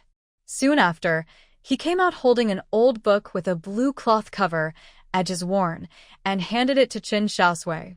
This book, Rural Medical Recipes Collection, I copied when I was young, he said gently. It mainly contains identification and treatment of common rural illnesses. The recipes are simple, and the herbs are common. Take it and look through it. Chen Xiaosui took the book with both hands, feeling the rough paper and worn cloth. She opened a page, where neat, elegant brush-written characters were arranged vertically, with occasional simple diagrams. However, Dr. Han added, this is the only copy I have and I use it often. You should copy your own version, read it slowly, learn gradually. If anything is unclear, you can ask me when you come to town. Chen Xiaosui hugged the book tightly and bowed deeply. Thank you, Dr. Han. I will copy it carefully, learn well, and never disappoint your kindness. Go ahead. Dr. Han waved his hand, a faint smile in his eyes. Be careful on the way. On the way back, the mood was noticeably lighter. Her basket was empty, only filled with the newly bought salt, sewing needles, and other small items. 6 taels of silver and 400 coins were carefully hidden in Chinshida's inner shirt pocket, close to his body, feeling very secure. Chen Xiaosui held a medical book in her arms, gently touching the cover with her fingers. Sunlight filtered through the treetops by the road, making the edges of the pages glow softly. Xiaosui, Li Xiaoxiu whispered, are you really going to learn medicine? That's not an easy thing. Mother, I want to learn. Chen Xiaosui turned her head, her eyes clear and firm. With this skill, no matter what happens in our family in the future, we won't fall because of sickness or disasters. And, she paused, her voice softer. If I only recognize herbs but don't know how to use them, it would be a waste. Learning medicine means I can truly help us, and maybe even earn money from it. Chen Xiaosui looked back at his daughter when he heard this, his expression complicated, proud, caring, and a little worried. In the end, he said nothing, just turned his head and kept walking forward. Before noon, they went around the back of the mountain and safely reached home. Chen Xiaoman was leaning by the fence, looking out. When he saw them, he jumped up and waved. The fence gate was closed and they went inside. Chen Xiaosui finally relaxed completely, reaching into his pocket and pulling out the heavy hidden bag. The silver was poured onto the table, 6 taels of shiny, bright silver, reflecting the family's disbelief and joy. Keep it safe, Li Xiaoxiu's voice trembled as she hurriedly wrapped the silver in an old cloth, hiding it in the most secret corner of the heated bed. Fixing the house, making winter clothes, buying grain. All need careful planning. Chen Xiaosui carefully placed her medical book beside her pillow on the straw bed. She touched the rough cover, feeling an unprecedented sense of security. Knowledge is the real protective charm. With it, no matter if there's a famine, war, or illness in the future, she has the cards to deal with it. In the days that followed, the Chen family started collecting herbs to make a living. Chen Xiaosui and Li Xiaoxiu only gathered herbs they knew well and were familiar with. Every few days, Chen Xiaosui would teach them a new herb, so they found it easy to accept. Chen Xiaosui mainly processed the herbs, and during her free time, she went out to gather more. She collected different kinds of herbs and exchanged points with the system. The system only wants to collect different plant types and doesn't care much about the quantity. Therefore, Chen Xiaosui always looks for new medicinal herbs in safe areas, so the number of herbs she knows keeps growing every day. Time slowly passes, and soon it is August. In the morning, Li Xiaoxiu squats by the blue stone slab, vigorously washing the family's old clothes, making a bang-bang sound as she rubs them. Next door, Mrs. Wang carries a wooden basin over and squats beside her, but keeps glancing at Li Xiaoxiu's face. After washing a few pieces, Mrs. Wang finally can't hold back and lowers her voice. Xiaoxiu, be honest with your sister-in-law. Isn't Xiaosui already better? Why do you still go up the mountain every day to pick those things that can't be eaten? Li Xiaoxiu pauses, not lifting her head. Sister-in-law, what are you talking about? They're just common mountain herbs, dried and used as fire starters in winter. You're lying. Mrs. Wang leans closer, her tone confident and curious.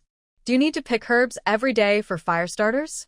And you're so secretive, covering the basket tightly. Everyone in the village saw it. Are you guys finding some way to make money? Li Xiaoxiu's heart tightens. She speeds up washing the clothes, then wrings them out and throws them into the basin. Sister-in-law, you're overthinking.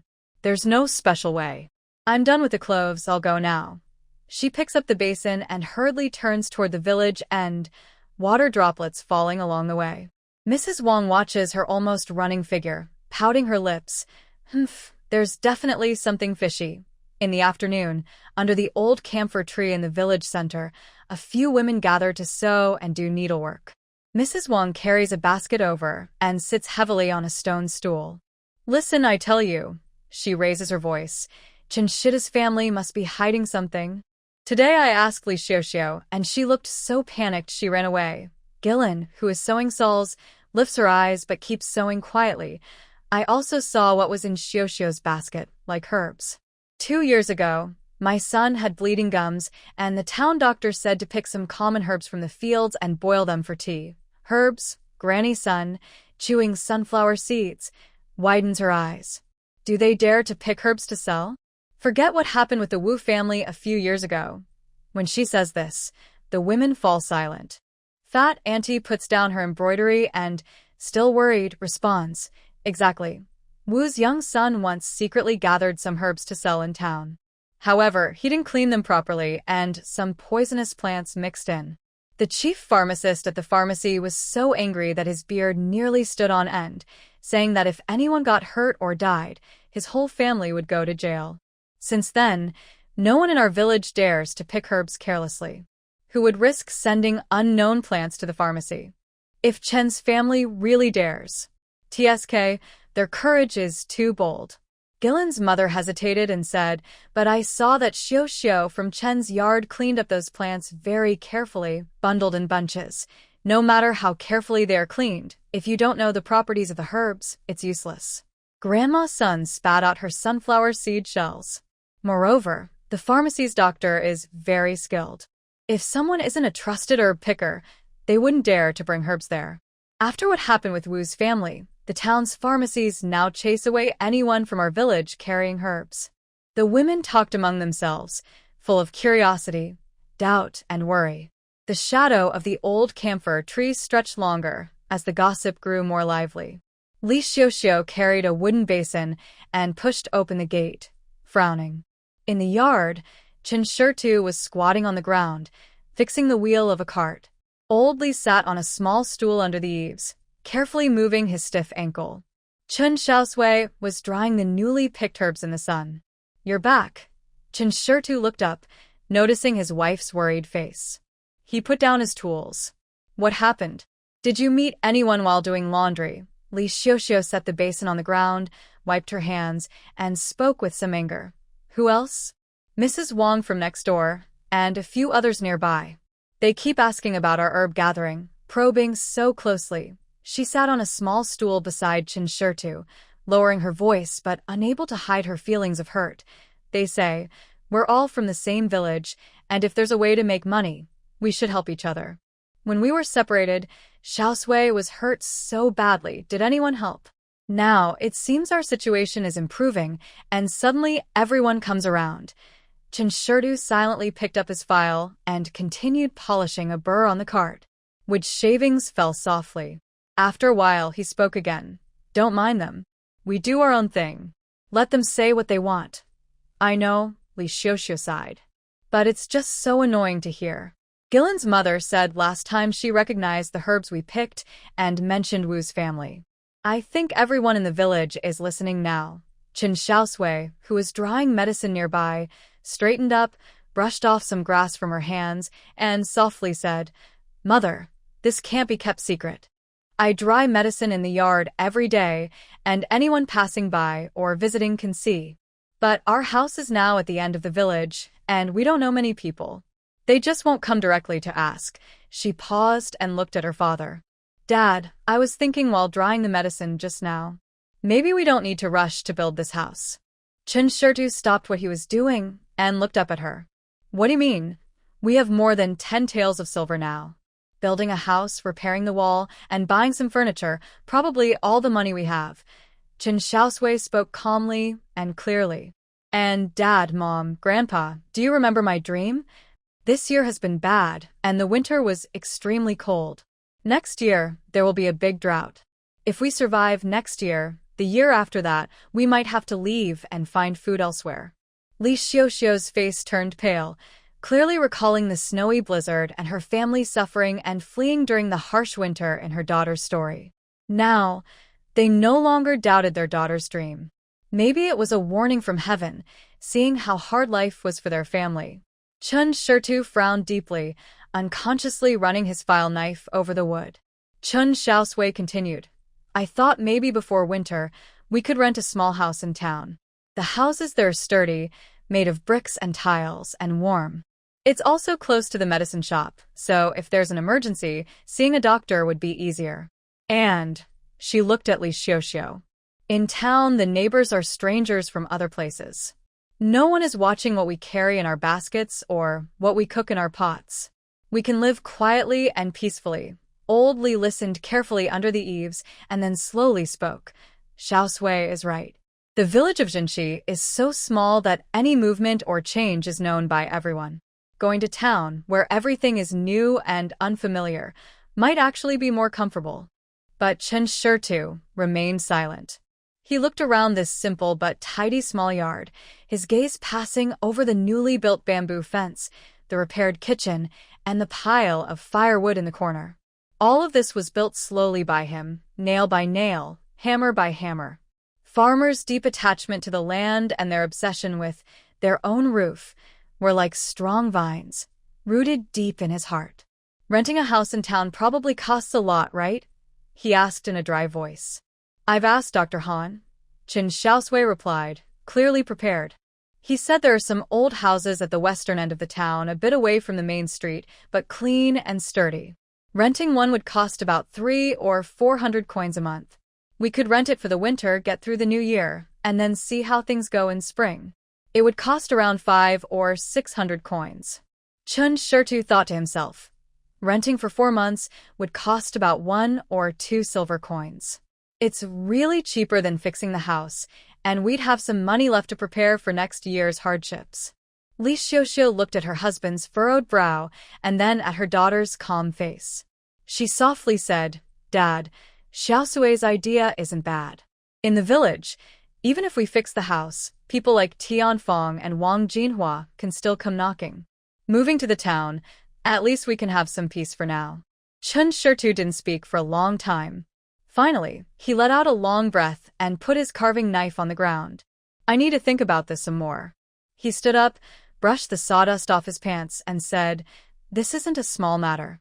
We just settled here, and now we might have to move again." He didn't finish, but his struggle was clear in his eyes. Chen Xiaosui nodded and said nothing more. She understood that her father needed time to digest this proposal, which was completely beyond his original plan. For a farmer born and raised in the village, leaving to live in the town was like a small migration. At breakfast, the table was unusually quiet. Even Chen Xiaoman noticed the serious mood of the adults and quietly ate his porridge, not daring to speak much. After finishing his last spoonful of porridge, Chen Xiaosui suddenly looked up at Li Xiaoxiu. "Tomorrow, I'll go to the town to find out more. I won't say anything yet, just look around." Li Xiaoxiu's eyes lit up, and she nodded firmly. "All right, good." Chen Xiaosui lowered her eyes and quietly let out a breath. At Xingzi Slope, at Li Menyuan's house, Li Wang put down his bowl and chopsticks, wiped his mouth, and looked up at his father sitting at the main seat and his mother tidying up the dishes. "Dad, Mom," he said, "tomorrow I'll go to Shirshi village to bring Grandpa back." Clang! The dishes in Zhou Wan's hand slipped, almost falling onto the table. She suddenly looked up at her son, her eyebrows raised. "Bring him back? Why bring him back? That old man is happy living with his daughter. Are you rushing to stop him? If he's not here, we save some food." Li Wang frowned, sounding a bit impatient. "Mom, are you deaf? I didn't hear what the villagers said about us. They all say that my father is unfilial, that he doesn't support his own son, and that a married daughter is better. I almost broke my back just going out." Li Menyuan, who had been silent, gently touched his finger and kept his eyes half closed, saying nothing. "Just say it." Zhou Wan gritted her teeth and slammed the cloth on the table. "I won't lose a piece of meat. He can live wherever he wants. It's none of our business." "It's my business." Li Wang raised his voice. "Mom, I'm 16 now, and I will get married soon. When the bride's family finds out, they'll say, 'Hey, this family doesn't even support their own father, and they come to the daughter's house to rely on the son-in-law. Who would dare marry into such a family? Do they think everyone is fools?'" Zhou Wan hesitated for a moment, then stubbornly said, "It was the old man who wanted to go. We didn't chase him away with a broom. Besides, what's wrong with a daughter? If you have money, why worry about not finding a husband? Just give more bride price. And where's the money?" Li Wang sneered, his eyes showing a hint of mockery that didn't match his age. "How much money do we have? Mom, you should know. Is it more than others? How much more? 10 cents or 20 cents? Is it enough for anything?" Zhou Wan's face turned red. Her lips moved a few times, but she didn't speak. Li Wang lowered his voice, sounding clever and calculating. "All right, let's not talk about marriage for now. Mom, think about it, harvest season is coming soon. Aunt's family has no land, and Grandpa is here with us. Won't he help with the work? Won't Aunt and Uncle come to lend a hand? How much effort would that save us? It's free labor. Don't you understand this simple fact?" Zhou Wan was stunned, her eyes flickering. This made sense. Although Grandpa's legs aren't very strong, he can still help with the field and pass water. And after so long, he should be better now. If Li Xiaoxiu and Chen Xiaosui come to help, that would be 2 strong workers. Li Wang watched his mother's expression and added more fire. "Besides, Grandpa has been with us for so many years. He must have some secret savings, right? A little nest egg? Now he's living at Aunt's house, and if he stays long enough, he might be filial enough to leave. That's money he saved his whole life, and it should belong to our Li family. Yes. Zhou clapped her thigh, her eyes suddenly bright. The old man must have hidden money. We can't let that little brat Li Xiaosui get it. She's eaten from our family for so many years. She should leave some money behind. Li Manuan, who had been silent all along, could no longer hold back when he heard this. He slammed the table hard and shouted, "Enough!" He let out a low growl, his face turning red. "That is my father. He is Wang Er's grandfather. He is your father-in-law, Wan Yang. Listen to what you are saying. Planning to cheat the family fortune? Do you have any shame?" Zhou Wanyang was startled by her husband's shout, then she exploded. "Li Manuan. Who are you yelling at? Do I not have a sense of shame? When I was working hard for this family, where were you? If I hadn't stopped him, that old man would have drained our savings and given everything to your good sister. Does he care about you? Ha! His mind is only on Li Xiaosui. Only his grandchildren. What is Wang Er in his eyes?" Li Manuan's chest rose and fell violently. He stared at his wife, his eyes full of bloodshot and pain. He wanted to argue, to curse, but his harsh words were stuck in his throat like stones, unable to come out or be swallowed. Finally, he suddenly stood up, kicked the stool aside, and without looking back, stormed out of the main room, disappearing into the dark yard. The room was silent. The remaining daylight reflected Zhou Wanyang's furious face and Li Wang's gloomy eyes. After a long while, Li Wang spoke coldly. "Mother, it's better that father has gone. This matter, just the two of us will handle it. Tomorrow morning, I will go to Shirshi village." Zhou Wanyang took a few deep breaths, then sat down heavily, gritting her teeth. "Go. We must bring the old man back. And his money. Not a single cent less." Lin Yi stayed in the mountains for 4 days. He was very familiar with this mountain forest, like knowing his own palm lines. He knew exactly where the paths and cliffs were, but only in these few mountains. He had never been further beyond.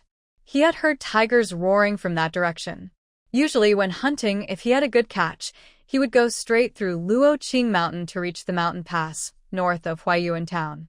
Coming down the mountain, there was closer to the town outskirts than taking the official road. The mountain trail was dangerous, but he was used to it. He was tall and strong, full of strength, and carrying over 100 jin of game, he moved as easily as walking. This time, he had a good harvest.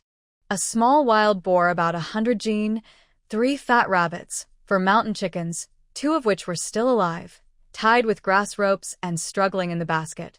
He planned to sell everything directly in town again, as the weather was hot and he couldn't leave the game out for long. When he reached the back mountain of Shirshi village, he hid the wild boar and some other game in a cave, covering it with dry branches. He only carried a rabbit and 2 live chickens, planning to go down the mountain first to Shirshi village. Since returning injured, his father, Lin Xiaoxing, and mother, Zhang He, kept a close watch on him, not allowing him to go mountain climbing again. After waiting for some days, he finally started hunting this month. Walking down the familiar path, halfway up the hill, he saw a figure crouching near the bushes ahead. Lin Yi paused, instinctively wanting to avoid. Just as he was about to go around, he felt that the figure looked familiar. Slim figure, 2 braids, bending over and fiddling with the grass. Could it be Chen Uncle's daughter? He squinted and looked carefully. Yes, it was her. "Are you Chen Uncle's daughter?" Lin Yi asked softly, his voice quiet but making the figure tremble. Chen Xiaosui was so scared she almost dropped the herbs she was holding. She quickly turned around and saw the visitor. She froze for a moment. It was Lin Yi, the hunter who was saved by her father, who used to visit their home often in his past life, teaching her father how to hunt and bringing over more than 20 pounds of grain in winter. Little Yi? She steadied herself and recognized him.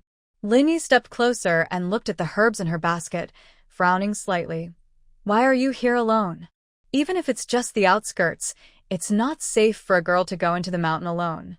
As he finished speaking, a rustling sound came from the bushes nearby. Chen Xiaosui hurried out with a small hoe, sweat on his forehead. Xiaosui? What's wrong? I heard a noise. He saw Lin Yi and paused, then smiled. Lin Yi? What are you doing here? Seeing Chen Xiaosui come out, Lin Yi understood that he wasn't alone. He also smiled. Uncle Chen, I'm going to town to sell some things. I took a shortcut through the mountain, it's closer. He then handed over the rabbit and the 2 flapping mountain chickens he was carrying. This is to add a dish for Uncle Chen and Auntie. Chen Xiaosui quickly waved his hand. No. You worked so hard to catch these. Go sell them for money. Your family isn't well off either.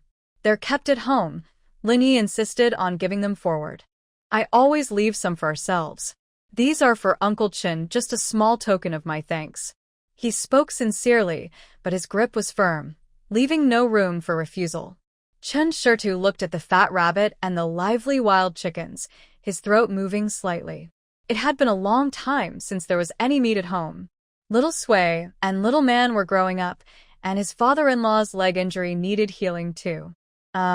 He hesitated, but Lin Yi had already bent down to place the items beside a stone, then stood up and said, Uncle Chen, I really have to go now.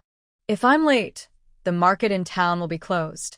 Keep these for me, and I'll visit you and Auntie next time. Before Chen Xiaosui could say anything, Lin Yi turned and strode quickly up the mountain, walking steadily and swiftly.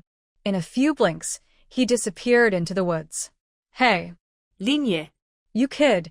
Chen Xiaosui took a couple of steps after him and called out toward the forest, but there was no response. He stood there, looking at the prey on the stone and then at the deep forest, finally sighing. Dad! Little Sui came over and looked at the fat rabbit and the 2 lively mountain chickens, softly saying, Brother Yi means well. Let's accept it. Our life is better now, and we can buy other things to pay him back later. Chen Xiaosui bent down, lifted the heavy rabbit, and grabbed the tied-up mountain chickens, nodding. That's all we can do. This kid is honest. He shook his head. Let's go. The sun's still good, and we can gather some more before heading back. Thanks to Lin Yi, we'll have meat tonight. Little Sui looked back at the mountain path where Lin Yi had disappeared, silently remembering this kindness. In his past life, when he was starving and cold, Lin Yi had secretly given her a roasted rabbit leg. This kindness, whether in this life or the next, was especially precious. When they reached the foot of the mountain, some women gathering wild vegetables saw what Chen Xiaosui was carrying, and their eyes widened. Wow, Brother Xiaosui, did you catch these rabbits and chickens in the mountain? Someone asked. Chen Xiaosui smiled honestly. Not at all. I don't hunt. It's Lin Yi from Baishua. He passed by and forced these on me. I couldn't refuse. Lin Yi? Isn't that the boy you saved before? The women exchanged glances and lowered their voices, but their eyes stayed fixed on the plump prey. Chen Xiaosui didn't say more and hurried home. Behind him, faint voices could be heard. Lin family's boy is really grateful. What kind of luck does the Chen family have? It's about herbs and wild game again. Who knows? I think that Chen Xiaosui spends all day messing with roots and bark. Maybe she's learned some strange tricks. Chen Xiaosui only hears bits and pieces, lowers her eyes, and a gentle smile curves her lips. Strange tricks? If those strange tricks could really help her family eat well and stay warm, avoiding hunger and cold, she would happily believe in them. Carrying a heavy rabbit and mountain chicken, Chen Xiaosui and Chen Xiaosui haven't reached their yard door yet. From afar, they hear sharp arguing, mixed with Li Xiaoxiu's restrained anger in her voice. The father and daughter exchange a look, both feeling uneasy, and quickly walk over. They see 3 people standing in the yard. Li Xiaoxiu's face is pale. She opens her arms to block her father, Li Laotu. Opposite her stands Zhou Wanyang, her face flushed, pointing at Li Xiaoxiu's nose and shouting. Next to her is a young man with an awkward look, hesitant to step forward. Li Xiaoxiu's nephew, Li Wang. Li Xiaoxiu. Do you still have any shame? Zhou Wanyang's voice is sharp and harsh, especially loud in the quiet village. Father is from our Li family. He's your brother's real father. You're a married daughter, and you're forcing your father to stay at the Chen family? Are you eyeing his little savings, wanting to take it all for yourself. Sister-in-law. You're talking nonsense. Li Xiaoxiu trembles with anger, but still stands firm in front of her father. Father wants to stay here. He's eating well, sleeping well, and his leg is healing fast.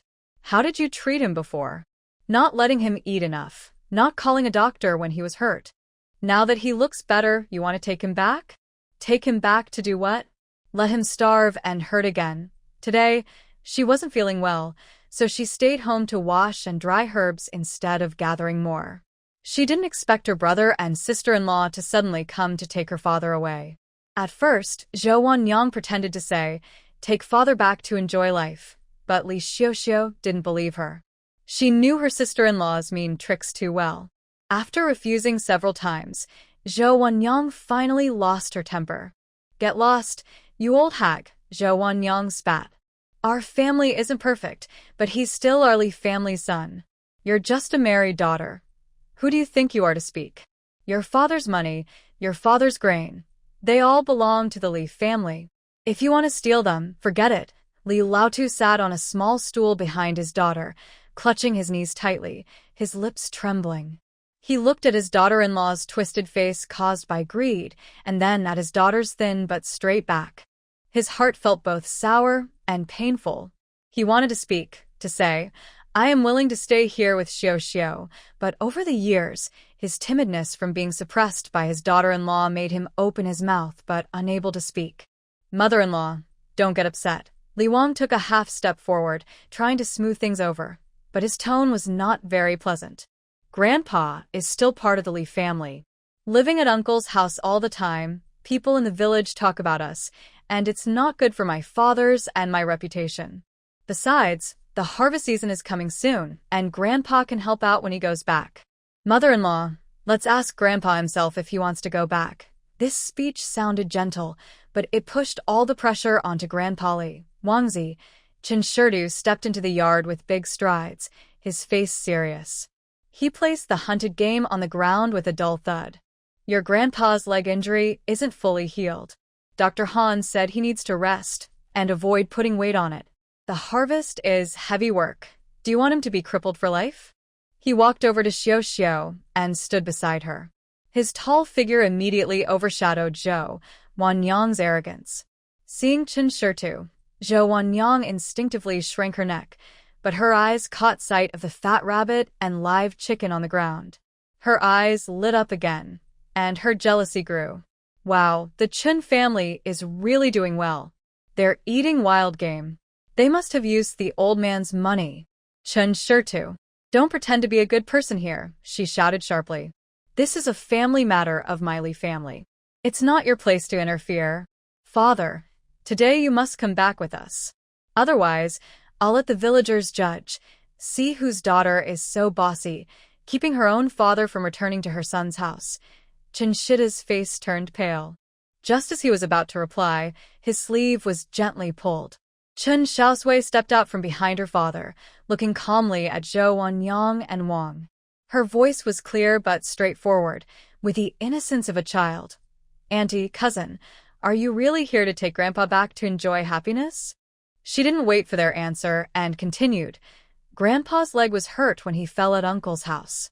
After the fall, Auntie didn't even call a doctor, just told him to rest and scolded him nose to nose. Chen Xiaosui raised her head, her eyes bright and clear as she looked at Zhou Wanyang. "Now, my parents have sold some herbs and taken him to see the doctor in town. Grandpa's leg is better now, and he can walk slowly. Auntie, you're coming to pick him up. What for? Are you planning to make your grandfather drag his injured leg to work outside?" Zhou Wanyang's face turned red and then pale as she was spoken to, while Li Wang awkwardly looked away. You little girl, what do you understand?" Zhou Wanyang insisted loudly. That was an accident. Who knew Dad would be so careless? Whether it was an accident, heaven knows. Chen Xiaosui interrupted her calmly, with a cold tone that seemed beyond her age. "Auntie, Grandpa is at my house. Whatever we eat, he eats too. In the morning, we have porridge, at noon vegetables, in the evening, soup. If you want to take him back, can you promise he will have a better life than now? If yes, we won't stop you." She paused, then said clearly, If not, maybe it's just for the extra help during harvest or because of that possibly non-existent little savings for Grandpa.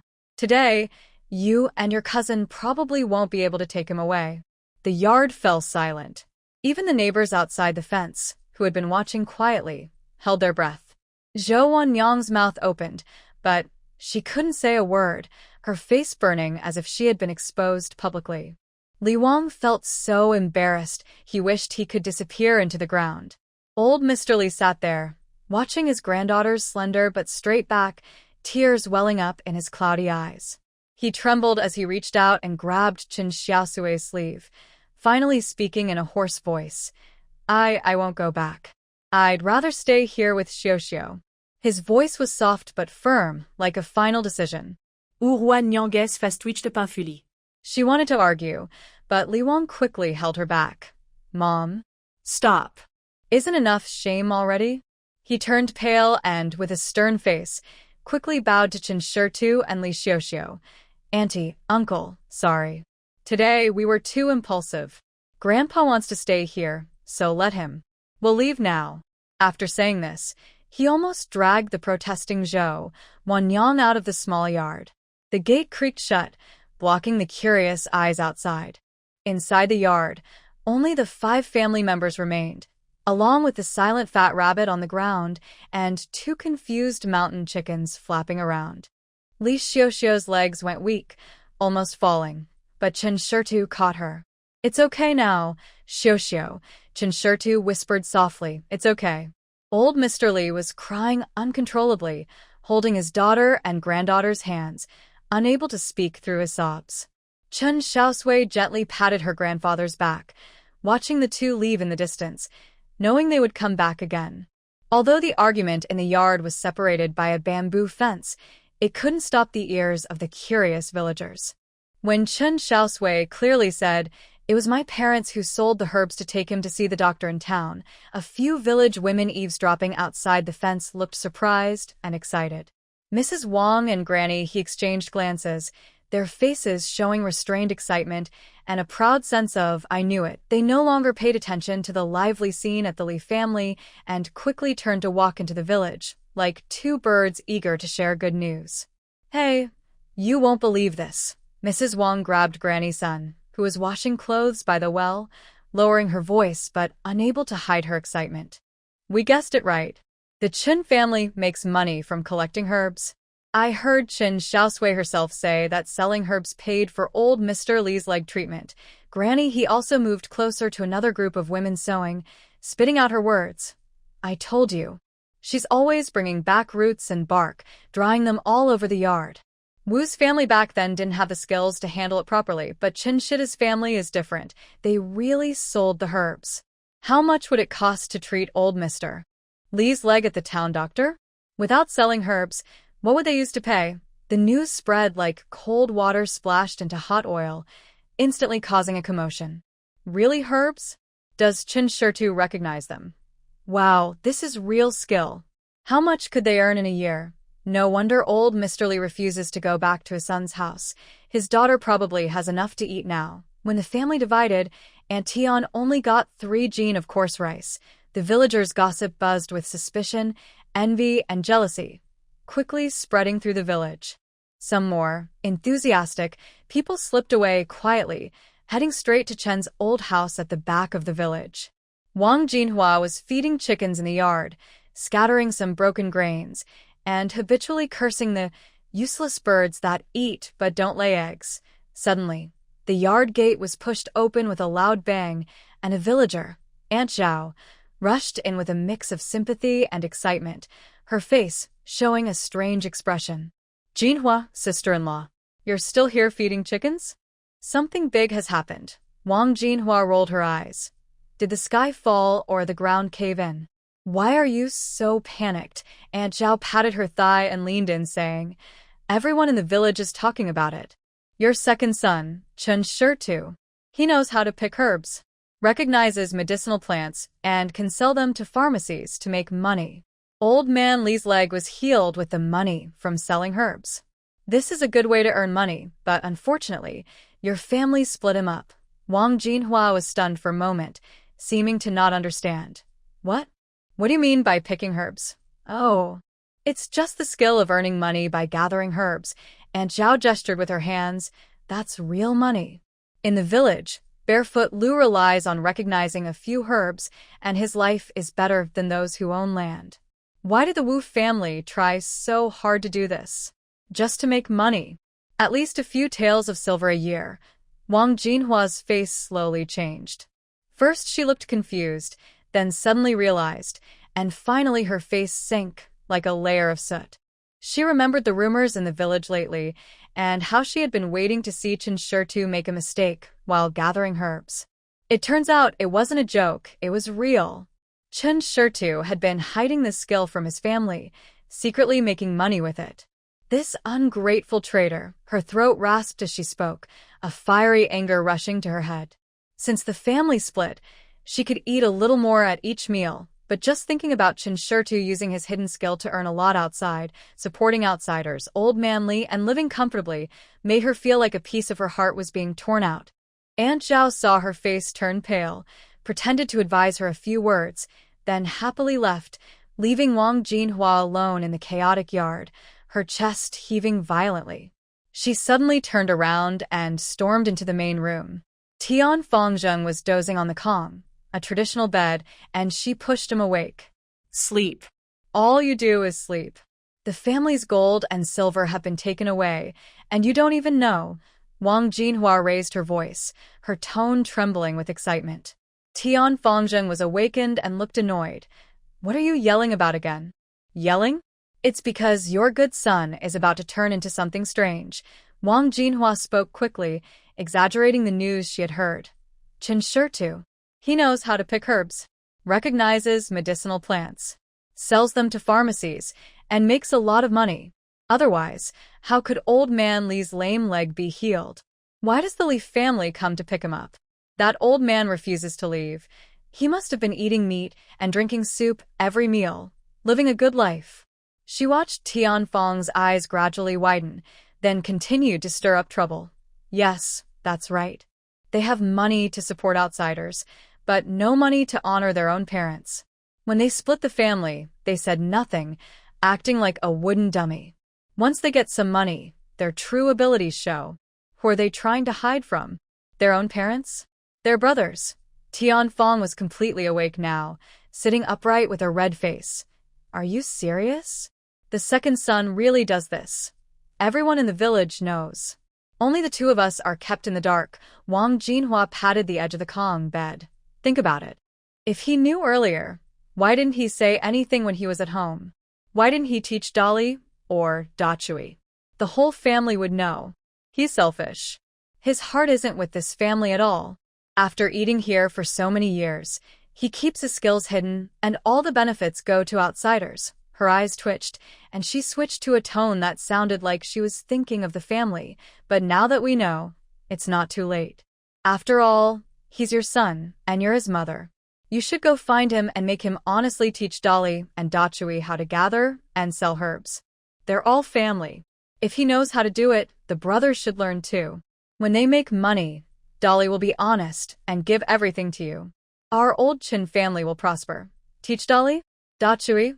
Tian Fang repeated softly, but her mind was full of Wang Jinhua's earlier words, hiding things, guarding against parents, taking advantage of outsiders. A wave of anger, feeling betrayed and looked down upon, mixed with greed for the money that rightfully belongs to us, suddenly overwhelmed her reason. This ungrateful brat. She suddenly jumped off the kong, her face twisted with rage, veins bulging on her forehead. Playing dumb at home, then acting tough after splitting the family? Eating and drinking from me, scheming against me? I'll beat this unfilial thing to death. She didn't bother to put on her shoes, stomping out quickly, grabbing the fire poker leaning by the door. Yes. Go find him. Make him teach you how to make money. Wang Jinhua shouted behind her, her eyes shining with malicious excitement. Tian Fang, like an angry cow, with red eyes and clutching the fire poker, charged out of the old house, rushing toward the village's edge. Along the way, villagers saw her in this state and quickly moved aside, understanding in their hearts, The Chen family was probably about to cause a big fuss again. Everyone couldn't help but feel curious and think for themselves, and they followed in small groups. Some were just there to watch the fun, some wanted to see what valuable herbs the Chen family had collected, and many secretly wondered if Chen Xiaosui, if he really knew this skill, could share some benefits with their own families. Outside a thatched hut at the end of the village, a circle of people quickly gathered, stretching their necks to look inside the fence. Chen Xiaoshui's family had just helped the frightened old Li into the house. Before they could catch their breath, they heard the sharp, commanding voice of Tian Fong approaching from afar. "Here they come," whispered Chen Xiaosui, her eyes calm and cold, without surprise. The fence gate was kicked open with a loud bang. Tian Fong rushed in waving a fire stick, followed closely by Wang Jinhua, whose eyes quickly scanned the yard like hooks. When she saw the neatly laid out and categorized herbs hanging under the eaves or spread on mats and packed in sacks, her breathing grew heavier. Good. They really are collecting herbs to make money. Tian Fong pointed at the herbs with his stick and shouted at Wang Jinhua, "What are you standing there for? Take it back." This is all money." Wang Jinhua responded with a sound and was about to rush forward. "Stop right there." Chen Xiaosui quickly stepped in front of the herbs, her small body standing straight, her icy gaze piercing Wang Jinhua like a spear. Wang Jinhua felt a chill from her look and was momentarily scared, but then she became angry and embarrassed. "Get out of the way, you brat. This is old Chen's family stuff. Do you think you can stop us?" "This is my family stuff," Chen Xiaosui said clearly, her voice quiet but loud enough for everyone outside the fence to hear. "It has nothing to do with you." "Chen Xiaosui." Tian Fong turned to his son, spitting almost hitting his face. "You heartless brat. You've eaten at old Chen's house for so many years, hiding such a profitable skill, and now that you've split from the family and become stronger, you're showing off. Have you no conscience?" Chen Xiaosui looked at his mother's twisted face from greed, and the last bit of hope in his heart for kindness was completely gone. He took a deep breath, his tone tired but firm. "Mother, I didn't learn this skill from old Chen's family. I didn't hide it either. Xiaosui learned a few herbs from Dr. Han in town, and this is the way our family makes a living after splitting up." He looked at Tian Fong with a sad expression and said, "A stranger doctor sees we can't go on living and is willing to show us a way out. But you, my own mother, only think about taking that way away and forcing us to die."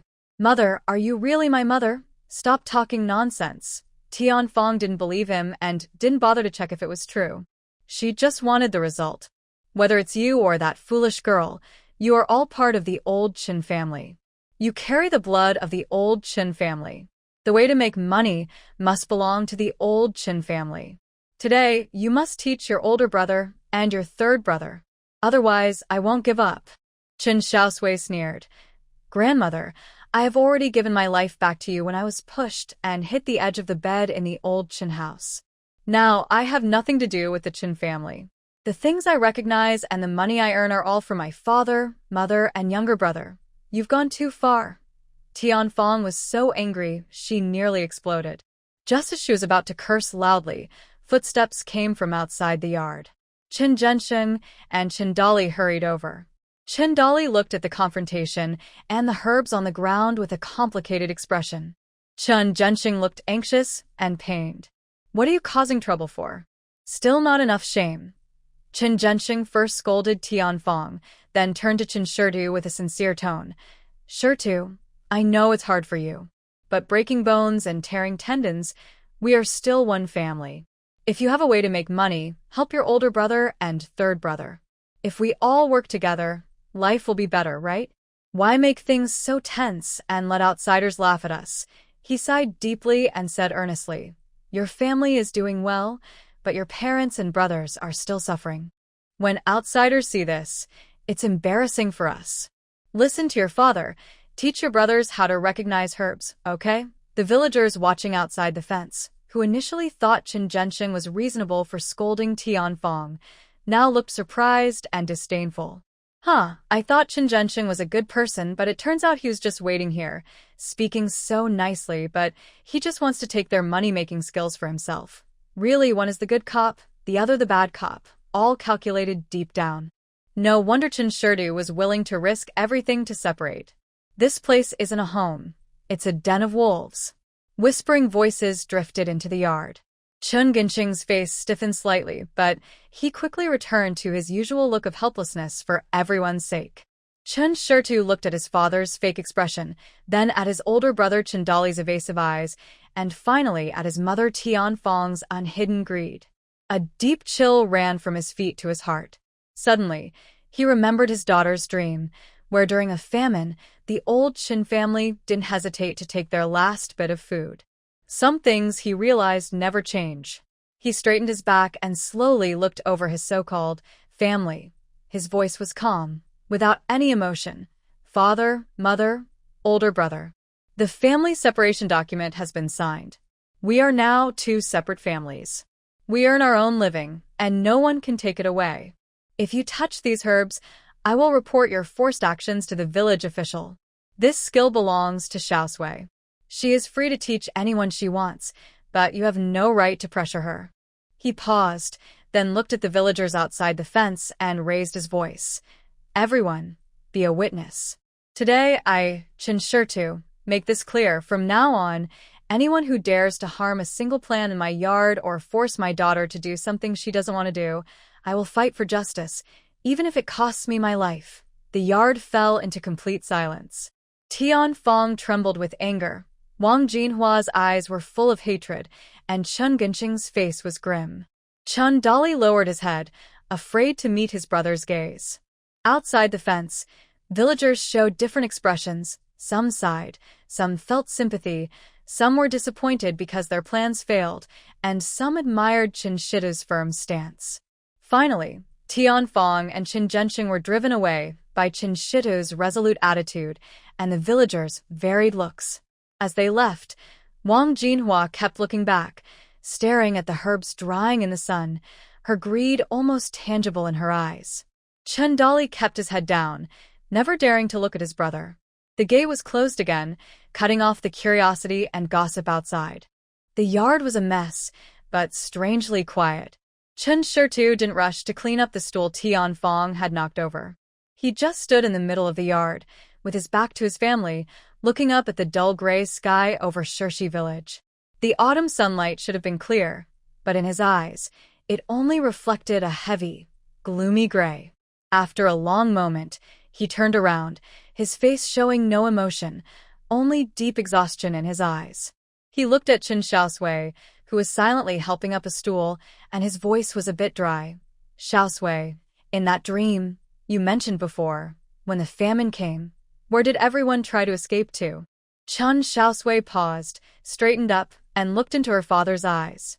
She knew that the last bit of his attachment to home had completely died today. There's no fixed place, Dad. She answered softly, calmly describing the painful memories from her past life. People said the South was rich and full, so everyone headed south to find food. But on the way, there was not only famine but also war and bandits. Many people died before they could escape. We just followed the villagers blindly, not knowing where the end was. She paused, looking at the distant rolling mountains. Some people didn't leave. Brother Linia's family stayed. They relied on the mountains. Linia could hunt and find food there. Back then, they even wanted us to go into the mountains with them, but our family was only 3 people. You were sick and my mother, and I thought we wouldn't survive if we went into the mountains, so. Chen Xiaosui listened quietly, his gaze also drifting toward the vast mountain forest in the distance. Chen Xiaosui came to her father's side, lowering her voice even more, but with a strange certainty. Dad, I think maybe we can go into the mountains now. Chen Xiaosui suddenly looked at his daughter. The outside world is about to fall into chaos, and the village is in such a state. The deep mountains are dangerous, but isn't the outside safe either? Chen Xiaosui's eyes were bright. We know how to identify medicinal herbs. The mountains are full of herbs, wild vegetables, and fruits. As long as we are careful, we can find food. But the deep forests are full of wild animals, poisonous insects, and the risk of getting lost. Can our family manage? Li Xiaoxiao had come over unnoticed, her face full of worry. Old Li also stood at the door, silently listening. So, we need help from others, Chen Xiaosui said to her parents. Brother Linya. He knows the mountains around Luoqing Mountain well, where it's safer, where the water sources are, and how to avoid dangerous animals. We can ask him to teach Dad some survival skills in the mountains. We don't need him to be a master hunter, but just knowing how to recognize common animal tracks, find safe resting spots, and tell directions and water sources would give us more security. Chen Xiaosui spoke seriously and clearly. We can pay money to ask him to be our guide and teacher. Uncle Lin and Aunt Lin are reasonable people, and Brother Linya is very loyal. If we sincerely ask for help, they will probably agree. Hearing his daughter's plan, Chen Xiaosui felt a long-held frustration inside him begin to ease. Leaving this suffocating place for somewhere no one knows them, and no one will always be plotting against them. Once this idea appeared, he couldn't suppress it anymore. He looked at his wife, Li Xiaoxiu, whose eyes showed fear but also a strong determination to go all out. She then looked at her father. Old Li nodded slowly and softly said, Xiaotu, it's up to you. I'm old and can be buried anywhere. Chen Xiaotu felt a familiar sense of responsibility and duty as the head of the family come back to him. He took a deep breath and made a decision. All right, he said firmly. Let's do as Xiaosui suggests. We'll go into the mountains and find a way. He looked around the small yard, with no more hesitation in his eyes. This afternoon, I'll sell the herbs I've gathered these days in town. Then I'll buy some practical supplies. Tomorrow morning, I'll visit the Lin family at Baishua. He looked at his daughter with a complex expression. Xiaosui, I trust you. We'll face this journey together as a family. Chen Xiaosui nodded heavily, feeling a huge weight lift from her heart. Though going into the mountains is risky, compared to staying in Shirshi village and facing the coming disasters, wars, and endless scheming of people, the mountains seem like a better hope. More importantly, only by entering the forest can her multiverse medical inheritance and species preservation system truly show its full value. That is her real home ground. After a simple lunch, the atmosphere was different from usual. A determined resolve, like breaking a cauldron and sinking a boat, gathered silently. In the afternoon, Chen Xiaosui carefully packed the dried herbs and loaded them onto a cart. Chen Xiaosui also carefully wrapped her precious copy of Rural Medical Recipes Essentials and placed it deep in her basket, planning to take it to town. Recently, she had read this book and roughly understood its contents, but now she needed to find a scholar to copy it down. The original book needed to be returned to Dr. Han. On a quiet afternoon in Huaiyuan town, there were fewer pedestrians on the street. Chen Xiaosui parked his cart in a small alley beside the pharmacy, and together with Chen Xiaosui, they carried the packed herbs inside. Dr. Han was still seeing patients inside. When he saw them, he nodded slightly. The shop assistant came over familiar with the process, weighing and checking the quality of the herbs. This time, besides the usual few ingredients, there was also a small packet of carefully handled dragon-patterned bloodstone grass fragments by Chen Xiaosui. What's this? Dr. Han picked up a piece of the fragments, rubbed it between his fingers, then sniffed it closely, a look of surprise in his eyes. Well preserved. The medicinal properties are intact. He looked up at Chen Xiaosui, who was quietly standing nearby. Did you make this? Chen Xiaosui nodded. Following your instructions, I dried it in the shade and carefully sifted and processed it. Dr. Han approved with a hum and didn't ask more, just told the shop assistant to settle the bill. The total for several bundles of herbs and these ready-to-use fragments was about 1 tael and 2 qian of silver and 300 copper coins. After settling the accounts, Chen Xiaosui kept the silver close to his body and put the copper coins into his bag. Chen Xiaosui asked Dr. Han, do you know any reputable bookstore in town? I want to copy some books. Dr. Han was a bit surprised and looked at her. Copybooks?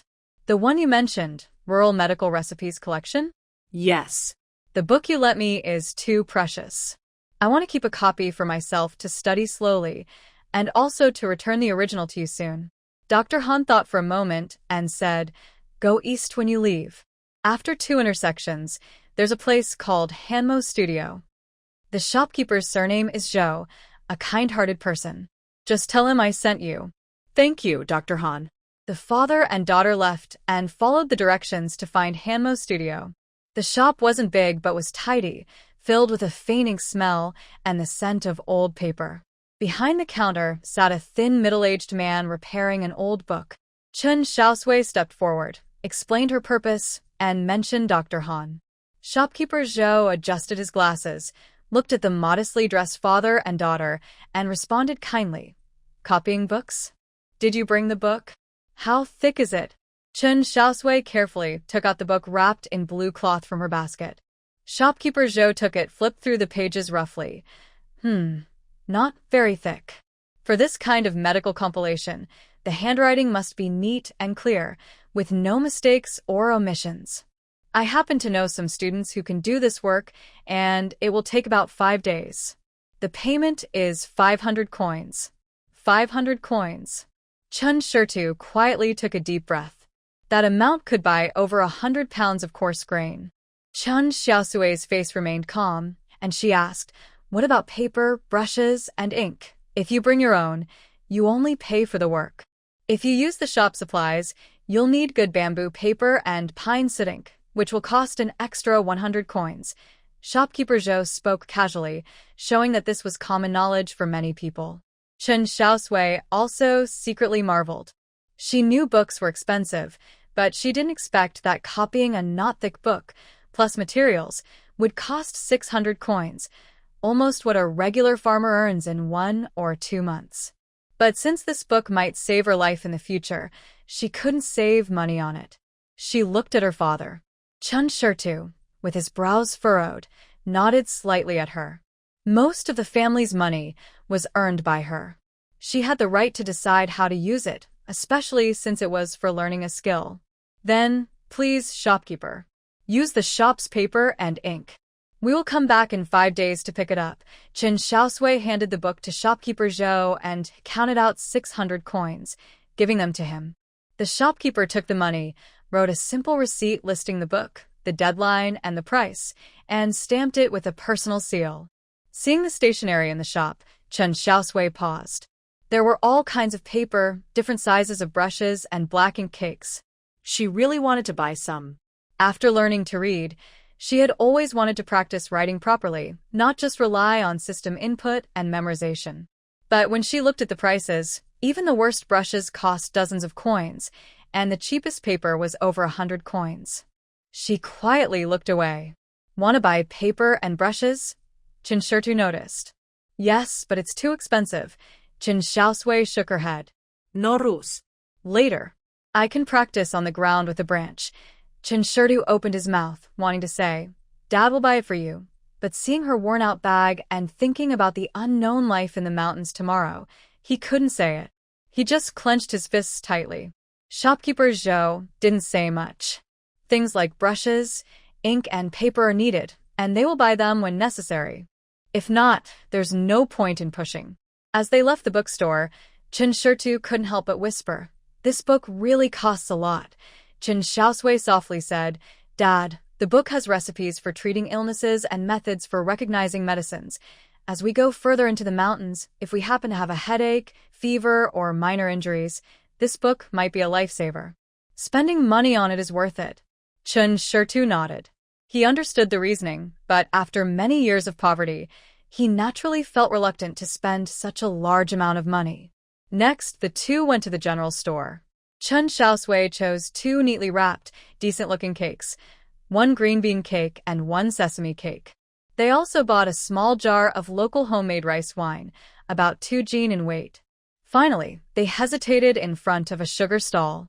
She pointed to the darker, evenly granulated brown sugar. This, half a jin, well packed. All these items added up to nearly 200 coins. Chen Xiaosui watched his daughter carefully select and negotiate, feeling both a bit sad and proud.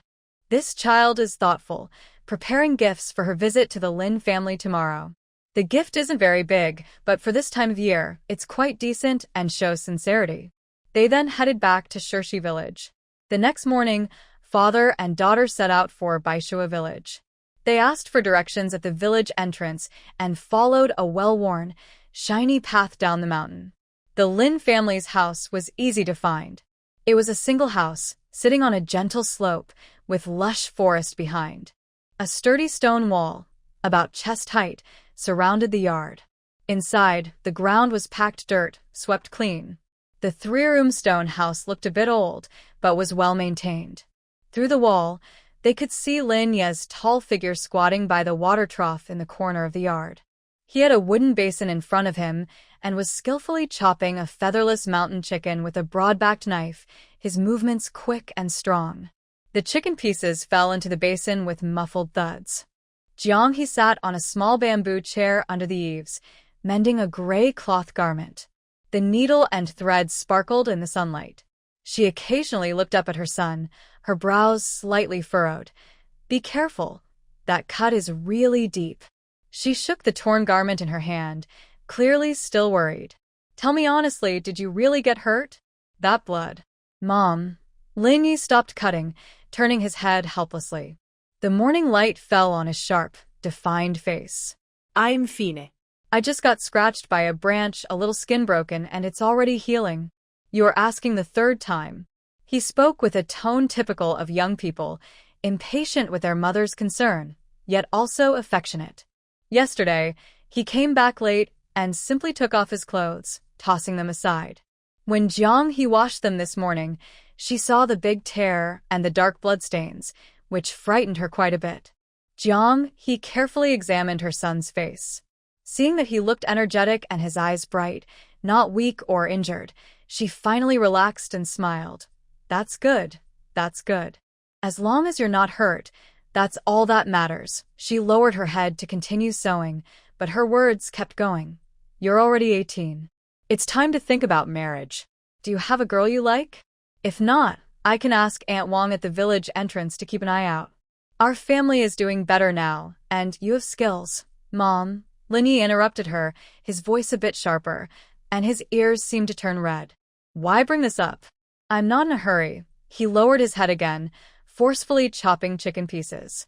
The sound of the knife hitting the cutting board was louder, as if trying to hide something. Jiang He looked at her son with a scolding expression. She wanted to say more, but just then, footsteps and a slightly shy greeting came from outside the yard. "Brother Lin Yi." Both Lin Yi and Jiang He looked up at the same time. Standing at the half-open yard gate was Chen Xiaosui, with a simple, slightly awkward smile on his face. Next to him was a slim young girl, Chen Xiaosui. Both were carrying things. "Uncle Chen?" Little Sui, Lin Yi was a bit surprised. He immediately put down his knife, wiped his hands on his pants, and hurried over to open the yard gate. "Come in quickly." "Why are you here?" Jiang He also put down her sewing and stood up, smiling gently. "Brother Chen, please come in and sit." Although she hadn't been to Chen's house, her husband and son had told her about the family. When her son called him Uncle Chen, it was definitely the family who saved her son's life. Her gaze then fell on the pastries, wine jar, and sugar bags Chen Xiaosui and Chen Xiaosui carried, and she looked a bit puzzled. "Sister-in-law, sorry to bother you." Chen Xiaosui entered the yard, placing the items on the stone table under the eaves. "A small token of thanks, just a gesture. Yesterday, Lin Yi insisted on giving us wild game, and we felt a bit embarrassed." Jiang He smiled, invited them to sit, and then called out to the house, "Qiusheng, Brother Xiaosui is here." Lin Qiusheng came from behind the house, holding a half-woven bamboo basket. When he saw Chen Xiaosui, he showed a sincere smile. "Brother Xiaosui, sit quickly. Yezi, go boil water and make tea. No need to rush." Chen Xiaosui waved his hands repeatedly. Lin Yi had already turned to go to the kitchen. Jiang He led Xiaosui and Chen Xiaosui to sit on the bench in the yard. She asked Chen Xiaosui, "Is your name Xiaosui? How old are you?" Are you tired on the way here?" Xiaosui shook her head and politely called out, "And Jiang, I am 13. While Lin Yi was boiling water, Chen Xiaosui exchanged a few words with Jiang He and Lin Qiusheng, asked about their recent life, and praised Lin Yi for being capable. Soon, Lin Yi brought out a rough clay teapot and several bowls, pouring each person a cup of slightly yellowish, fragrant wild tea. Amid the rising tea smoke, Chen Xiaosui rubbed his hands, his smile fading slightly, replaced by a serious expression. He looked at Lin Xiaoxing and his wife, then at Lin Yi sitting quietly with his eyes lowered, and finally spoke. Old brother Lin, sister-in-law. To be honest, I came here today because I need Lin Ye's help with something. Lin Yi listened to Chen Xiaosui and didn't hesitate, replying happily. Uncle Chen, what are you saying? No need to ask. Just tell me what you need. If I can help, I won't hesitate. Seeing his quick agreement, Chen Xiaosui relaxed and explained more clearly. It's like this. Our family relies on Xiaosui recognizing a few herbs to exchange for money and grain in town. But the more valuable herbs grow deep in the mountains. We want to go in and find more, but the mountains are dangerous. There are wild animals and rough terrain. I was thinking, maybe I could learn from you how to walk and look for signs in the mountains, how to recognize animal footprints and droppings, and know when and where they are active, so we can avoid them. Don't worry, Uncle isn't trying to compete with you for hunting or anything. Just want to learn how to stay safe and find our way. Lin Xiaoxing and Jiang He listened nearby, their faces showing surprise. You know herbs? And can sell them? Lin Xiaoxing said with disbelief. That's a great skill. Much safer than hunting. Jiang He nodded repeatedly, her eyes filled with surprise and admiration as she looked at Chen Xiaosui. Yes, hunting is about keeping your head clear, braving the wind and rain, and fighting wild animals. Xiaoyi has made some money these past 2 years, but every time I go up the mountain, I hold my breath and worry. Seeing all those scars makes my heart ache. Knowing herbs is safe and steady, and it also earns a good income. She said this while giving her son a caring look. Lin Yi, however, smiled casually. Uncle Chen, you're too polite. Even if you just learn how to recognize animal tracks and avoid danger, that's good. If you really want to learn hunting, I'd be happy to teach you. Last time we worked together to deal with that wild boar, I saw that you have strength, courage, and you're quick to learn. You're a good candidate, he spoke sincerely, making Chen Xiaosui feel warm inside and a bit shy. I'm not good enough. I'm older now, my bones are stiff. I just want to learn some skills to protect myself, so I won't be a burden to my family, Lin Xiaoxing added. That's not hard. Xiao Yi often goes up the mountain. When the time comes, let him take a different route. After you hear him call out from behind your village, follow him a few times. Watch how he recognizes the way and tracks footprints. That's better than anything else. Yes, Jiang He agreed, her tone showing proud affection for her son. Most of the skills in the mountains were taught by his father, but this kid is smart and brave. He's much better than his father was at his age. Brother Xiaosui, you can trust him. Seeing how eager and sincere the Lin family was, Chen Xiaosui felt grateful and also relaxed. He looked at his daughter, sitting quietly beside Jiang He, and sighed. Honestly, brother and sister-in-law, the hope we have today is all thanks to this girl. She knows herbs, and she's clever and thoughtful about the future. Otherwise, our family wouldn't even know where we'd be now. This was originally a compliment to Lin Yi, praising his daughter. But unintentionally, the words carried a deeper meaning. Jiang He's gaze once again fell on Chen Xiaosui. The girl sat quietly, her eyes slightly lowered. Her profile, cast in the shadow of the eaves, looked delicate and well-behaved.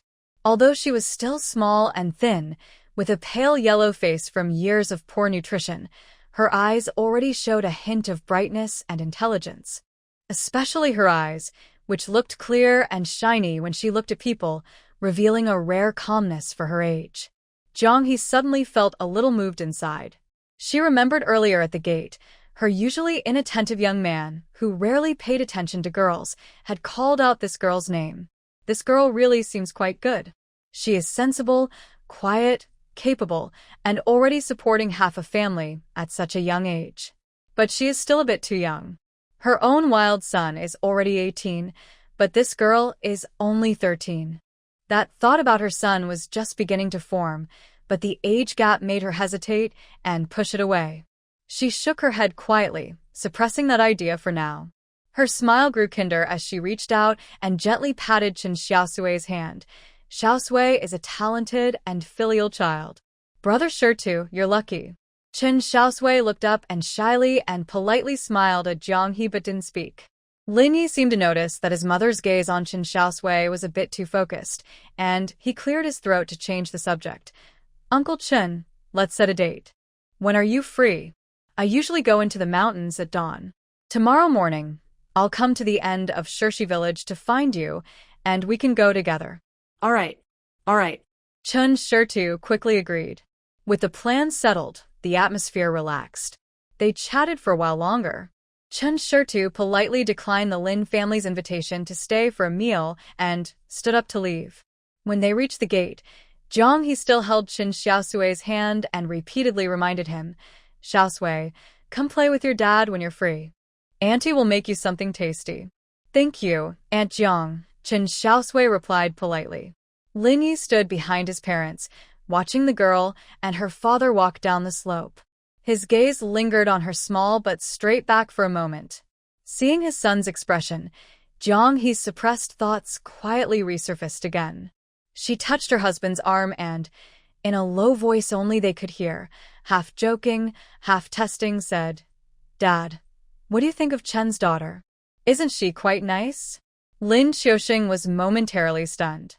He looked at his wife, then at the Chen family father and daughter who had already walked away, and then at his son, who seemed unaware of everything nearby.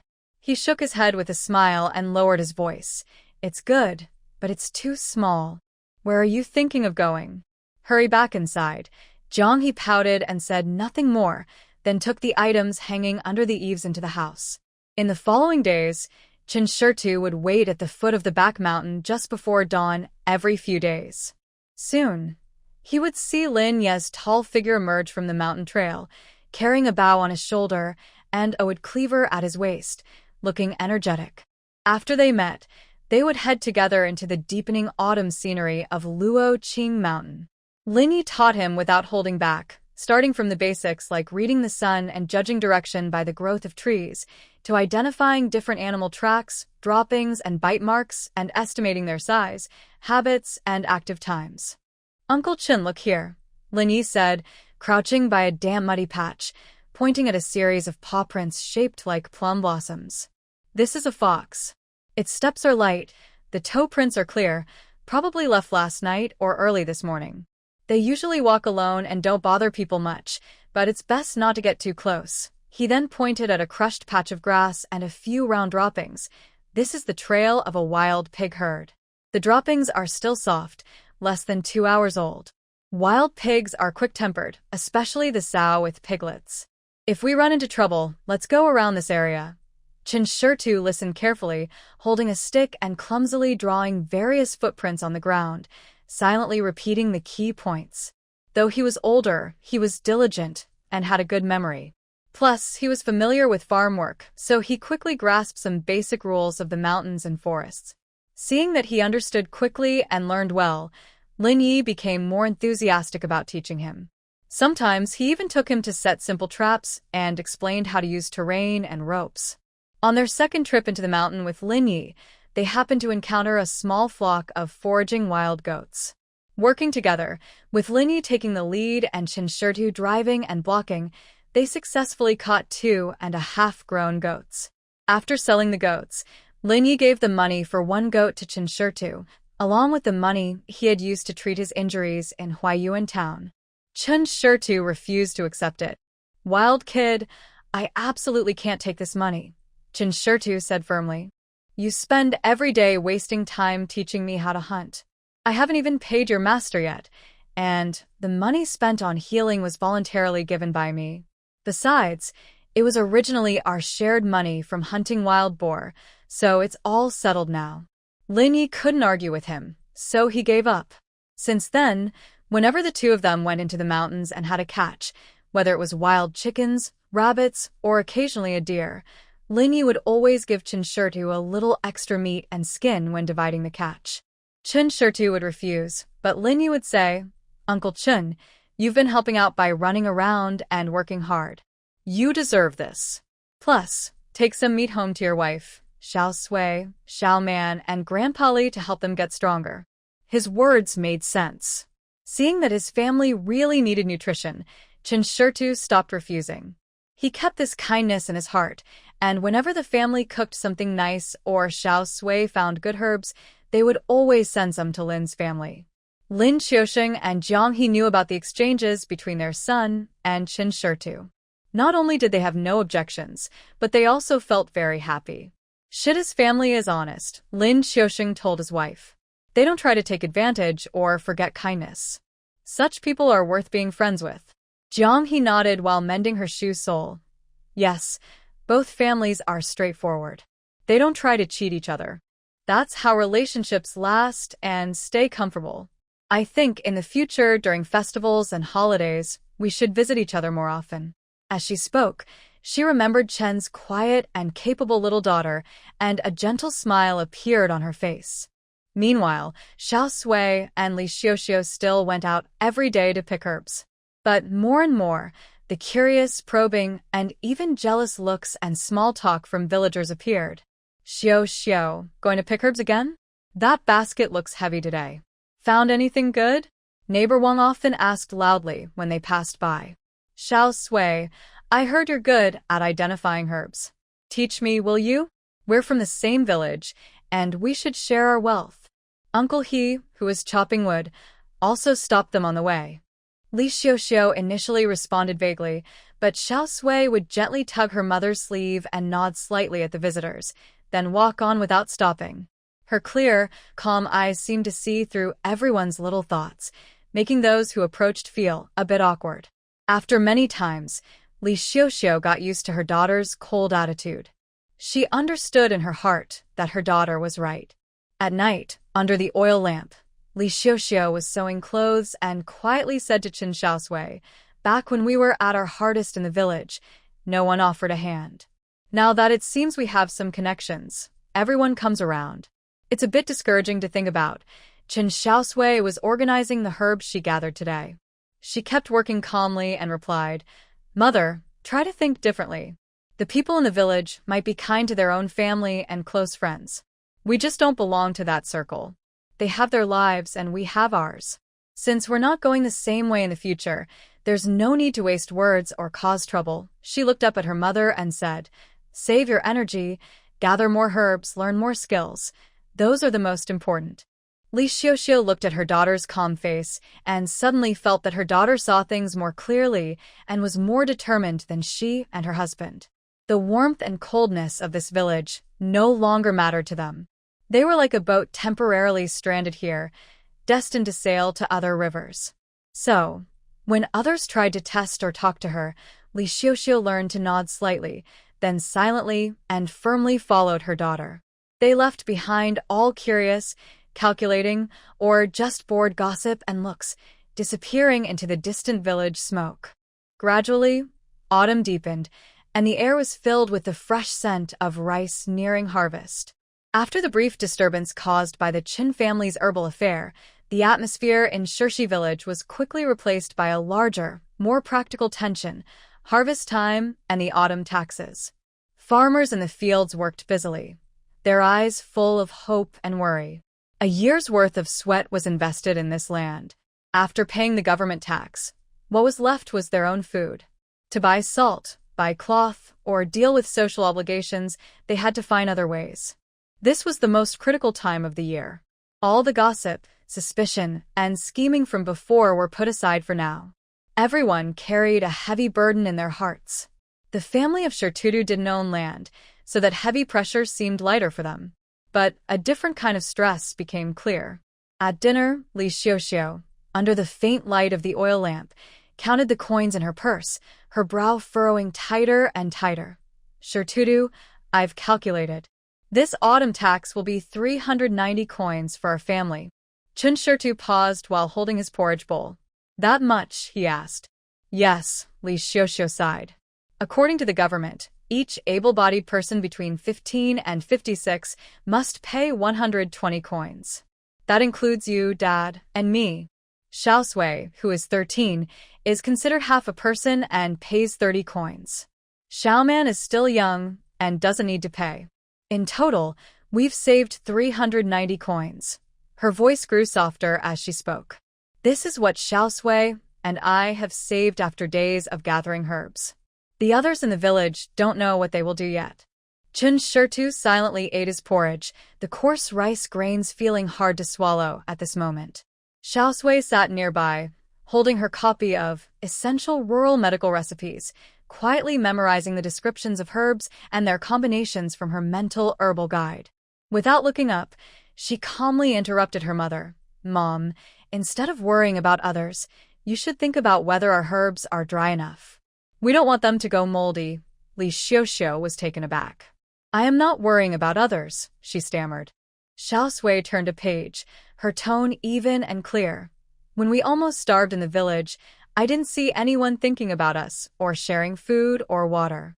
Now that we've finally made some progress, you're worried about others." Her words felt like a small needle pricking Li Xiaoxiao's heart, making her cheeks flush but leaving her unable to argue.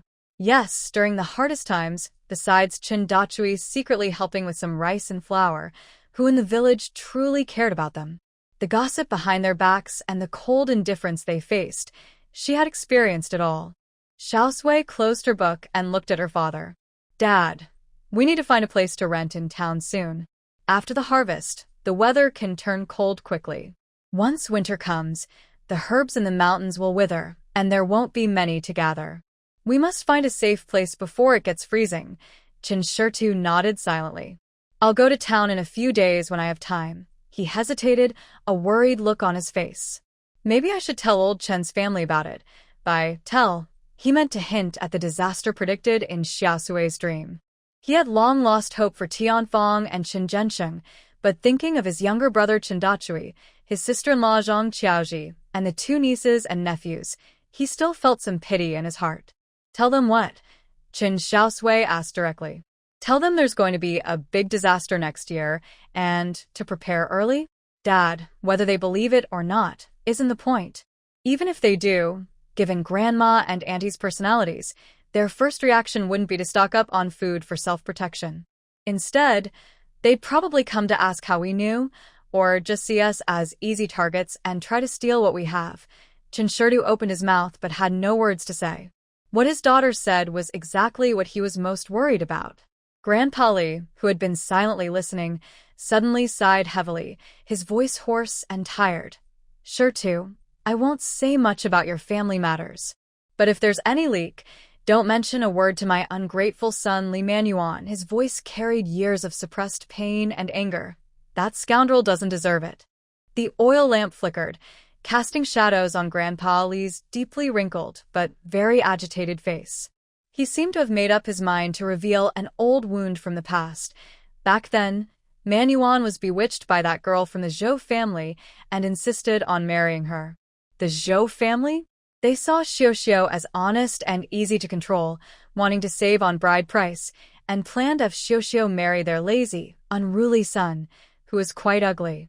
Once Zhou married in, she could take charge and plan to drain the Li family to support the Zhou family. Could I agree? I fought hard to oppose it. The old man's chest rose and fell, and he coughed twice before continuing. The Zhou family demanded a bride price of 8 taels of silver. Ordinary families in the village only get 3 or 4 taels. 5 or 6 is considered generous. Our land is small. We couldn't afford it. But Manuan was blinded, thinking I was deliberately stopping him. When Zhouan's mother whispered in his ear, he thought I, as his father, favored others and treated him badly. He even considered finding someone else for Xiaoxiao to marry, just to get the bride price and marry her himself. Hearing this, Xiaoxiao's eyes turned red, and she looked away. Grandpa Li looked at his daughter with guilt and tenderness. How could I push Xiaoxiao into a fire pit? I asked around and found out that Xiaotu was a good match for you. Your family isn't wealthy and the Tians are strict, but you're a hardworking and honest kid. I thought if Xiaoxiao married you, at least someone would protect her. It's 100 times better than marrying that scoundrel from the Zhou family, full of flowers. He hated me. He thought I wanted to ruin his good marriage. Although he eventually married Zhou Wanyang, over the years, Zhou Wanyang kept provoking him day after day. His resentment took root and fermented. He believed I favored Xiaoxiao and thought I was a burden to him. Old Mr. Li's voice choked with emotion, tears streaming down his deep wrinkles. So, you don't need to worry about him. His path is his own choice. Whether it's good or bad, he has to bear it himself. This old man, would rather rot in the deep mountains than see his hateful face again. After speaking, the room fell into a long silence. Only the occasional crackling of the oil lamp and Mr. Li's suppressed sobs could be heard. Chen Xiaosui clenched his fists, realizing there was such a deep grudge between his father-in-law and his brother-in-law. He looked at his wife, Li Xiaoxiu, who was already crying heavily. Chen Xiaosui gently held her mother's cold hand, but her eyes remained calm. "Grandpa, don't be sad," she softly said. "Some relationships, once gone, are gone. From now on, let's just take care of our own family." She looked at her father. "Dad, whether you say something about the old Chen family or not, that's up to you. But whether you say it or not, we must move forward quickly on our own path." Chen Xiaosui nodded heavily, and the last bit of hesitation in his eyes disappeared. He understood that some kindness, when shown to unworthy people, only becomes a knife that wounds himself. Hesitating only makes things worse. The next morning, just as dawn broke, Chen Shida's family was sitting around the small stove drinking wild vegetable porridge when a clear call outside sounded. "Second uncle." "Is second uncle at home?" Chen Xiaomao, with sharp ears, was the first to put down his bowl and run outside to look. Soon, he led a nearly grown boy inside. It was Chen Dachi's son, Chen Qinglin, who had just turned 10. He wore an old, washed-out outfit, but it was clean and tidy. His face showed a clever, lively expression. "Qinglin is here? Have you eaten?" Chen Xiaosui put down his bowl and greeted his nephew. "Yes, second uncle, I have." Chen Qinglin stood properly and greeted Li Xiaoxiu, Chen Xiaosui, and old Mr. Li, second aunt sister Xiaosui, Grandpa Li. He looked at Chen Xiaomao and smiled. "Xiaomao, brother Qinglin." Chen Xiaomao was very happy. He liked this cousin who didn't bully him and sometimes secretly gave him wild fruits. "Coming so early, is there something you need?" Chen Xiaosui asked. Chen Qinglin showed a hint of helplessness on his face that didn't match his age. He lowered his voice and said, "Second uncle, Grandma asked me to come. She wants you to go to the old house now." Chen Xiaosui and Li Xiaoxiu exchanged a look, both understanding what was happening. The harvest was over, and it seemed the fields hadn't forgotten him. Seeing that second uncle didn't immediately agree, Chen Qinglin took a half step forward and lowered his voice even more. "Second uncle, I think Grandma probably wants you to help with the harvest. Last night, she kept talking about it at home, saying you have no land and are just free, so it's a good chance to help the family." He paused, with clear eyes full of worry and a little unfairness. "Second uncle, I think you shouldn't go. My father and the eldest uncle are at home, and there are enough people. Also," his voice dropped even more, with the straightforwardness of a child, "even if you help until it's dark, Grandma won't give you a single grain. Your own family still has to pay taxes, so take care of your own." This 10-year-old boy understood things so clearly. Chen Xiaosui felt warm inside, but also a bit sad. He reached out and patted Chen Qinglin's head.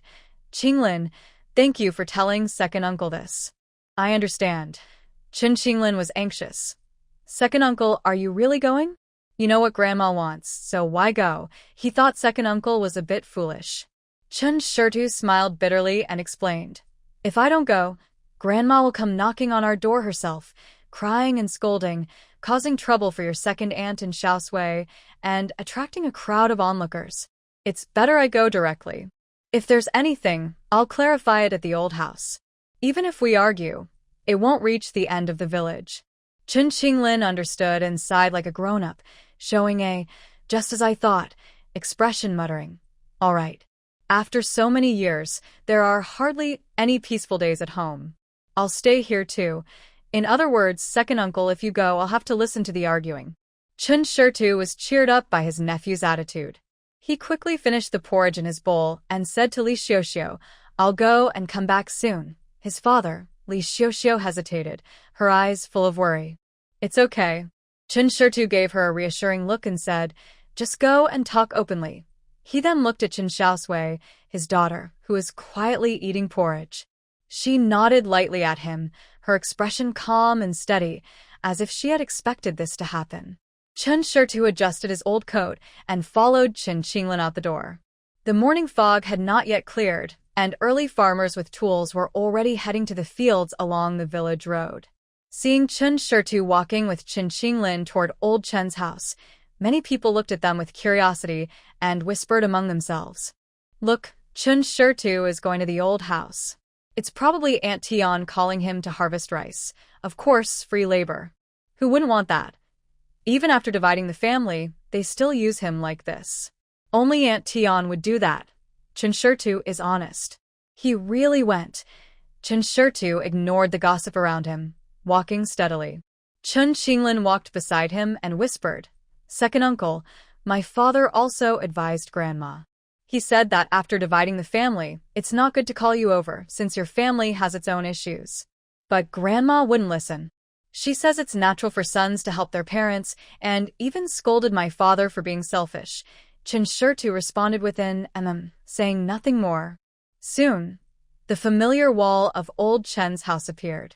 In the yard, Chen Xiaosui was sharpening a sickle, Wang Jinhua was feeding chickens, Chen Dali was sitting under the eaves drinking porridge, and Tian Fong was standing at the door of the main hall, stretching her neck to look around. When she saw Chen Xiaosui, her face immediately showed a mix of acceptance and suspicion. "Hey, you still came? You've been slow. I've been waiting for you," Tian Fong said first. "Hurry up and go work with your father and the others. The rice this year is good. We need to harvest it quickly. If the weather changes, it'll be ruined." Chen Xiaosui stopped sharpening his sickle and looked at Chen Xinglin with a frown. Didn't he tell him to ask his second uncle not to come? Wang Jinhua pursed her lips and kept sowing her empty grains. Chen Zhenxing coughed and came out of the house without saying anything. Chen Xinglin quietly hid behind his father, Chen Xiaosui. Chen Xiaosui looked at his second brother with a helpless and apologetic expression. Chen Xiaosui stood at the yard gate, not going inside. He looked calmly at Tian Fong and asked, "Mother, you called me here for the harvest? Otherwise?" Tian Fong raised her eyebrows. "You're free anyway. The family is short of hands. If you don't come, who will? Hurry up, no more nonsense." Chen Xiaosui nodded calmly and said, "Mother, the harvest is very important. I understand if we need more help. But I have already moved out and started my own family." Tian Fong immediately interrupted. "So, what if you've moved out? Aren't you still my son? Aren't you my father's son? When parents need help, sons should come to help. Isn't that what family is for? Are you trying to avoid it?" At this moment, Chen Zhenxing also spoke, with a tone that showed he was the head of the family and reasonable. "Xiaosui, your mother is a bit anxious, but her point is right. Look, our land is quite large and the harvest looks good this year, but there's a lot of work. Your older brother and third brother are busy. As a brother, you should help if you can. We are all family, so why argue over small things?" Chen Xiaosui bent down and kept sharpening his sickle, making a shush-shush sound. Chen Xiaosui looked at his father's seemingly reasonable but biased face, then at his mother's calm expression. His last bit of hesitation, born from family ties, disappeared. He slowly spoke, his voice quiet but clear enough for everyone in the yard to hear. "Father, mother, older brother. The family agreement clearly states that we are now two separate households. I, Chen Xiaosui, also have my own family to support and my own taxes to pay. Helping out is a matter of kindness. Not helping is what I owe as a son." He paused, then looked at Tian Fong's suddenly unpleasant face and continued, "Moreover, what kind of help are we talking about?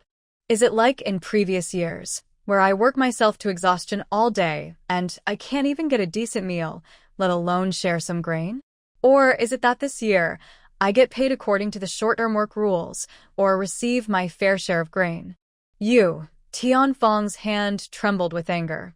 "How dare you talk about wages with your parents? Do you still respect your elders? If your mother truly cared about me," Chen Xiaosui refused to back down. "She wouldn't have only given me 3 jin of coarse rice during the family division. She wouldn't have ignored my wife and children almost starving, and she wouldn't now boldly demand I give up my livelihood to do this unpaid labor." His words were heavy, and the yard fell into complete silence. Chen Xiaosui stopped sharpening his knife. Wang Jinhua also forgot to feed the chickens. Zhang Xiaoji came out of the kitchen, looking a bit awkward as she stood at the door. Chen Ginqing's face was dark, and he was puffing on a dry cigarette. Chen Xiaosui wanted to speak up to smooth things over, but his wife, Chen Xiaosui, quietly tugged at his sleeve. Chen Xiaosui straightened his back and made his point clear. Harvest time is busy, I understand. If the parents and older brother really can't afford temporary workers, and out of brotherly kindness, I, Chen Xiaosui, can help for one day. Just provide a meal, no pay, and I will do my best. But if you expect me to work for free until the harvest is done, like in previous years, I'm sorry, I have my own work to do. I can't do that. He looked at the sky. Father, mother, older brother, I've said my part. You decide. If you only need me for one day, I'll come tomorrow morning. If you have other plans, please, mother, find someone else. I need to go now, I have things at home. After speaking, he didn't wait for anyone's response. He nodded slightly at Chen Xiaosui, patted the small shoulder of Chen Qinglin, who was hiding behind him with bright eyes, then turned around and walked steadily away from the yard that had suffocated him for over 30 years. Behind him, sharp, high-pitched crying and scolding from Tianfang sounded, along with Chen Ginqing's muffled reprimands. But those sounds seemed blocked by an invisible barrier, no longer able to hurt him as easily as before. The morning fog gradually lifted, and the sun broke through the clouds. Chen Xiaosui walked along the road back to the village's end, his steps becoming lighter. He knew that this final confrontation and rejection meant the last of his emotional ties to that family had been exhausted. But so what? His home was in the thatched cottage at the village's end, filled with the scent of medicine. There, waiting for him, were his wife, daughter, son, and father-in-law. That was the true home he needed to protect and fight for with all his strength. After Chen Xiaosui left, Tianfang's curses burst out like a dam breaking, pouring endlessly from the main hall door. Insults like white-eyed wolf, unfilial son, wings are hard, wanna fly. If I knew he was born, I'd drown him in a urine bucket. Foul language that was hard to hear. Chen Qinglin frowned and, without a word, slipped into the small room where their 3 families lived, closing the door to block out the sharp noise. Inside, 8-year-old Chen Laner had already climbed onto the Kong bed, hugging an old pillow, her face full of worry beyond her years. She was fair and delicate, with features like her mother, Zhang Qiaoji, and carried a lively spirit. "Brother," she whispered with a hint of complaint. "Didn't Dad tell you quietly to talk to second uncle and to definitely not bring anyone here? Why did you still call him over?" Although she didn't go outside, she listened carefully from the crack in the door. Chen Qinglin sat on the edge of the Kong, a traditional bed, helplessly spreading his hands. I told second uncle that Grandma just wanted him to come as free help and to tell him not to come. But second uncle said if he doesn't come, Grandma will cause trouble at the village end, making a fuss and disturbing second aunt and the others. It's better for him to come here and explain everything clearly. Chen Laner pursed her lips, her fair face showing a look of speechless. Second uncle is just too kind like Dad. He knows coming here means getting scolded and suffering. She rested her chin on the pillow, speaking gloomily. I really don't want to come back. I want to stay at Grandma's house forever. Grandma's house is so good. Grandpa and Grandma love us. Uncle and Aunt are kind, and cousins take me to play. Uncle works in town and sometimes brings back candies and snacks. The food is better there. Her voice grew softer with a hint of grievance. Not like here, where Grandma only cares about the eldest and second brothers. The eldest is okay, but the second is so lazy, always idling around. I don't see what's so good about him, and Grandma still treats him like a treasure. Chen Qinglin quickly raised a finger to shush her, nervously glancing at the closed door. Lower your voice. If Grandma or Aunt hears this, they won't scold second uncle, they'll scold you. Chen Laner reluctantly closed her mouth, but her unwillingness was obvious. Finally, she let out a long sigh, speaking in a very low voice, as if talking to herself or hoping, if only Mom and Dad could also leave, then we could build a small house at the village end or go to town, far away from here. Hearing this, Chen Qinglin gave his sister a small, adult-like look. What are you daydreaming about? It was because second uncle died that grandpa and grandma decided to send second uncle's family away, giving only a little. It was clearly to get rid of the burden. Now, the only capable person in the family is dad, who has some strength, and grandpa still relies on dad to work. How could they possibly send dad away? Chen Laner was crushed by her brother's realistic analysis, her whole body looking like a wilted eggplant, lacking energy. At that moment, Wang Jinhua's loud voice came from outside, full of her usual scolding tone. "Qinglin, you're already 10 years old. You should start understanding things. Don't hide inside every day. Take your sister to the fields to pick rice grains, or go to the back mountain to gather firewood. Don't just eat what's ready. Our family doesn't support idlers." Chen Qinglin frowned, took a deep breath, signaled his sister to stay quiet, and calmly walked outside. In the yard, Wang Jinhua was standing with her hands on her hips, acting like the head of the family. Farther inside, Fong was still yelling at the door of the main hall, but his voice was softer now, clearly distracted. Dolly had already sharpened his sickle and was going to the backyard to get something. Zhen Sheng was holding a hemp rope, and Dolly had just finished washing dishes in the kitchen. Chen Qinglin approached Wang Jinhua, stopped, and with a child's innocent face but a slightly raised tone, asked with curiosity, "Big auntie, where is second cousin? I haven't seen him during busy farming times. Is he still playing outside? Won't he come back to help? He's already 14. In 2 years, he'll be looking for a wife. You should pay more attention and manage him. If he keeps fooling around, no good girl will want to marry him in the future." This remark hit Wang Jinhua's nerves. She couldn't stand anyone criticizing her precious son Qin Qingsong, especially from a 10-year-old child. Her face immediately darkened, and she snapped sharply, "You little kid.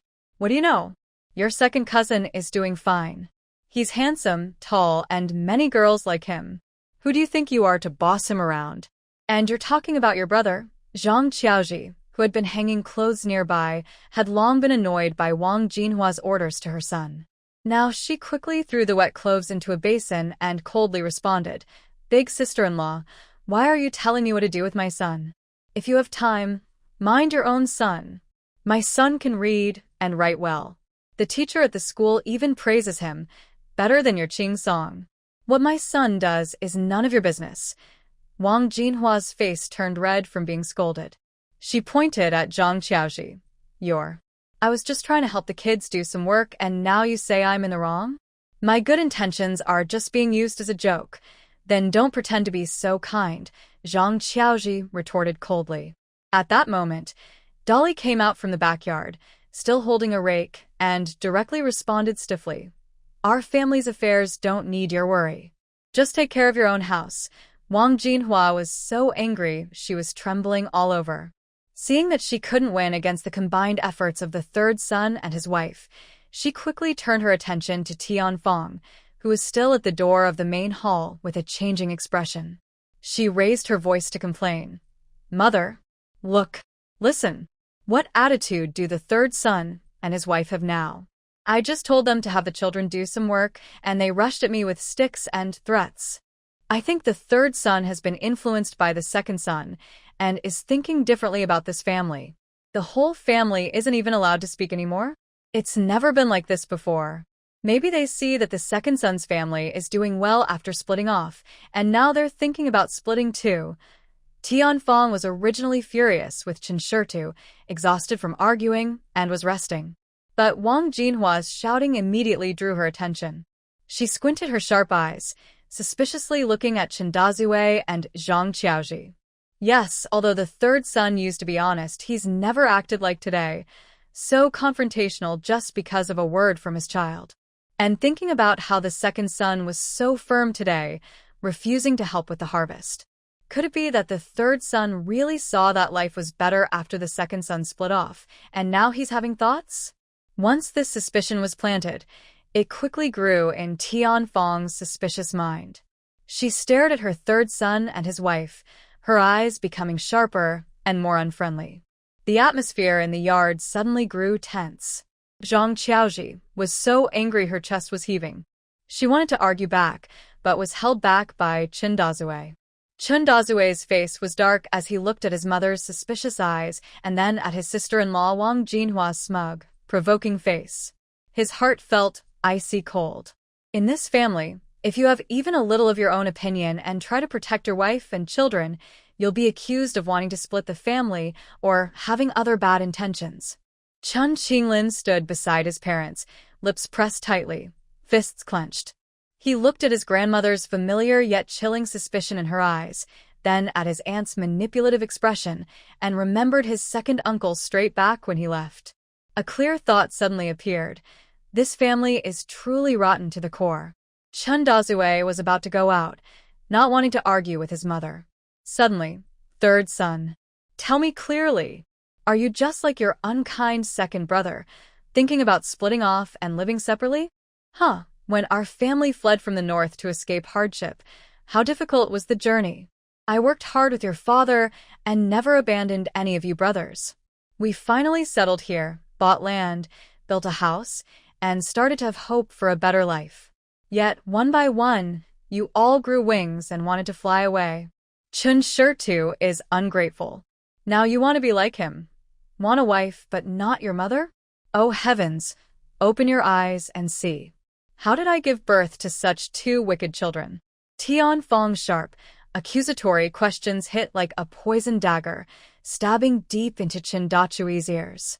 She scolded while slapping her thigh, her voice sharp and full of grievance, as if she had suffered a great injustice. Chen Xiaosui felt a rush of heat rise to his head, and his ears buzzed. Years of frustration, unfairness, and patience suddenly exploded like a pile of dry wood ignited, burning away his last bit of reason. Enough! He suddenly shouted loudly, so loud that the sparrows on the trees outside fluttered away. His eyes turned red, veins bulged on his forehead, and he stared fiercely at Tianfang. Mother, can you stop causing trouble? It's always like this.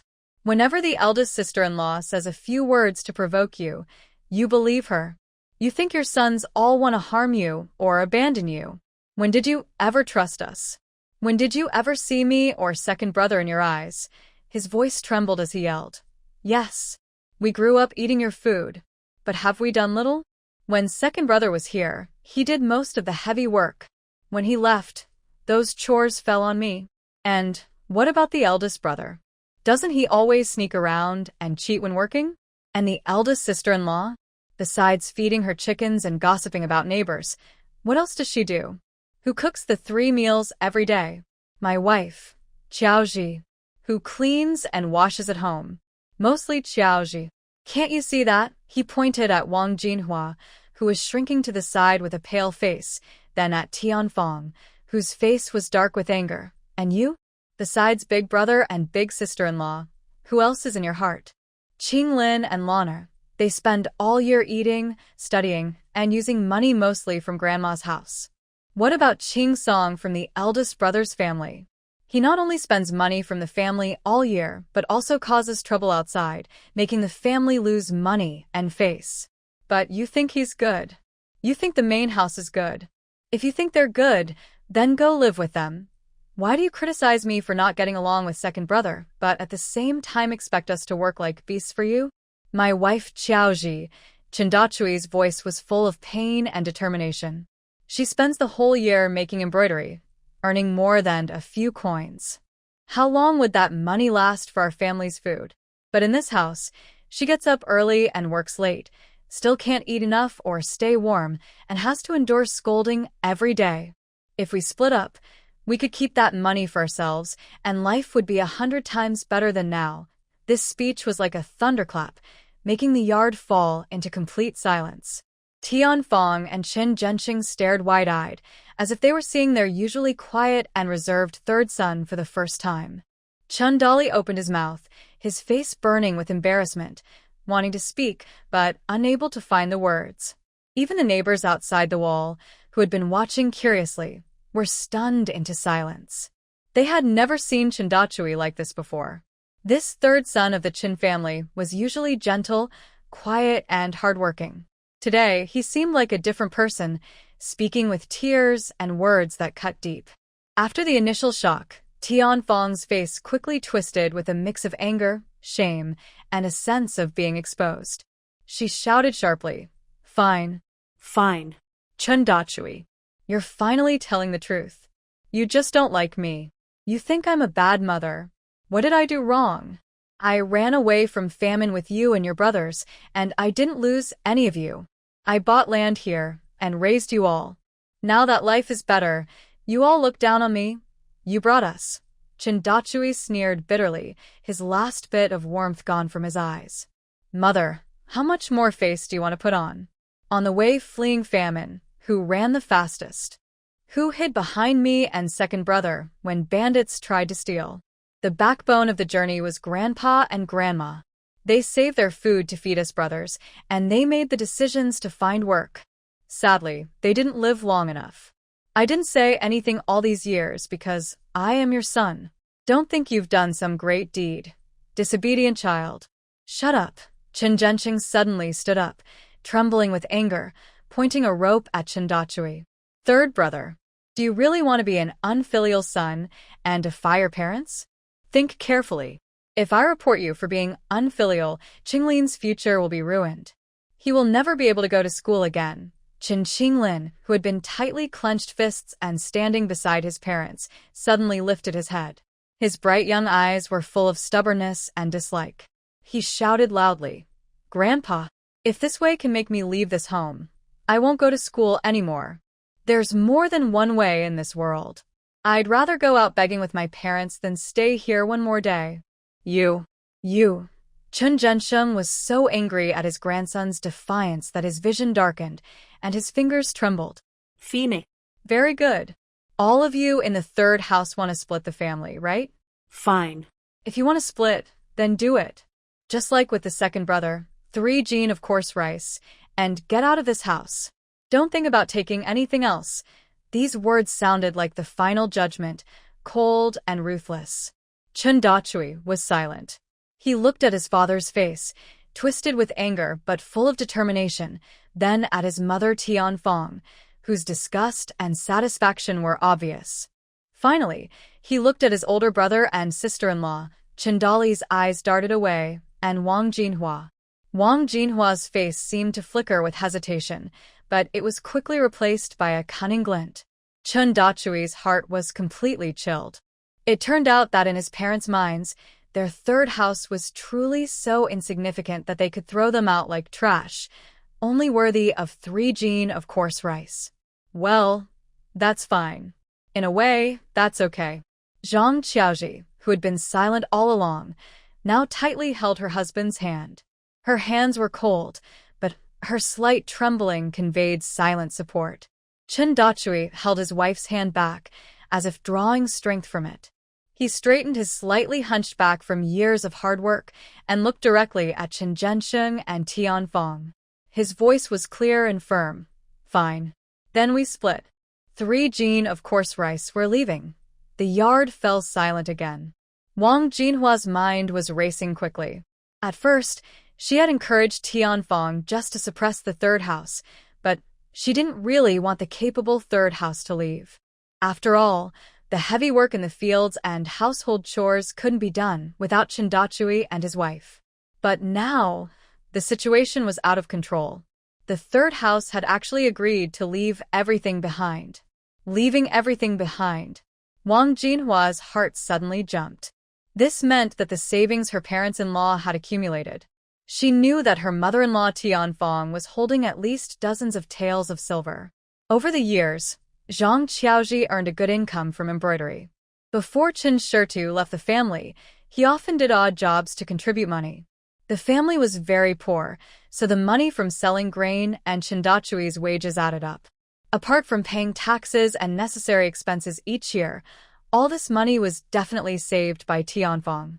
When the 2 elders pass away, all this money, along with the house and land, will belong entirely to her big family. This thought grew in her mind like wild grass. Compared to having 2 more workers, it was clearly more tempting to keep all the family property for herself. As for future work, once she married a daughter-in-law, someone else would naturally do the chores. Most importantly, the money was in her hands. Thinking of this, Wang Jinhua's initial idea of advising quickly disappeared. She even secretly hoped the third family would leave soon. She lowered her head, hiding the greed and excitement flashing in her eyes. Tianfeng saw that his third son dared to agree, and he was so angry his face turned purple. He wanted to scold again, but Chen Zhensheng, looking grim, stopped him. Enough. Stop arguing. Haven't you embarrassed yourself enough?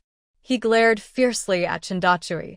If you're so determined to split, then do as you say. Pack your things immediately and leave. Chen Xiaosui no longer looked at him. He turned to his wife and children and said, Qiaozhi, Qinglin, Laner, go inside and pack your things. Only take our clothes, don't touch anything else. Zhang Qiaozhi's eyes reddened, and she nodded hard. Chen Qinglin pulled his sister and turned to go into the house, walking without hesitation. Outside the yard wall, the villagers watching the scene looked at each other in surprise, whispering and exchanging glances. Their expressions were full of complex, hard-to-express feelings. No one expected that, just before the harvest, the old Chen family would force out their most capable son, and that he would leave with nothing. This act of cruelty and coldness made many people feel chills. Tianfeng wanted to scold his third son again, to make the disobedience more serious, but seeing her husband's rare grim and warning look, he dared not cause trouble anymore. Instead, he glared bitterly at Chen Xiaosui and Zhang Qiaozhi's backs. Chen Gensheng's heart was burning with anger, feeling both frustrated and blocked. He was biased toward the big family and was happy to have someone do the work, but he was not so foolish as to ignore the family's livelihood completely. When the second son's family was forced to leave, he thought that losing 3 people who did nothing was not a big deal. After all, the able-bodied second son was no longer there, so he didn't pay much attention. Currently, even the most honest and hardworking third son, who is almost the main support of the family, is forced to leave the household willingly rather than stay. As for the most promising grandson, Chen Qinglin, his heart is no longer with the Chen family, so keeping him around is useless. And about waiting for him to pass the imperial exam and enjoy his luck, forget it. He doesn't think he has that much time or that high a fortune. Moreover, now he dares to oppose the family. Such an unfilial grandson. What future can he have? He suddenly turned his head and looked at Wang Jinhua, who was shrinking to the side with flickering eyes. His anger finally found a more direct outlet. And you? Chen Zhensheng pointed at Wang Jinhua, his voice filled with suppressed anger. All day long, you gossip and cause trouble. Your mouth is sharper than anyone's. If you're so good at talking and planning, you must have too much free time. Starting today, you will also go to work in the fields. The autumn harvest is busy, and no one is allowed to be idle. Wang Jinhua's face turned pale. She screamed sharply, Dad, what does this have to do with me? I didn't say anything. It's the third son himself. You didn't say anything? Chen Zhensheng interrupted her, his eyes cold. If it weren't for you stirring trouble every day, wouldn't your mother be suspicious and paranoid? Would things have come to this point? We used to be too kind to you, giving you so much free time to meddle in others' affairs. Today, I'll make this clear.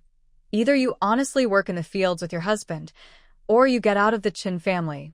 Look at your mother's broken house. Can it even hold a big person like you? Wang Jinhua felt as if her neck was being squeezed. She suddenly lost her voice. Getting kicked out of the Chen family? Returning to that poor household where everything is broken and siblings squeeze into one room? She would rather die. Seeing her father-in-law's pale face and her husband Chindali avoiding eye contact, she knew she couldn't escape this time. Her heart immediately turned into regret for causing trouble and failing to stop the third family's issues. All her resentment towards Tianfeng and the Chen Xiaosui family turned into hatred, but she could only grit her teeth and reluctantly reply, Understood, Dad. Chen Zhensheng took a deep breath and ordered in a low voice, Also, go find that troublemaker Qing Song. He's never around. What kind of person is he? If he doesn't go to work in the fields during this harvest, he's never allowed back into this house. He paused and added, and send a message to Qing Zhu, asking him to take a few days off to help with the harvest. After finishing the harvest, I will go back to do his carpentry work. He is urgently filling in for someone. When the two most capable workers from the second and third families leave, only he and Chen Dali are left, along with the reluctant Wang Jinhua and a lazy Chen Qingsong. This year's harvest will be delayed until next year. The grains will rot in the field, causing real financial loss. Although Chen Qingzhu learned a craft, he is still the grandson, and it is natural for him to come back and help. Inside the house, Chen Dachui quietly packed his few belongings, clearly hearing his father's arrangements outside. He folded an old jacket of his son's, hesitated for a moment, and then smirked with a very sarcastic smile. It turns out that the eldest son and his wife are also arranged to work. It turns out that the treasured grandson Chen Qingsong, who is cherished by Tianfeng, can also be forced to go to work. It turns out that the nephew Qingzhu, studying in town, can also be called back at any time to serve as labor. Many years ago, he and his second brother worked like two tireless old oxen, silently taking on the heaviest and hardest chores, so Chen Dali could slack off, Wang Jinhua could relax, Chen Qingsong could wander around, and Tianfeng could happily be her lady. They did so much, so naturally. Everyone thought those chores should be done by them, and others had the right to relax, slack off, and give orders. Until today, when these two old oxen are about to leave, the broken cart suddenly realizes that the wheels can really fall off and the road can really become impassable. Huh. Chen Dachui chuckled softly, full of self-mockery. Well, this bloody lesson, though painful, has made him completely clear. From now on, if it's not his responsibility, he will not interfere. If it's not his people, he will not meddle. People won't remember your kindness. Your concessions will only encourage others to take more. Dad, Mom, we're ready to leave. Chen Qinglin's voice came from the door. He and his sister Chen Lana each carried a patched little bundle containing their very few clothes. Zhang Xiaoji also carried an old cloth bag which held a few pieces of clothing, along with her treasured embroidery needles, threads, and some colorful scraps, her future craft for livelihood. A family of four, with so little belongings, stood at the door of their small house where they had lived for many years. The scene felt empty and resolute. Chen Dachui looked calmly at Tianfeng and Chen Zhensheng, who stood under the eaves of the main hall, still looking unhappy. Dad, Mom, he said softly but clearly in the suddenly quiet yard. You asked for the division of the family, set the conditions, and now we want the 3 gene of coarse rice. Tianfeng, upset about losing free help and annoyed at being scolded by her husband, felt her anger rise again. She shouted sharply, "Why are you in such a rush? Afraid you'll miss out on your 3 gene to feed the pigs?" Chen Zhensheng, already annoyed and upset, scolded loudly. "Go ahead and take it if you want. No need for all this fuss. Hurry up and take it so they can leave. It's just annoying to look at." Tianfeng shrank her neck and reluctantly turned into the granary next to the main house. Soon, she came out holding an old cloth bag. The bag was empty-looking, clearly not holding much. She walked up to Zhang Qiaoji, not to hand it over gently, but with a fierce force, she suddenly shoved the bag into Zhang Qiaoji's arms. "Here, for you, 3 gene. Not a grain less. Take it and get lost." Tianfeng's action was sudden and unexpected. Zhang Qiaoji, who was lowering her head, was knocked back by the force, almost falling and crying out in surprise. "Qiaoji!" Chen Dachui reacted quickly, catching his wife with one hand, while the other firmly held the cloth bag in her arms. The rough cloth bag rubbed against his palm. It felt light, but like a hot iron, it burned his chest and completely destroyed his last bit of attachment to this home. He tightened his grip on the bag, ignoring Tianfeng's proud and mean face, Chen Ginsheng's impatient expression, and the curious or sympathetic looks from the villagers around. He simply studied his wife and asked softly, "Are you okay?" Zhang Qiaoji shook her head, her face pale, but her eyes were strangely calm, even showing a kind of indifference after relief. Chen Dachui didn't say more. He took one last look at the yard where he was born, grew up, worked, and was finally driven out like trash. Then, without hesitation, he turned around. "We're leaving."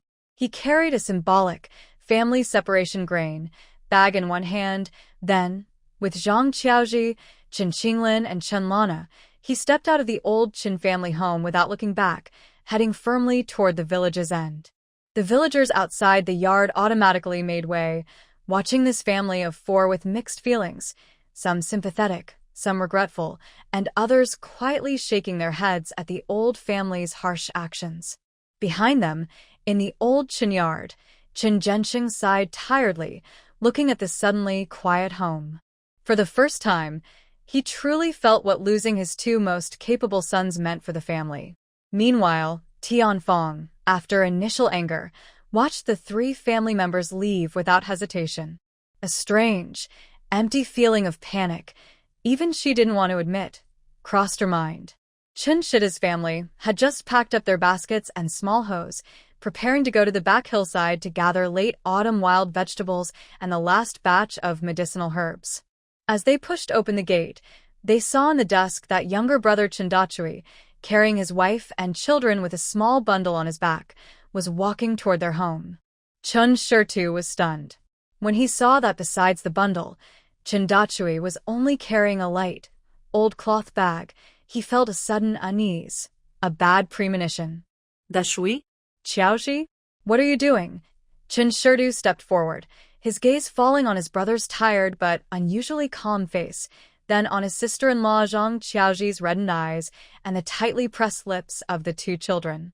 Chen Xiaosui stopped, looked at his second brother, and, with a strained smile that wasn't quite a smile, said in a dry voice, "Second brother, second sister-in-law.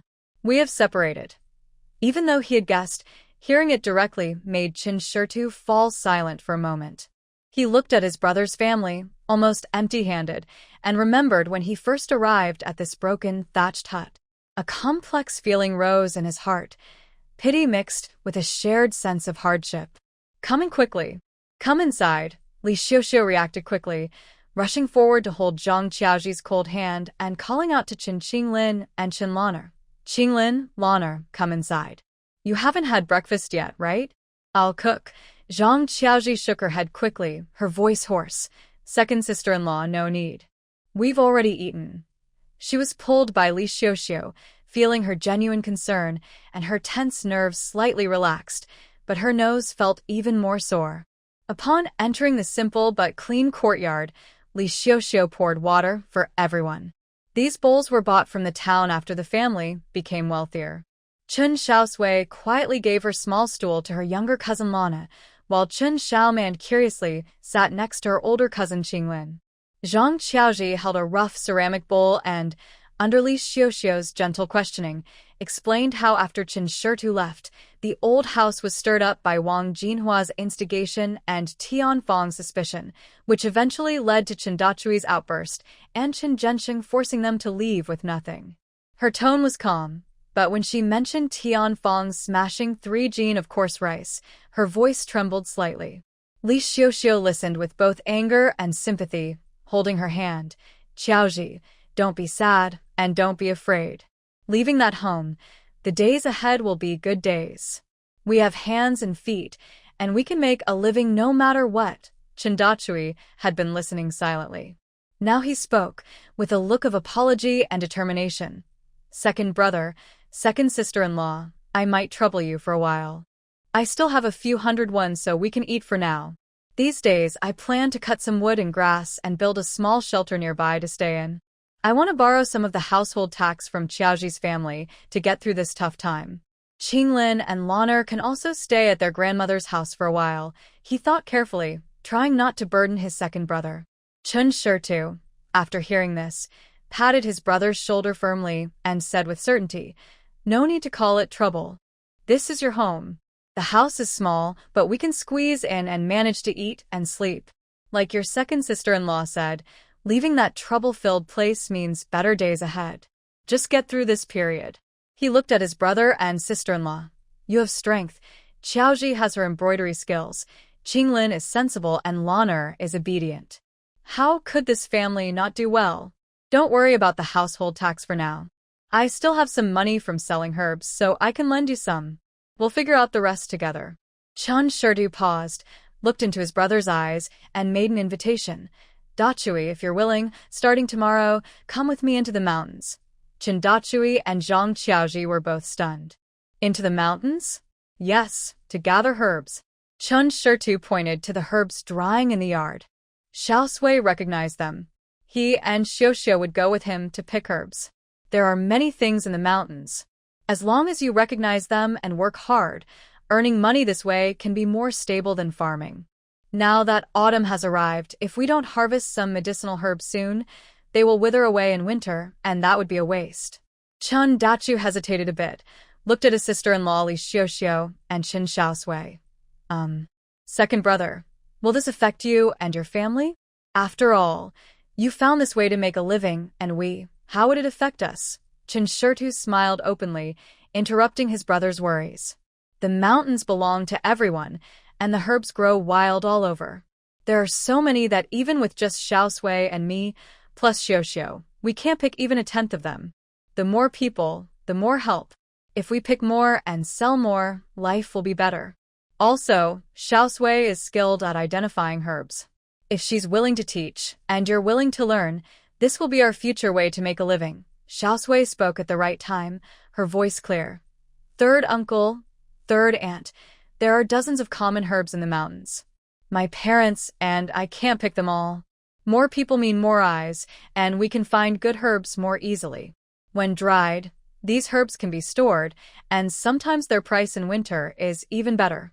Working together is the right choice. Chen Dachu and Zhang Qiaoji looked at each other, both seeing hope and brightness in each other's eyes.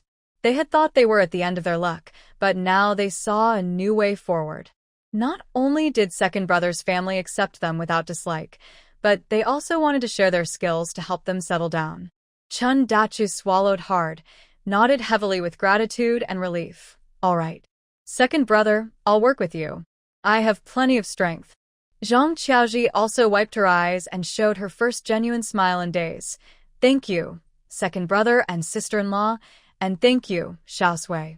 We will learn well and work hard. Li Xiaoxiao clapped happily. That's right. Family is family, no need for formalities. Let's have a good meal this noon to celebrate. Sure too. Cook that mountain chicken you brought back yesterday. It's perfect for welcoming Dachu, Qiaoji, and the kids, and also to give everyone a boost. Got it. Chen Xiaosui agreed cheerfully. Chen Qinglin and Chen Lana, hearing there would be meat, brightened up immediately. Chen Xiaoman was even happier, holding his cousin and sister's hands. Brother, sister Lan, let's play together. Chen Xiaosui continued talking to Chen Dachu.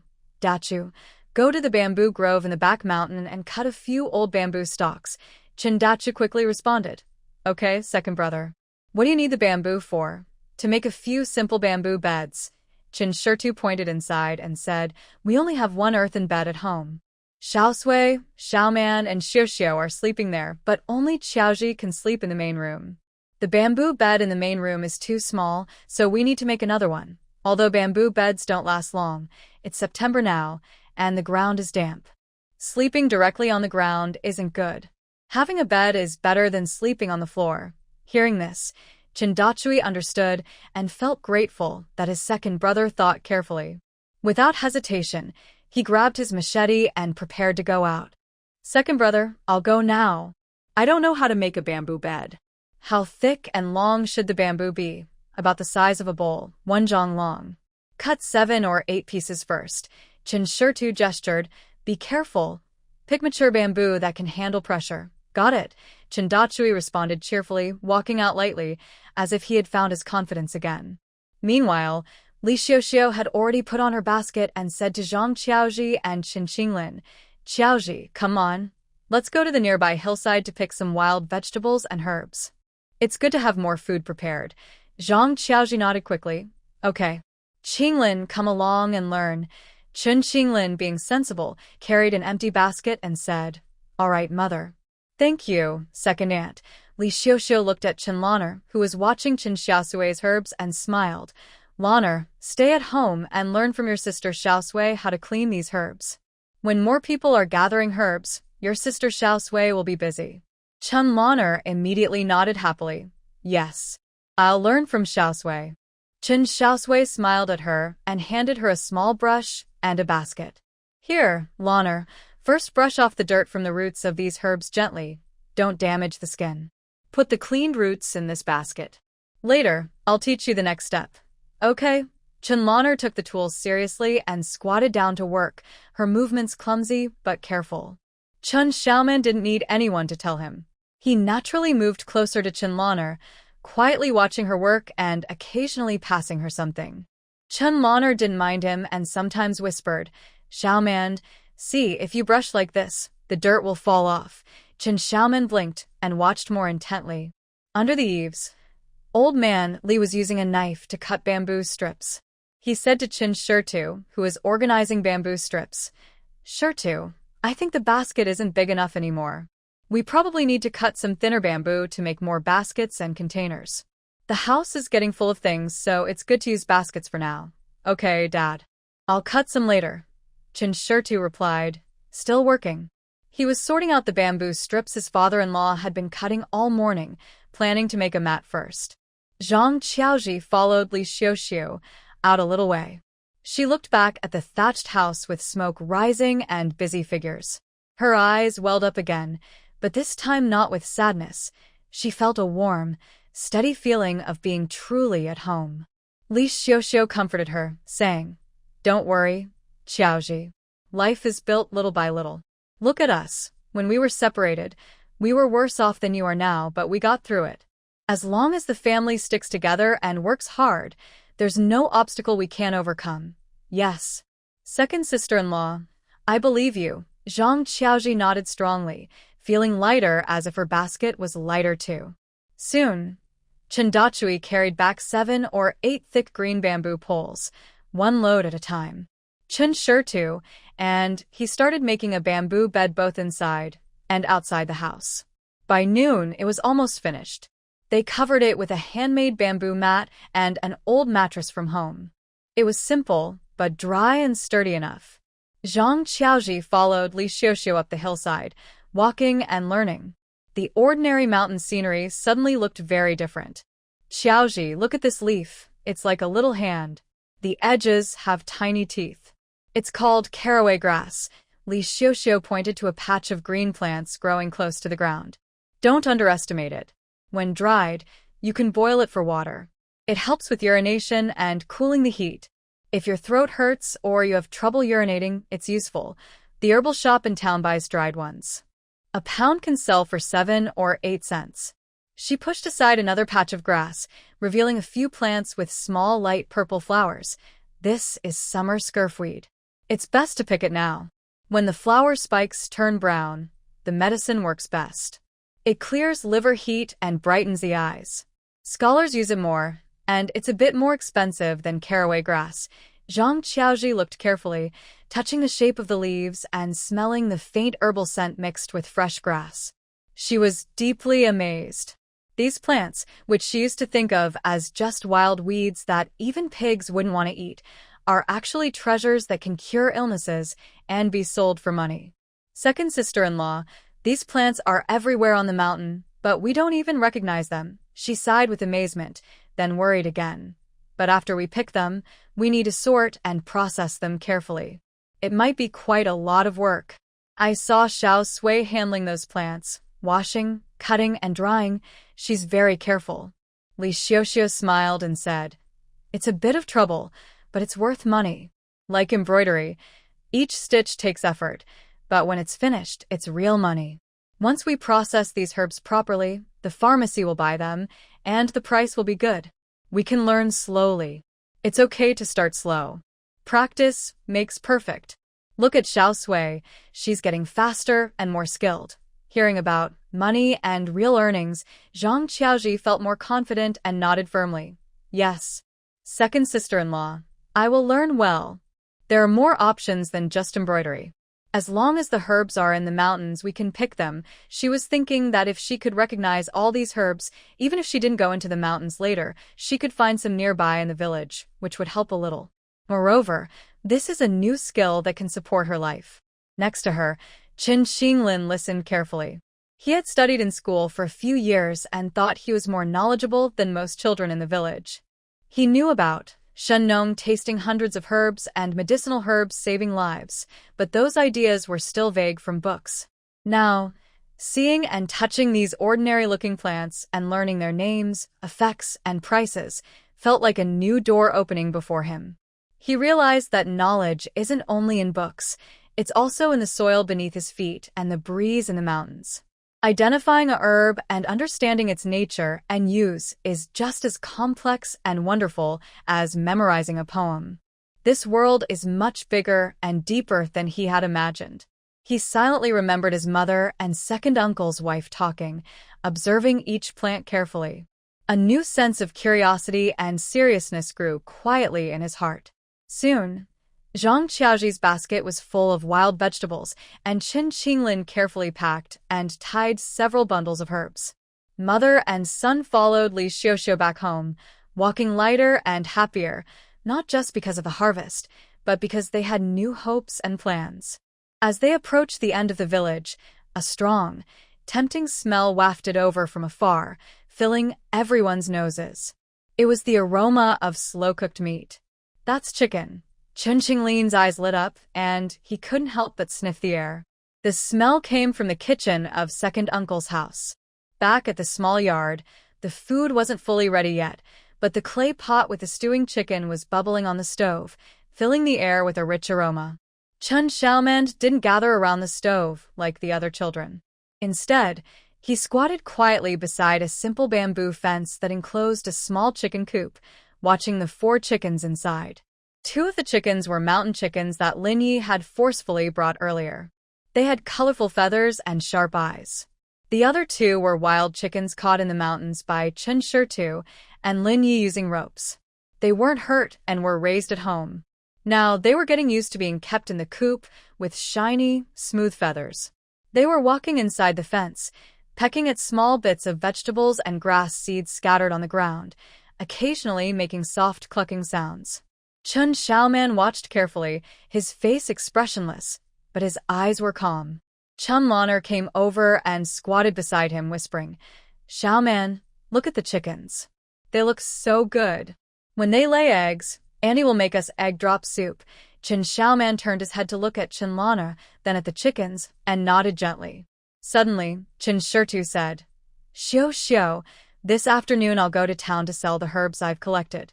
Then I'll buy some rice and salt. I'll also ask about the house." Li Xiaosui nodded. "Okay." "And buy some salt too." Chen Dachui heard this and quickly said, "Second brother, I'll go with you. I can help out." "All right, let's go together." Chen Xiaosui agreed happily. Lunch was served, simple rice with stewed mountain chicken and wild vegetables, but everyone ate happily. In the afternoon, Chen Xiaosui loaded the herbs onto a cart. Chen Dachui and Zhang Qiaoji took Chen Qinglin and Chen Lan'er and walked beside the cart, heading toward Yunwu town. They reached a fork in the road a little way from the town.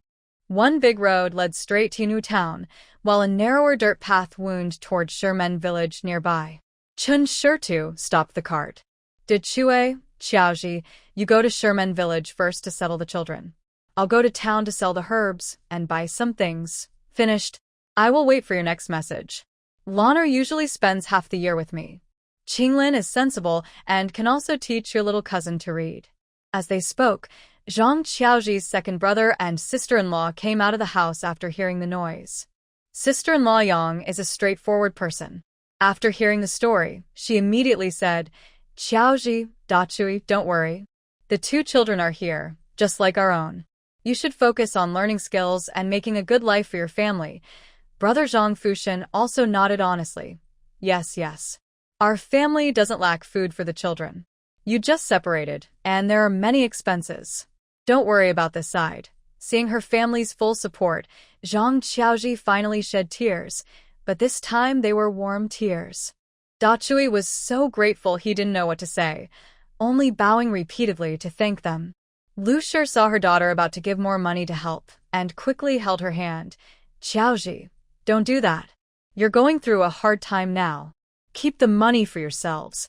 My brother and sister-in-law don't need that much.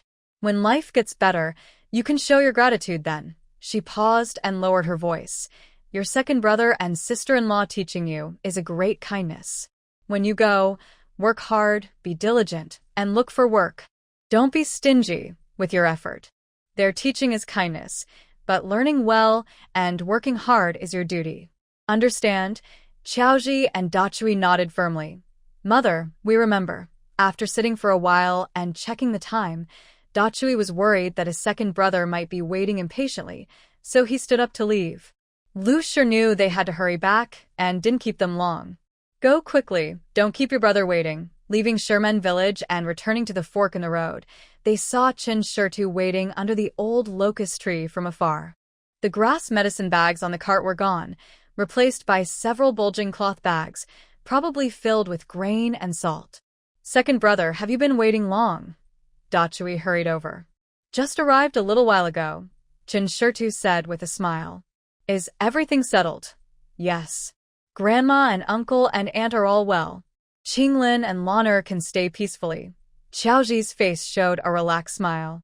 Chen Xiaosui asked, Your mother didn't blame you, right? Xiaoji shook her head. No, she said it's good to separate, and she wants us to learn well with second brother and sister-in-law. That's good. Chen Xiaosui nodded and pointed to the things on the cart. The herbs are sold and the price is good. I bought 30 pounds of coarse grains, 5 pounds of salt, and some small items. It should last us a while. Let's go home. Chen Dachui took the rope to pull the cart and headed towards Shirshi village. The next morning, as the rooster crowed for the first time, the sky was still a dark blue. Chen Dachui heard his second brother waking up and thought he was going to pick herbs. He got up quickly, dressed in the dark, packed his empty basket, and went outside. In the yard, Chen Xiaosui was stuffing 2 extra coarse grain cakes he made last night into his pocket. When he saw his brother fully armed, he paused and asked, Dachui, what are you doing? Second brother, aren't you going to pick herbs? I want to go with you. Chen Dachui said this, and checked the machete tied to his waist. Chen Xiaosui finally understood and waved his hand, whispering, Today, I'm not going to pick herbs. I'm meeting Lin Yi. Lin Yi? Chen Dachui remembered him. He was the young hunter his second brother had saved. Second brother, are you planning to learn hunting? He hesitated a bit. Hunting isn't easy and can be risky. Chen Xiaosui was silent for a moment, then walked to the corner of the yard, looked around, and lowered his voice with a rare serious tone. Dachui, I'll tell you something, but don't tell anyone or get scared when you hear it. Chen Dachui saw his serious expression and became nervous, nodding. Chen Xiaosui organized his words and slowly said, Last time, I was swept by the water to Weiyuan town. While I was there, I accidentally saw and heard some things. He didn't say exactly where he heard it. A few families, who are either very rich or powerful, are quietly packing up and preparing to move north. I overheard them talking privately. They said a famous monk from the north predicted that next year there might be a big drought, and maybe even a war. Chen Dachui gasped and widened his eyes. War? Drought? Shoo, be quiet. Chen Xiaosui quickly signaled. It's just a rumor, no one knows if it's true. But those wealthy and influential families have better information than us. Since they're starting to move, it probably isn't just talk. Chen Dachui's heart was pounding. Every word meant disaster for ordinary farmers. He cleared his throat and asked, Second brother, what should we do? Should we also run north? Chen Xiaosui smiled bitterly and shook his head. North? We have no money, no power. How far can a family like ours run? What will we eat? Drink? What if we meet bandits or troublemakers on the way? Chen Xiaosui paused, speaking more quietly. I thought, since the outside might be unsafe, it's better to hide in the mountains. The deep forests are easier to hide in and find food and water. So, I wanted to learn from Lin Yi how to find your way in the mountains, find water, and avoid wild animals. It's at least more options for survival. He pointed toward the kitchen. That chicken from yesterday was caught while wandering in the mountains with Lin Yi. I don't expect to get rich from it, but in a crisis, it might save our lives. Chen Dachui listened carefully, his mind clearer now. Yes, if there really is a drought and war outside, small families like ours face great danger when fleeing. The mountains are risky, but at least there's a chance to survive. Learning more skills to survive in the mountains is a good preparation. Second brother, he immediately said, I want to go with you. More people, more strength, more to learn. Whether those rumors are true or not, learning this skill can't hurt. Chen Xiaosui frowned, feeling a bit troubled. Lin Yi only taught me because he owed me for helping him before. If I bring someone else, I don't know if he'll find it troublesome or inconvenient. It's his skill for eating, Chen Xiaosui eagerly said. Second brother, please ask Lin Yi for me. Just say I have some strength, I won't talk too much, and I won't waste his time. In the future, if our families find anything in the mountains, we'll remember Lin's kindness. If Lin Yi really finds it hard, then forget it. Seeing the urgency and plea in his brother's eyes, Chen Xiaosui knew he was truly tempted. He also wanted his brother to learn this skill. All right, I'll talk to Lin Yi when I see him later. You stay at home first. If he agrees, I'll come back and get you. If not, don't take it to heart. Once I learn, I'll teach you too. Chen Xiaosui patted his brother's shoulder. Thanks, second brother, Chen Xiaosui quickly said. Although their voices were low, the quiet morning still allowed their words to be faintly heard inside the house. Li Xiaoxiao and Zhang Qiaoji had actually woken up earlier. They were quietly talking when they overheard their brothers outside, and they couldn't help but hold their breath. After Chen Shida's footsteps faded away, Zhang Qiaoji quickly grabbed Li Xiaoxiao's hand, lowered her voice, and looked worried. Second sister-in-law, is what second brother just said true? Will there really be a drought next year, and a war? Li Xiaoxiao knew that her husband's words were probably just to comfort his brother. The real warning came from her daughter's painful dream. But she couldn't tell anyone about this, or her daughter might be seen as strange. The story her husband brought back from Weiyuan town was the safest and most reasonable excuse. She steadied herself, held Zhang Qiaoji's cold hand tightly, nodded firmly, and showed a worried but certain look. It's true. Stone told me that night he came back. He saw the big families in town hurriedly moving boxes and heard them whispering. It's probably not a lie. Zhang Qiaoji's face turned even paler, and she unconsciously twisted her clothes with her fingers. What should we do? Drought. Va. How can people live through this? Suddenly, she thought of something and asked urgently, should we tell my parents and brothers and sisters? Let them prepare early? Li Xiaoxiao agitata. She understood Zhang Qiaoji's worries, but this matter involved too much. If she told others, it might cause panic or lead to trouble if people investigated. Qiaoji, don't rush to tell anyone yet, Li Xiaoxiao said carefully. First, it's just a rumor. We need to stay calm ourselves.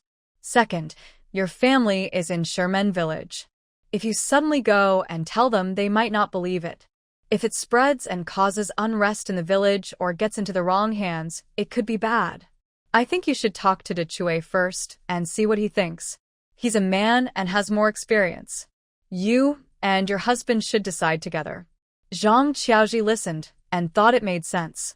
It was indeed too sudden to rush back and tell her family all this. She nodded. Second sister-in-law is right. I'll talk to him later. This is too big to ignore. The two sisters-in-law sat silently for a moment, each lost in their thoughts. At this moment, Chen Xiaosui was walking quickly toward the back mountain, thinking about how to talk to Lin Yi and ask him to teach his younger brother the forest skills that could save their lives. He didn't know if Lin Yi would agree, but for his brother's family, he had to try. The morning mountain breeze was especially fresh, carrying the scent of dew and fallen leaves. When Lin Yi heard Chen Shida's question, he nodded happily. Sure. Uncle San is willing to learn. That's a good thing. There are many people in the mountains, and we can look out for each other. Chen Xiaosui didn't expect Lin Yi to agree so easily. He quickly thanked him and hurried home to call his brother, Chen Xiaosui. When Chen Xiaosui saw Lin Yi, he bowed and said, Brother Yi, thank you so much. Don't worry, I will follow your instructions and won't cause any trouble. Lin Yi waved his hand and looked serious. Uncle San, you don't need to be so polite. But I have to say this first. Once we go into the mountain, everything depends on me. The mountain looks peaceful, but it's actually full of dangers. One wrong step could cause trouble. I need to make sure you're safe, so you must follow my orders and not act on your own. Can you do that? Chen Xiaosui and Chen Xiaosui answered together, yes. Don't worry. Seeing their serious attitude, Lin Ye's expression eased a little, and his tone became more relaxed. You don't need to be too nervous. We mainly explore the outer edges of these hills. I don't dare to go deep into the old forest. He paused and lowered his voice. There are really big animals inside. I've heard tiger roars myself. The sound is so loud it can make your hair stand on end, even from far away. But as long as you don't go into its territory on purpose, you probably won't run into it. There are many prey in the mountains, so the animals don't need to risk coming out. Hearing the word tiger, Chen Xiaosui and his brother felt a chill, but they trusted Lin Yi even more. He had years of experience in the mountains, far more than they did. Today, I'll first show Uncle San the way, point out common animal tracks, and teach you 2 simple traps and snares. Lin Yi said, then slung his bow over his shoulder, checked his waist knife and rope, and said, let's go, before the sun gets too high. Meanwhile, Li Xiuxiu and Zhang Qiaoji also left with their baskets, and Chen Xiaosui led Chen Xiaoman behind them. The village was unusually quiet today. Almost no one was around. Even the women who usually loved to chat at the village entrance were nowhere to be seen. Every household's strong workers are bending over in the fields, harvesting with sickles, while women and children are busy carrying and drying crops. The air is filled with the fresh scent of rice and a sense of busy tension. Everyone is rushing to harvest. Li Xiuxiu glanced at the golden fields and whispered, take advantage of these good days to finish harvesting and store the crops. If the weather changes or birds and mice cause damage, it will be a loss of our food supply. Zhang Qiaoji nodded, recalling what she asked her mother yesterday. My mother said they won't start harvesting for another 2 or 3 days, a little later than others, but they have oxen, so they can harvest quickly. De Chue said we should go help when the time comes. That's right, Li Xiuxiu said. Your family treats you well, so of course we should help. As they spoke softly, they headed toward the familiar hillside. Chen Xiaosui slowed down her steps, matching her brother's pace, pointing at plants by the road and quietly explaining, Xiaomian, look, this is huxiang. When you crush the leaves, it has a special smell that can help with summer heat and dampness. If you get dizzy or feel chest tightness in summer, you can boil it in water to drink. But now it's autumn and the leaves are old, so don't pick it now because it's about to flower and produce seeds. Xiaomian looked up at his sister's finger, eyes wide, then reached out carefully to touch the leaves, sniffed them closely, and nodded seriously. Zhang Qiaoji turned to look and was surprised, saying to Li Xiuxiu, sister-in-law, Xiaomian listens so carefully. It seems he can remember everything? Li Xiuxiu's face showed a happy yet slightly sad smile. Yes, this child has a good memory. Xiaosui teaches him herbs, and after a few times of seeing and touching, he remembers. We used to think he was slow to react and didn't understand much. She spoke, her eyes slightly moist. Hearing this, Chen Xiaosui turned around, her tone calm but firm. Mother, third aunt, Xiaomian isn't slow. He's very smart. It's just that he thinks differently from us. When he's focused, he learns faster than many people and remembers well. He speaks slowly, but he understands everything inside. Recently, she found a word in the vast knowledge system, autism. The symptoms described in the system match some of my brother's behaviors. Difficulty with social communication, repetitive actions, but in certain areas, he may have extraordinary focus and memory. This made her realize even more and strengthened her resolve to guide and develop her brother's talents. My brother is not a burden, but a hidden treasure waiting to be discovered. On the usual mountain slope where they gather herbs, Li Xiuxiu and Zhang Qiaoji started splitting up to find wild vegetables and common herbs. Chen Xiaosui specifically looked for a place with many herbs, squatting down with her brother. Xiaoman, today I will teach you about opposite leaves. She pointed to 2 plants growing close together. Look, do their leaves grow opposite each other? This is called opposite leaves. Many herbs have this feature, like mint and motherwort we learned before. Remember this, it will help you find herbs faster later. She pulled up another plant. See its roots?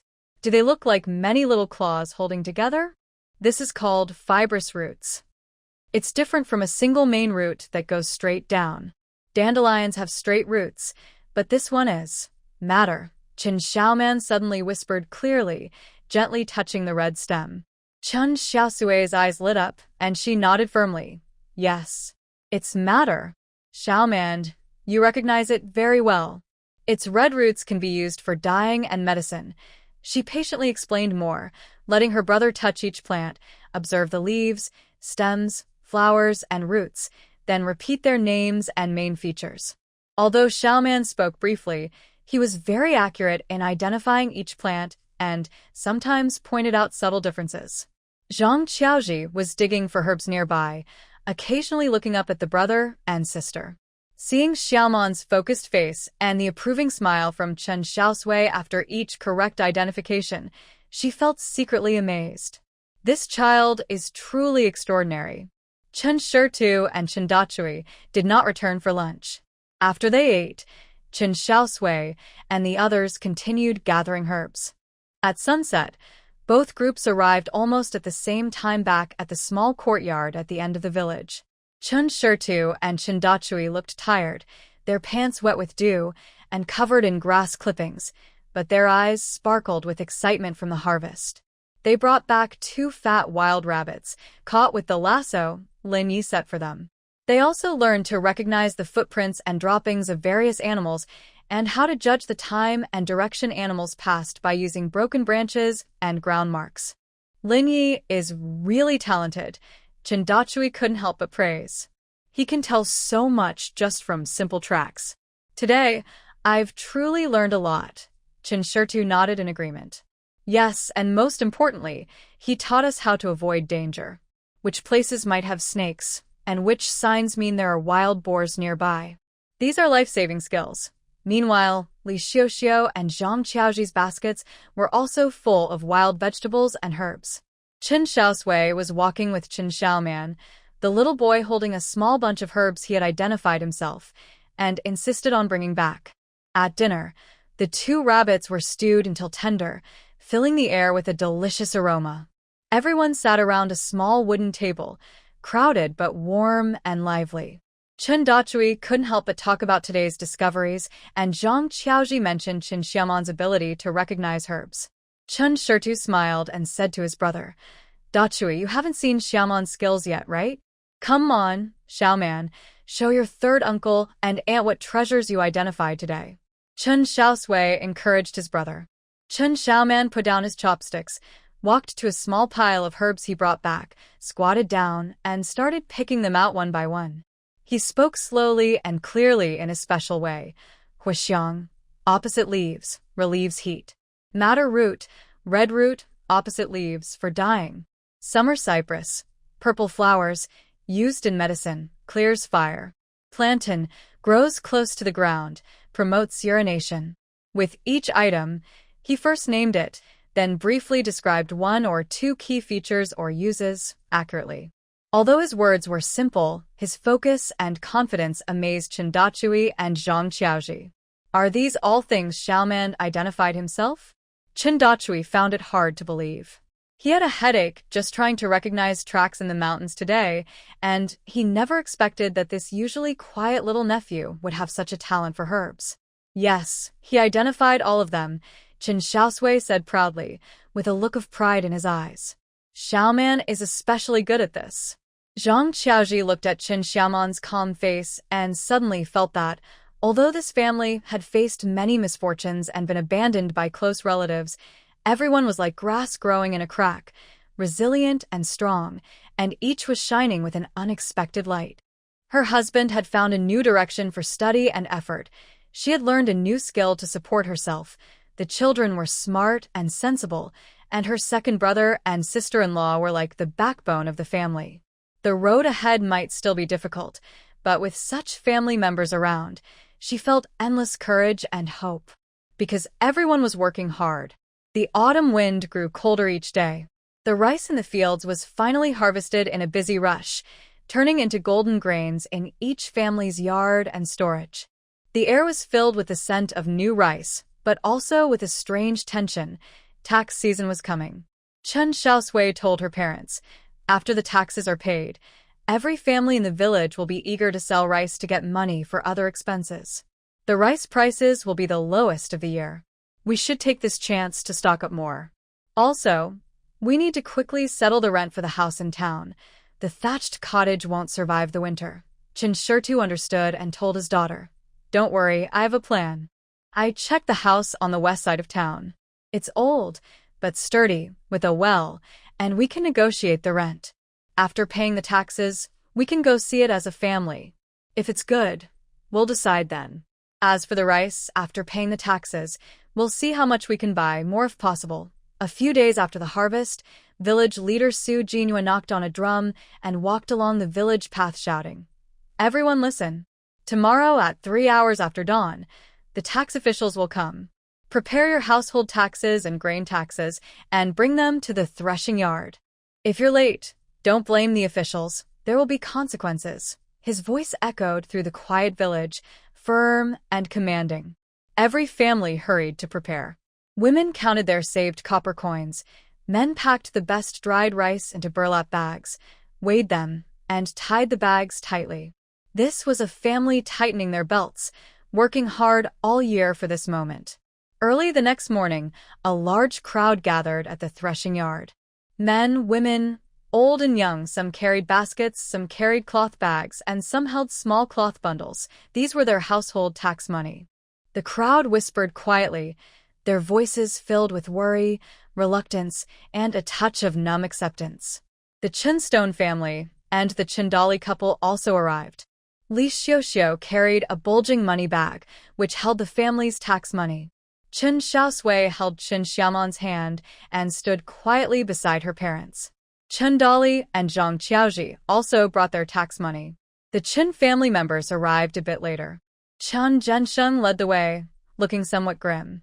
Tian Fong followed behind him, muttering under his breath. His gaze swept over the grain-drying yard, and when he saw the Chen family, his eyes suddenly sharpened with jealousy. Chen Dali and Wang Jinhua carried heavy loads, sweat on their foreheads. Chen Qingsong was rarely called back and looked discouraged as he carried a small bag of grain. Chen Qingzhua also hurried back from town, silently helping to share the burden. Wang Jinhua looked unwilling, her shoulders slanting as if she might give up her load at any moment. Several families inevitably crossed paths. Tian Fong snorted coldly and turned his head away. Chen Zhensheng glanced at Chen Stone and Chen Dali with a complicated look. His lips moved, but he said nothing. Chen Dali turned his head away, ignoring his brothers. Chen Qingzhua nodded slightly to Chen Stone and Chen Dali as a greeting. In the center of the grain-drying yard, a simple wooden platform was set up with tables and chairs. A few officials dressed in plain official robes stood around the platform, looking serious. One man with a goat beard and a square scarf sat behind the table, with thick books open in front of him, along with an abacus and a scale. It was just after the third watch of the day when a clean-faced tax officer in blue official robes, accompanied by Wu Xingyong from nearby villages and village chief Su Jinhua, stepped onto the platform. Su Jinhua cleared his throat and shouted loudly, "Silence. As per the old rules, when your name is called, come forward one family at a time. Those paying grain, have it checked on the spot. Those paying money, count it openly. No noise, no arguing." The crowd immediately quieted down. The tax officer slowly opened the register and began calling names. The families called forward, and the head of each household nervously stepped up, untied their grain bags, and allowed the officials to inspect the quality. The officials poured the grain into official measures, taking what was extra and filling in if short. Then he took out the tax money, counting it carefully for the clerk. The clerk fiddled with the abacus, recorded the accounts, and stamped a small seal. The whole process was dull and heavy. Occasionally, there were quiet complaints about slightly poor quality grain being scolded by the officials or coins with damage being asked to be replaced, adding a touch of sadness. Chen Genqing's family. The clerk flipped through the thick household register and called out in a formal tone. Chen Zhensheng quickly stepped forward with Tian Fong, Chen Dali, Wang Jinhua, and Chen Qingsong. Tianfeng took out a heavy old coin purse from her pocket and handed it onto the table with both hands.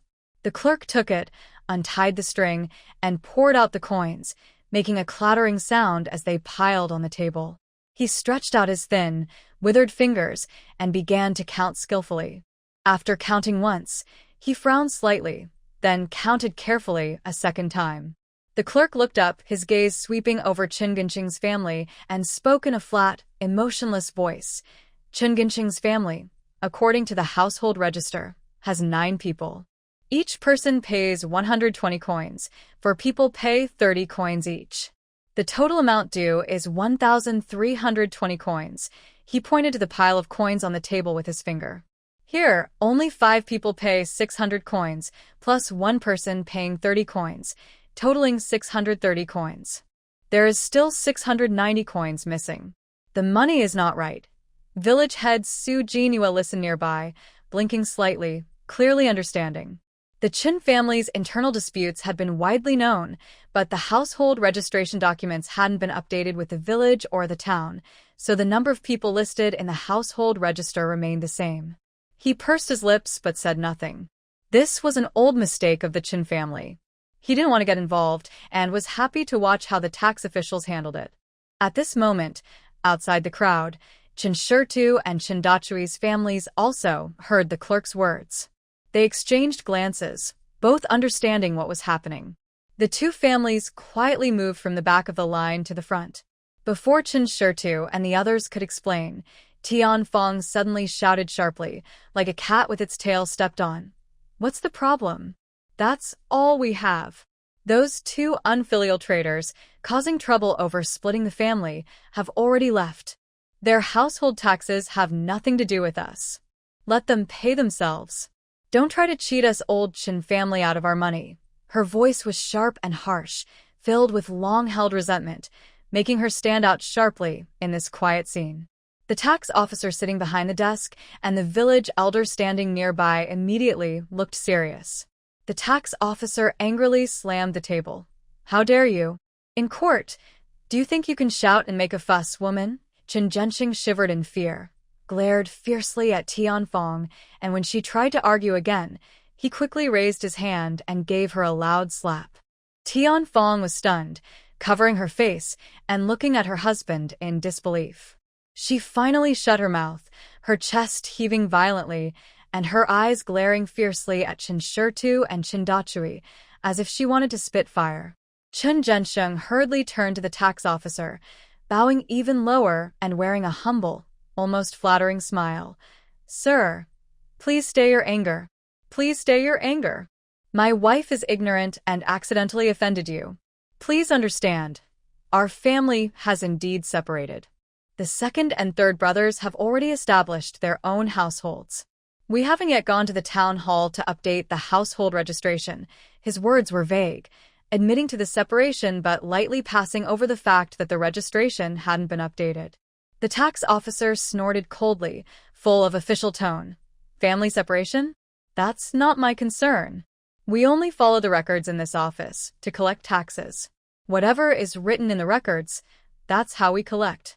If there's less money, you either make up the difference or come to our office and discuss it." The scene fell into silence. The villagers watching held their breath and looked at the brothers Chen Xiaosui and Chen Dachui. At this moment, Chen Xiaosui stepped forward, respectfully bowing to the tax officer and the clerk, speaking calmly and clearly. "Thank you, gentlemen, for your hard work. I am Chen Xiaosui, the 2nd son of Chen Genqing, who separated from his family. This is my 3rd brother, Chen Dachui. Our families have indeed separated recently, and many villagers can testify to this. We are simple folk from the countryside and didn't know the proper procedures, so we didn't report the change in registration in time, causing trouble for you." He paused, carefully taking out a small piece of silver, about a tael in weight, and placing it respectfully on the corner of the tax officer's desk. "This small token of appreciation is for you and the clerk to buy some tea and refresh your throats. I have a humble request. Could the clerk kindly prepare the family separation documents today, clearly stating the household members and their responsibilities? And could you also be a witness?" This way, we can avoid future disputes. We will pay the family taxes owed today without delay. The small silver piece reflected a gentle glow on the rough wooden table. The shopkeeper paused, stroking his beard, then looked at the silver and then at Chen Xiaosui, who remained calm and polite. His face visibly softened. He turned to the tax officer nearby and exchanged a quick look. The tax officer cleared his throat and spoke more kindly than before. Well, since the situation is true and neighbors have witnessed it, we can make some allowances. Shopkeeper, please write a document for them. Follow their instructions, separate the household registration, and make it clear. Yes, the shopkeeper replied. He took out blank paper, dipped his brush in ink, and prepared to write. Tianfeng watched anxiously as Chen Xiaosui took out the silver. Her eyes turned red. That money should have been hers. These two sons refused to give her any. She was so angry she trembled and wanted to rush forward to take it back. But her face burned with pain, and Chen Ginsheng's warning look made her dare not move. She could only glare fiercely at her two sons, cursing them silently. Chen Xiaosui seemed unaware of her gaze. He and Chen Dachui quickly counted out their copper coins. Chen Shida's family had 3 household members and a half. Chen Xiaosui, under 15, counted as half. Chen Xiaoman, under 7, paid no fee. Total, 390 coins. Chen Dachui's family had 2 household members and 2 half-members, Chen Qinglin and Chen Lanner, both over 7 but under 15. Total, 300 coins. The brothers neatly placed the coins in front of the shopkeeper. Old Li had long since been registered separately by Zhou Wan, and he paid his household tax every year himself. This matter was only brought up when Li Xiaoxiu said she wanted to get Old Li's household registration from Xingzipo, and that's when Old Li told his daughter. Li Xiaoxiu felt terrible, but the matter was already done, and there was no use talking about it. The shopkeeper quickly wrote 2 family separation documents, clearly stating that Chen Xiaosui and Chen Dachui's households were independent, listing their household members, and noting the original household registration under Chen Zhensheng. After finishing, he had Chen Zhensheng, Chen Xiaosui, and Chen Dachui each stamp their thumbprints. The tax officer, the shopkeeper, and the village head Wu Xingyong also signed as witnesses. Today, we will return to the town and report this household separation at the household registration office. The shopkeeper handed copies of the documents to Chen Xiaosui and Chen Dachui. If you need new household registration papers, you can go to the town office in 3 days to pick them up with this document. A small fee will be charged. Thank you, sir. Thank you, shopkeeper. Chen Xiaosui and Chen Dachui quickly bowed to thank them. The tax officer waved his hand, collected the copper coins Chen Zhensheng had paid, along with a silver ingot, and continued shouting, "Next household." The villagers looked at the brothers, Chen Xiaosui and Chen Dachui, holding the official documents stamped with a red seal, with mixed feelings. Initially, they thought it was foolish for the brothers to split the family without inviting the village chief or reporting it. But unexpectedly, the brothers quietly used the help of the government officials to make the family separation official, more effective than having 10 village chiefs witness it. Chen Xiaosui usually seemed honest, but at critical moments, he showed courage and cleverness. Tianfeng covered his still painful face, watching his 2 sons hold the separation letter, feeling angry and choked up, but he dared not make a scene in public. Chen Zhensheng looked defeated. The recent autumn harvest was mostly thanks to him and Chen Qingzhu, and it had worn him out. The others, who usually worked hard, soon grew lazy and took breaks. It was clear that Chen Xiaosui and Chen Dachui had done most of the heavy lifting before. For the first time, he felt some regret about allowing Tianfeng to push his sons into splitting the family. But now it was too late to change anything. The next morning, just before dawn, Chen Shida's family got up early. They carefully packed the dried herbs they had prepared. "Father, are we all going?" asked Chen Xiaosui, looking at the crowded cart. "All of us," Chen Xiaosui said firmly. "Today, everything must be settled. First sell the herbs, then look at houses, rent a place, and buy the food we need. If everything goes smoothly, we'll move directly into our new home and settle in." He glanced at his younger brother and sister-in-law. Dachui, Xiaoji, you two also go to town, find your way around, and see how things are. They set out at dawn, walking into the morning dew. Though the car was heavy, Chen Xiaosui and Chen Dachui took turns pulling it, so they didn't walk too slowly. When they arrived at Huaiyuan town, they headed straight to Han's pharmacy. This time, they had more herbs and a greater variety than before. Dr. Han examined them carefully and was quite satisfied. After paying, they had more than 2 taels of silver left. Chen Xiaosui carefully stored the money, feeling more at ease. Then, following the address they had previously inquired about, they found a house for rent in a quiet but clean alley at the west end of the town. The landlord was an elderly woman in her 60s, with neatly combed hair, surnamed Zhao, who looked quite scholarly. Mrs. Zhao took the key and led them to see the house. The yard is small but tidy. In front, there are 2 old blue-tiled houses. They are a bit worn, but the walls are strong, and the roof tiles are complete. On each side, there are 2 shorter rooms that can be used as kitchens or for storing things. There is a water well in the yard, with a stone slab around the wellhead. In the corner, there is a small, abandoned flower garden. Compared to the thatched house at the end of the village, this place is almost like a luxury home. This house was built by my unskilled son years ago. Now, my grandson is studying at a school in the county, and next year, he will take the imperial exam. His studies are hard, and the journey is long. So, his wife and he have moved to a house near the school to take care of him. This house is empty, so I rent it out to earn some money and keep it from falling into disrepair. Grandma Zhao sighed, but her tone was proud. Chen Xiaosui listened carefully and asked, Grandma Zhao, if your son or grandson suddenly come back, will you stop renting this house to us? This was their biggest worry. If they couldn't live peacefully, it would cause trouble. Grandma Zhao smiled and waved her hand. Don't worry, girl. My grandson is focused on his studies and doesn't plan to come back for the new year. We, the old couple, will go to the county to celebrate. That way, he can spend more time studying. He won't come back until after the spring exams next year. You can stay here peacefully.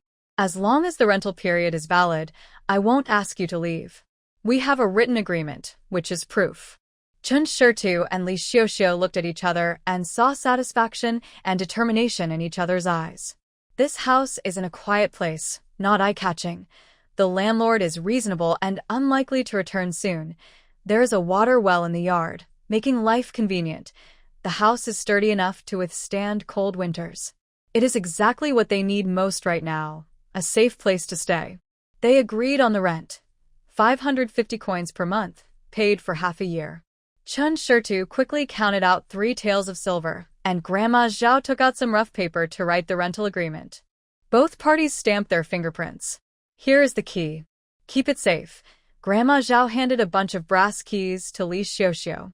I cleaned the house a few days ago, but since no one has lived here for a while, you'll need to tidy it up yourself. If anything is missing or needed, the neighbors have lived here for decades and are honest people. You can ask them. After seeing Grandma Zhao off, the family stood in their small yard, feeling a little excited. The first step of settling in was done. Next, they needed to stock up on food. To avoid attracting attention, the family split up to buy supplies. Chen Xiaosui and Li Xiaoxiu went to the east market, Chen Dachui and Zhang Qiaoji went to the west market, and Chen Xiaosui stayed in the yard with her brother and old Li. They agreed to buy 20 jin of coarse grain each, and buy some oil, salt, soy sauce, and vinegar as needed. Chen Xiaosui specifically warned, don't buy too much from one store. Split the purchases among several shops. Bring everything straight back here, and don't linger outside. After about an hour, everyone returned one after another, carrying their grain and small household items. Li Xiaoxiu looked at the bags of grain piled on the floor of the main room. The worry about the autumn tax and rumors of future famines finally eased a little. With these supplies, the family wouldn't go hungry this winter or next spring. They planned to buy more supplies every few days to stock up. Father, and I will stay here to tidy up the house and sweep, Li Xiaoxiu told Chen Xiaosui. You and Xiaosui go back and pack the remaining herbs, important belongings, and things belonging to Dachui and Qiaoji. Hurry up and do it while it's still early. Chen Xiaosui nodded. All right. Dachui, Qiaoji, you two, Zhang Xiaoji quickly said, "Second brother, we'll go back and pack with you. But we won't move to town." Chen Xiaosui was surprised. Why? "We can all live in this house." He rented this yard partly because he wanted his brother's family to live with them and look after each other. Chen Xiaosui looked at his older brother gratefully, but shook his head. "Second brother, we appreciate your kindness. But we've decided to move to Xiaoji's mother's house later. My mother-in-law already suggested we go back to live there. I hesitated before because I wanted to learn herbal medicine from you. Now that I've learned most of the common herbs and we've officially separated, it's proper for us to return and live there with the kids. Sherman Village isn't far from town, so if you need help with work or anything in the mountains, just let me know." Zhang Qiaoji also said, "Yes, second sister-in-law. My family's house is bigger, and you and brother are welcome to stay. Qinglin and Lan'er already live there. We'll go back, and the family will be together again. It's not right to keep bothering you and second brother all the time." Seeing their plans were settled and reasonable, Chen Xiaosui and Li Xiuxiu no longer insisted. After all, it's good that the younger brother can rely on the Yu family. "All right, since you've made your decision, let's do it that way," said Chen Xiaosui. "First, let's go back and pack up. Important herbs, your clothes, and bedding all need to be taken." Chen Xiaosui listened quietly, but thought about something further ahead. Their third uncle and aunt returning to Sherman Village, which is closer to the mountains, might also be a good thing. In the future, if they really need to go into the mountains to avoid trouble, it will be easier. But for now, the most important thing is to settle down the base in the town. Both families hurried back to the end of Shirshi Village. Inside the thatched hut, there were still many herbs drying. Chen Xiaosui carefully packed the fully dried herbs, and the semi-dried ones were wrapped carefully in grass mats, ready to be taken to the town yard for more drying. They also sorted and tied everyone's clothes and bedding. Chen Xiaosui and Zhang Qiaoji didn't have many belongings, so they packed them quickly. Finally, Chen Xiaosui looked around the broken-down thatched house, which had witnessed their suffering and struggles, as well as the warmth of family love and the hope of new beginnings. He felt deeply. Here, they almost lost everything, but also here, they survived against the odds, found a new way to live, and reunited with family. "Let's go," he whispered, locking the fragile wooden door. The car was loaded again and creaked as it left Shirshi Village, heading toward the town. Old Li and Li Xiuxiu hadn't returned to Shirshi Village either. They stayed in the new rented house in town to clean and tidy up. Li Xiuxiu cleaned the 4 rooms thoroughly, wiping the old Kong mats repeatedly, and laid out their own bedding. The kitchen was also cleaned. At the fork in the road, Chen Xiaosui and Zhang Qiaoji unloaded their few belongings from the cart. "Second brother, Xiaosui, we're heading this way," said Chen Xiaosui, pointing to the road leading to Sherman Village, with a look of reluctance. "Take care of yourselves and your family. Come find me if anything happens." "Yes, second brother, you too." Zhang Qiaoji held Chen Xiaosui's hand. "Xiaosui, once we get things sorted on our side, we'll come to see you. We won't forget the herbs." Chen Xiaosui handed a small package of dried, commonly used herbs to Zhang Qiaoji. "Auntie, keep these. Match them with your reference so you won't mistake them." After a simple farewell, the couple turned around and stepped onto the dirt road leading to Sherman Village. Chen Xiaosui and Chen Xiaosui arrived at their new rented house in town. Chen Xiaosui spread out medicinal herbs in the ventilated side room, while Chen Xiaoman curiously walked around the tidy yard. Old Mr. Li sat under the eaves, squinting his eyes as he watched his granddaughter and grandson busy at work, a rare peaceful smile on his face. Chen Xiaosui finished unloading the last load of belongings, looked at the house slowly filling with the smell of life, and smiled contentedly.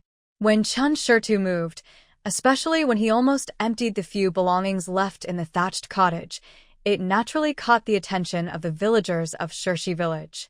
Although the village was quiet at the end, it was not completely cut off from the outside world.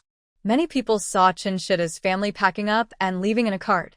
"Hey, did Chen Shida's family move away?" "Looks like it. The cart is full, and even the old man has gone." "Where are they going? To the town? Who knows? It's all so mysterious. But it's good they left, so we don't have to deal with trouble every day." "Yeah, but I wonder about their skill in gathering herbs." Villagers discussed eagerly, full of curiosity, guesses, regret for not learning the craft, and relief, fewer disputes.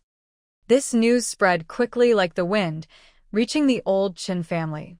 Jinhua, did you hear? The second family at the end of the village, they seemed to have moved. This morning, they took a cart full of things heading toward the town.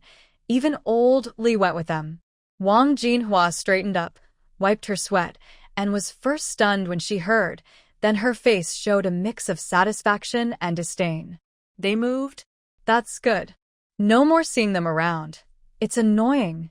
Better to die outside and never come back. The woman awkwardly smiled and lowered her voice. Now that they're gone, that herbal gathering business.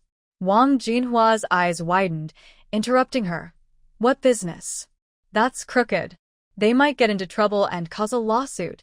Whoever wants to do it, let them. It's none of our business. She said this, but inside, she felt a sharp pain, like a cat scratch, both sore and itchy. That was real money. But she would never show weakness in front of others. Seeing her attitude, the woman didn't say more, making an excuse that she had to work and quickly left. During dinner at night, Wang Jinhua casually mentioned to Tianfang, "Mom, I heard that the second son's family moved out today. They probably went to the town. They left so quickly. Maybe they did something wrong." Tianfang had been upset about paying a large amount of taxes these days and was feeling angry. After hearing Wang Jinhua's words, she lazily lifted her eyelids and only snorted coldly through her nose, showing clear impatience and dislike. If they moved out, so what? I hope they never come back. Fewer bothersome people. I can enjoy my peace. In the future, don't mention those two troublemakers in front of me. It just makes me unhappy. Her words were very harsh, as if Chen Xiaosui and Chen Xiaosui were not her children she carried for 9 months, but enemies she hated deeply. Chen Zhensheng was sitting at the door, smoking quietly.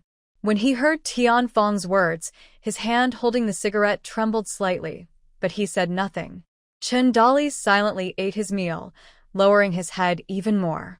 Early the next morning, before the fog cleared, Chen Xiaosui and Zhang Qiaoji, along with their daughter Chen Lana, arrived at Yimu town in a bullock cart driven by Zhang Fugui's brother. They first took their son Chen Qinglin to a private school in the town to settle him, then went straight to the small courtyard rented by Chen Xiaosui on the west side of the town. They also brought a batch of fresh herbs they had gathered yesterday from the nearby mountains and forests near Sherman village. Zhang Qiaoji studied carefully. In the evening, she sorted the herbs by type, following the methods taught by Li Xiuxiu and Chen Xiaosui. She washed the roots and stems with clean water to remove dirt, arranging everything neatly. But she still felt uneasy inside, worried she might make mistakes in identifying or handling the herbs. So she brought everything along, hoping Chen Xiaosui could check it last. Second brother, second sister-in-law, Xiaosui, we're here. Pushing open the slightly open courtyard door, Chen Xiaosui called out loudly. Tian Lena obediently followed her parents, whispering softly. Li Xiuxiu was cooking porridge in the kitchen.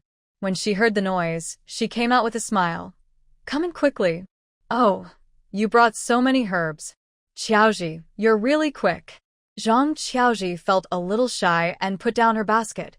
Second sister-in-law, I was afraid I might make a mistake, so I brought them for Xiaosui to check one last time. Chen Xiaosui came out of the side room, looked at the neatly bundled and cleaned herbs in the basket, and showed approval. Auntie, you did very well. Chaihu, Qianhu, and Xia Cacao were all correctly identified and cleaned properly.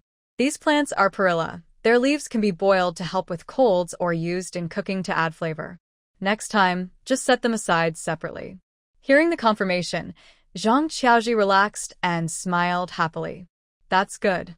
I'll do it like this. At that moment, Zhang Qiaoji remembered the most important thing and asked eagerly, Second brother, second sister-in-law, do you think we will get the new household registration papers today? With those papers, they would officially be legally separated from old Chen's family, which would make them feel truly secure. Chen Xiaosui had just finished the last bite of porridge and put down his bowl. He said, Yes, the master said it will be ready in 3 days. I will go to ask at the government office now. Have you eaten yet? Chen Dachu hurriedly replied, Yes, we have. We came with Xiaoxi's brother. Second brother, you should go quickly. This is very important. Chen Xiaosui nodded, took the copy of the separation document and some small change given by the tax officer, and quickly left the house. About half an hour later, Chen Xiaosui returned, holding 2 brand-new household registration books stamped with bright red official seals. One was labeled Household Head, Chen Xiaosui, listing wife Li Xiaoxiu, daughter Chen Xiaosui, and son Chen Xiaoman. The other was labeled Household Head, Chen Dachu, listing wife Zhang Qiaoji, son Chen Qinglin, and daughter Chen Laner. I got them.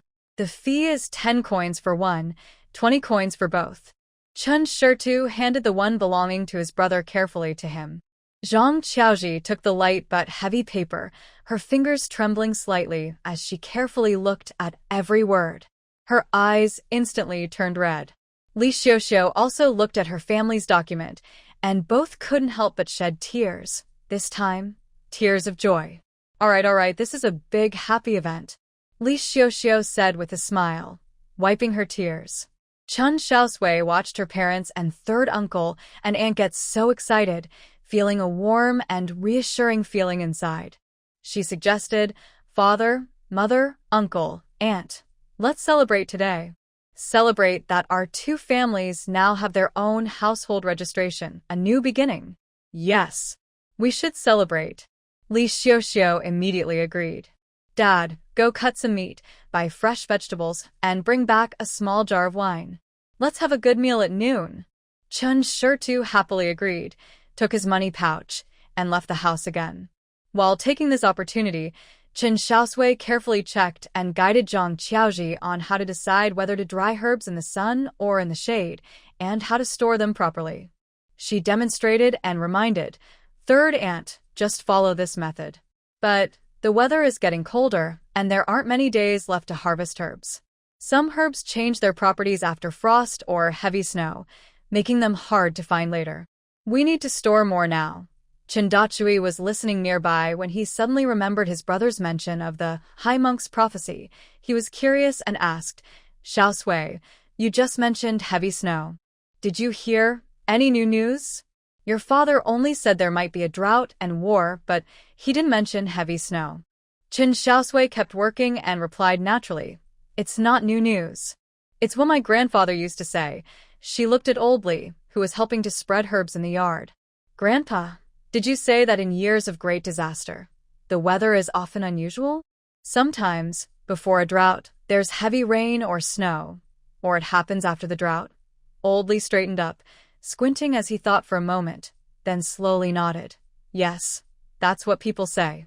I experienced 2 big droughts when I was young. The first was that winter before the drought, when it snowed heavily. But after spring, there was not a single drop of rain and the land cracked. The second was after a drought, when suddenly there was an unprecedented heavy rain that caused mountain floods. Weather is unpredictable, but there are usually signs. Xiaosui is right. Since next year might be a big drought, we should be extra careful this winter. Chen Dachui listened and nodded seriously. Got it. Thanks for the advice, Uncle Li. At noon, Chen Xiaosui bought a piece of pork with a good mix of fat and lean, a cabbage, some old tofu, and a small jar of local rice wine.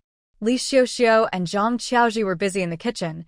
Chen Lana helped light the fire, and Chen Xiaosui assisted. Soon, the rich aroma of braised pork and the fresh scent of cabbage and tofu soup filled the small yard. When the meal was served, Chen Xiaosui poured a small cup of rice wine for Old Li, Chen Dachui, and himself. The yellowish wine gently swayed in the coarse porcelain bowl.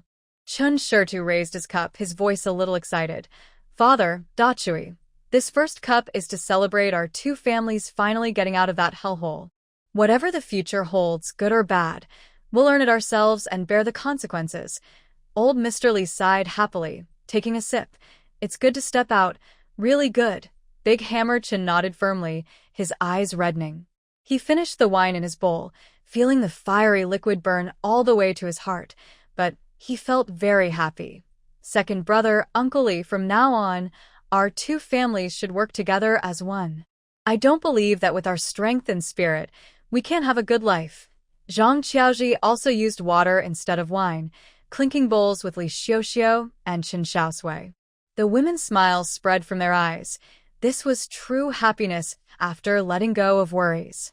During the meal, everyone talked about their plans for the future. Chen Xiaosui planned to keep learning from Lin Yi and also look for odd jobs in town to help support the family. Big Hammer Chen said that besides going up the mountain with Lin Yi, he would continue gathering herbs and help the Yu family with chores. When he had free time, he would also look for small jobs in town. Zhang Qiaozhi wouldn't stop her embroidery work and would continue learning herbal gathering and medicine making with Li Xiuxiu and Chen Xiaosui. Once Qinglin has his rest, let him come over to recognize herbs and learn some practical skills, Zhang Qiaozhi planned. Yes, having more skills never hurts, Chen Xiaosui agreed. The meal was warm and filling, full of laughter and joy. The next morning, while the morning star still shone in the sky, Chen Xiaosui and Chen Dachui had already set out on the small path leading to the back mountain of Shirshi village. The dew was heavy, and the moisture on the grass quickly soaked their pants and shoes, feeling cold against their skin. To catch up with Lin Ye's departure time, they had to leave even earlier than usual, walking from the town to the foot of the mountain at the village's edge. This was a long walk. When Lin Ye's agile figure appeared at the mountain trail entrance in the faint morning light, he immediately saw the brothers Chen Xiaosui and Dachui waiting there, with their pants damp and shoes muddy. Uncle Chen, Uncle Dachui, why are you here so early? Lin Yi hurried over, slightly frowning, his eyes fixed on their wet pants. The mountain's early morning chill is heavy. Dew soaks the clothes, and the dampness can cause colds. You don't need to leave so early next time. Stay at home a bit longer to stay warm. Chen Xiaosui rubbed his frozen hands and exhaled a cloud of white breath.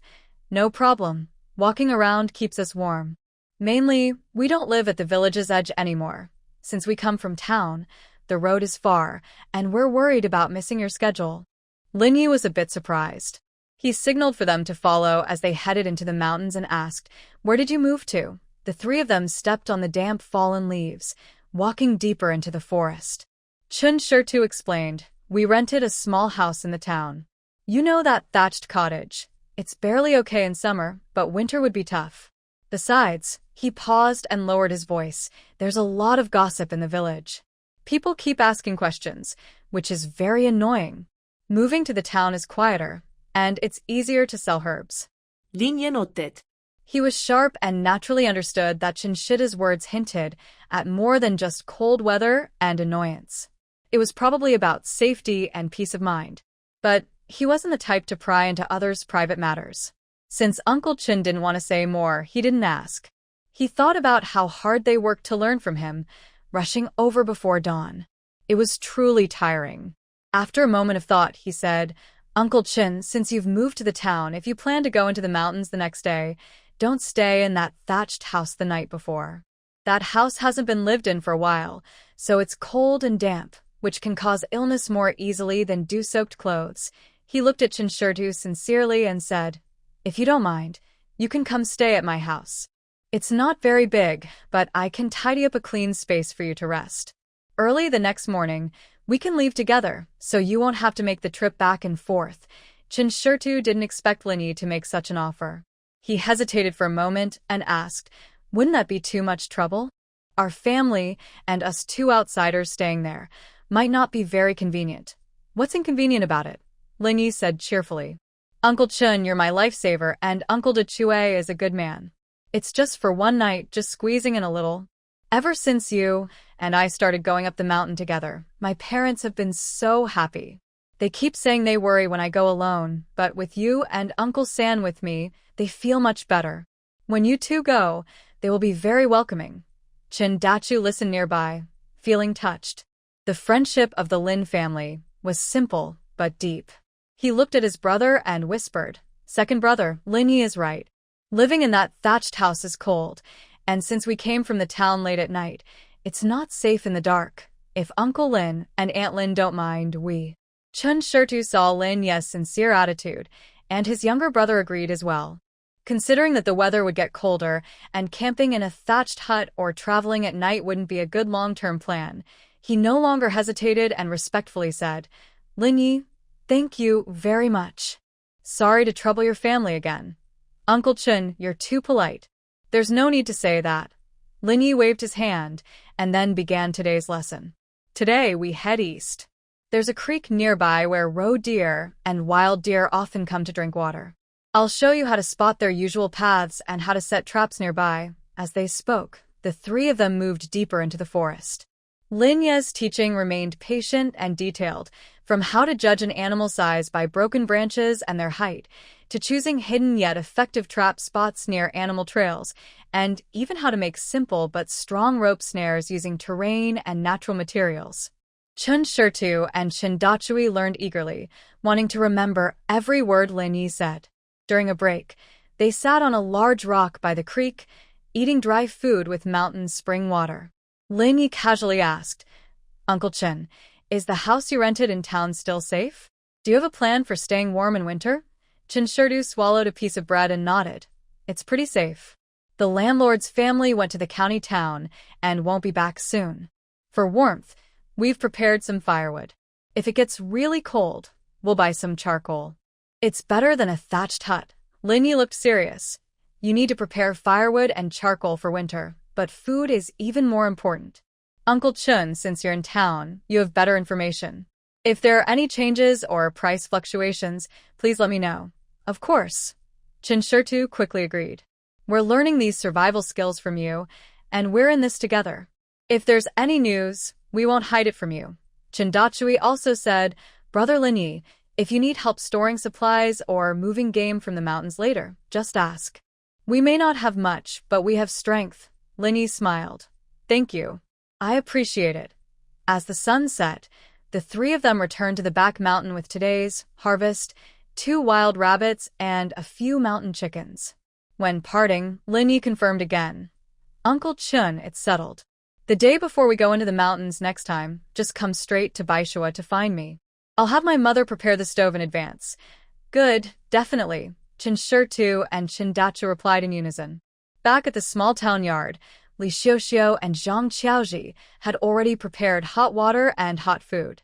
Hearing about Lin Ye's invitation, Li Xiuxiu also relaxed. That's good.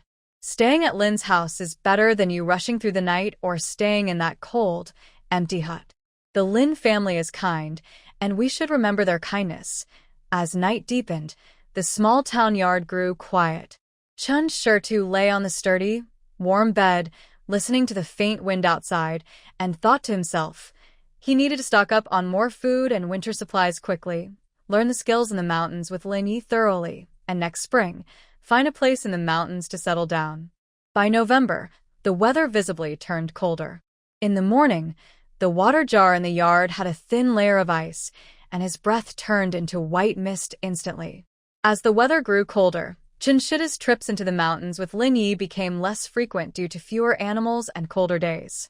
However, thanks to Lin Ye's patient teaching over the past few months, Chen Xiaosui was now quite familiar with the terrain, water sources, common animal trails, and safety points on nearby hills. Even if he went into the mountains alone, as long as he didn't venture into dangerous areas, he could handle himself. Yet, one heavy worry weighed on Chen Xiaoshui's mind, making him restless. Lying on the bed at night, listening to the increasingly sharp wind outside, he kept imagining Lin Yi walking alone into the vast snowy mountains with a bow and arrow on his back. The snowstorm in his daughter's dream, which had claimed many lives, felt like an icy dagger hanging overhead, chilling to the bone. That morning, seeing the weather was still decent, Chen Xiaosui finally couldn't hold back and found an excuse to go out. He didn't call Chen Xiaosui, feeling a bit guilty, but helpless. Previously, he told his brother that the drought and war warnings came from hearing a nobleman discuss a monk's prophecy in Huaiyuan town. If he took Xiaosui with him to Lin's house now, it might reveal too much. After thinking it over, he decided to go alone. Walking along the frozen, hard-packed country dirt road, Chen Xiaosui arrived at the door of the Lin family in Baishuo. It was opened by Lin Xiuxing, who looked a bit surprised to see Chen Xiaosui. Brother Xiaosui? Why has this time come so quickly? Come in quickly. It's cold outside. Inside, Jiang He was sewing shoes and Lin Xu was helping to pick vegetables. They both looked up when they heard the noise, with confused expressions. Usually, Chen Xiaosui and Chen Dachu would come to stay after finishing dinner at their own homes, arriving around dusk and resting for the night. The next morning, they would go into the mountains with Lin Yi. This morning was the first time Chen Xiaosui came alone. Old brother Lin's sister-in-law, sorry to bother you. Chen Xiaosui entered the house, took the hot water bowl from Lin Shi to warm his hands, and looked hesitant. Jiang He put down her sewing and asked with concern, Xiaosui, is something wrong? Yezi went into the mountain early this morning. He said he was checking the traps from a few days ago. He probably won't be back before evening. Lin Yi went into the mountain alone. Chen Shida's heart tightened. This was his biggest worry. He steadied himself, looked at Lin Xiaoxing and Jiang He, and spoke carefully. Old brother Lin's sister-in-law, I came today because I have something to tell you, to warn you. Seeing his serious expression, the three members of the Lin family stopped their work and watched him closely. Chen Xiaosui chose his words carefully and said slowly, recently, I heard some rumors in town. There's no clear source, just some old folks walking around the streets or men chatting in groups. They're talking about an old weather predictor or a merchant from the south mentioning that this winter might be tough. They say it could snow heavily, maybe the biggest snow in years. Heavy snow? Lin Xiaoxing frowned and looked out the window at the gray sky. This year is colder than usual. Sometimes those old sayings aren't always accurate, but Jiang He was more sensitive and looked worried. Xiaosui, do you mean it will be so bad that the mountains will be closed? Chen Xiaosui nodded, lowering his voice. There are some strange rumors saying 3 feet of snow on the ground, blocking the gates and roads. I know these words aren't always reliable, but I'd rather believe it than not. Especially because, he paused and looked at Lin Yi. Lin Yi spends a lot of time in the mountains. He's skilled and brave, we all know that. But if a huge snow really comes, the mountain paths could be blocked in an instant. No matter how good your skills are, one mistake could be dangerous. I thought it was important to let you all know so you can be prepared. When going into the mountains, be extra careful. If the weather looks bad, turn back quickly. Also, prepare more food, firewood, and warm clothes at home. It's never a bad idea. These words were sincere and caring, all for Lin's family. Lin Xiaoxing and Jiang He were moved by what he said. They knew Chen Xiaosui was not someone who spread rumors or made false alarms. Since he took the trouble to come and speak seriously, he must have heard some warnings and was genuinely worried about them.